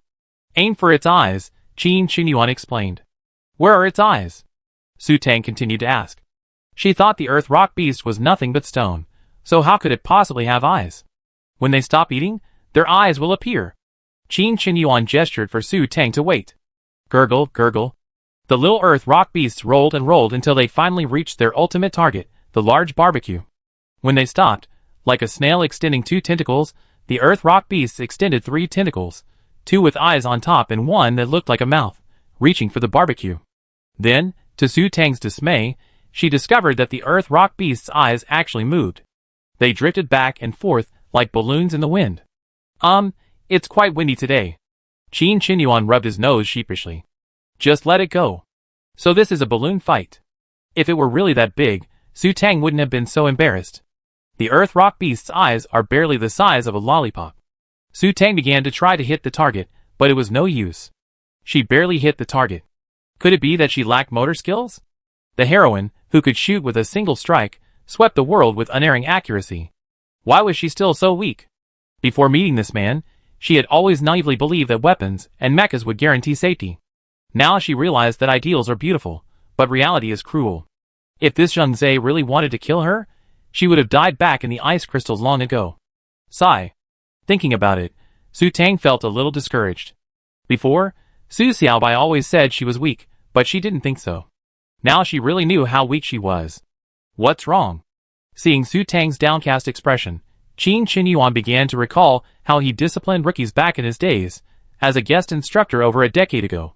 Apparently, they train at the practice field for a few days, then be thrown directly into the actual combat zone to fend for themselves. Qin Qinyuan dismissed this plan for training rookies the moment it came out. It was ridiculous. This was his wife, and he was worried about her. What if she got hurt in the actual combat zone? Well, that's what all newbies do. If conditions permit, most people first go online for virtual target practice. Well, let me teach you step by step, Qin Qinyuan said as he stepped behind Su Tang.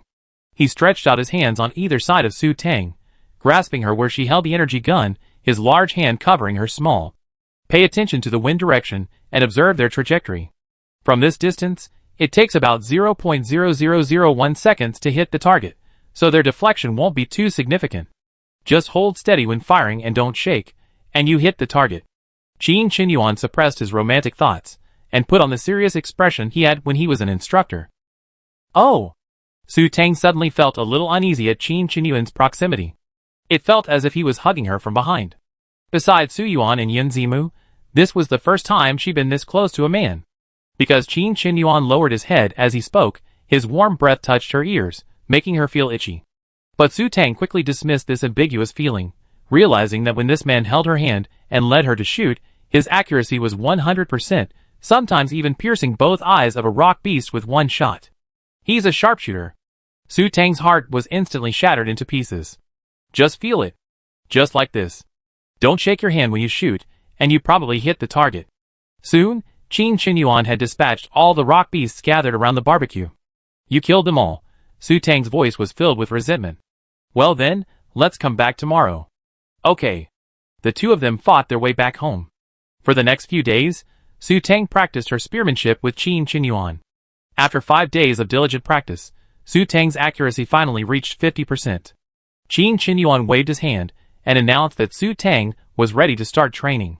Next, it was time to fight the Earth Pupa Beast. After another 5 days of practice, and after using up all the mushrooms in Qin Qinyuan's space, Su Tang finally graduated.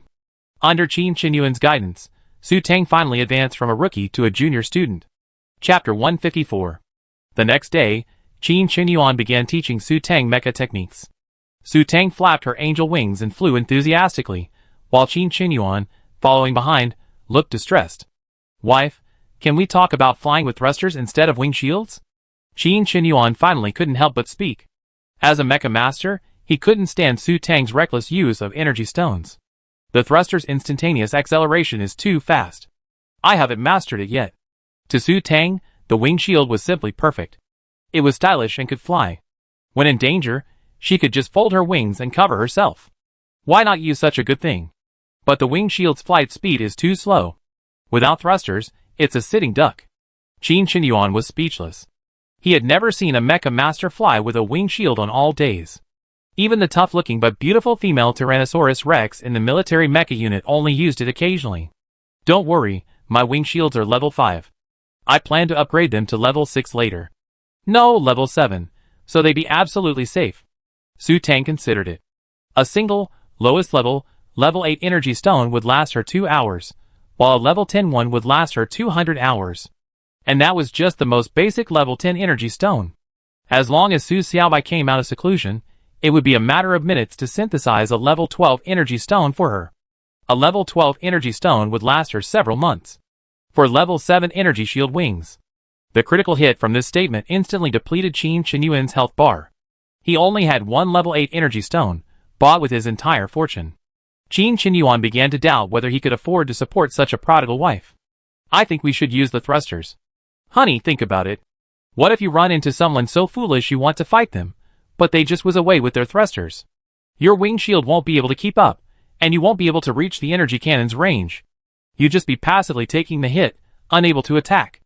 How frustrating that would be. Qin Shinyuan began to coax her. Mecha pilots of their level usually don't even use energy shields. To become a master, you absolutely can't rely on them. Of course, he didn't expect his wife to become a high-level mecha pilot, but flying with energy shields is a bad habit that must be broken. That seems to make sense. Su Tang began to ponder. When she saw Yen Zima fighting that peach-eyed guy, it was all whizzing, whizzing, whizzing, a pure contest of speed. She was standing there so blatantly, just a target, a directional target with almost no movement speed at all. After landing, Su Tang put away her impressive wing shield and began searching for the thrusters. Su Tang's Angel was equipped with 108 thrusters, a relatively high configuration. A mecha's agility and speed depended on the thrusters in various locations. Su Tang attempted to fly using the thrusters on its underside. With a whoosh, her Angel soared into the sky. Then, with a sudden loss of balance, Su Tang fell. Unfortunately, she was in midair, and after falling, she landed headfirst. Caught off guard, Su Tang naturally failed to deactivate the thrusters in time, and she ended up flying headfirst. Bang! A typical headfirst fall, creating a large crater in the ground. Because the situation happened so suddenly, Qin Shinyuan, standing nearby, was completely stunned. He swore he'd never seen a mech pilot who couldn't use thrusters. After recovering, he immediately pulled Su Tang out of the pit. Wife, are you okay? A guilty male voice reached Su Tang's ears through the mech's communication channel. Su Tang was completely dazed. I think it's a concussion. At this point, Su Tang no longer cared about saving face. She simply felt dizzy, sad, and nauseous. She had seen these symptoms many times in car accident victims. Many of these victims were diagnosed with concussions after being sent to the hospital. Could she have a concussion too? But there was no hospital here. What should she do? It shouldn't be that serious, right? Qin Shinyuan asked uncertainly. In his opinion, this level of collision was normal in mech combat. In normal mech races, to conserve energy, they relied on collisions to inflict damage on each other. Yes. It's serious. I need to go to the hospital for a checkup. This is all your fault. Su Tang sternly accused him. It was all because of that who told her to use the propulsion device. If she really had a concussion, she would definitely not let him off. My bad. I take you to the hospital for a checkup, Qin Shinyuan said as he helped Su Tang's Angel to her feet. Then, with a whoosh, the two mechas returned to the small spaceship. Su Tang suddenly felt a sharp pain in her teeth. Was this guy showing off his mecha skills to her? How amazing was it to be able to fly a mecha? Back on the spaceship, Qin Shinyuan pulled out a helmet-like object from his space pocket and put it directly on Su Tang's head. What for? Su Tang asked immediately. Checking it out, Qin Shinyuan replied innocently. Honey, you went out alone without even basic medical equipment? I only brought potions and a recuperation chamber. And basic medical equipment? A recuperation chamber is just basic medical equipment. Any minor injuries, just lie down in there for a while, and when you come out, you'll be back to full health. In Su Tang's mind, a recuperation chamber is omnipotent. You dared to go to this desolate planet alone without even basic medical equipment? What if you encounter a parasite? Qin Xinyuan was speechless. This was a newbie who didn't even know the basics of wilderness survival. Honey, it's a good thing you met me, otherwise it would be terrible. You mean there are parasites on this planet? Su Tang was shocked. She had always thought that the most dangerous things in the wild were star beasts and people with ulterior motives, and had completely forgotten about little things like parasites. This planet doesn't have it, but other planets are different. TSK, why are you trying to scare me if there's nothing there? I'm just concerned for you. It's dangerous for a girl like you on an uncultivated planet, and you don't know anything. Oh, and your mecha license is fake, right? Qin Xinyuan was now completely certain that this was definitely his wife's first time out. I got all the licenses when I applied for them, Su Tang replied weakly. Qin Xinyuan looked as if he expected it. Okay, tomorrow you come with me to Skynet to learn the basics of mecha operation. No, I can't go to Skynet. Su Tang immediately shook her head like a rattle. Going to Skynet would expose her whereabouts, and her login address could be found there. Chapter 155. What's the matter? Are you a federally wanted criminal? Qin Xinyuan frowned. If it was just an ordinary wanted criminal, it wouldn't be a big deal. But if it was a high-ranking wanted criminal, he'd have a hard time clearing her name. And his wife didn't look like a particularly heinous criminal. Could it be? Qin Xinyuan's eyes darkened, and he immediately thought of a possibility. Her family had committed a crime, and the entire family had been convicted. Implicated by her family, she had been forced to flee and hide her identity. With that thought, everything made sense. How could I be a federally wanted criminal? Su Tang retorted immediately. My parents died in a natural disaster. Amen, God forgive me. She was referring to her parents in her previous life, not Su Yuan's father. He must be safe. Su Tang silently explained and prayed, then continued, well, they left me a large inheritance. My uncles, aunts, and cousins wanted to seize my parents' inheritance, and then, you know what happened. They sent someone to kill you. Qin Xinyuan's face darkened. Such audacity, even wanting to kill his wife. Who are they? Tell me, and I help you deal with them. No need. When I'm strong enough, I go back and show them what I can do. Su Tang immediately refused. This was just half-truths mixed with reality, something the Su family definitely couldn't reveal. But who was this Zhang Zai's true identity, and why was he so arrogant? Su Tang suddenly became curious. Indeed, revenge comes with personal fulfillment. Don't worry, honey, I definitely support you. As he spoke, Qin Xinyuan removed Su Tang's helmet and carefully examined the data. Everything is normal. No brain hemorrhage, fracture, or concussion. Oh, that puts my mind at ease. Hearing everything was normal, Su Tang felt relieved. After lying in the sanatorium for over 10 minutes, Su Tang felt revived. After lunch, Su Tang again suggested training with the mech. She figured there was a free instructor here, so rather than trying to figure it out on her own, it would be more reliable to have someone teach her. Besides, Zhang Zai looked quite capable. Well, how about I sit in the passenger seat and teach you in person? Qin Xinyuan suggested. Okay. Su Tang immediately nodded her head like a chicken pecking at rice. She was just wondering how to ask him for instruction. Really? I can ride your mech? Qin Xinyuan said excitedly. Of course, Su Tang replied immediately. She was just worried he wouldn't teach her. But wasn't it just a matter of learning about mechs really worth getting so excited about? Su Tang wondered. Let's go then. Qin Xinyuan thought the weather was beautiful and sunny. For a mecha pilot, his own mecha is like his wife. No one else is allowed to ride in it. While mechas often have co-pilot seats, senior mecha pilots rarely use them. Unless it's an emergency or the person is a trusted comrade, ordinary people are never allowed to ride in a mecha pilot's private vehicle. So-called dedicated mechas are custom-built. If someone else rides in one's mecha, its configuration and performance are exposed, revealing its weaknesses. This, if known to the enemy, is extremely dangerous. And his wife's mecha is clearly custom-built. The fact that she can ride in the co-pilot seat suggests a close relationship between them. Qin Xinyuan was secretly delighted in the Angel's passenger seat.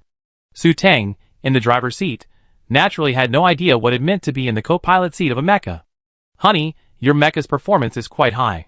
Qin Xinyuan, after connecting with the Angel through his mental power, saw its internal structure. 108 propellers, quite impressive. A mecha's performance depends primarily on its propellers. The worst mechas only have 36, and a typical military mecha has only 72. Qin Qinyuan's current mecha also has 72, though his special model has 180. So, relatively speaking, this female mecha is quite high-end. Of course, Su Tang said proudly. She was very satisfied with this angel. It was practical and beautiful, and it looked so impressive with its wing shields on. Honey, you used 3 level 8 energy stones. Qin Qinyuan was shocked after seeing the mecha's energy system. 3 level 8 energy stones. What a concept.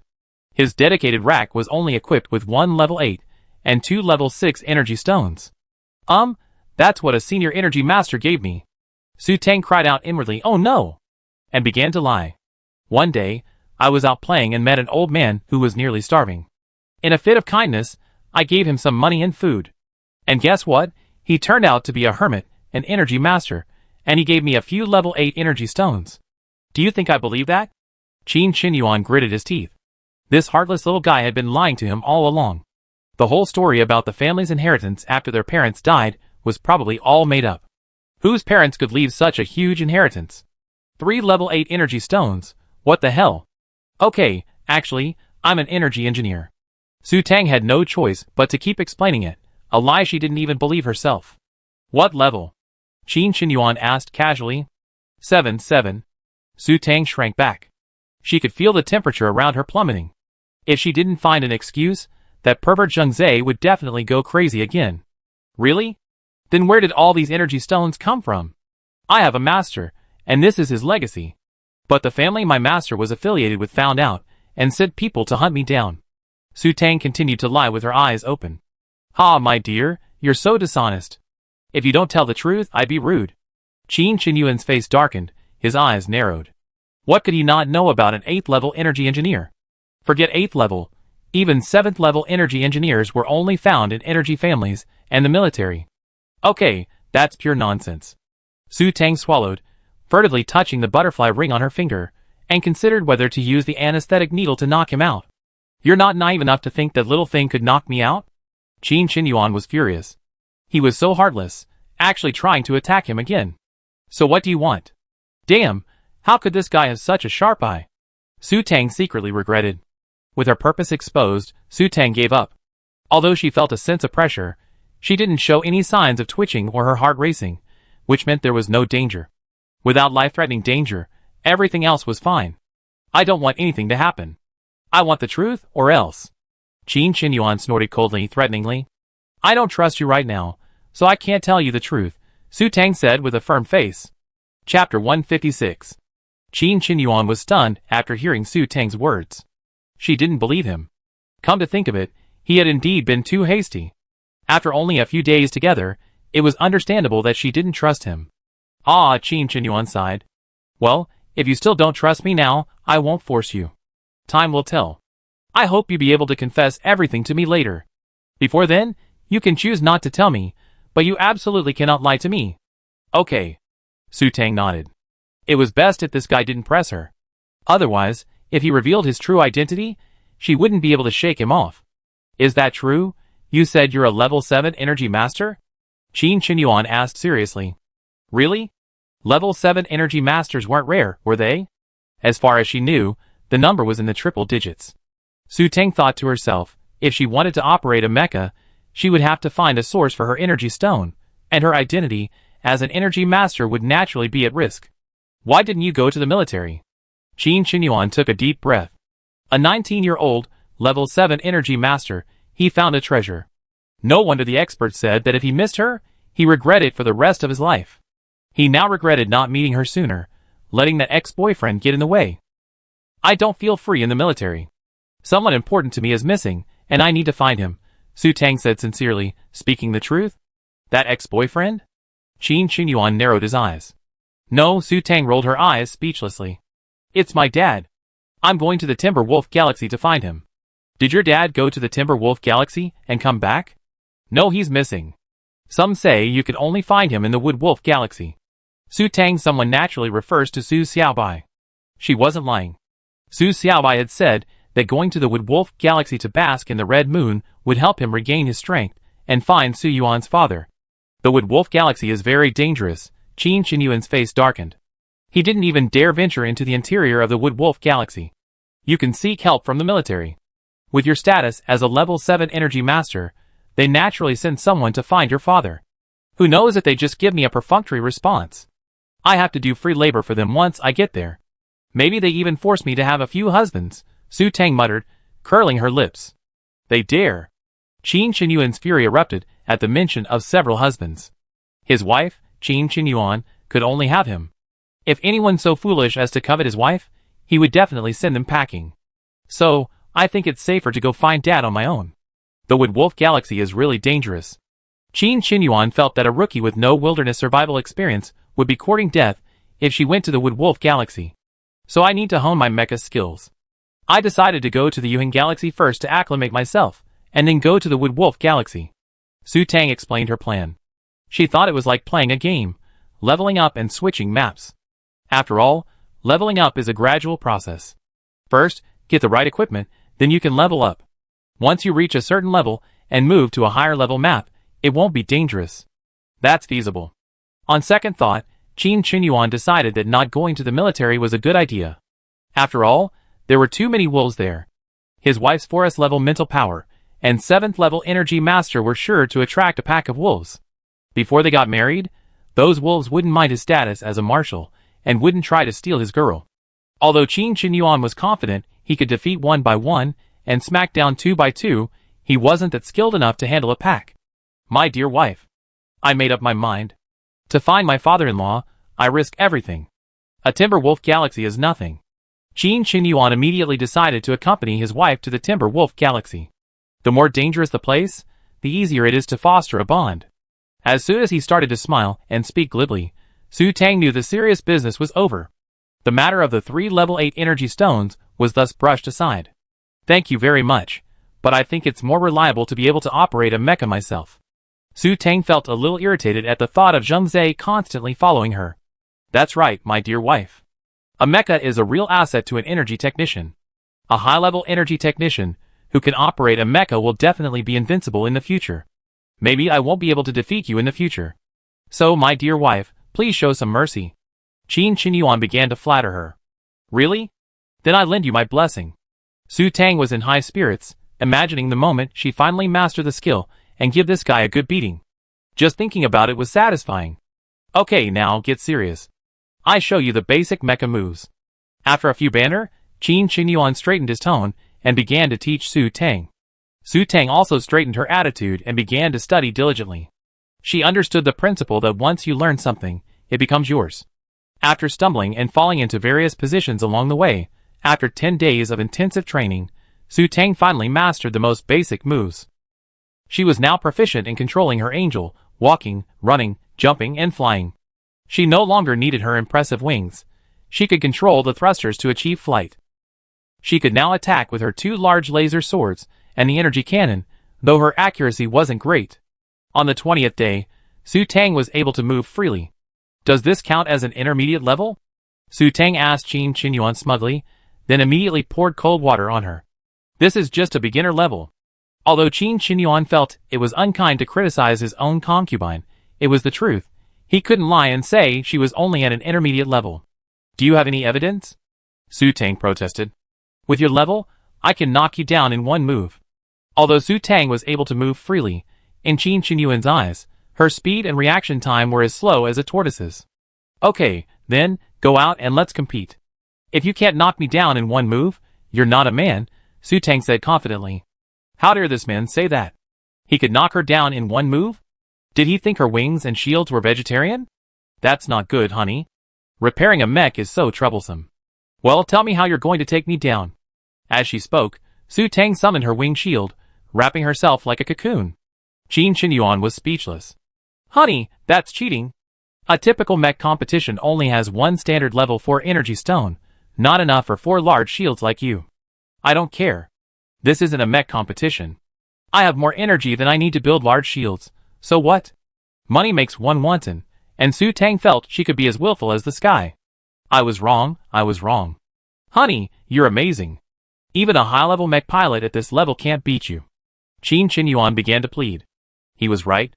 A typical high-level mech pilot couldn't afford a level 6 energy cannon, so against a level 5 energy shield, they could only slowly wear it down or simply wait until the opponent ran out of energy before attacking.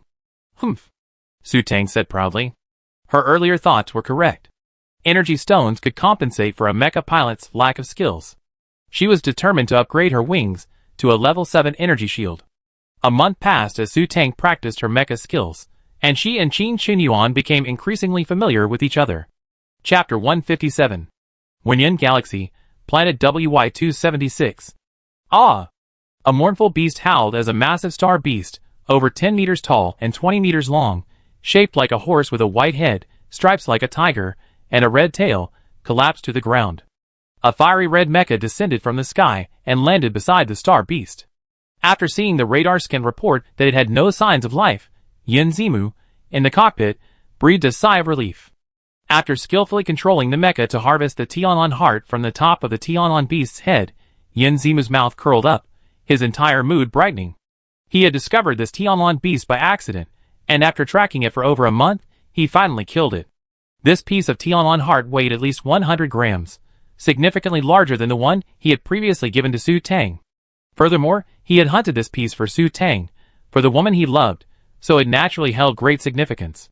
After collecting the heart of Tianlong, Yin Zimu returned to the temporary military base on planet WY-276 in his mecha. "Captain, you're back."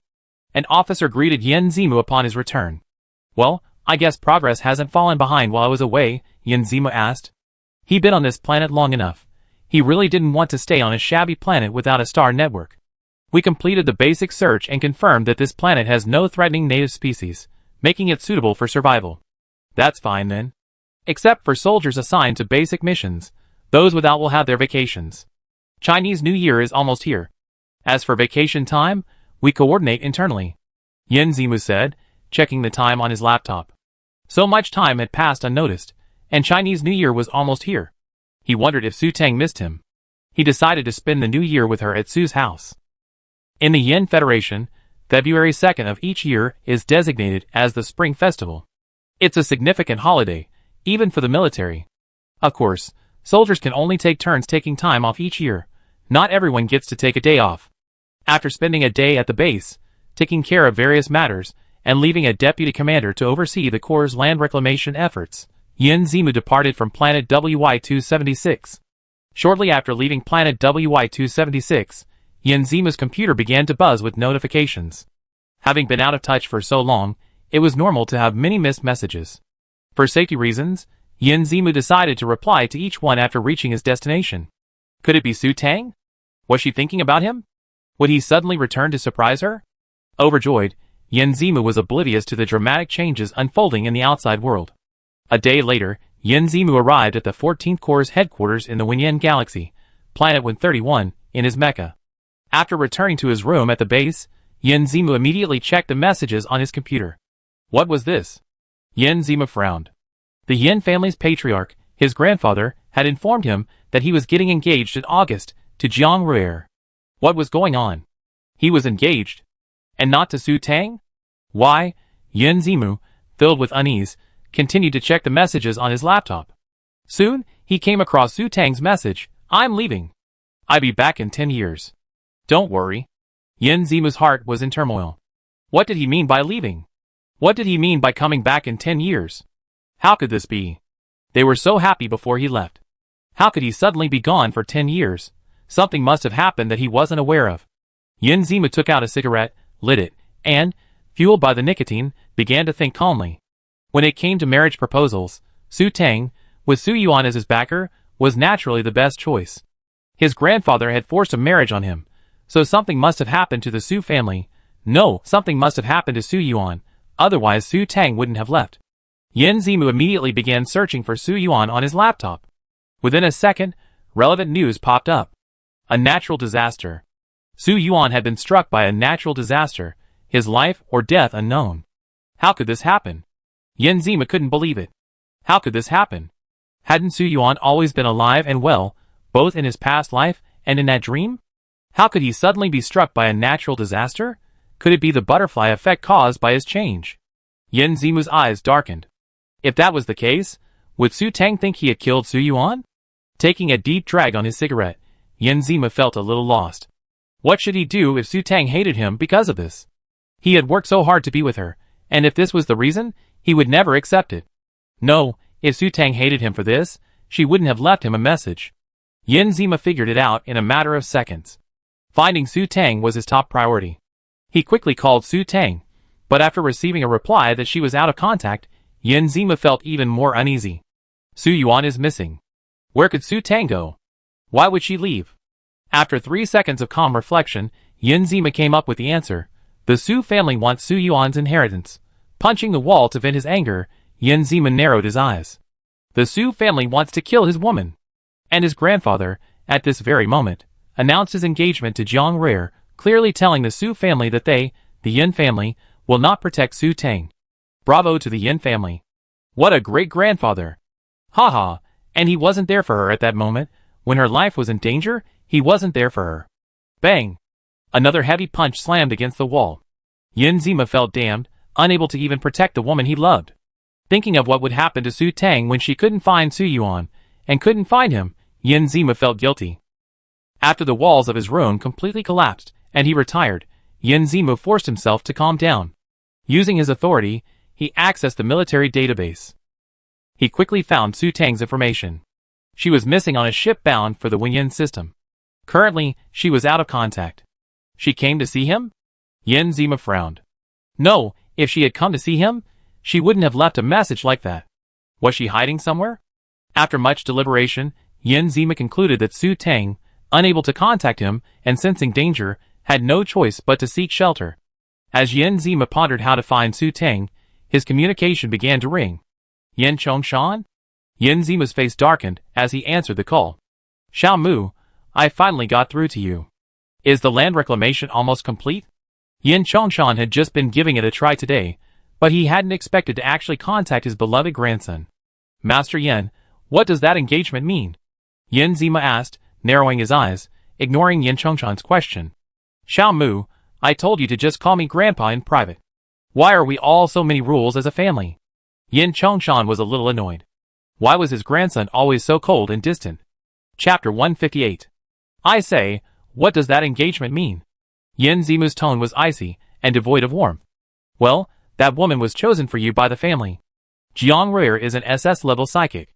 You know there are many benefits to an alliance between our Yin family and the Jiang family. I disagree. Yin Zimu said firmly, his face gloomy. What did you say? Yin Chongshan was stunned. Say it again. I said I disagree. I will only marry Su Tang in this life. Yin Zimu said forcefully. You? Unworthy descendant. Do you have the guts to say that again? Yin Chongshan was furious. No one among his descendants had ever dared to defy him so openly. I say it 100 times. I won't marry her. I only marry the woman I love. A beloved woman? Who? That Su Tang, haha. Yin Chongshan sneered. That woman might as well be dead somewhere. If she's dead, I never marry again. Yin Zimu sneered inwardly. This was his grandfather, a man who prioritized the family's interests above all else, a man devoid of any human sympathy. Asshole. Yin Chongshan raged, smashing the teapot beside him. You're going to marry me even if you don't want to. I'm telling you, as long as you're still a member of the Yin family, you're definitely going to marry Jiang Rare. Then expel me from the Yin family. His tone was calm, as if he were saying it was a perfectly normal day. What did you say? Unfilial descendant, unfilial descendant. Yin Chongshan pointed at Yin Zima on the screen, his voice trembling. This unfilial descendant actually wanted to leave the Yin family. Do you know what it means to lose the protection of the family? Do you know that after I die, you are the most likely to inherit the position of head of the family, or even the position of marshal? If I can't even marry the woman I love, what's the point of all this? His previous pursuit of power stemmed from a man's ambition, but now, it was simply to protect the woman he loved.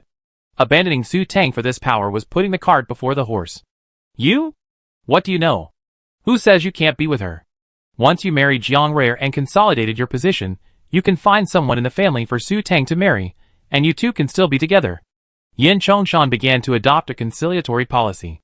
In his view, once a man has power, he can have any woman he wants. Since Yin Zima likes Su Tang, he might as well bring her in secretly.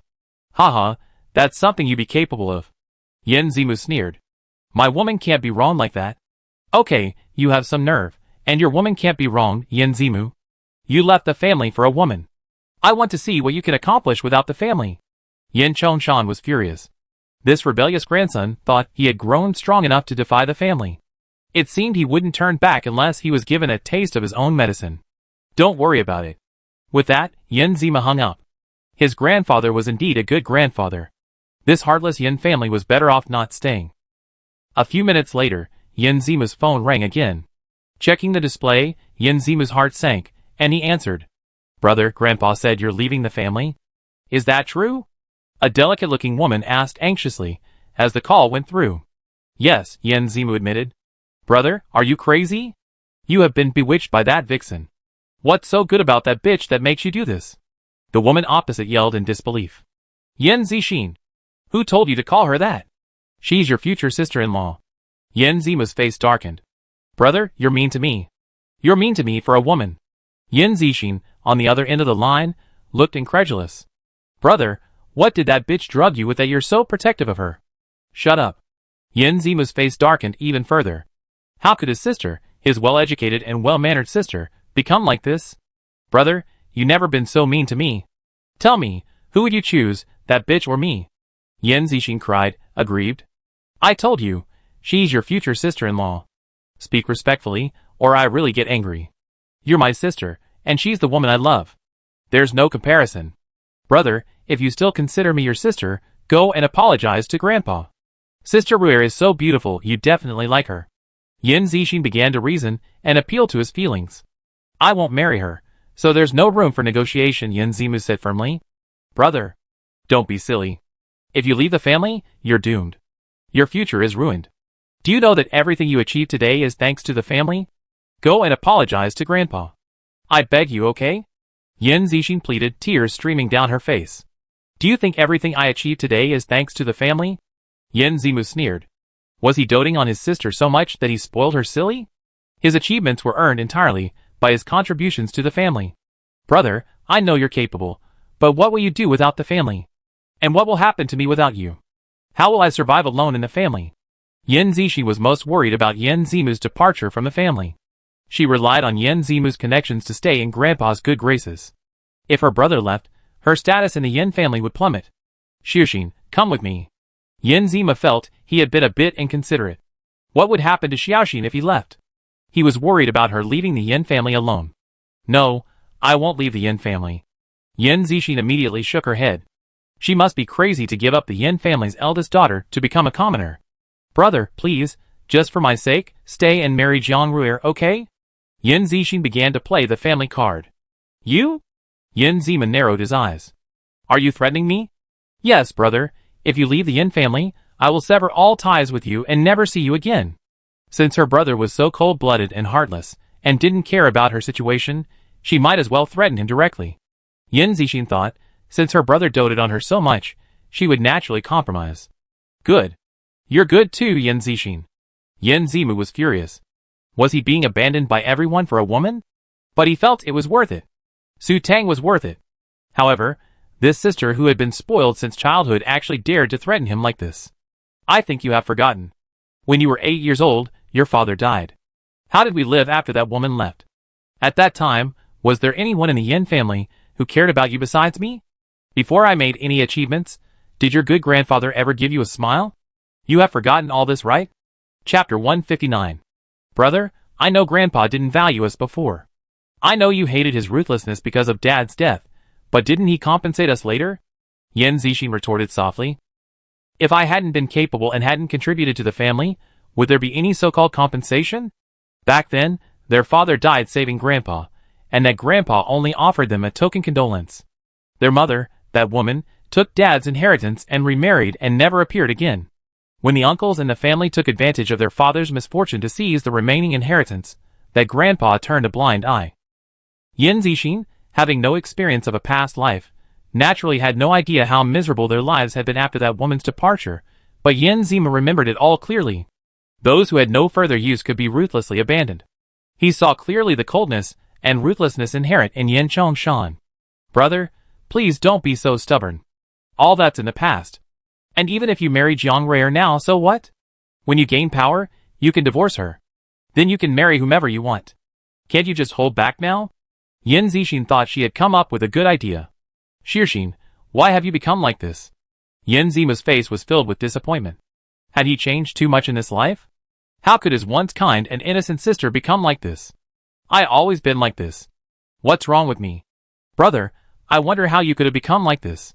Brother, how could you have become such a fool, leaving our family for a woman? Haha, yes, I'm such a fool that I'm willing to leave the family for a woman. Yin Zimu sneered.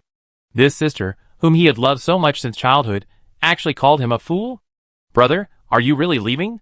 Yin Zixin's expression began to conflict. Although her brother's departure would affect her status in the Yin family, she was now a pharmacist. She could still thrive without her brother, as long as... Yes, I'm leaving the Yin family, Yin Zimu said firmly. Brother, give me the potion formula you have. You're not a pharmacist, so it's useless to keep it. Seeing Yin Zimu's resolute attitude, Yin Zixin had to give up the lobbying mission her grandfather had given her, and instead stated her own goal.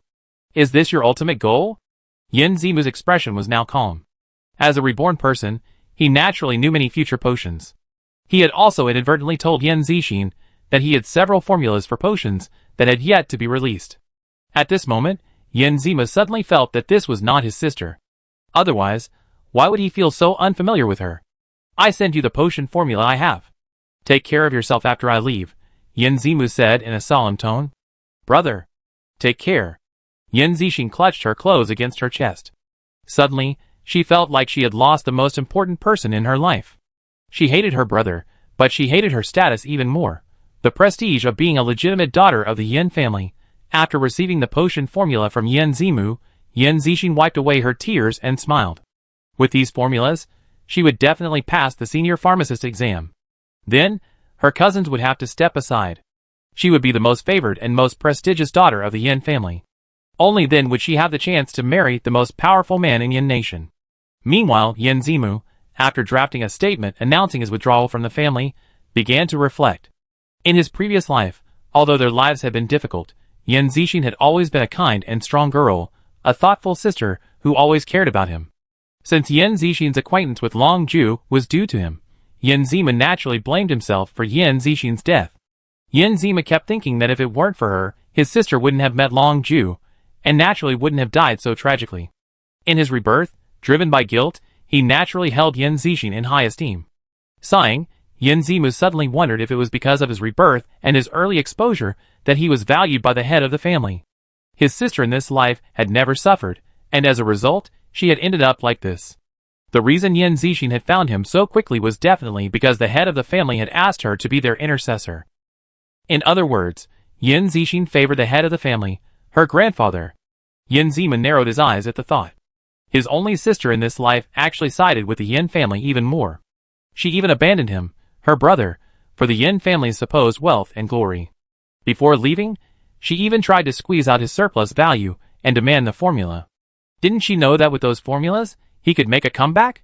She pretended to be concerned for him, begging him not to leave the Yin family, but then, she turned around and took away his bargaining chip. She truly was Grandpa's good granddaughter. Never mind, he gave her those unborn formulas as compensation for his past life's guilt towards her. From now on, he just pretend he didn't have this sister.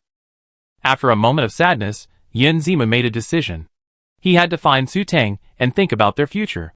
He didn't have time to worry about the Yin family. Su Tang is missing, and military intelligence personnel can't find her, so his search for a needle in a haystack alone is even more hopeless.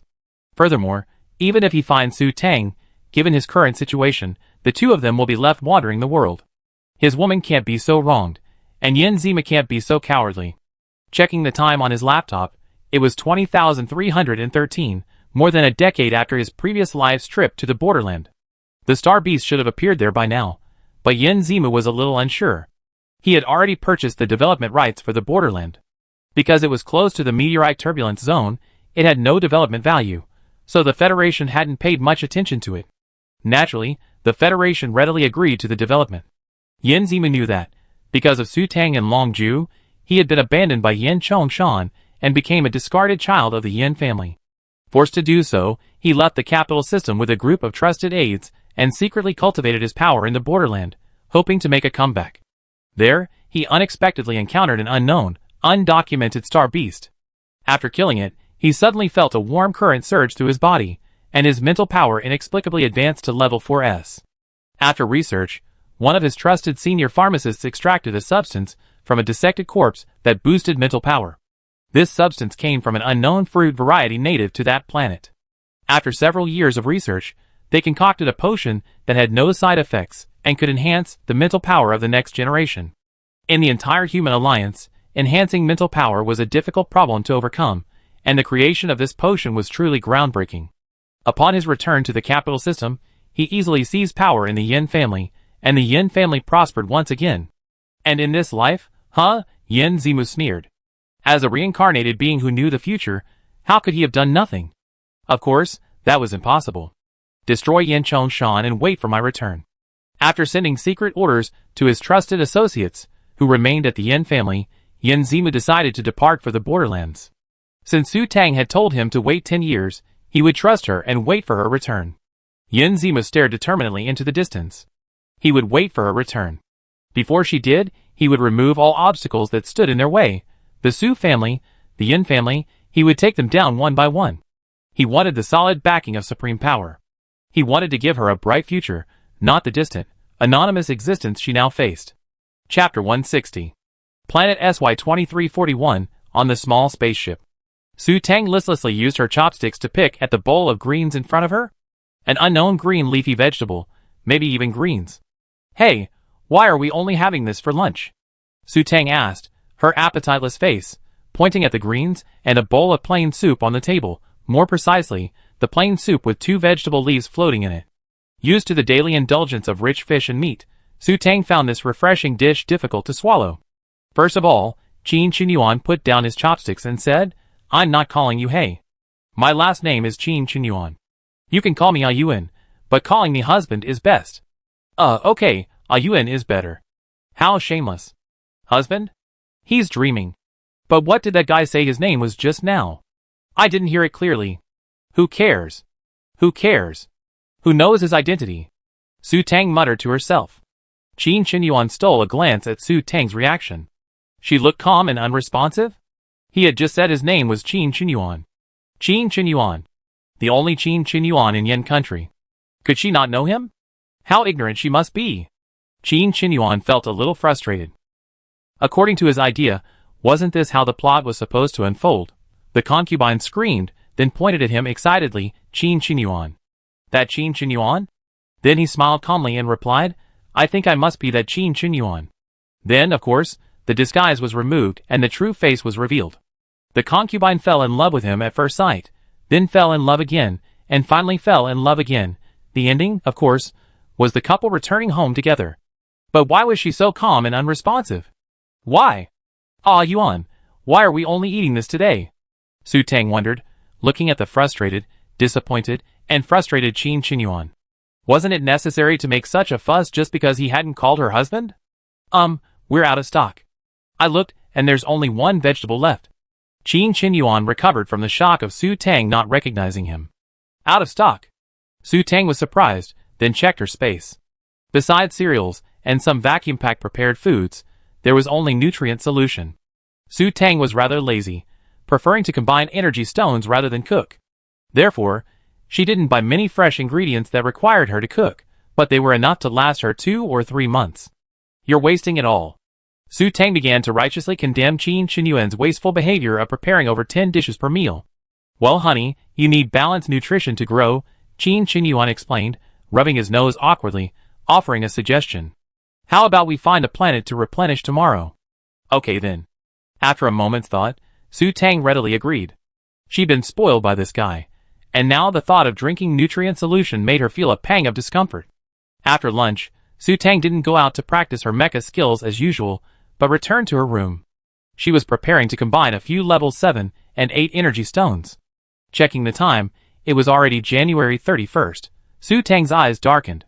A month had passed, and why hadn't Su Xiaobai reacted at all? Wasn't it said that the chalcedony could be digested in a month at most?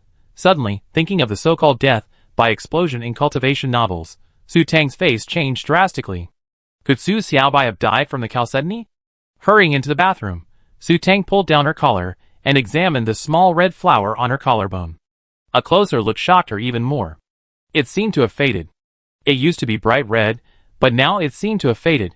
It's fading. Su Tang was anxious. Could this be a sign that Su Xiaobai was dying?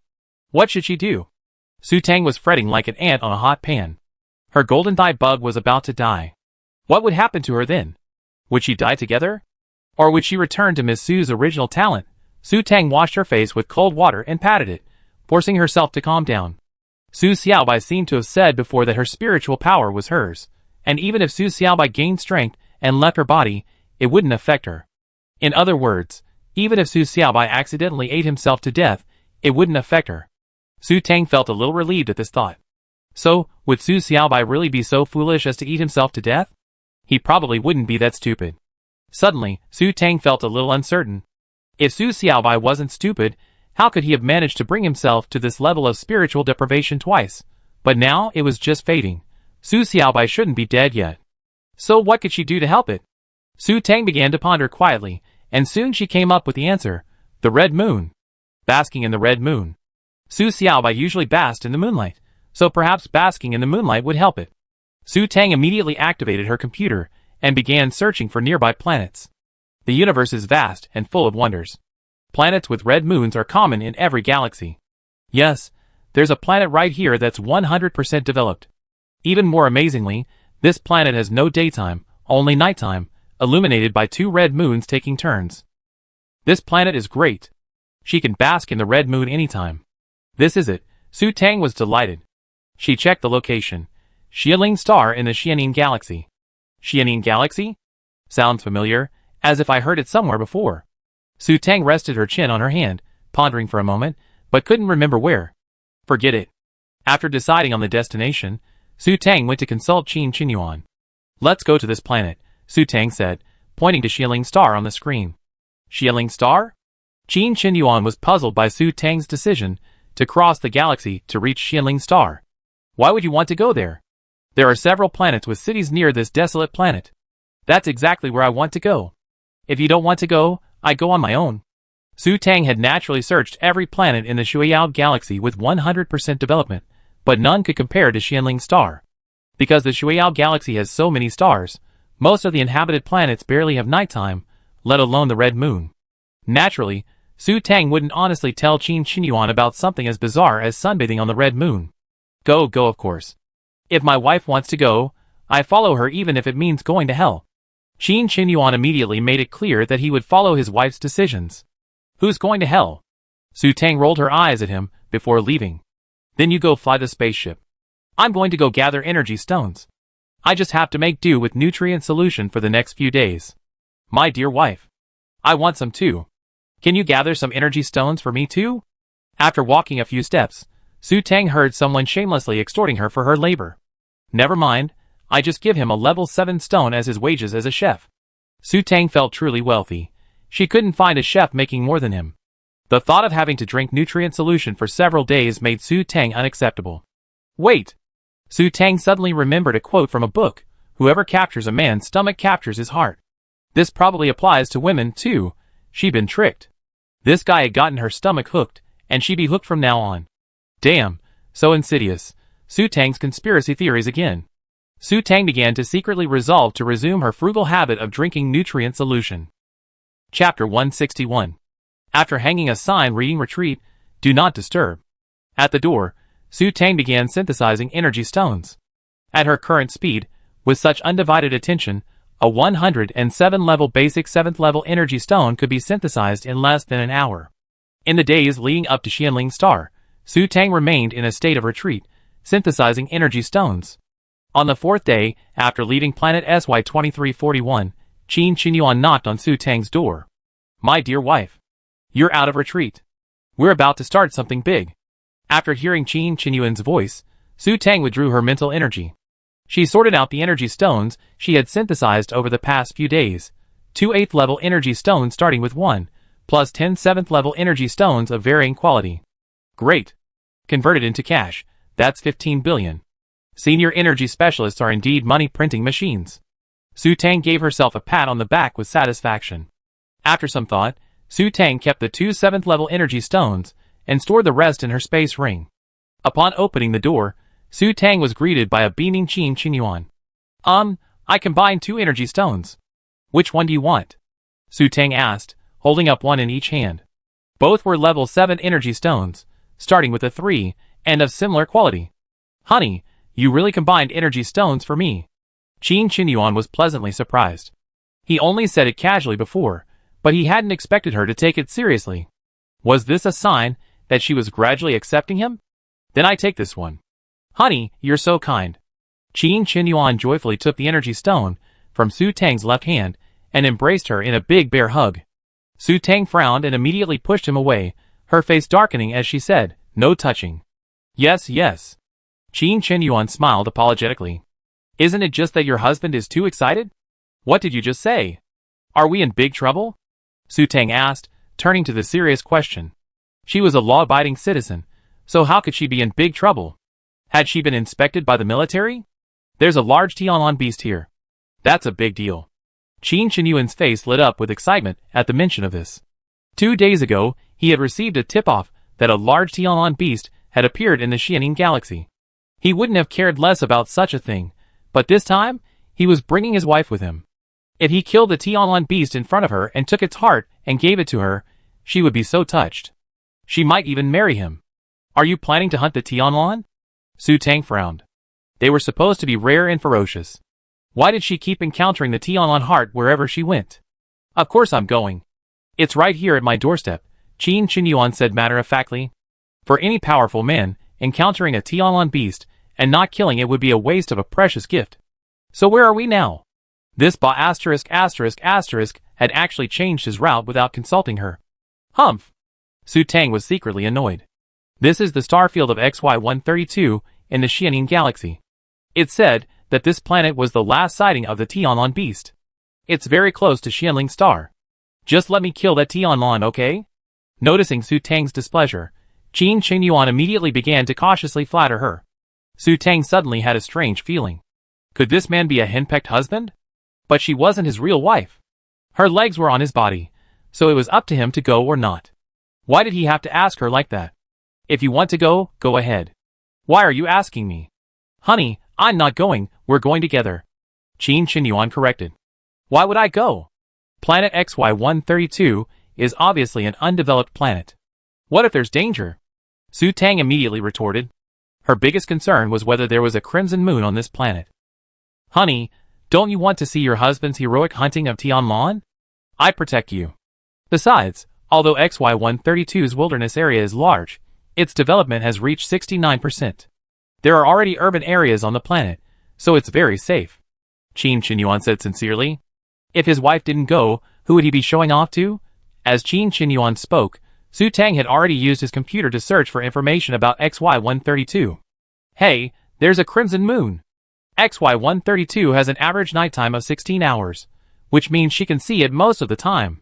Okay, then I go too. After careful consideration, Su Tang felt it was necessary to acclimate to the undeveloped planet beforehand. According to Star Online, the wild areas of planet XY132 currently only have low-level star beasts, and even mid-level ones are extremely rare. There are even fewer unknown species that could threaten human survival. So, in summary, for her, with her mecha, this planet is absolutely safe. Honey, you're so kind. It's already dark over there today. Let's rest up and land tomorrow.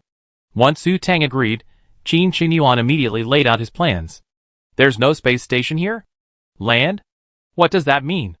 Land directly on the planet? Su Tang was a little confused. Well, the space station is usually built last. Now we can land directly on the planet, Qin Qinyuan explained. Oh, then I go get some sleep. Let's go buy some food when we get to the planet. Okay, I do whatever my wife says. Su Tang waved and went back to her room to catch up on some sleep. After Su Tang returned to her room, Qin Qinyuan also turned and left. Back in his room, Qin Qinyuan prepared to hunt the Skylon beast. The standard mecha's weaponry was too low, and it might be a problem against the Skylon beast. He'd have to use his own special mecha, but that would easily reveal his identity. Looking at the spatial button on his left hand, Qin Qinyuan's True Forms computer, he suddenly felt a little discouraged. His little wife hadn't even heard of him, so how could she recognize his mecha? After a disappointed sigh, Qin Qinyuan took out the tester to examine the love energy stone he had just received. Seeing the result of 31892201, Qin Qinyuan was shocked. He thought it was at most a level 5 energy stone, but it was actually a level 7. The concubine said it was newly synthesized. If it had been made from low-level energy stones, that would be normal, but if it had been made from raw materials, then this speed was outrageous. A level 7 energy stone like this was worth at least 600 million, and she gave him such a precious thing. Furthermore, high-level energy stones are of inestimable significance to mecha masters. So, was this concubine secretly accepting him? Was she just too embarrassed to say it, so she hinted at it by giving him the energy stone? Qin Qinyuan was so happy that he began to speculate wildly. Ever since he had made his stand clear with Su Tang, Qin Qinyuan had rarely used his mental power to detect. Prying into someone's privacy was never a good thing. Therefore, Qin Qinyuan had no idea that Su Tang had actually synthesized 12 energy stones during that time. Giving away a level 7 stone was like giving away a cabbage to Su Tang. Qin Qinyuan was even more unaware that Su Tang had previously given Yin Zima level 9 and 10 energy stones. If he had known the truth, Qin Qinyuan would have been furious. Chapter 162. Adventure on Planet XY-132. Su Tang woke up and checked the time. It was already 6 a.m. After washing up and drinking a nutrient solution, she went out to look for Qin Qinyuan. Ever since one day, when Su Tang used her mental power to detect him and found him showering, she'd been afraid to use it recklessly, fearing she sees something like a sty. After searching for a while, Su Tang finally found Qin Qinyuan working out in the training room. Su Tang's little spaceship was small, but it had everything: a bedroom, guest room, lounge, exercise room, dining room, kitchen, even a swimming pool. Qin Qinyuan was sweating profusely on the training equipment, his tight black short sleeve completely soaked. He had a perfect masculine figure, thriving muscles. Su Tang cursed inwardly. Exercising so early in the morning, what a fool. Although she'd seen him before, she had to admit that he had a nice figure. However, it seemed like all the men she met had great bodies. Soldiers always had great bodies. Could this Yuan be a Federation soldier too? Because Su Tang hadn't heard clearly before, she only knew the single character Yuan in Qin Qinyuan's name. Wife, are you looking for me? With Qin Qinyuan's keen hearing, he already noticed Su Tang. He pretended to have noticed her only now, naturally to show off his figure. No problem, continue. I meet you in the lounge. Su Tang turned and left. After completing a full set of exercises, washing up, changing into casual clothes, and drinking a nutrient solution, Qin Qinyuan headed for the lounge. Entering the lounge, Qin Qinyuan found Su Tang sitting motionless on the sofa with her eyes closed, radiating a 4S mental power. Of course, she was masquerading as an S level, and an energy stone lay before her. Are they synthesizing energy stones? Qin Qinyuan tiptoed to sit across from Su Tang, silently watching her. Less than half an hour later, Su Tang opened her eyes, and was startled by the sudden transformation across from her. You didn't even make a sound when you arrived? Are you trying to scare me to death? Su Tang patted her chest and accused. Squeak, Qin Qinyuan squeaked in agreement. Su Tang. Can we stop being so funny? By the way, honey, were you synthesizing energy stones just now? Qin Qinyuan asked. Not being an energy engineer, he naturally had only a limited understanding of the subject.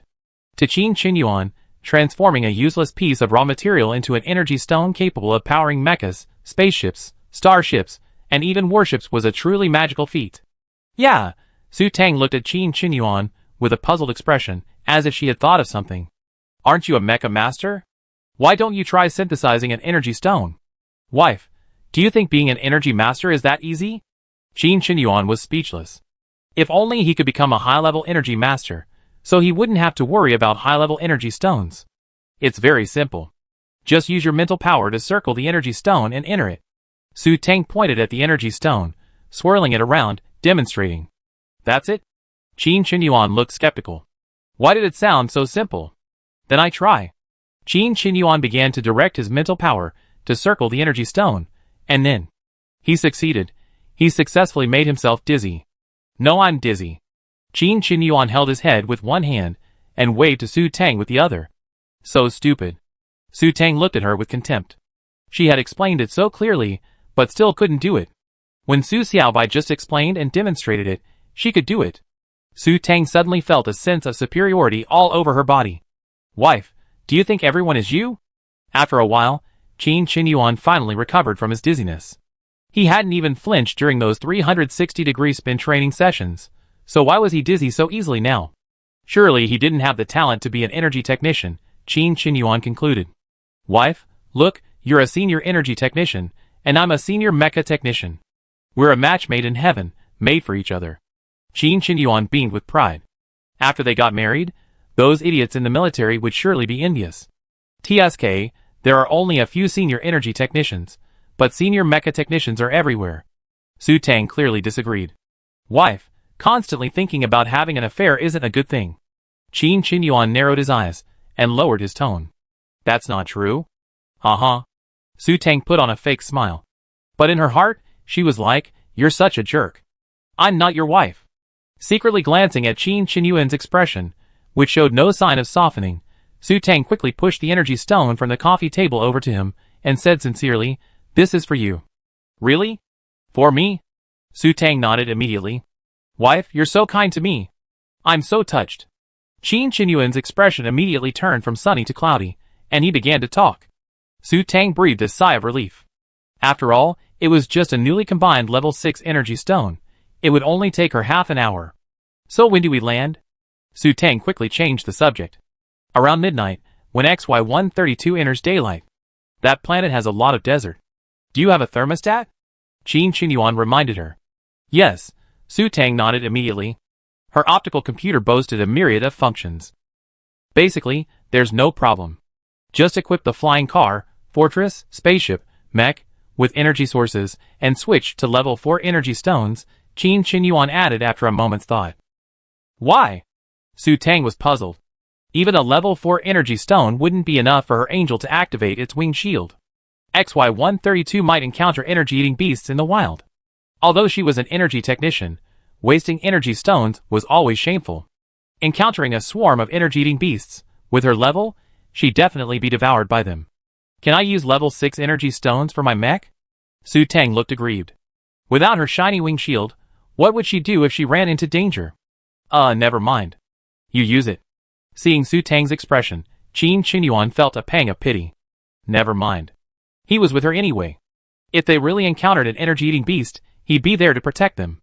If they encountered any foolish robbers, he could just deal with them in secret. Will it really work? Will there be any trouble? Su Tang naturally knew how impressive that wing shield was.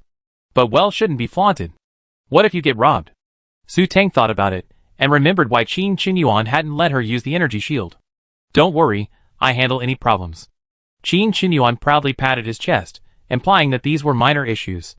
Oh, then it's all up to you. I go get it ready.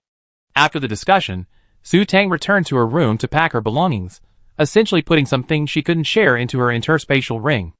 After Su Tang left, Qin Qinyuan toyed with the energy stone in his hand, deep in thought. This stone could be considered extorted, but this time, he clearly sensed his mistress's lack of regard for it. When she said she'd given it to him, she hadn't shown a single ounce of pain.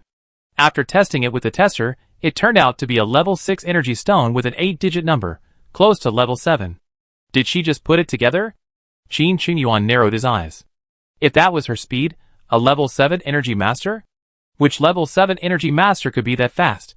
If this was a rough piece, then her speed would be comparable to that of a level 9 energy master. A level 9 energy master. Qin Qinyuan's face darkened. A level 9 energy master's woman. If he wanted to keep her all to himself, those old men in the military would definitely not agree. Then, with 9 families left, each with one, his concubine would be forced to have 9 husbands. Damn it! Competing for favors with 9 men, how could such a rotten thing happen? Absolutely not. Qin Qinyuan narrowed his eyes, and began to think of a solution. Chapter 163. Around noon, feeling the spaceship start up, Su Tang put away the newly synthesized energy stone and headed for the cockpit.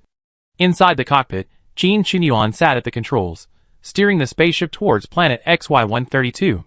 Qin Qinyuan's piloting skills were naturally far superior to Su Tang's.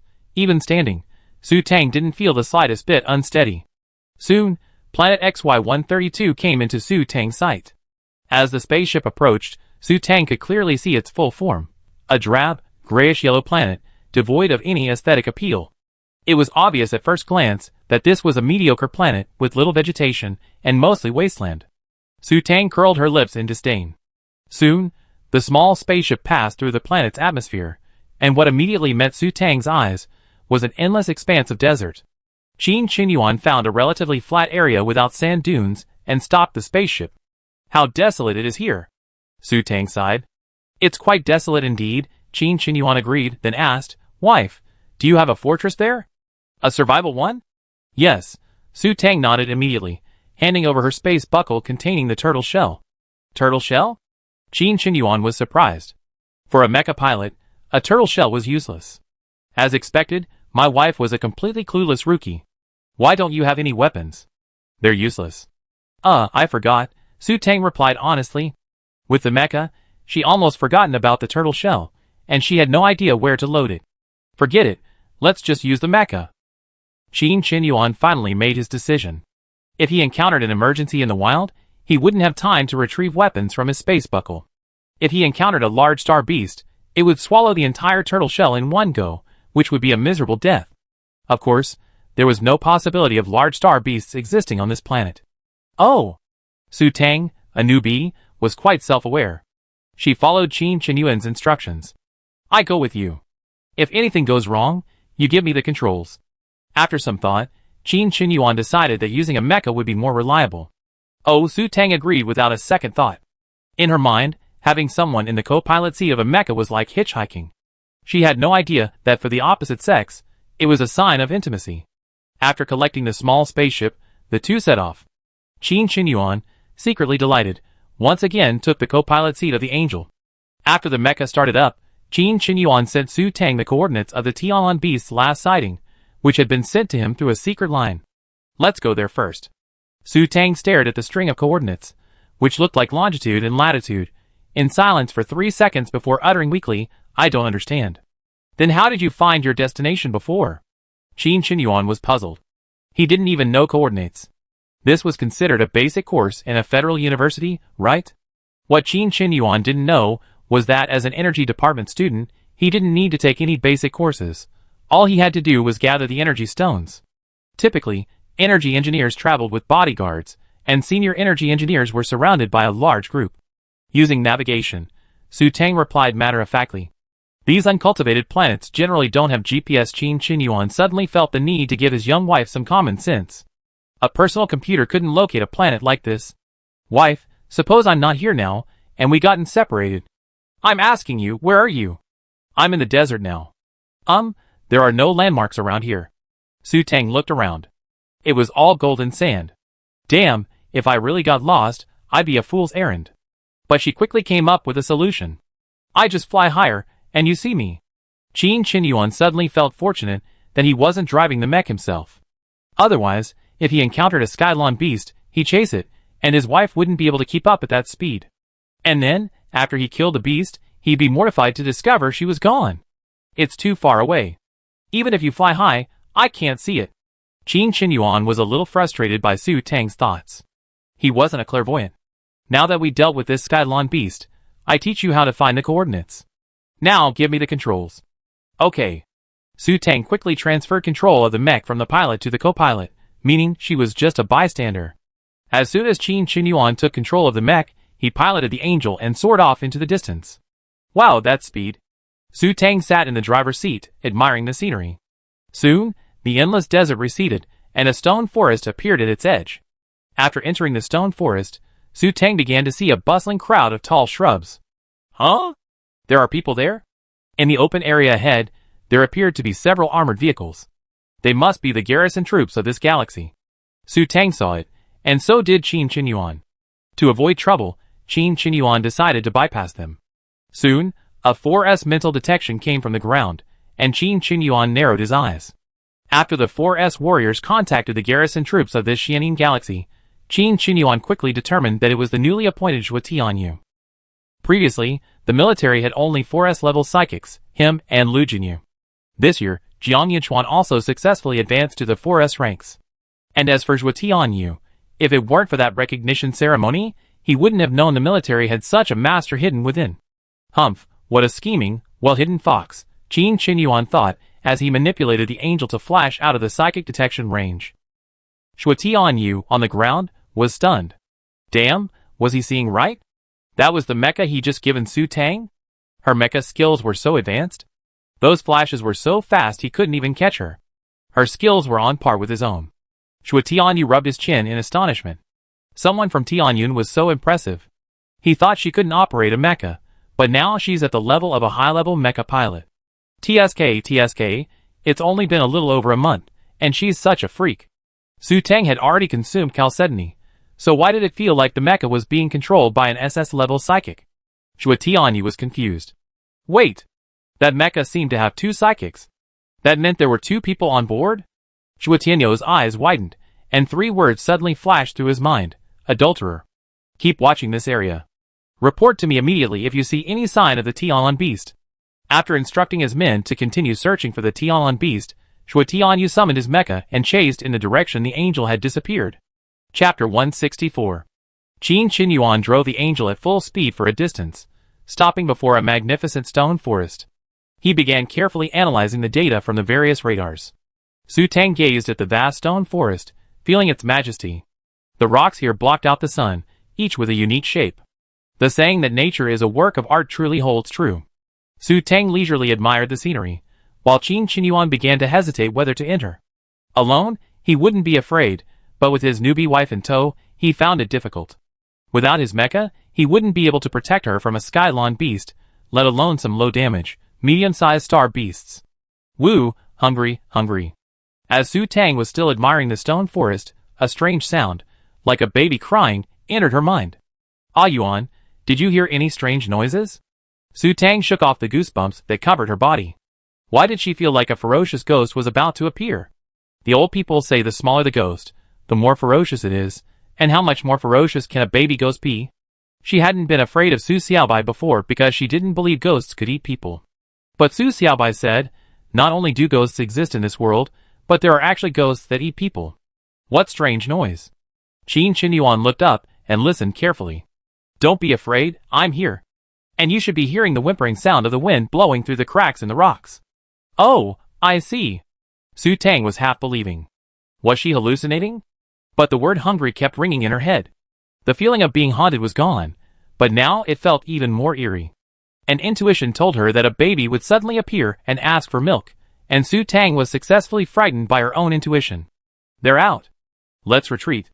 Qin Qinyuan suddenly said, and then he controlled the mecha to speed away, carrying the stone forest on its back. What? Who are they? Su Tang was completely confused. Her mental power detected the edge of the stone forest, and it seemed as if a dark mass flew out of it. However, Qin Qinyuan's speed was too fast, and in an instant, the stone forest was out of Su Tang's range. What is that? Su Tang began to ask humbly. It's a stone butterfly, a very common small insect-like energy-eating beast. If you don't have an energy stone, they won't attack you. But once they smell the energy stone, they will definitely wrap themselves around you and drain you of your energy. Of course, they are harmless to humans and are very slow, so they can be easily shaken off. However, that stone forest is probably their gathering place, and it would be difficult to enter with a mecha. Qin Qinyuan explained patiently. Why are we going to that stone forest? Su Tang wondered. Didn't we say we were looking for the Skylon beast? Based on the traces it left behind, I suspect it's hiding in that stone forest, Qin Qinyuan stated. How about setting fire to the stone discs inside? Su Tang offered her idea. Stone discs aren't afraid of fire. Qin Qinyuan shook his head, immediately dismissing Su Tang's suggestion. He then explained, when attacked by fire or other non-energy weapons, they petrify, becoming as hard as stone, even harder than their mecha shells.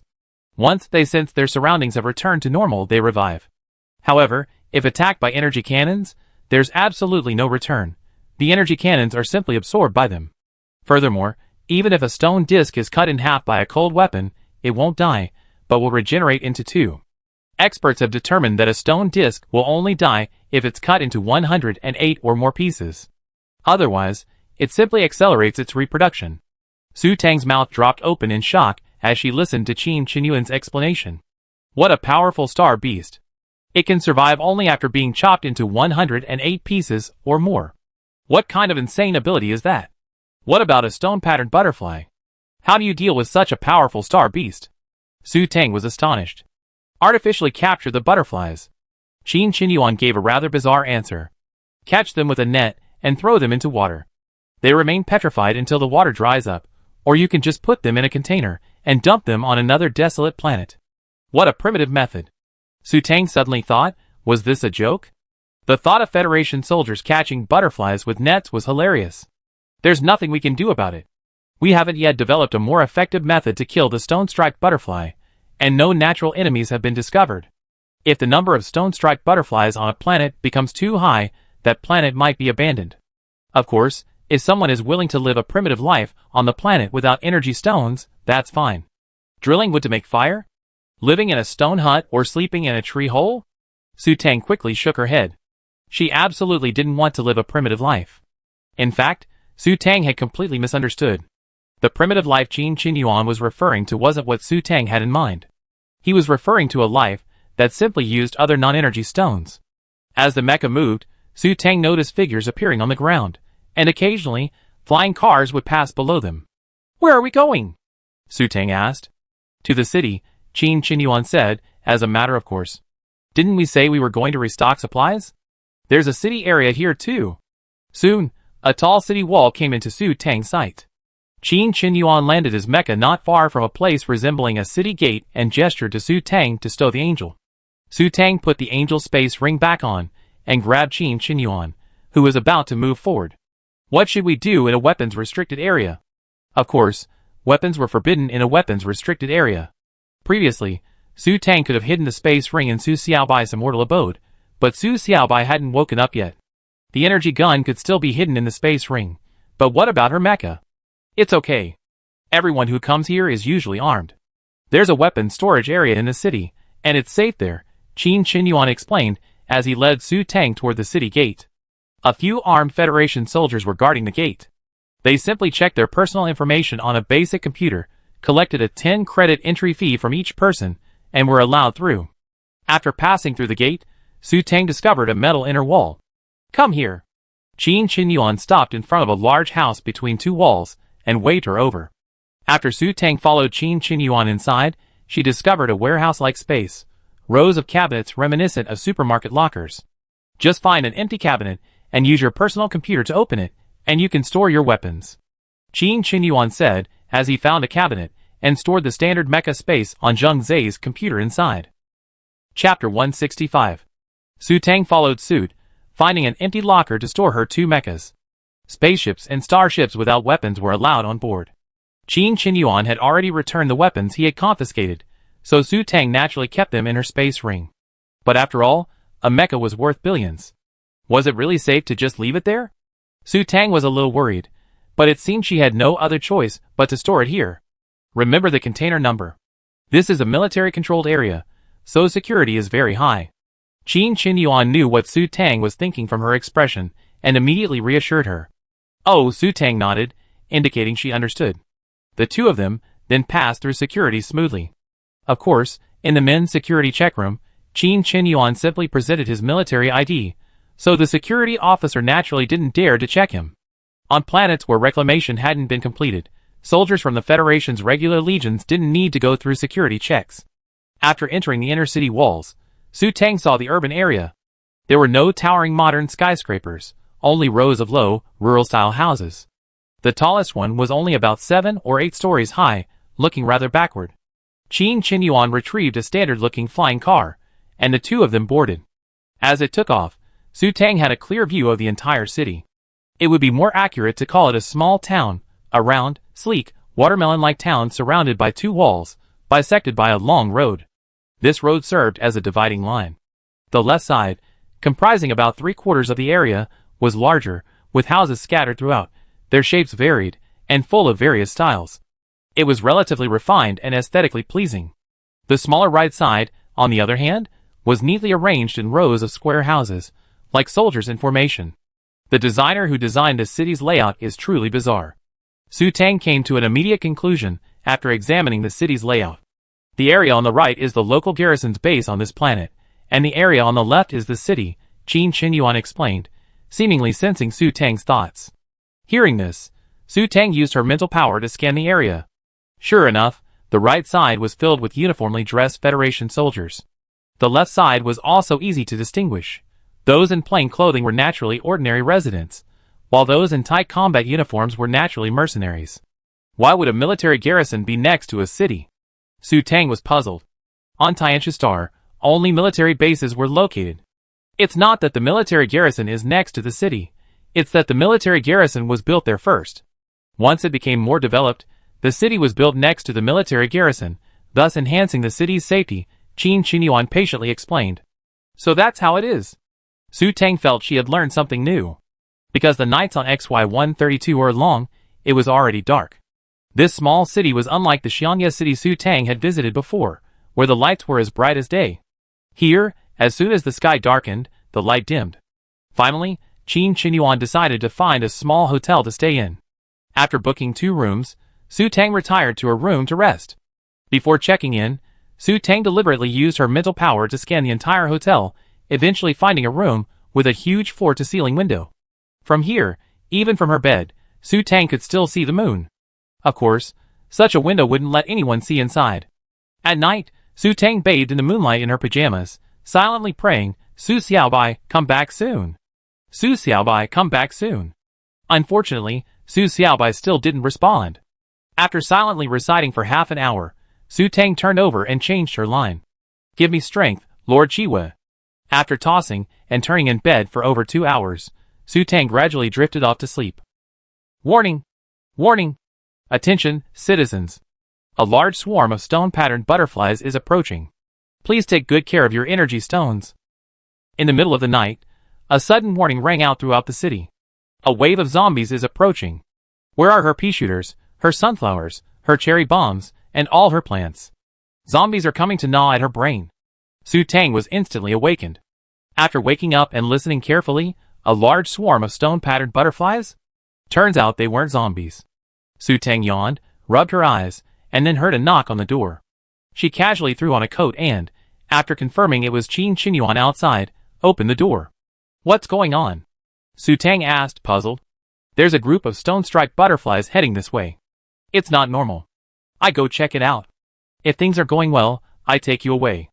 Get ready." Qin Qinyuan's face was grim, and he felt a little uneasy. Normally, stone-striped butterflies wouldn't stray too far from their gathering place unless something particularly attracted them. If they were just passing by, it would be fine, but if they were heading for the city, that would be disastrous. "Remember, stay in your room and don't run around. Don't open the door to anyone else until I'm back," Qin Qinyuan said reassuringly before leaving. "I understand." Su Tang nodded immediately. Although she desperately wanted to ditch Qin Qinyuan, she knew her limits.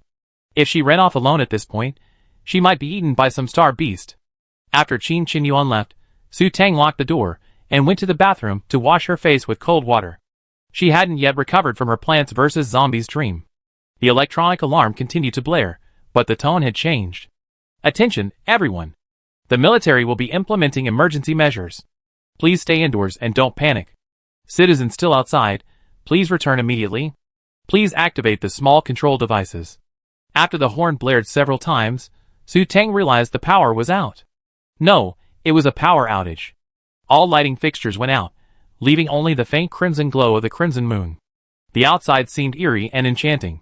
An immense pressure followed, and the temperature gradually dropped. Su Tang hugged her arms and stamped her feet. "Damn! Why does it feel like the end of the world? I knew horror movies were fake when I watched them, but now, experiencing the so-called atmosphere firsthand, Su Tang suddenly felt terrified. After calming down and thinking, Su Tang slapped her head. This was clearly caused by the gravity control and thermostat being turned off. She immediately activated all the functions on her computer.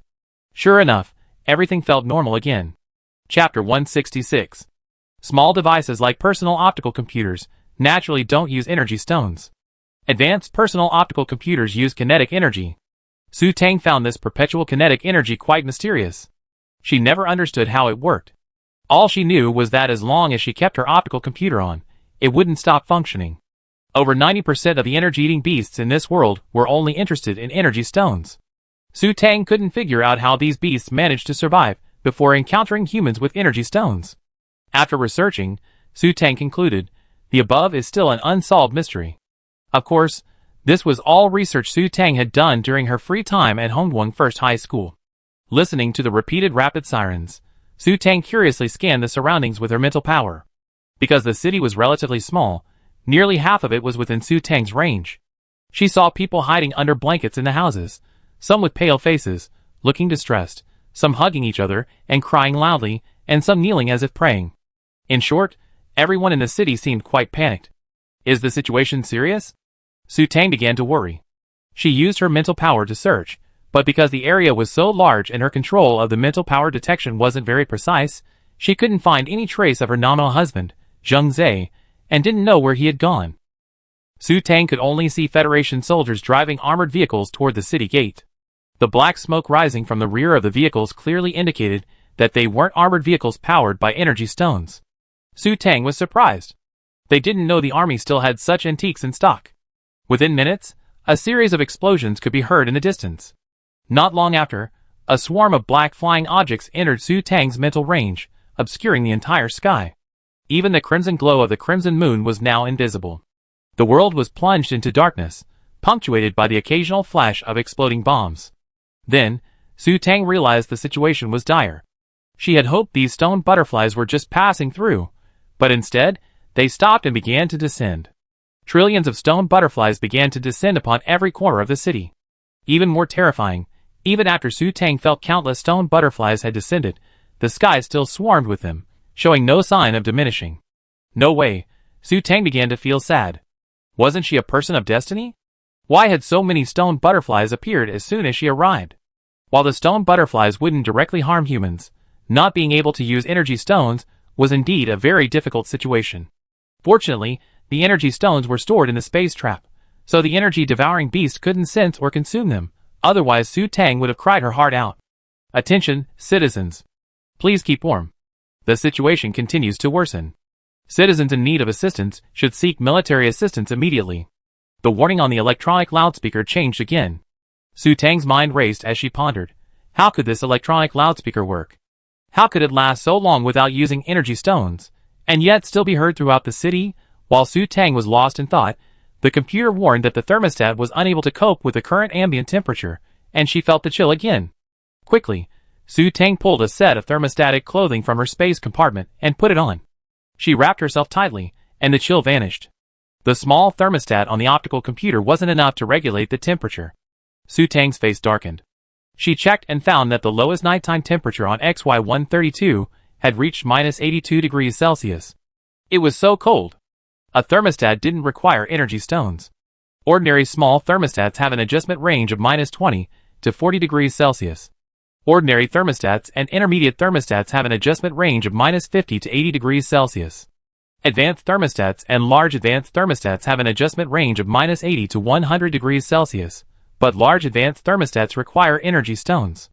In other words, in this situation where flying cars, fortresses, and mechas can't be used, it's easy to freeze to death without an advanced thermostat.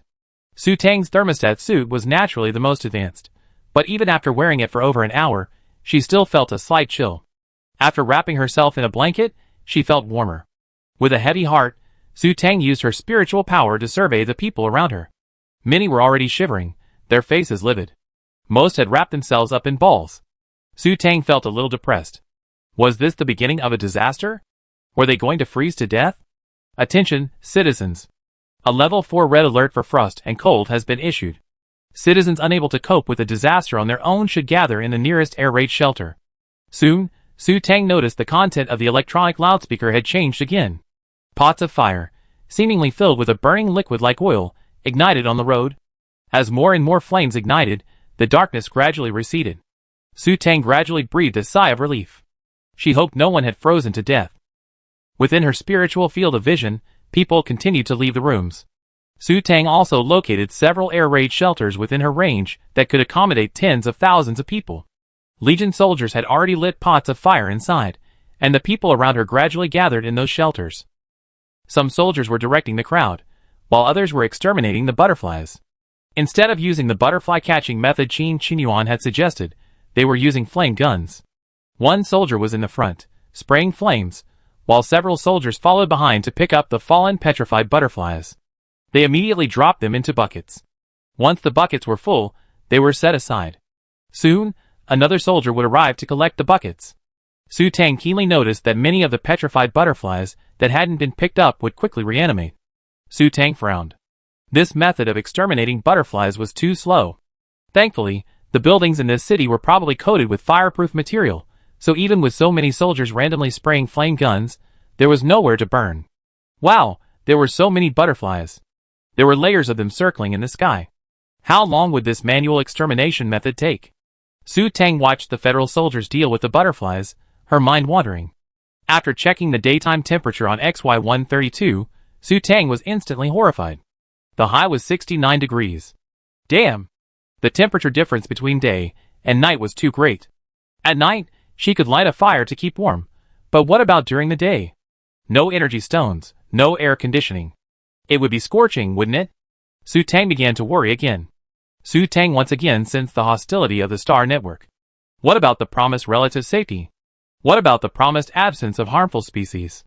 These stone butterflies were terrifying. If she hadn't been thoroughly prepared, she might have perished in the heat. But why were so many stone butterflies here? Was this the legendary beast outbreak? Were the star beasts going to attack and drive humans out? Then, they would rule the world and claim the throne? Or was a star war about to break out, so what would happen to them? It didn't matter to her alone. Wearing a high-end thermostatic suit, she could travel farther and use the spaceship. She also had enough nutrient solution to last her for years. But how could they evacuate these ordinary citizens, who had no temperature-controlled clothing or food supplies? The army didn't seem to be very numerous. After a moment of wild thought, Su Tang came to a conclusion. She was just a commoner, not a savior. Why should she worry about this? That was a matter for the higher-ups in the army. In the face of a major disaster, she only needed to take care of herself. Chapter 167. After Su Tang wrapped herself in the quilt and pondered for a while, there was a knock on the door. The gentle voice echoed in her mind, "It's me, open the door." Su Tang opened the door to find Qin Qinyuan, looking glum. Her heart sank. Could something be seriously wrong? Sure enough, the first thing Qin Qinyuan said was bad news. The movement of the stone butterfly has attracted a pack of desert coyotes, who are now lingering at the city gate. Although the army has begun to drive them away, the effect is insignificant. It may not be easy to leave now. Upon hearing this, Su Tang immediately searched StarNet for information on desert coyotes. Desert coyotes, as the name suggests, look a bit like wolves on Earth, but are the size of elephants. And most importantly, the desert coyotes are carnivorous star beasts, meaning they will eat humans. Su Tang once again felt the venomous threat emanating from the star network. Where was the safety promised? Safe as hell. What should we do then? Su Tang began to panic. Desert coyotes weren't even considered mid-level star beasts. A single level 3 energy cannon could kill them. But with so many stone-patterned butterflies, even a rookie like Su Tang knew that using energy weapons would consume all their energy and cripple them. Wait a minute. The army will request assistance. You stay here. I go to the army, Qin Qinyuan said, turning to leave. Wait. Su Tang was about to ask why Qin Qinyuan was going to the army, but as soon as she touched him, her hands fluttered as if they had touched popsicles, and she immediately withdrew them. Looking closely, Su Tang noticed that Qin Qinyuan's face was unusually pale. You're not wearing a constant temperature suit. Su Tang came to the conclusion immediately, and said in surprise. This guy actually ran around without a constant temperature suit. No wonder he was so cold. I didn't bring anything like that. Qin Qinyuan smiled awkwardly. He only brought a small thermostat. He assumed he wouldn't need a thermostat suit, but who would have thought he encountered such a situation? Why didn't you tell me you didn't bring one? Su Tang rolled her eyes at him speechlessly. He thought he was superhuman. Skilled as she was, Su Tang fished out a thermostat suit from the pile of supplies in her storage compartment and handed it over. It was, of course, a men's. For me? Qin Qinyuan was delighted.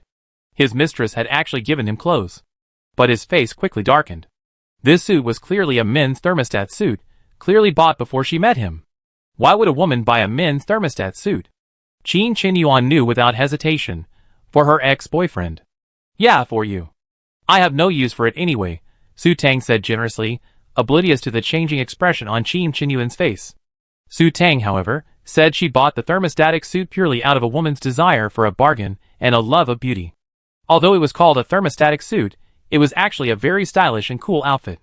The women's version looked like a female warrior, which Su Tang found incredibly cool. The men's version was also very stylish. Furthermore, buying a single set was 10% off, buying a men's and women's set together was 30% off, and buying 10 sets was even 50% off. As a wealthy woman, Su Tang naturally made a big splash and bought 10 sets, 5 men's and 5 women's, as a couple's outfit. So, giving Qin Qinyuan a men's set was no big deal for Su Tang. What's the matter? You think this one's too ugly? Then pick one for yourself. Su Tang looked puzzled at Qin Qinyuan's darkening face. She thought the silver suit was quite beautiful. Did he think he was effeminate? He was so difficult to please. She could have just chosen it herself. Su Tang immediately took out the remaining 4 men's sets. Qin Qinyuan's face darkened even further. He actually bought so much for that ex-boyfriend. Your ex-boyfriend? Qin Qinyuan gritted his teeth. Su Tang was stunned. Thinking carefully, it seemed she hadn't thought of Yen Zimu when she bought the clothes. It was simply because the shopkeeper's eloquent words had piqued her bargain-hunting instincts and sparked her hamster-like hoarding nature. Forget it, they're all mine now. Qin Qinyuan immediately put away the remaining 4 thermostatic suits. He felt he couldn't dwell on the past, or else he'd be furious. He could only blame himself for showing up too late. It was his fault for getting there first. But from now on, after entering Su Tang's room and closing the door, Qin Qinyuan began to change. Su Tang belatedly realized that this was her room, and this rascal was taking off his clothes in her room. Go back to your room and change. Su Tang turned around and shouted angrily. No. I'm cold, and you're warm. Qin Qinyuan immediately refused, and made up an excuse for his behavior. Fuck you. Su Tang raged. She didn't have any heaters in the room. How could it possibly be warm? Only when the rustling sound of people changing clothes stopped did Su Tang dare to turn around. She saw Qin Qinyuan sitting on her bed, a malicious grin on his face. You're not leaving after changing? Didn't you say you were going to the army? Why are you blaming me? Su Tang frowned. She should have known better. She should have let him freeze to death. He was grinning so sinisterly, and she wondered what evil plan he was up to. I went to the army just to get a temperature-controlled suit. Now that I have the clothes my wife gave me, I don't need to go anymore. Hand over all the space deductions. I want to check them. Qin Qinyuan spread his hands and directly stated his purpose. Why? Su Tang immediately shielded her laptop. What did this bitch want? If you don't let me check, I'd be your personal protector today. Qin Qinyuan smiled brightly, revealing his white teeth. Su Tang suddenly felt a chill. No, I need to be more effective. I can't let this guy get away with it. Su Tang secretly encouraged herself. Didn't you promise not to force me to do anything I don't want to do before I reach adulthood? No. I didn't force you to do anything you didn't want to do. Qin Qinyuan stretched out his hand and shook a finger. I'm doing this for your safety. What if a star bee suddenly breaks in or the crowd riots and someone steals the supplies? You can't protect me just because you're next door? Su Tang retorted. What if I fall asleep? Qin Qinyuan immediately came up with a flimsy excuse. Su Tang glared. Nonsense. If this guy fell asleep, she'd just say his name backwards. After staring at each other for half an hour, Su Tang finally gave in. She was so sleepy and wanted to sleep, but that shameless guy had taken over her bed. Here, take it. Check it out and get out. Finally, sleepiness overcame everything, and Su Tang had to give in. She ripped the space button off the computer and threw it at Qin Qinyuan. Qin Qinyuan made a mental sign, then deftly caught the space button that was thrown at him and began to carefully examine each one. About half an hour later, Qin Qinyuan stood up and returned the space button to Su Tang. Finished checking? Get out. Su Tang immediately rushed him out after retrieving the space button. My dear wife, you are so kind to me. I'm so touched. With this, Qin Qinyuan left, satisfied. Su Tang suspiciously checked her account, only to discover that all her men's belongings were gone. Even the double batch of couples accessories she bought were gone, and even the large-sized masculine pajamas she stored in her closet were gone. This shameless bitch actually went through her closet. Su Tang was furious. Chapter 168. Although it was a mess outside, it didn't affect Su Tang's beauty sleep. Although she was a little uncomfortable sleeping in a thermostatic suit, Su Tang still slept through the night. When Su Tang woke up, she checked the time. It was already past 1 p.m., but it was still dim outside. Upon closer inspection, she saw that there were still stone-patterned butterflies covering the sky. Are the troops just there for nothing? After working all night, there are still so many? Or are there simply too many stone-patterned butterflies? She wouldn't be trapped here for long, would she? Su Tang started to worry again. Pa, just as Su Tang decided to go find Qin Qinyuan to discuss the situation, a slight noise came from the window, like raindrops hitting glass. Su Tang walked to the French window in confusion. Hey! There's a large butterfly here. A dark red butterfly, the size of a wash basin, with a gold thread pattern, landed on her French window. Strangely, as Su Tang looked at it, that childish, hungry sound echoed in her mind again. Is this a stone butterfly? It doesn't look like it. Stone butterflies, as their name suggests, have wings that resemble the surface of stone. When a stone butterfly lands on a rock and remains motionless, it's hard to spot. This one, however, was noticeably larger and more beautiful than the average stone butterfly. It was clearly a high-end creature. Su Tang rested her chin on her hand and began to ponder. What on earth could this thing be? Was it a stone butterfly? Would it eat people? After pondering for a long time with no answer, Su Tang decided to consult the star network. She searched through all the butterfly-like star beasts, but couldn't find any that looked like this one. Finally, Su Tang came to the conclusion, this was a mutated, undiscovered stone butterfly. If nightmare beasts weren't mutated, then the stone-patterned butterfly, also a butterfly-like star beast, must have mutated as well. Are you hungry? Su Tang asked tentatively, using her telepathic power. Although she also felt that communicating with a butterfly through telepathic power was foolish and unreliable, she realized that the word hungry was strangely heard more often. Could it possibly understand her? Su Tang was surprised. What do you want to eat? Su Tang asked again, just to give it a try. To her shock, the baby voice in her head changed to energy. Su Tang was truly horrified. This butterfly could talk to her. What a concept! The Federation Star Network had no record of anyone being able to communicate telepathically with star beasts. According to Federation experts, even though some star beasts possess telepathic powers like humans, due to the species difference, telepathic communication between humans and star beasts is impossible. Su Tang felt she had discovered something truly significant, or perhaps a truly remarkable star beast. After discovering the butterfly could communicate with her telepathically, Su Tang brought it into her room without a second thought. Are you hungry? I give you something to eat. Will you accept me as your master? Su Tang began to lure it away. A strong instinct told her that this was a treasure she couldn't let go. Food! The little butterfly fluttered its wings, flying around Su Tang enthusiastically. Su Tang could sense a surge of joy in the telepathic energy it fed back. To lure the little butterfly home, Su Tang produced a level 8 energy stone. The moment the level 8 energy stone appeared in her hand, the little butterfly pounced on it. Soon, Su Tang noticed that the energy stone, which had once held a faint glow, quickly dimmed. After the little butterfly fluttered away from the energy stone, Su Tang pulled out the tester and checked it. Wow, it was back to 0. Not full. The little butterfly's baby voice continued to chatter in her head. Su Tang blushed. Was this a foodie? A level 8 energy stone. Gritting her teeth and enduring the pain, Su Tang pulled out her only level 10 energy stone. Su Tang figured that since she couldn't show the level 10 energy stone to anyone anyway, and she had to keep it hidden, she might as well just feed it to the butterfly. She combined it later when she had time, and it would only take about 2 months to produce a new one. As expected, the moment Su Tang pulled out the energy stone, the little butterfly pounced on it. Soon, Su Tang noticed something strange was happening. The little butterfly began to grow larger, or rather, expand in size. Under Su Tang's incredulous gaze, the little butterfly transformed into a pale, tender little baby. No, a butterfly man, to be exact. Its body resembled that of a 3 or 4-month-old baby, pale and tender, with no legs, only 2 small arms, and a furry neck like a fur scarf. Its large, watery green eyes shone like cat's eyes, and its golden hair was crowned with 2 butterfly antennae.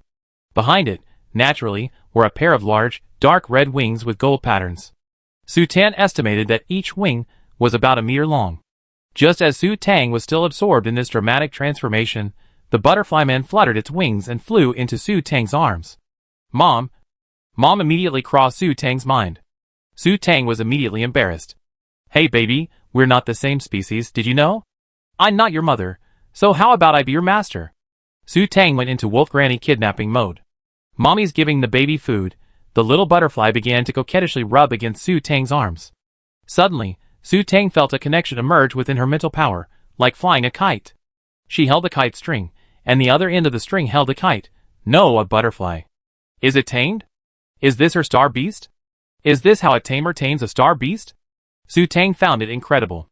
Although Su Xiaobai had previously said she could become a tamer, She hadn't explained how to tame a star beast, and there was no information on the Star Network about how trainers tamed star beasts.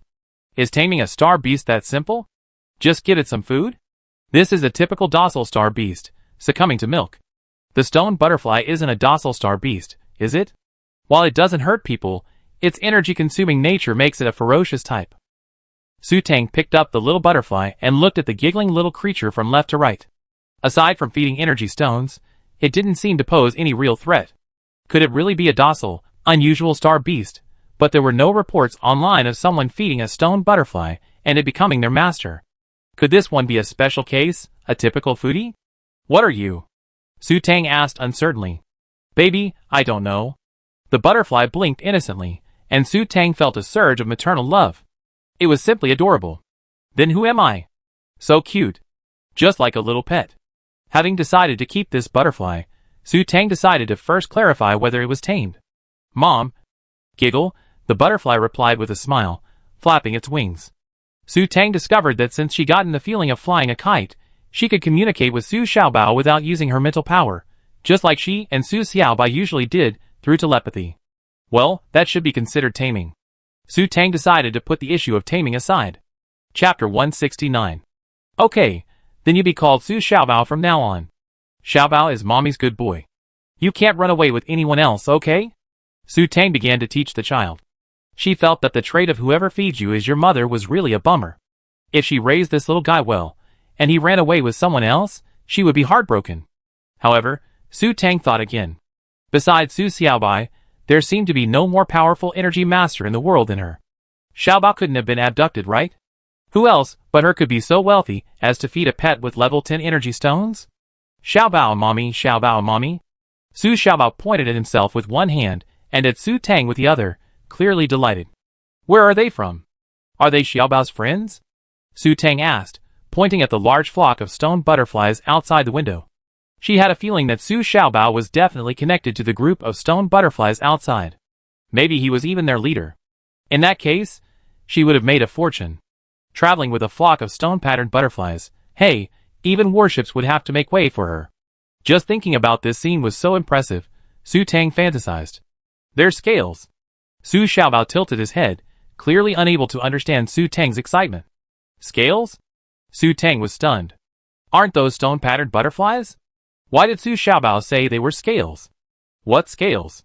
A flash of light flashed through her mind, and Su Tang suddenly remembered what she learned in junior high biology class. Butterfly wings have countless scales. Su Tang's eyes grew strange. Could it be what she thought? They're all Xiaobao's scales? They're all Xiaobao's scales. Su Xiaobao nodded cheerfully. Su Tang gasped. Oh my god! So the Monkey King's ability to turn feathers into soldiers was real. Can we put them all away? Su Tang asked, hoping to give it a try. Then, strangely, Su Tang noticed the sky brighten, and in an instant, the room became brighter. Within her mental detection range, the stone-patterned butterflies that had obscured the sky disappeared, as if they had never existed. Su Tang took another deep breath. At this moment, she wanted only to shout to the heavens, I found a treasure. Mom, is Xiaobao any good? Su Xiaobao looked up at Su Tang with wide, expectant eyes. Su Tang was touched by the cuteness again. She reached out and touched the top of Su Xiaobao's head. It felt so soft. Children always need praise from adults, and Su Tang praised him generously. Xiaobao is so amazing. Su Tang's true thoughts were, more than amazing, he's simply insanely awesome. Will she be invincible in the city from now on? If something happens, she can summon Su Xiaobao to devour everyone's energy in one go. Then, she can pilot the mech and attack anyone she wants. How awesome! Thinking of this scene, Su Tang couldn't help but burst out laughing again. But she soon realized the problem. Xiaobao, tell me when you're hungry. Don't eat other people's energy without my permission. It's very rude. Su Tang felt that if Su Xiaobao appeared as soon as he saw the energy stone, she wouldn't have found a treasure, but would be in deep trouble. Xiaobao, you don't have to eat other people's food unless you're hungry. Su Xiaobao nodded seriously. He didn't want to eat other people's food, but he was so hungry he couldn't help it. He stopped eating when he was full. Xiaobao, you're so good. Tell mommy when you're hungry next time. By the way, how often do you get hungry? Su Tang felt she needed to find out just how big this foodie's appetite was. I just ate enough. I can go without food for a year. Su Xiaobao frowned, thinking carefully, and came up with an answer. Su Tang calculated that consuming one level 10 energy stone a year was within her acceptable range. But if someone bullies mom in the future, will Xiaobao be unable to consume their energy? Su Tang quickly thought of Su Xiaobai, who had eaten too much. If Su Xiaobao couldn't consume others' energy after being stuffed, wouldn't he be invincible? If you can't eat it, save it in your scales. Xiaobao can still store a dozen of the same amount of food. Su Xiaobao pointed to the now wasted level 10 energy stone on the table. Storing the energy of a dozen level 10 energy stones. Wouldn't that drain all the energy stones in the entire Federation? Su Tang once again felt she had stumbled upon a treasure. Is she invincible? Anyone who dares to cross her will be devoured by her, along with Su Xiaobao. Should she return to the Su family and devour all their energy stones? Su Tang began to imagine the tragic fate of the Su family, crying out for mercy after losing their energy stones. No, she had to keep a low profile. After imagining her glorious return, Su Tang thought of Shui Kaifeng in the secret files. She had to be low-key. A ferocious, world-destroying boss hadn't appeared yet. What if she was sent to war in a high-profile manner?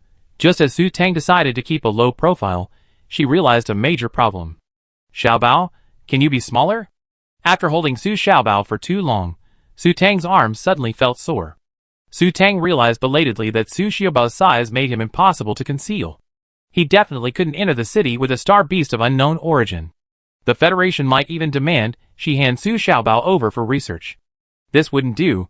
Su Tang shook her head. She absolutely couldn't let that happen. Smaller? Su Xiaobao tilted his head and sucked his finger. He clearly couldn't understand why he had to shrink. After all, it had only grown so large after eating so much food. Yes, the smaller the better. Su Tang nodded solemnly, then began to threaten, if anyone finds you, they capture you and dissect you. Dissection? I'm not afraid, Xiaobao. I'm very powerful. I can revive with just one scale. Su Xiaobao clenched his fist, proclaiming his strength. Su Tang was horrified once again. What kind of perverted ability was this? Living with just one scale.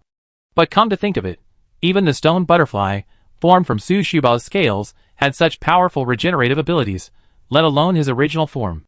Be good, Xiaobao. Mommy knows you're powerful, but there are a lot of bad guys out there. If they knew how powerful you are, they try to steal you away, and then you never see me again. Su Tang, with a stern face, began to seriously lie to the child. Mommy has food. Xiaobao wants to be with mommy. Su Xiaobao blinked at Su Tang. Su Tang thought that this guy actually wanted to be with the energy stone more. Then Xiaobao, get smaller. As small as possible. That way, you can be with mommy forever. Su Tang patted Su Xiaobao's head comfortingly. Su Xiaobao reluctantly stood up and left Su Tang's arms, flapping his wings and flying into the air. Then, shrinking smaller and smaller, he became a tiny moth the size of a fingernail. Su Tang was shocked again. This ability was truly incredible. Mommy, Xiaobao wants to sleep. Su Xiaobao's voice was soft and a little tired. Yes, you go ahead. Su Tang nodded in understanding. A foodie would either eat or sleep. It was normal.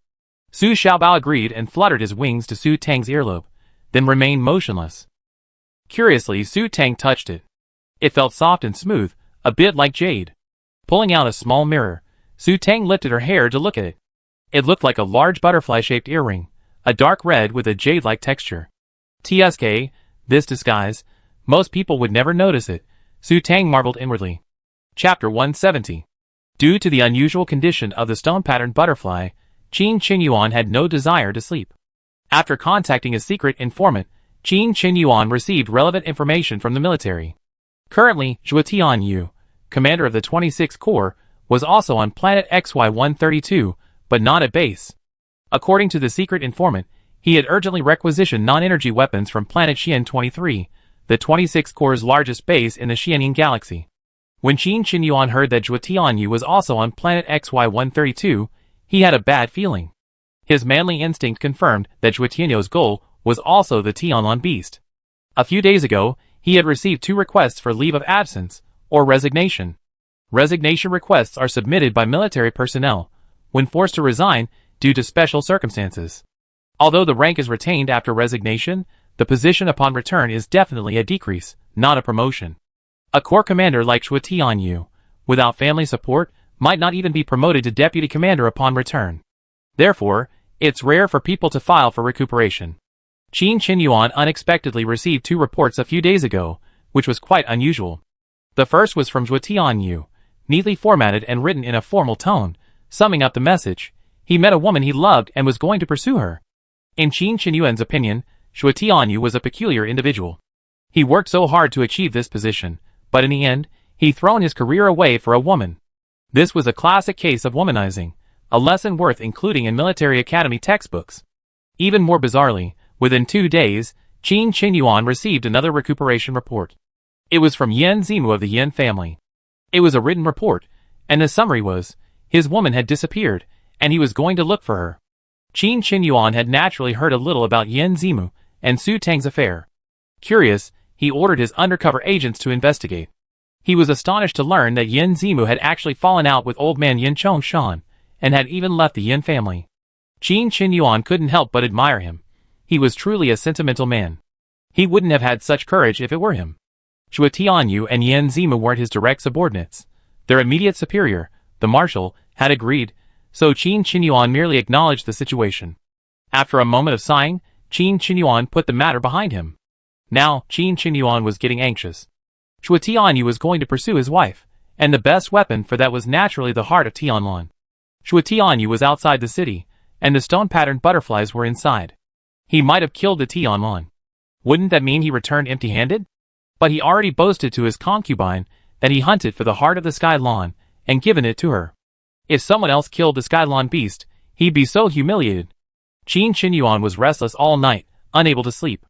The next day, just as he was considering using his identity to go to the military headquarters and get a non-energy vehicle to leave and see if the Sky Lawn beast had been killed, Qin Qinyuan strangely noticed that all the stone butterflies had vanished in an instant. Qin Qinyuan rubbed his eyes in disbelief. Really vanished? The stone butterfly is a mysterious creature. Experts haven't yet discovered its origin or found an effective way to kill it. What they do know is that when a stone butterfly is full, it suddenly vanishes, as if it had never existed. Then, one day, when it's hungry, it suddenly reappears somewhere on the planet. Hungry stone butterflies will remain in their gathering place. Therefore, the absence of stone-patterned butterflies upon landing on a planet doesn't mean it's truly devoid of them. Only a planet where stone-patterned butterflies haven't appeared within 5 years of observation is truly devoid of them. Feeding? Qin Qinyuan was puzzled. What had they eaten? Stone-patterned butterflies have a voracious appetite. Even if all the energy in the city was consumed, so many of them wouldn't be full. Could it be that this city actually contains an energy treasure unknown to humans that attracts stone-patterned butterflies? Qin Qinyuan suddenly felt a little discouraged. Even if such a treasure existed, it would surely have been eaten by now. He better hurry and find the Skyline beast. When Qin Qinyuan came to find Su Tang, she was still looking through a magnifying glass, gazing at her new, adorable little pet. After hearing the knock on the door and thinking it's me in her mind, Su Tang knew who was outside. Even though this bitch had cheated her out of so much yesterday, Su Tang still opened the door. What for? Su Tang asked with a sullen look. I'm going outside the city to look for that Tianlan beast. Are you coming? Qin Qinyuan said anxiously. He needed to quickly confirm whether Zhuo Tianyu had truly killed the beast. I don't want to go out today. After some thought, Su Tang decided against it. After all, she had no interest in hunting Tianlan beasts, and she needed to get to know her little treasure and cultivate a good relationship. Okay then. You stay here and wait for me to come back. Don't run around. Qin Qinyuan didn't force him. Zhuo Tianyu had a 4S level mental power. Although he already had a lover, if he discovered his concubine's mental power level, it would definitely cause trouble. By the way, the commander here is said to possess a 4th grade S-level psychic power. Don't use your psychic power recklessly.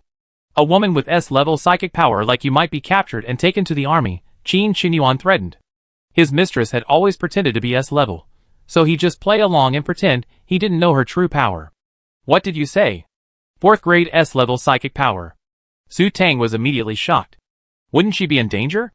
But she didn't seem to notice any 4th grade S-level psychics yesterday. What was going on? Yes, that's why I told you not to use your psychic power. Although their commander isn't in the city right now, he might be back anytime soon. Qin Qinyuan continued to threaten Su Tang. Why don't we just leave? Su Tang began to feel uneasy. A 4th grade S-level psychic power could reveal her true psychic power level. She needed to leave quickly. It's okay. I'll be back in 2 hours at most, and then we leave. Don't worry, Their commander hasn't been back for reinforcements yet. Qin Qinyuan signaled Su Tang to remain calm. In his opinion, Xue Tianyu couldn't possibly be back so soon. Okay then. Having said that, Su Tang didn't know what to say. After Qin Qinyuan left, Su Tang began to pack her things. She wondered how unlucky she was, running into 4S everywhere. Su Tang once again felt the Star Network's malicious intent. Damn it, didn't they say there were no living 4S? The Star Network is a lie, I never trust it again, but there shouldn't be many 4S commanders, right? Wait, the Xianing Galaxy. Su Tang's eyes suddenly widened. Didn't Xue Tianyu tell her to go to a certain galaxy with him? Could it be the Xianing Galaxy? Could this 4S commander be Xue Tianyu? It couldn't be such a coincidence. Su Tang silently lit a candle for herself. So unlucky. Chapter 171. While waiting, Su Tang observed the situation outside with her naked eyes. With the disappearance of the stone-patterned butterfly, the city's power supply had been restored, and various control systems had begun to restart. Over an hour later, the city had returned to normal. After checking the berthing location of the Morning Sun, where the auction had been held, Su Tang felt a headache. She was now certain that Xue Tianyu was the leader of the 4S group stationed in the Xianing Galaxy. If she were lucky enough to meet him, how would she explain her upgrade from S-level mental power to 4S-level mental power in just 1 month? The thought gave Su Tang a headache. She might as well flee. Touching Su Xiaobao on her left earlobe, Su Tang decided to use the best strategy of the 36 stratagems. Run. With Su Xiaobao, she was completely immune to any energy-based weapon. So, if she encountered a master like Zheng Zhe, she could simply summon Su Xiaobao and hide in her mecha. Why worry about being outmatched by a powerless opponent like him? After much deliberation, Su Tang decided that escaping now and getting rid of Zheng Zhe along the way was a good option. With a clap of her hands, Su Tang happily made her decision. She would find a fully developed, medium-sized, populated planet like Bay Star, bask in the red moon, combine some high-level energy stones, and then go to the Black Rose website to buy a ferocious carnivore to serve as her bodyguard. Having made her decision, Su Tang immediately took action. She left the room, retrieved her flying car, and, using the most primitive manual controls, drove it towards the city gate. Once at the gate, Su Tang ran to the cabinet where her mecha was stored. But when Su Tang used her computer to open the cabinet, she found that her angel mech was gone. Su Tang looked carefully again, but it was still gone. A thief? No, Su Tang shook her head. If it was a thief, how could her spare mech still be there? Only her angel was missing? Bursting with questions and frustration, Su Tang dialed the warehouse management office's communication number. Of course, the warehouse management office's communication number was posted on the corner of every locker. The call was quickly connected. Hello. What's the matter? A Federation soldier in military uniform asked, with a formal expression on his face, on the other end of the line.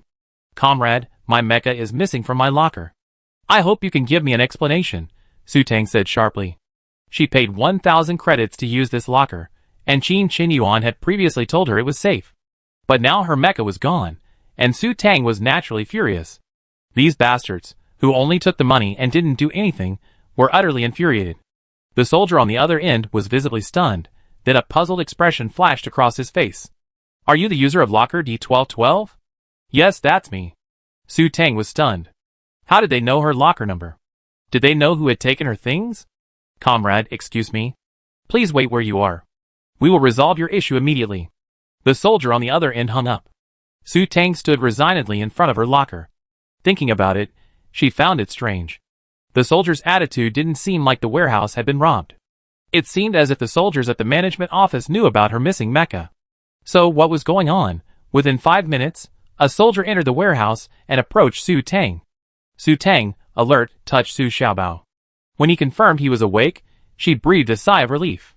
If he harmed her, she would have Su Xiaobao consume all the energy in their base.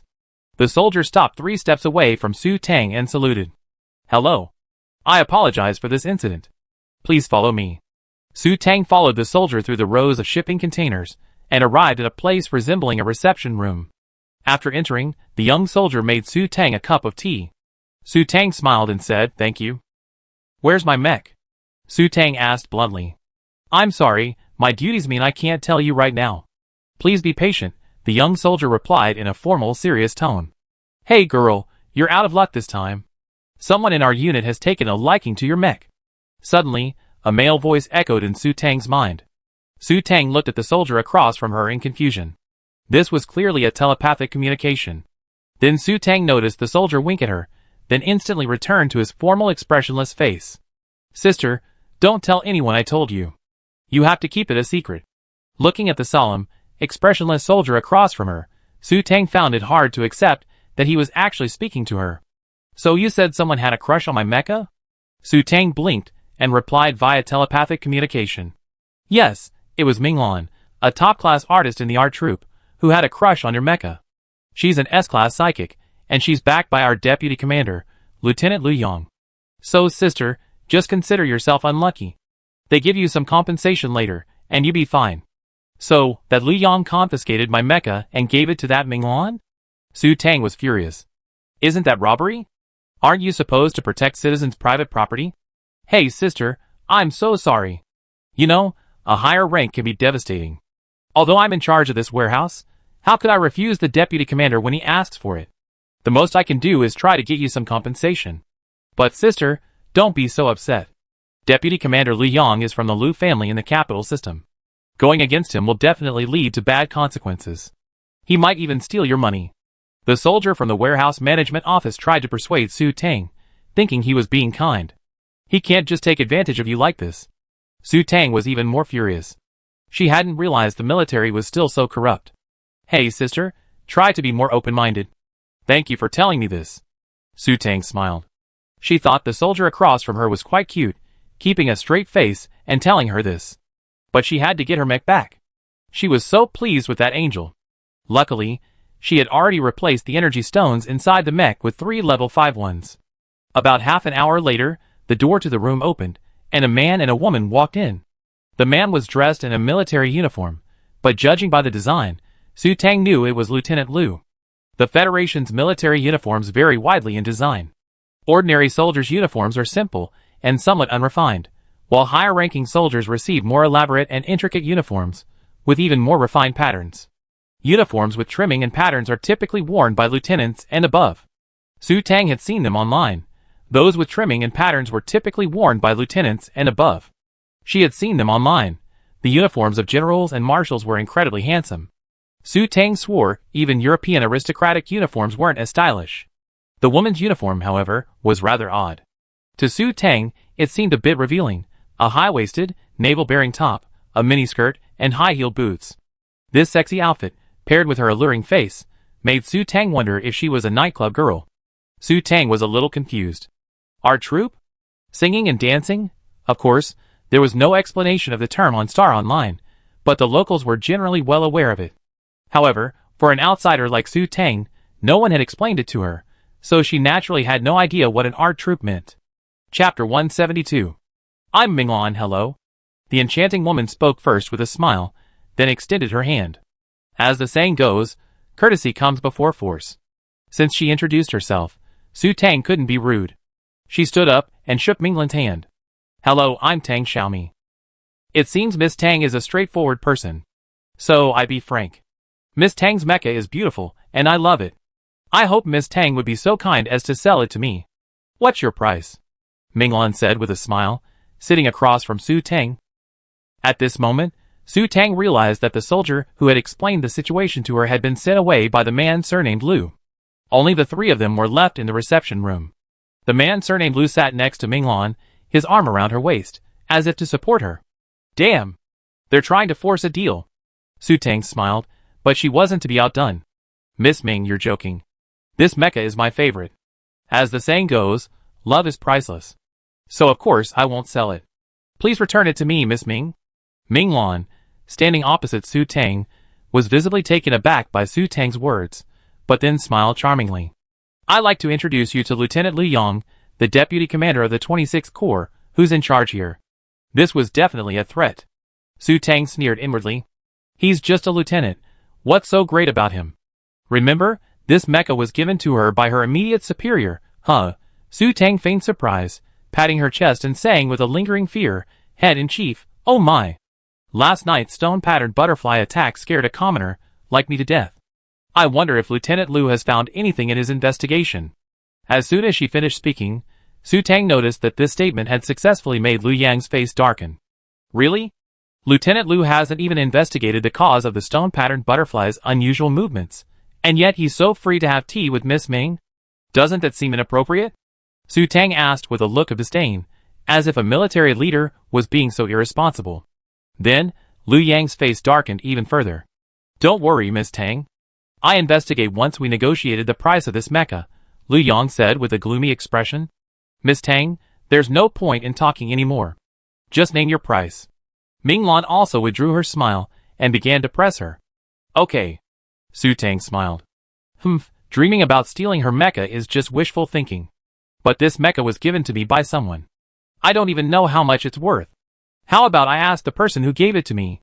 Please hurry up, Miss Tang. We're very busy, Minglan urged. She'd fallen in love with the mecha the moment she first saw it outside the city yesterday. Using Liu Yang's influence, she obtained information on the man and woman inside. In her opinion, these two individuals were completely unremarkable. At best, they were just skilled mercenaries. Miss Ming, you're so busy, you could choose not to buy it. Wouldn't it be better to just refuse to pay and send me away? Su Tang said with a half-smile, her hand starting to call Zhuo Tianyu. We're law-abiding soldiers. Liu Yang snorted. This reckless woman, did she think he wouldn't dare to steal it? If Zhuo Tianyu hadn't been here, he wouldn't have been so aggressive. Otherwise, he would have secretly killed her and dumped her body in the wilderness. Paying for it was already giving her face, but she still had the guts to challenge him. It was totally out of her mind. Soon, the communication was connected, and Zhuo Tianyu appeared on the screen. Su Tang had specifically chosen the video call. 2 flowers bloom, 2 conversations. That day, when Zhuo Tianyu noticed another man riding the mecha he had given Su Tang, he naturally felt a pang of dismay. How could he let anyone else ride a mecha, especially since it was their token of love? When Zhuo Tianyu summoned the mecha and gave chase, he discovered that the mecha pilot was even more skilled than he had imagined. In a short moment, the pilot had already passed his radar's maximum range. Helpless, Zhuo Tianyu could only rely on his instincts to search. As he searched, he spotted a large flock of stone-patterned butterflies migrating in one direction ahead. As a skilled mecha pilot, Zhuo Tianyu easily avoided the butterflies' sight. Following the direction of the stone-patterned butterflies' migration, Zhuo Tianyu found the stone forest. Originally, he was simply trying to understand the reason behind the stone-patterned butterflies' migration, but by chance, he also found the missing Sky Lawn Beast. Since the Sky Lawn Beast had already been severely injured, Zhuo Tianyu naturally forgot about the stone-patterned butterflies after finding it, and focused his efforts on killing it. Easily, Zhuo Tianyu killed the severely injured Sky Lawn Beast, and took the trophy, the Heart of Sky Lawn. Satisfied, Zhuo Tianyu decided to present his treasure to Su Tang and, in doing so, drive out the adulterer. After further searching the wilderness, Zhuo Tianyu still found no sign of the mecha. As the sky darkened, thinking Su Tang might have entered the city, Zhuo Tianyu decided to return home. However, before he had taken a few steps, he received a report from the base. The city had been attacked by stone-patterned butterflies. Less than 50 kilometers from the city gate, within the range of his mental detection, Zhuo Tianyu watched with utter agony as the entire city was engulfed in stone butterflies. Shit! Zhuo Tianyu cursed. The stone butterflies' migration destination was actually the city's garrison. To minimize casualties, Zhuo Tianyu decided to risk his own life and divert the swarm. He piloted his mecha, equipped with 2 level 8 energy stones, into the butterflies' set range. After successfully attracting a swarm of them toward him, Zhuo Tianyu maintained a respectable distance and began to guide them elsewhere.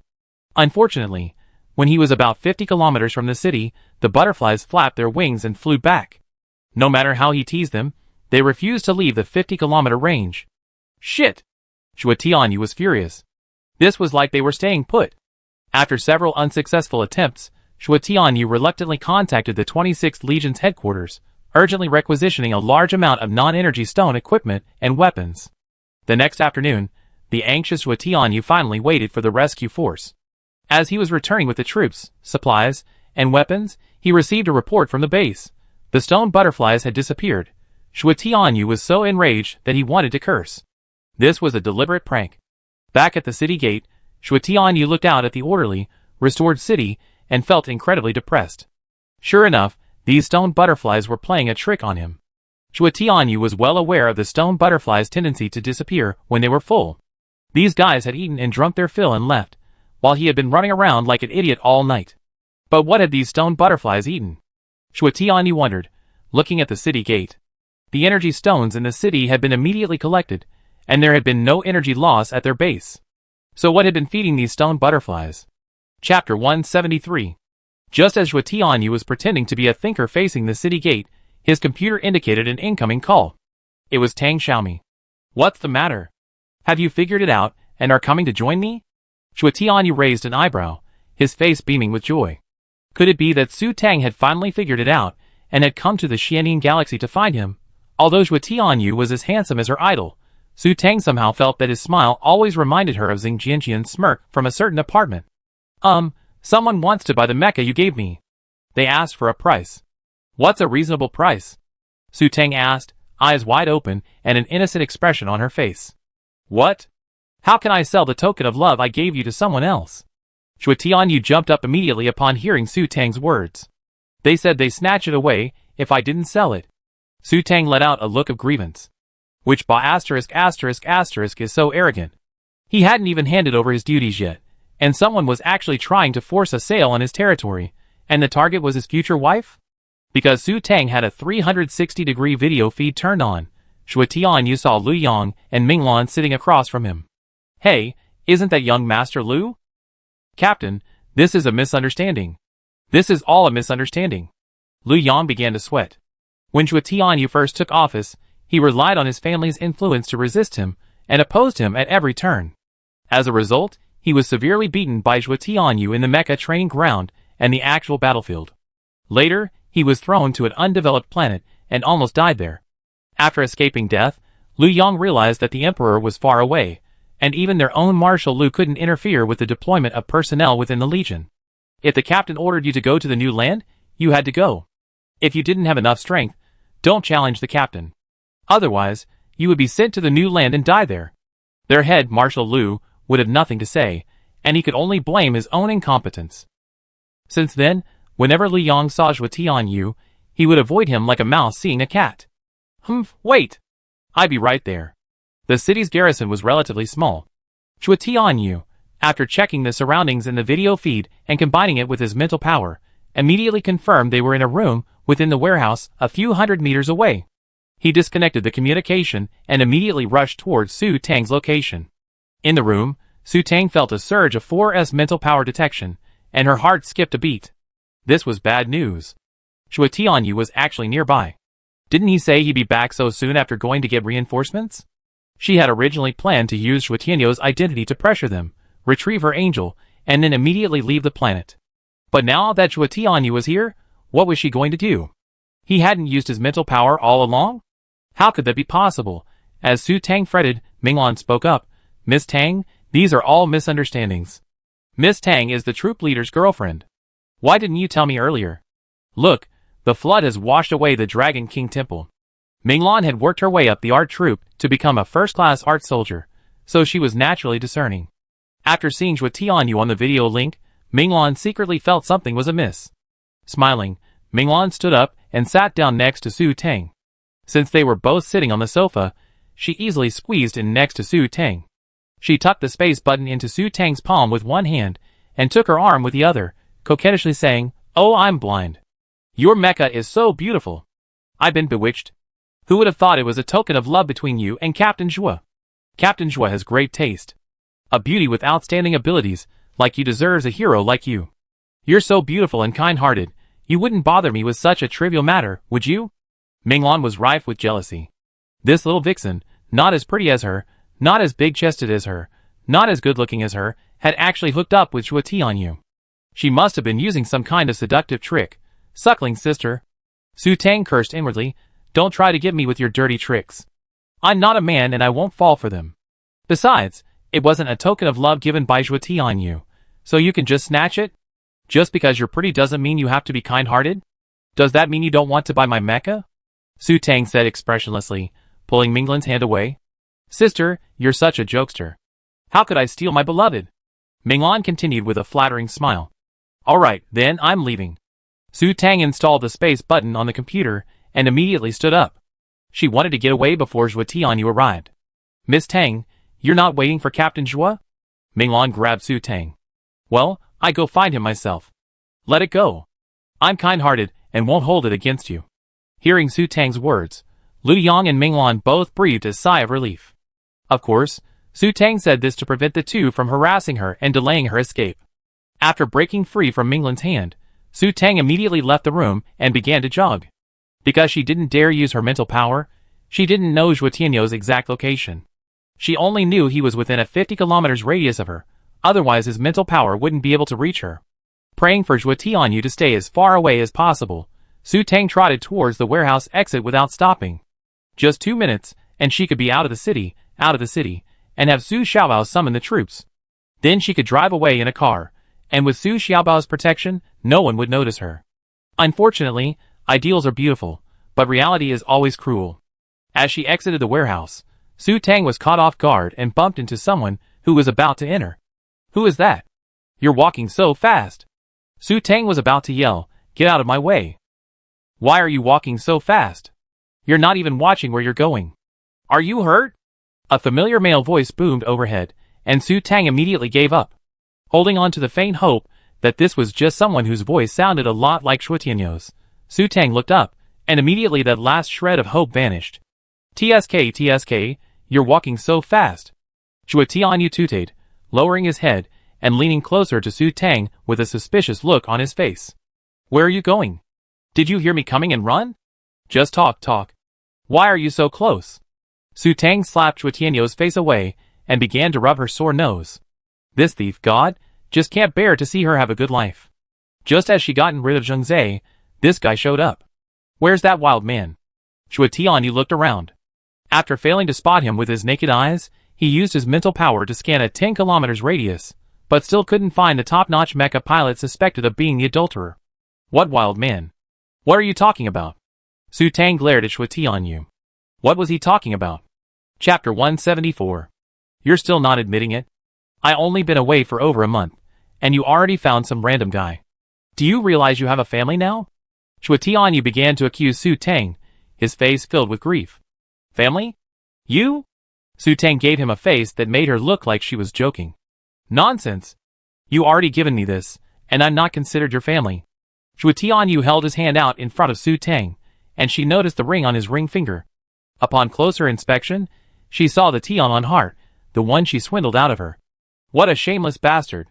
Su Tang immediately reached out to snatch the ring, but Zhuo Tianyou was quicker than her and quickly withdrew his hand, hiding it behind his back. What are you doing, Su Tang? You're trying to destroy the evidence to deny your guilt, aren't you? God damn it. Shut up. Call me Tang Xiaomi. Su Tang angrily kicked Zhuo Tianyou. Then, tugging at his left hand, she continued her attempt to snatch the ring. You're so small, don't bother. Zhuo Tianyou curled his lips in disdain, then raised his left hand, adorned with a ring, directly above his head. Su Tang gritted her teeth at Zhuo Tianyou, who looked like he was in a state of utter helplessness. Damn, being tall is such a big deal. Are you even as tall as Yao Daming? Su Tang continued to tug at Zhuo Tianyou's arm, trying to pull his hand off. Zhuo Tianyou watched Su Tang's actions with amusement. With just that little strength, could she pull him off? Lu Yang and Minglan, upon hearing the noise outside the room, naturally knew it was Zhuo Tianyou. To prevent Zhuo Tianyou from abandoning him to a dangerous, uncultivated planet again, Lu Yang decided to take Minglan with him to apologize. A flicker of disdain flashed across Minglan's eyes. A playboy with no real talent, what a loser. Although Minglan despised Lu Yang, she had to cling to this financial sponsor until she had a better option. After hearing footsteps, Zhuo Tianyou rubbed Su Tang's head with his right hand. Be good, don't make a fuss. Someone's coming. Su Tang turned to see Minglan and Lu Yang smiling fawningly. Su Tang curled her lips in disdain. Two bullies. Zhuo Tianyou looked at Lu Yang with a half-smile. Young Master Lu, you're so free. Have you investigated last night's incident? Captain, today's incident was a misunderstanding. Last night's stone butterfly incident was an accident. How could we possibly find anything? Lu Yang replied sheepishly. The stone butterfly had eaten its fill and disappeared. Where could he investigate? Besides, the energy stones had been stored away last night. Without energy supply and even surveillance, how could he possibly find anything? In the military, there are no accidents, only incompetence. Zhuo Tianyou scolded with a stern face. This base was originally under Lu Yang's command, and he was only here to hunt the Skylon beast, so the unusual movements of the stone-patterned butterfly were naturally Liu Yang's responsibility. But this idiot actually said he could find no results. At least, he should have spoken in an official tone in front of his superiors. How could such an idiot have become deputy commander if he didn't have the Liu family's protection? Yes, I investigate immediately, Liu Yang said with a gloomy face, preparing to take Minglan away. Minglan, remember your identity. You should know where you are supposed to be at this time. Humph! Didn't your commander teach you these basic rules of conduct? Zhuo Tianyu said coldly, giving Minglan a sharp look. I'm sorry, Commander. I know I was wrong. I'll be back immediately. Minglan bowed her head, her face pale, admitting her fault. Coming from a military art troupe was a stain on her reputation. Even ordinary citizens wouldn't choose a female soldier who had retired from an art troupe. To put it nicely, they're called female soldiers, but in reality, they're just special women serving the military. Minglan clenched her fists in anger. She possessed S-level psychic power, and many wealthy men at the Family Planning Association were attracted to her and wanted to redeem her. But she refused to accept this. She looked down on men like them, powerless and powerless. She wanted to marry a powerful and influential man, and the military was a place where such men abounded. So, she chose to join the art troupe. But once she joined, she realized the men she admired were merely toying with her, calling her to her will and dismissing her at will, teasing her when they pleased and kicking her when they didn't. Her S-level psychic power was simply unappreciated by them. And the men who truly treated her well and didn't despise her were all powerless, which she despised. Thus, she wasted her time. She had, of course, seduced Zhuo Tianyu, but he didn't value her. His words cruelly exposed her to her own limitations. At this moment, she was madly jealous of Tang Xiaomi. She also had S-level mental power, so why was she so lucky? But despite her immense resentment, Minglan had no choice but to follow Liu Yang. Hey, is that woman your former lover? After Liu Yang and Minglan had walked away, Su Teng nudged Zhuo Tianyu beside her. She felt that the way Minglan looked at him was like a resentful woman in the boudoir, while the way she looked at her was like a completely jealous woman. What nonsense! Zhuo Tianyu immediately shouted back. Even if I were blind, I wouldn't fall for a woman from an art troupe like that. Art troupe? Su Teng was immediately puzzled. The soldier seemed to have mentioned that Minglan was from the art troupe. Isn't the art troupe part of your regiment? Of course not. They're an independent organization, merely an appendage of the regiment. Zhuo Tianyu looked disdainful. How could a woman like that possibly belong to his regiment? Regular female soldiers are mostly in the 18th Corps. Other corps have very few women, except in specialized departments like the medical department and logistics department. What does the art troupe do? Su Teng asked curiously. It's that and that. Zhuo Tianyu's expression was conflicted. It wasn't right for a grown man like him to talk to a little girl about this. What's that? Su Teng looked curious. She simply thought the art troupe's organization was odd. Why are you asking so many questions, little kid? Let's go! Zhuo Tianyu waved his hand, motioning for Su Teng to leave with him. Damn, now he's calling her a child. Does that make him a weirdo who kidnaps children? Where are we going? Su Teng asked, then realized, rather slowly, that she'd forgotten she needed to get rid of this guy. She couldn't let him detect her mental power. What should she do? Should she let Su Xiaobao out? Come with me to the Xian 23 Stars Army base. I take over, and then I can be discharged immediately. And then we go wherever you want. Zhuo Tianyu said matter-of-factly. Su Teng was instantly horrified. What did this guy mean? What do you mean by that? It wasn't going to be what she thought, was it? Look, I even gave up my position as a corps commander for you. I'm your personal bodyguard and will accompany you to find your father. Aren't you touched? Zhuo Tianyu said with a look of deep affection. So touched. Su Teng's only reaction at that moment was, it's over. This guy is going to be dependent on her from now on. Chapter 175. Su Teng reluctantly boarded Zhuo Tianyu's flying car, which began its journey towards the city's military base. Of course, thanks to Zhuo Tianyu, her mecha didn't have to be stored again. Control over weapons and ammunition on undeveloped planets like this was actually quite lax. To put it bluntly, the local garrison's supreme commander had the final say. With the big boss's word, Su Teng could naturally march into the city with her mecha. All the way, Su Teng silently pondered her escape options. Summon Su Xiaobao? But she'd have to use her mental power to escape. She only knew how to manually control the flying car, and the intelligent mecha couldn't be driven manually either. Furthermore, Zhuo Tianyu's 4S mental power wasn't just for show, Even if Su Xiaobao showed up, he'd definitely keep an eye on her. In the end, Su Tang decided to feign injury and not use her mental power. If Zhuo Tianyu asked, she could claim she'd been accidentally injured and her mental power had lost control. Well, that meant she had to feign mental insanity. What are you thinking about? Zhuo Tianyu saw Su Tang put on a bitter face the moment she got in the car, and he couldn't help but reach out and flick her head with his index finger. What are you doing? Don't you know it hurts? Su Tang immediately put her head in her hands and reprimanded Zhuo Tianyu for his misbehavior. Are you thinking about that jerk? Zhuo Tianyu asked suspiciously. Thinking of nothing? Focus on driving, Su Tang said angrily. Tell me the truth. Where did you find that jerk? Your mecha skills are top-notch, but where's that guy? Did you get dumped again? Zhuo Tianyu asked bluntly. Just got dumped. That bitch even used the word again. What a jerk. Su Tang turned her head away, deciding to ignore this jerk. But Zhuo Tianyu's interruption suddenly made her think of Zheng Zhe. She checked the time. It had been over 2 hours since Zheng Zhe left, meaning he was almost back. Su Tang suddenly felt a little worried. She left without saying goodbye, so that man would probably lose his temper again. What should she do? Su Tang was getting anxious. After 3 seconds of silent anxiety, Su Tang suddenly realized, what's the point of being anxious? There was a ready-made shield right here. But who was more powerful, Zheng Zhe or Zhuo Tianyu? Well, I have a problem. After gathering her thoughts, Su Tang decided to use Zhuo Tianyu to get rid of Zheng Zhe. After all, Zheng Zhe didn't know her true identity, and Zhuo Tianyu knew more. Besides, Zheng Zhe would threaten her with force, while Zhuo Tianyu, apart from that face-wiping incident, had only verbally exploited her. Furthermore, Zhuo Tianyu's clear goal was the high-level energy stones. She could just give him a few as a reward after finding Su Yuan's father. Relatively speaking, Su Tang felt Zhuo Tianyu posed less of a threat.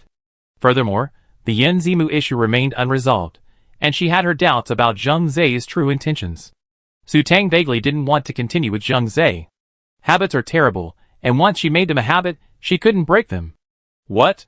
Seeing Su Tang's serious expression, Zhuo Tianyu also grew serious. You know, when I applied for this identity, the store gave me a nominal husband, and then coincidentally, I met him. And then he became obsessed with you? Was he the one driving the mech yesterday? Zhuo Tianyu narrowed his eyes. Had he met a rival? Well, that's basically it. I can't beat him. Su Tang nodded weakly. Now she understood. Earlier on the morning sun, even though he knew she was armed, why had Zhuo Tianyu confidently followed her into the room and openly blackmailed her?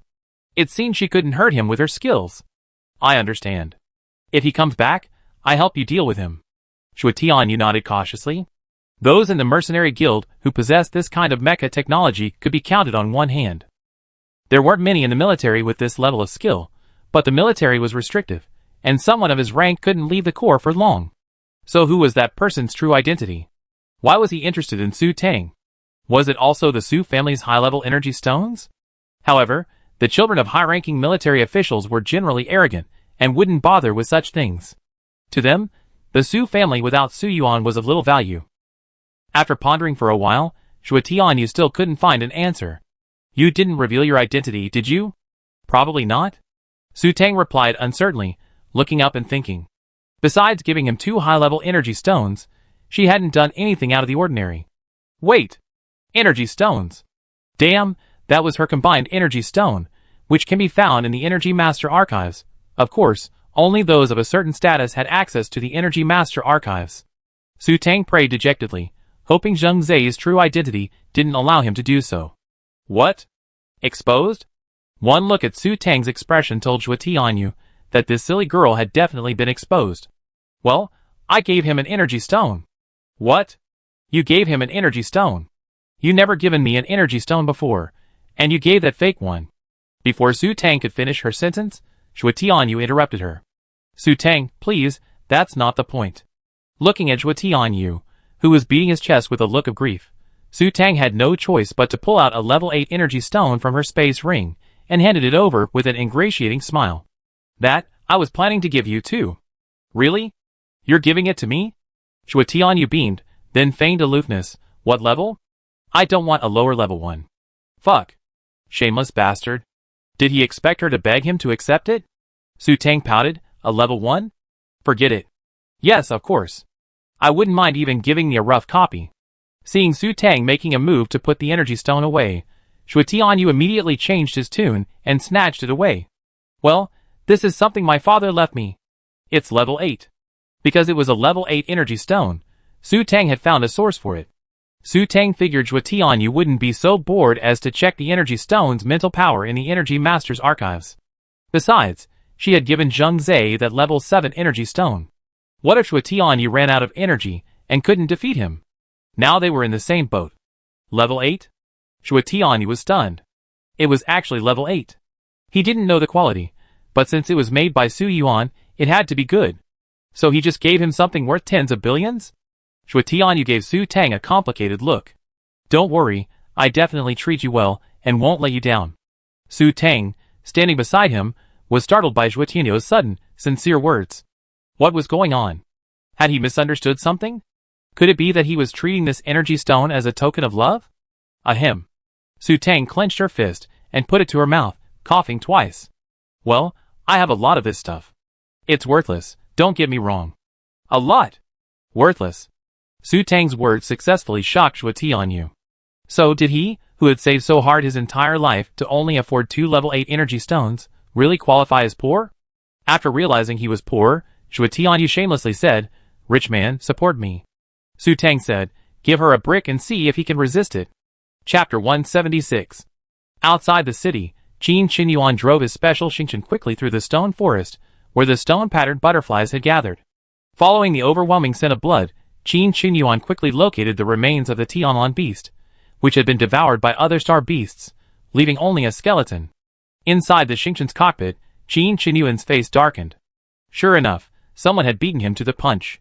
Although he knew it was most likely Xue Tianyu's doing, since they had already successfully hunted down the Tianlan beast, Qin Qinyuan wouldn't go so far as to rob him. But how would he explain this to his concubine? Qin Qinyuan returned to the city with a gloomy face. Back at the hotel, Qin Qinyuan stared blankly at the receptionist. What had he said? Miss Tang had already checked out and left, recovering from his tantrum. Qin Qinyuan immediately grabbed the male receptionist by the collar and yelled, What did you say? Leaving? How did you leave? You left on your own?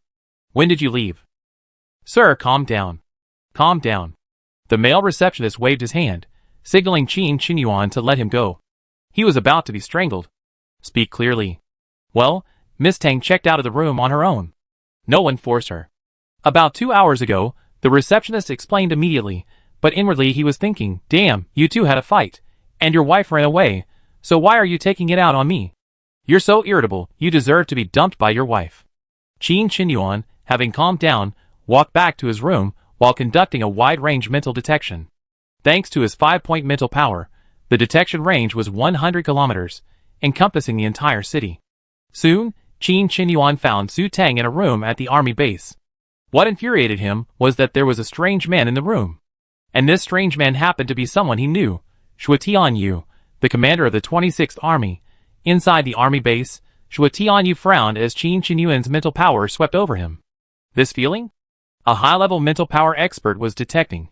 Although Xue Tianyu was only at the 4th level of strength, as a former cultivator, he was very sensitive to this kind of mental power detection. Someone was using mental power to detect, but he couldn't find the source of that mental power. There was only one possibility. The other person's mental power level was higher than his. He had only encountered one person with 5th level mental power, the man who had stolen his energy stone at the Xiangye City auction. At first, he didn't notice the man. In Xue Tianyu's understanding, it took at least thousands of years for the natives of this world to reach 5th level mental power. But when the man bid for the energy stone, and he wanted to secretly attack, he realized that he was a 5th level mental power expert, and he was certain that he was not a cultivator. Could it be the same person? But why would a master with 5S mental power come to a desolate planet like XY132? Could there really be some treasure here that he hasn't discovered? In that case, it's most likely been eaten by the stone-striped butterfly. No! Su Tang, did you find anything precious yesterday? Xue Tianyu immediately asked Su Tang for confirmation. No. Su Tang smiled awkwardly, her mind already fuming. How could this guy's eyes be so sharp? He could even see that, uncontrollably, Su Tang touched Su Xiaobao's ear. It was still as smooth as jade. Su Xiaobao hadn't run around or transformed back, so how could he know she found something precious? Confess, be lenient, resist, be strict. Shua Tianyu knew Su Tang was up to something when he saw her uneasy expression. A 5S level psychic has arrived, most likely after this treasure. What? What did you say? A 5S level psychic. Su Tang was so shocked she nearly bit her tongue off. Although she knew 5S level psychics existed in this world, how could it be so coincidental that she kept running into one wherever she went? Yes, I wouldn't joke about such a thing, Shua Tianyu said gravely. What should I do? No, I'm leaving. Are you leaving or not? Su Tang began to panic. Although Su Xiaobao had acknowledged her as her mother, what if that 5S level psychic, with its sharper eyes, recognized Su Xiaobao and tried to snatch her away? Shua Tianyu might not be able to defeat a 5S level psychic, and even if he could, what if he refused to help her? And she couldn't let her 4S level psychic power be exposed. Let's go! If you're leaving, of course I come with you. You really did find a treasure, Shua Tianyu said, his expression as if it was obvious. Oh God, what an unfair fate. Those with destiny are truly favored by the heavens. He spent over a month here before he killed the Tianlan beast, while Su Tang only arrived a day and already found a treasure. What a treat. TSK. After removing the human skin mask, Qin Xinyuan immediately drove to Su Tang's location, using his psychic power to monitor their every move. Who knows what Shua Tianyu said to his concubine? That heartless woman actually went off with him. After seeing their intention to board the starship and leave, Qin Xinyuan was furious. That actually tried to elope with his wife. Qin Xinyuan sped towards Su Tang, eager to rush over to Shua Tianyu and chop him into pieces. Qin Xinyuan arrived at the garrison, but was unfortunately stopped by the soldiers inside. He then watched helplessly as the starship Su Tang was aboard took off. Get out! Qin Xinyuan shouted angrily, with a sullen face. Get off the car, or I kill you! Countless energy weapons were aimed at Qin Xinyuan. Ha! How dare you! Qin Xinyuan sneered. Looking at the now missing starship, he clenched his fists and suppressed the murderous urge within him. Tell the person in charge of your garrison to get out. Don't you even recognize me? Suppressing his inner rage, Qin Xinyuan landed his car. Who is so blind as to dare to be so arrogant here? How dare they? Upon receiving news of someone trespassing on the military camp's vitals, Lu Yong naturally arrived to deal with the situation. Already furious with Shua Tianyu, Lu Yong naturally showed off his arrogance after Shua Tianyu left. Lu Yong decided to treat the intruder well and vent his anger. Humph! Who's blind? Qin Xinyuan's face darkened, a thick aura of murderous intent emanating from him. If these people hadn't been blocking his way, he would have undoubtedly caught up with the starship. But reason told him that they were duty-bound, so Qin Xinyuan could only suppress his inner rage. Marshal Qin. Seeing the murderous figure surrounded by a group of soldiers, Lu Yang's legs buckled with fear, nearly falling to his knees. His voice trembled. Qin Xinyuan ignored the countless energy guns pointed at him, and pulled up the military insignia representing his identity from his computer. It's me! After seeing Qin Xinyuan's insignia, Lu Yong immediately stood at attention and saluted. The surrounding soldiers also sheathed their weapons and saluted. Qin Xinyuan nodded. Chapter 177. Marshal Qin, why didn't you notify me beforehand when you arrived so I could pick you up? Lu Yong naturally recognized Qin Xinyuan's face, but due to the advanced technology of camouflage, while faces could be faked, the military insignia on his head couldn't be. Military insignias, symbols of military status, were completely impossible to fake. Where's your regimental commander? Have him come to see me immediately. Although Qin Xinyuan tried to control his anger, his words still carried a venomous tone. The regimental commander just left. Why was Qin Xinyuan looking for Shua Tianyu? He wasn't going to give him a promotion, was he? From his tone, it sounded like revenge. Lu Yong was puzzled. Have him get back right now. Leave. Thinking of running off with his concubine? He was dreaming. He didn't even consider whether he had the guts to do it. Qin Xinyuan sneered inwardly. Have him come to the conference room immediately after he returns. All squad leaders and above, come to the meeting. Yes. Although Qin Xinyuan wasn't a direct subordinate of the 26th Legion, he still had the authority to issue orders to the 26th Legion. As long as they didn't conflict with the orders of Marshal Lu, the 26th Legion's immediate superior, they were to follow his orders. Although it wasn't clear what Qin Xinyuan was doing, Lu Yang's expression after he left was indeed gloating. Judging by Qin Xinyuan's attitude, Shua Tianyu was in for a nasty surprise. On the starship hurtling toward outer space, Su Tang suddenly felt a bad feeling. She touched her heart. It wasn't racing, but was beating normally. Was that to say, there was no danger? But why did she keep feeling like something terrible was going to happen? Could it be that Su Xiaobao, the 5S who was determined to steal her? Don't worry, we all left. No mechas are chasing us yet. Maybe that person isn't after the treasure, just passing through. Shui Tianyu sued Su Tang, who looked worried. But what treasure did you get this time? Shui Tianyu was still brimming with curiosity about the treasure. What treasure? Who said I got one? Su Tang immediately began to argue. Okay, just tell me. I'm curious. I won't compete with you. Didn't I grab the chalcedony last time you got it? Who said I took the chalcedony? Su Tang immediately jumped up. Damn! This guy's eyes are so sharp. They're comparable to Sun Wukong's fiery eyes. If you didn't take it, how do you know what the chalcedony I'm talking about is? Shui Tianyu looked at Su Tang with a calm expression. Come on, why are you still pretending with me? You're hiding your mental power like this, and it's exhausting for me just to watch. You? What do you know? Su Tang's eyes widened in shock as if she'd seen a ghost. I know you upgraded your mental power by eating the chalcedony, but you're hiding it from me. So it's not 5S but 4S? Shui Tianyu said his deduction, glancing at Su Tang, who was still in shock, and added, No way, are you so incompetent that you only upgraded to SSS? Fuck you. You're only SSS. Since this guy knew everything, Su Tang decided to stop pretending. She was already exhausted after just a few hours without using her mental power, but now that she'd been exposed, Su Tang felt relieved. How did you know? Could this guy be the legendary fortune teller? I knew you were a man of destiny. Shui Tianyu said bitterly, then began to lament and complain about life. Alas, I've been working so hard, and you just sit there waiting for something good to happen. Different people have different fates, What is a man of destiny? Although Su Xiaobai had told her, Su Tang felt it was best to pretend she didn't understand. It seemed that even with his piercing eyes, Shui Tianyu hadn't noticed Su Xiaobai's presence. As the saying goes, the higher the virtue, the higher the evil. Su Xiaobai's cultivation is the highest. A man of destiny, well, is someone who steps in dog shit every day. Shui Tianyu felt that this vivid metaphor perfectly captured the sheer audacity of a man of destiny. You're the one who steps in dog shit every day when you go out. Su Tang glared at Shui Tianyu, clearly disagreeing with his words. Couldn't she say something nicer? Only Pete would step in dog shit. I wish I had this kind of luck, but unfortunately, the heavens won't give it to me. Shui Tianyu spread his hands, looking helpless.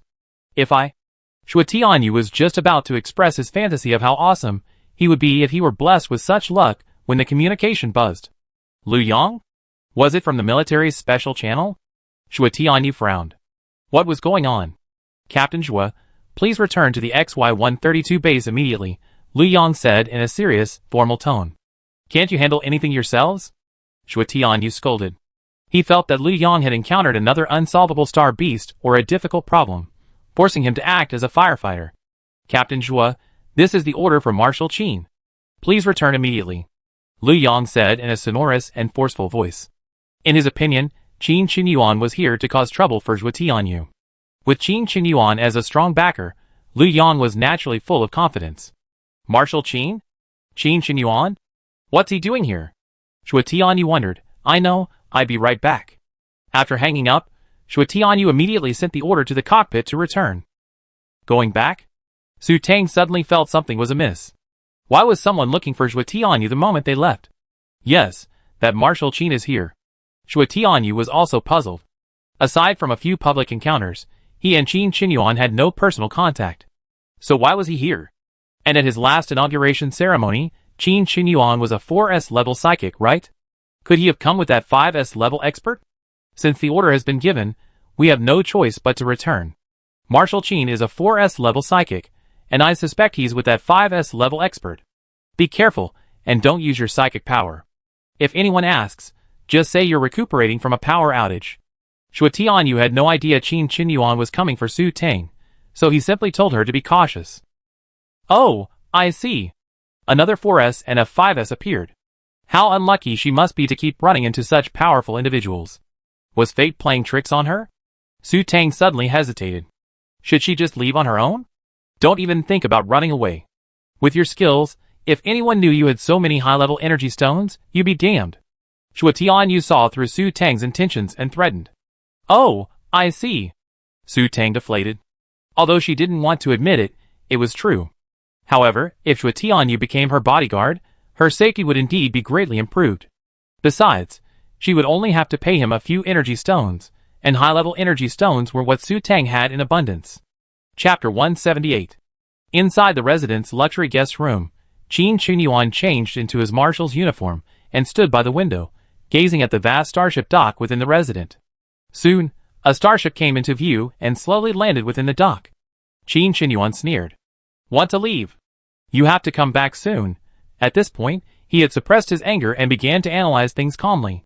Xue Tianyu had someone he loved, so he must have wanted to abduct his wife because he discovered her 4S level psychic power. And his concubine was so foolish as to leave with another man. But the hotel attendant said she left alone, which meant she must have wanted to ditch him and leave on her own, and then met Xue Tianyu after she left. And with her 4S level psychic power, it was impossible for her not to have noticed that Xue Tianyu was also a 4S level psychic. Suddenly, Qin Chunyuan realized that Xue Tianyu, powerful, capable, and handsome. Isn't that the type women like? Could it be that his concubine has taken a fancy to him? Yes, Zheng Zhe was just a civilian in the SS, while Xue Tianyu was a colonel in the SS. Any woman with eyesight would know who to choose. But he already told her he was Qin Chunyuan, and his concubine hadn't reacted. Could it be that she really didn't recognize him? Touching his chest, Qin Chunyuan suddenly felt a pang of bitterness. He'd been so devoted to her these past few days, and she hadn't cared at all, turning around and running off with another powerful man. Well, didn't she like powerful men? How could a mere colonel like Xue Tianyu compare to a grand marshal? He wanted to see how she would react when he revealed his true identity. Since the starship hadn't traveled far, Xue Tianyu and Su Tang soon returned to their base. Su Tang followed Xue Tianyu, feeling somewhat uneasy as she continued forward, a sense of unease rising. Immersed in her own thoughts, Su Tang didn't notice Xue Tianyu suddenly stopped in front of her. Then bang! Su Tang's nose was struck again. Xue Tianyu had no time to spare for Su Tang. Everyone on his side, except Su Tang, stood at attention and saluted the oncoming group. Su Tang rubbed her nose, then peeked out from behind Xue Tianyu to see a massive group of soldiers directly ahead. Su Tang's first reaction was that the uniform of the man in front of her was simply stunning. She wanted to say, "Military uniform master, do you realize you're just wearing a uniform, not a haute couture dress?" After taking in the man's features, she was stunned. A slightly thin, angular face, with deep, beautiful features, eyebrows as slender as distant mountains, and eyes as bright as phoenixes, a truly remarkable face. But even from this distance, Su Tang could sense the chill that emanated from him. Another stylish and handsome iceberg. Judging by the uniform, even more exquisite than Xue Tianyu's, this must be the so-called Marshal Qin. Su Tang jumped to her conclusion. Across from him, Qin Chunyuan, catching the flash of amazement in Su Tang's eyes, felt a small smugness in his heart. Sure enough, his face was still impressive. But when Su Tang ducked her head behind Xue Tianyu again, Qin Chunyuan became annoyed, his anger rising sharply. This heartless woman, when they first met, she was guarding against him like a thief and even attacked him with weapons. And now she is hiding behind Xue Tianyu so blatantly, which makes him so angry. Behind Xue Tianyu, Su Tang suddenly felt the temperature drop even lower. She looked up in confusion. The temperature on XY132 was over 60 degrees Celsius during the day. The temperature control system in this military base was incredibly effective, yet it was still this cold. "Colonel Xue Tianyu, I believe this is a restricted area of the military camp. No outsiders allowed." Although Qin Chunyuan's rage threatened to ignite, his words were like a northwest wind in the cold of December, chilling to the bone. Su Tang bristled at this. She thought she was willing to stay here. If this icy person hadn't suddenly called Xue Tianyu back, she would have left long ago. And yet, this idiot was still targeting her. Humph, it was simply unreasonable. "Report, this is my fiancé, not an outsider." Xue Tianyu immediately began to defend Su Tang. Xue Tianyu's words successfully lowered the temperature several notches again. Although Qin Chunyuan's face remained expressionless inside, several Titanic ships had already sunk. In these turbulent times, if it weren't for his immense self-control, Qin Chunyuan would have rushed over to beat Xue Tianyu up. Fiancé? He'd only been gone for less than 3 hours, and his concubine was already his fiancé. What a jerk! He was going to give him a good beating. What infuriated Qin Chunyuan the most was that the heartless woman didn't even protest. She didn't protest, meaning she acquiesced? Did she mean she had a crush on Xue Tianyu? Qin Qinyuan was so furious that his liver and stomach ached. Let's go to the meeting. With these words, Qin Qinyuan led the rest of the group out, shooting Su Tang a fierce glance before leaving. Qin Qinyuan felt that if he didn't leave, he would disregard his marshal's dignity and charge over to beat them up. Su Tang was baffled. I think Marshal Qin is targeting me. Su Tang's imagination raced, and she recalled the moment she first met Yan Zimu. Could Marshal Qin actually be a douchebag, and then he fallen for Zhuo Tianyu? She glanced cautiously at Zhuo Tianyu. His handsome face was certainly quite attractive. This was a strong possibility. What are you imagining? One look at Su Tang's strange gaze revealed Zhuo Tianyu to be diluting her thoughts again. I'm going to a meeting. You can go back to the room next door and rest. I've given you permission to open the door with your computer. You know the way, right? Do you want someone to take you there? I'm not directionally challenged, of course I do. What did Marshal Qin do here for? How should I know? We know after the meeting. Oh, go ahead then. Remember, don't use your mental power. It'd be troublesome if you're discovered. Zhuo Tianyu warned her with his mental power before leaving. Su Tang nodded, then waved at him, signaling Zhuo Tianyu to get back to the meeting. After arriving at her room, Su Tang was thankful for the identification system, meaning she could open the door using her optical computer without using her mental power. After entering her room, Su Tang threw herself on the bed and began to worry about her future. Not having to use her mental power would be a huge inconvenience. While retrieving items from the space lock only takes a moment, for a master like 5S, that very instant of mental power usage would allow them to discern the user's mental power level and location, and thus deduce their identity. Of course, the closer the distance, the easier it is to be discovered. Thinking about the fact that there was now a fourth S within the base, and even a fifth S hidden somewhere, Su Tang felt her future was bleak. Chapter 179. In the headquarters' highest-level conference room, Qin Qinyuan sat expressionless at the head of the group, his face cold and icy. Everyone below, naturally, hung their heads, not daring to breathe.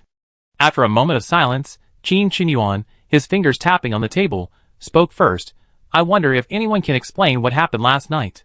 Off to the side, Lu Yong shrank back and lowered his head even lower, trying to minimize his presence. Although he was responsible for this planet, with Zhuo Tianyu here, he naturally had to take the blame if anything went wrong. The unusual movements of the stone-patterned butterflies last night were very unusual. We haven't yet determined the cause. Looking at the silent Lu Yong, Zhuo Tianyu had no choice but to speak. Zhuo Tianyu keenly noticed that Qin Qinyuan was staring at him, meaning that this question was essentially a question to him. Hasn't the cause been investigated yet? Qin Qinyuan slammed the table and stood up. This is a habitable planet. Stone-striped butterflies exist on a habitable planet, and there are even incidents of stone-striped butterflies attacking cities. Are you all just sitting there doing nothing? On a habitable planet, energy-devouring beasts are absolutely prohibited. Although Zhuo Tianyu wanted to retort that the planet was only 69% developed and unfinished, so the presence of stone-striped butterflies was perfectly normal, seeing Qin Qinyuan's gloomy expression, Zhuo Tianyu decided it was best not to risk his attention. Then Qin Qinyuan launched into his half-hour-long lecture, while everyone silently endured it with their heads bowed. Finally, after Qin Qinyuan had vented his anger, he calmed down and said, I hope to investigate this matter as quickly as possible and eliminate all the stone-striped butterflies on this planet within a month. Can you do that? We guarantee the mission. The crowd responded. In reality, everyone was already grumbling inwardly. Everyone knew the nature of the stone-striped butterflies. Once they were well-fed, who knew where they go to? A blanket search of the entire planet would take at least a year. But since the superiors had given the order, they had to do it, even if it meant risking everything. At this point, Lu Yang's heart was filled with gloom. If he couldn't find any results, he would definitely be demoted. Although Zhuo Tianyu was there to support him, he was about to leave anyway, so a demotion wouldn't matter to Zhuo Tianyu. But what could he do? He finally secured the position of deputy commander thanks to connections within the Lu family, and he couldn't afford to make any mistakes. He thought Qin Qinyuan was coming to cause trouble for Zhuo Tianyu, but it turned out he was coming to cause trouble for the entire base. Lu Yang looked completely dejected. Colonel Zhuo Tianyu, I hope to see results in a month. Can you do that? I guarantee I complete the mission. Since he'd been singled out for special attention, Zhuo Tianyu naturally had to say yes. Looking at Zhuo Tianyu's gloomy face, Qin Qinyuan felt a slight improvement in his mood. Great. Zhuo Tianyu would probably be busy from now on, and then he could go deal with that heartless little woman. What are you all still standing here for? Why don't you investigate? With that, Qin Shinyuan left first. The meeting naturally ended.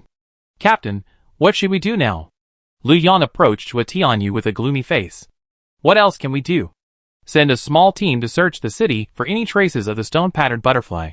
Also, find out if any citizens saw anything unusual that night. The main team will follow me on a search mission, thoroughly combing the planet once more. You must gather the search force, and I lead it myself. Meet at the city gate in an hour. Chua Tianyu immediately began to make arrangements. Go today? Lu Yang hesitated. This was too sudden. Nonsense. You know what? Only a month.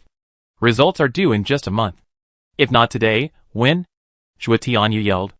This Lu Yang was so unreliable. Go gather the troops. Remember to equip them with more non-energy weapons. Yes. Knowing what to do, Lu Yang rushed down to make the arrangements.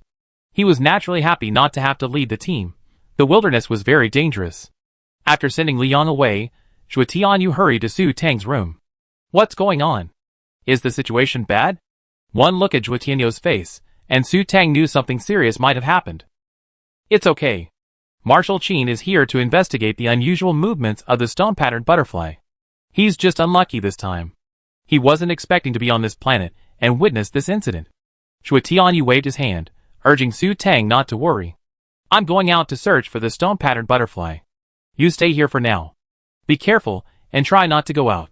The base is still very safe. They know you're my fiancé now, so no one dares to bother you. Can't you leave right away? Aren't you going to resign? Su Tang muttered. Investigating the stone-patterned butterfly. Hearing it was about this, Su Tang became even more uneasy. The culprit from last night's incident was still wearing an earring in her earlobe. I can't leave now. Since I accepted the mission, I must complete it. If I can't, I'd be punished. I have to wait until the punishment comes before I can leave. Sigh. Chua Tianyu spread his hands, expressing his frustration. As a soldier, he still has a lot of freedom. If he left now, he might lose his rank of colonel. Oh, then are you going to search in the wild? When will you be back?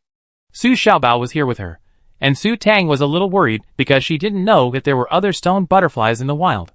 1 month. Even if I can't find him, I'd be back in a month. And only Marshal Qin is here this time.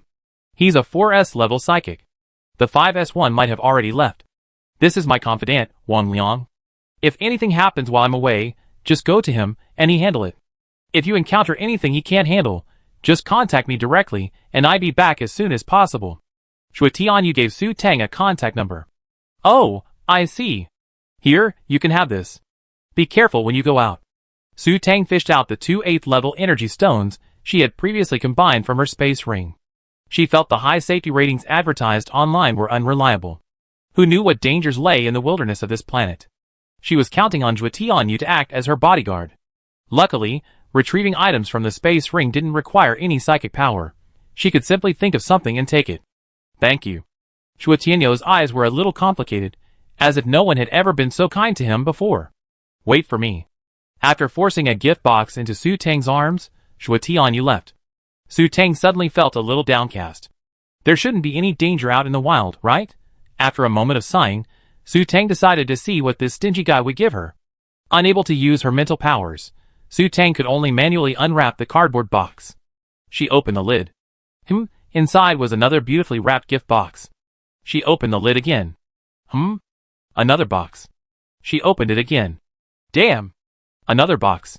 Su Tang was furious. Could Chua Tianyu be playing a trick on her by giving her a bag of air? She angrily opened the box again, revealing a beautiful cloth bag that looked a bit like a purse. Su Tang picked it up suspiciously. It felt heavy. Could it be filled with silver? After ripping the bag open and pouring out the contents, Su Tang was stunned. It was actually a large piece of the heart of Tianwan. What the hell? Chapter 180. Qin Shinyuan stood at the entrance of the garrison to see the soldiers off. After watching Chua Tianyu depart, Qin Shinyuan's mood brightened. Competing with him for a woman was a dream. Having successfully dispatched Chua Tianyu, Qin Shinyuan immediately launched a mental probe, wanting to see what his young wife was doing. In the room, Su Tang was naturally shocked upon receiving Chua Tianyu's Tianlan heart. She had unexpectedly accepted another Tianlan heart by mistake. After all, accepting Yen Zimu's Tianlan heart had been a mistake too. She'd fallen for the same mistake twice.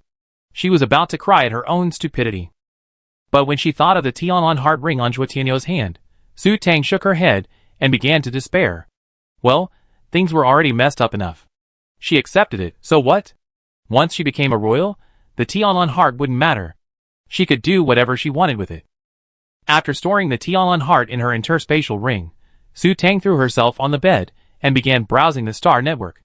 Su Tang, with a rare free moment but unable to combine energy stones, decided to spend her time online. Not using her mental power was inconvenient, and she had to manually input the information to access the star network. Su Tang sighed again.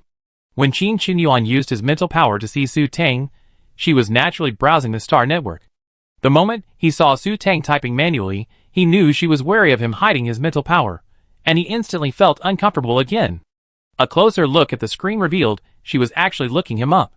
Qin Qinyuan suddenly felt a surge of anticipation. She was looking up his profile. Had she noticed him? Was she interested? A man as powerful and handsome as him, surely she would like him? Zhuo Tianyou couldn't possibly compare. After learning his profile, would his concubine dump him and hook up with him? Should he be reserved or bold? Qin Qinyuan began to get excited.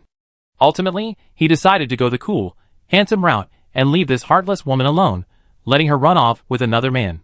Humph. Inside the room, Su Tang, naturally curious, looked up Marshal Qin's information. She was shocked.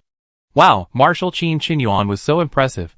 He already become a marshal at just 34. Su Tang thought his father, Su Yuan, was already quite impressive, but this Qin Qinyuan was truly legendary. Having lost a cousin, a father, a mother, an uncle, and a grandfather, in short, a host of capable family members, the 34-year-old Qin Qinyuan managed to turn the tide, becoming Marshal Qin and leading the Qin family to glory. He was a promising young man, but he was suspected of being a scumbag. Su Tang silently gave Qin Qinyuan a big red cross in her heart. This profound lesson taught Su Tang that as a woman, she should cherish her life and stay away from scumbags. Su Tang decided to avoid Qin Qinyuan next time she saw him. But the name Qin Qinyuan sounded so familiar. It felt like she heard it somewhere before. Su Tang looked up, puzzled, and thought, oh, now I remember. This is Su Shi's little white flower's boyfriend. She once heard her say that if Qin Qinyuan proposed to her, she'd die of happiness. Su Tang silently lit a candle for her little white flower. Girl, did you know your boyfriend might be a gay? Unable to use her mental power, staying in her room and surfing the internet was boring. So at night, Su Tang would just lie in bed and bask in the red moon. During the day, she'd go out to the cafeteria for dinner. Firstly, the food in the base's cafeteria was rich and delicious, and secondly, it allowed her to walk around and relax. Thanks to Zhuo Tianyou, Su Tang had considerable freedom within the base. With the exception of a few special, confidential areas, she could go anywhere. A few days later, Su Tang suddenly had a strange feeling. Why was this base so small? Why was her chance of encountering that iceberg boss so high? She turned around immediately after seeing him, but why did she coincidentally encounter the iceberg again not long after? How could Qin Qinyuan, a grand marshal, be so idle as she was? Su Tang kept running into Qin Qinyuan by chance, so it was obviously intentional. After using his mental power to detect Su Tang's location, Qin Qinyuan naturally calculated her movements and waited for her on her path. But every time he encountered Su Tang, Qin Qinyuan would walk past her with an expressionless, arrogant face, not even glancing at her. Su Tang wasn't a soldier, so she naturally didn't salute Qin Qinyuan. He ignored her, so Su Tang just strolled on, as if he didn't exist. A few days passed like this, and Qin Qinyuan grew increasingly depressed. He discovered that his concubine hadn't flirted with him, as he imagined, but was ignoring him. One day, while Su Tang was eating in the cafeteria with her tray in hand, Qin Qinyuan couldn't help but sit down across from her. Su Tang was enjoying her meal, when she suddenly noticed the light dimming, and it seemed a bit chilly. Puzzled, Su Tang looked up and saw Qin Qinyuan, who was eating across from her with an expressionless face. Su Tang glanced around. Since this was the high-class dining hall for generals, the place was naturally small, and there were many empty tables around. Su Tang immediately understood that the seat was Qin Qinyuan's, a favorite spot for this icy boss. Su Tang picked up her tray and moved to an empty table nearby. Qin Qinyuan, standing aside, continued to eat with a blank expression, but inside, he was seething with rage. How could this heartless woman dislike him so much? Qin Qinyuan didn't follow, so Su Tang naturally assumed his sitting across from her was just a coincidence. After dinner, Su Tang strolled back to her room. With Su Tang gone, Qin Qinyuan naturally had no choice but to return home, feeling rather depressed. Back in his room, Qin Qinyuan leaned against the window, lit a cigarette, and began to calm his nerves. He puffed away, enjoying the breeze. He seemed to have overlooked something. Gazing at the scenery outside the window, Qin Qinyuan narrowed his eyes and began to ponder. Before, he had been blinded by anger, but now, after all this time together, he realized his concubine wasn't one for power. If she liked powerful men, she could have simply stated her status as an energy grandmaster, and she have a host of powerful men in the military at her disposal. She could even have married a whole bunch of them if she chose. In other words, she wasn't attracted by Zhuo Tianyou's power and status at all. So what could it be? It couldn't be that he was handsome, right? No, Qin Qinyuan knocked his head.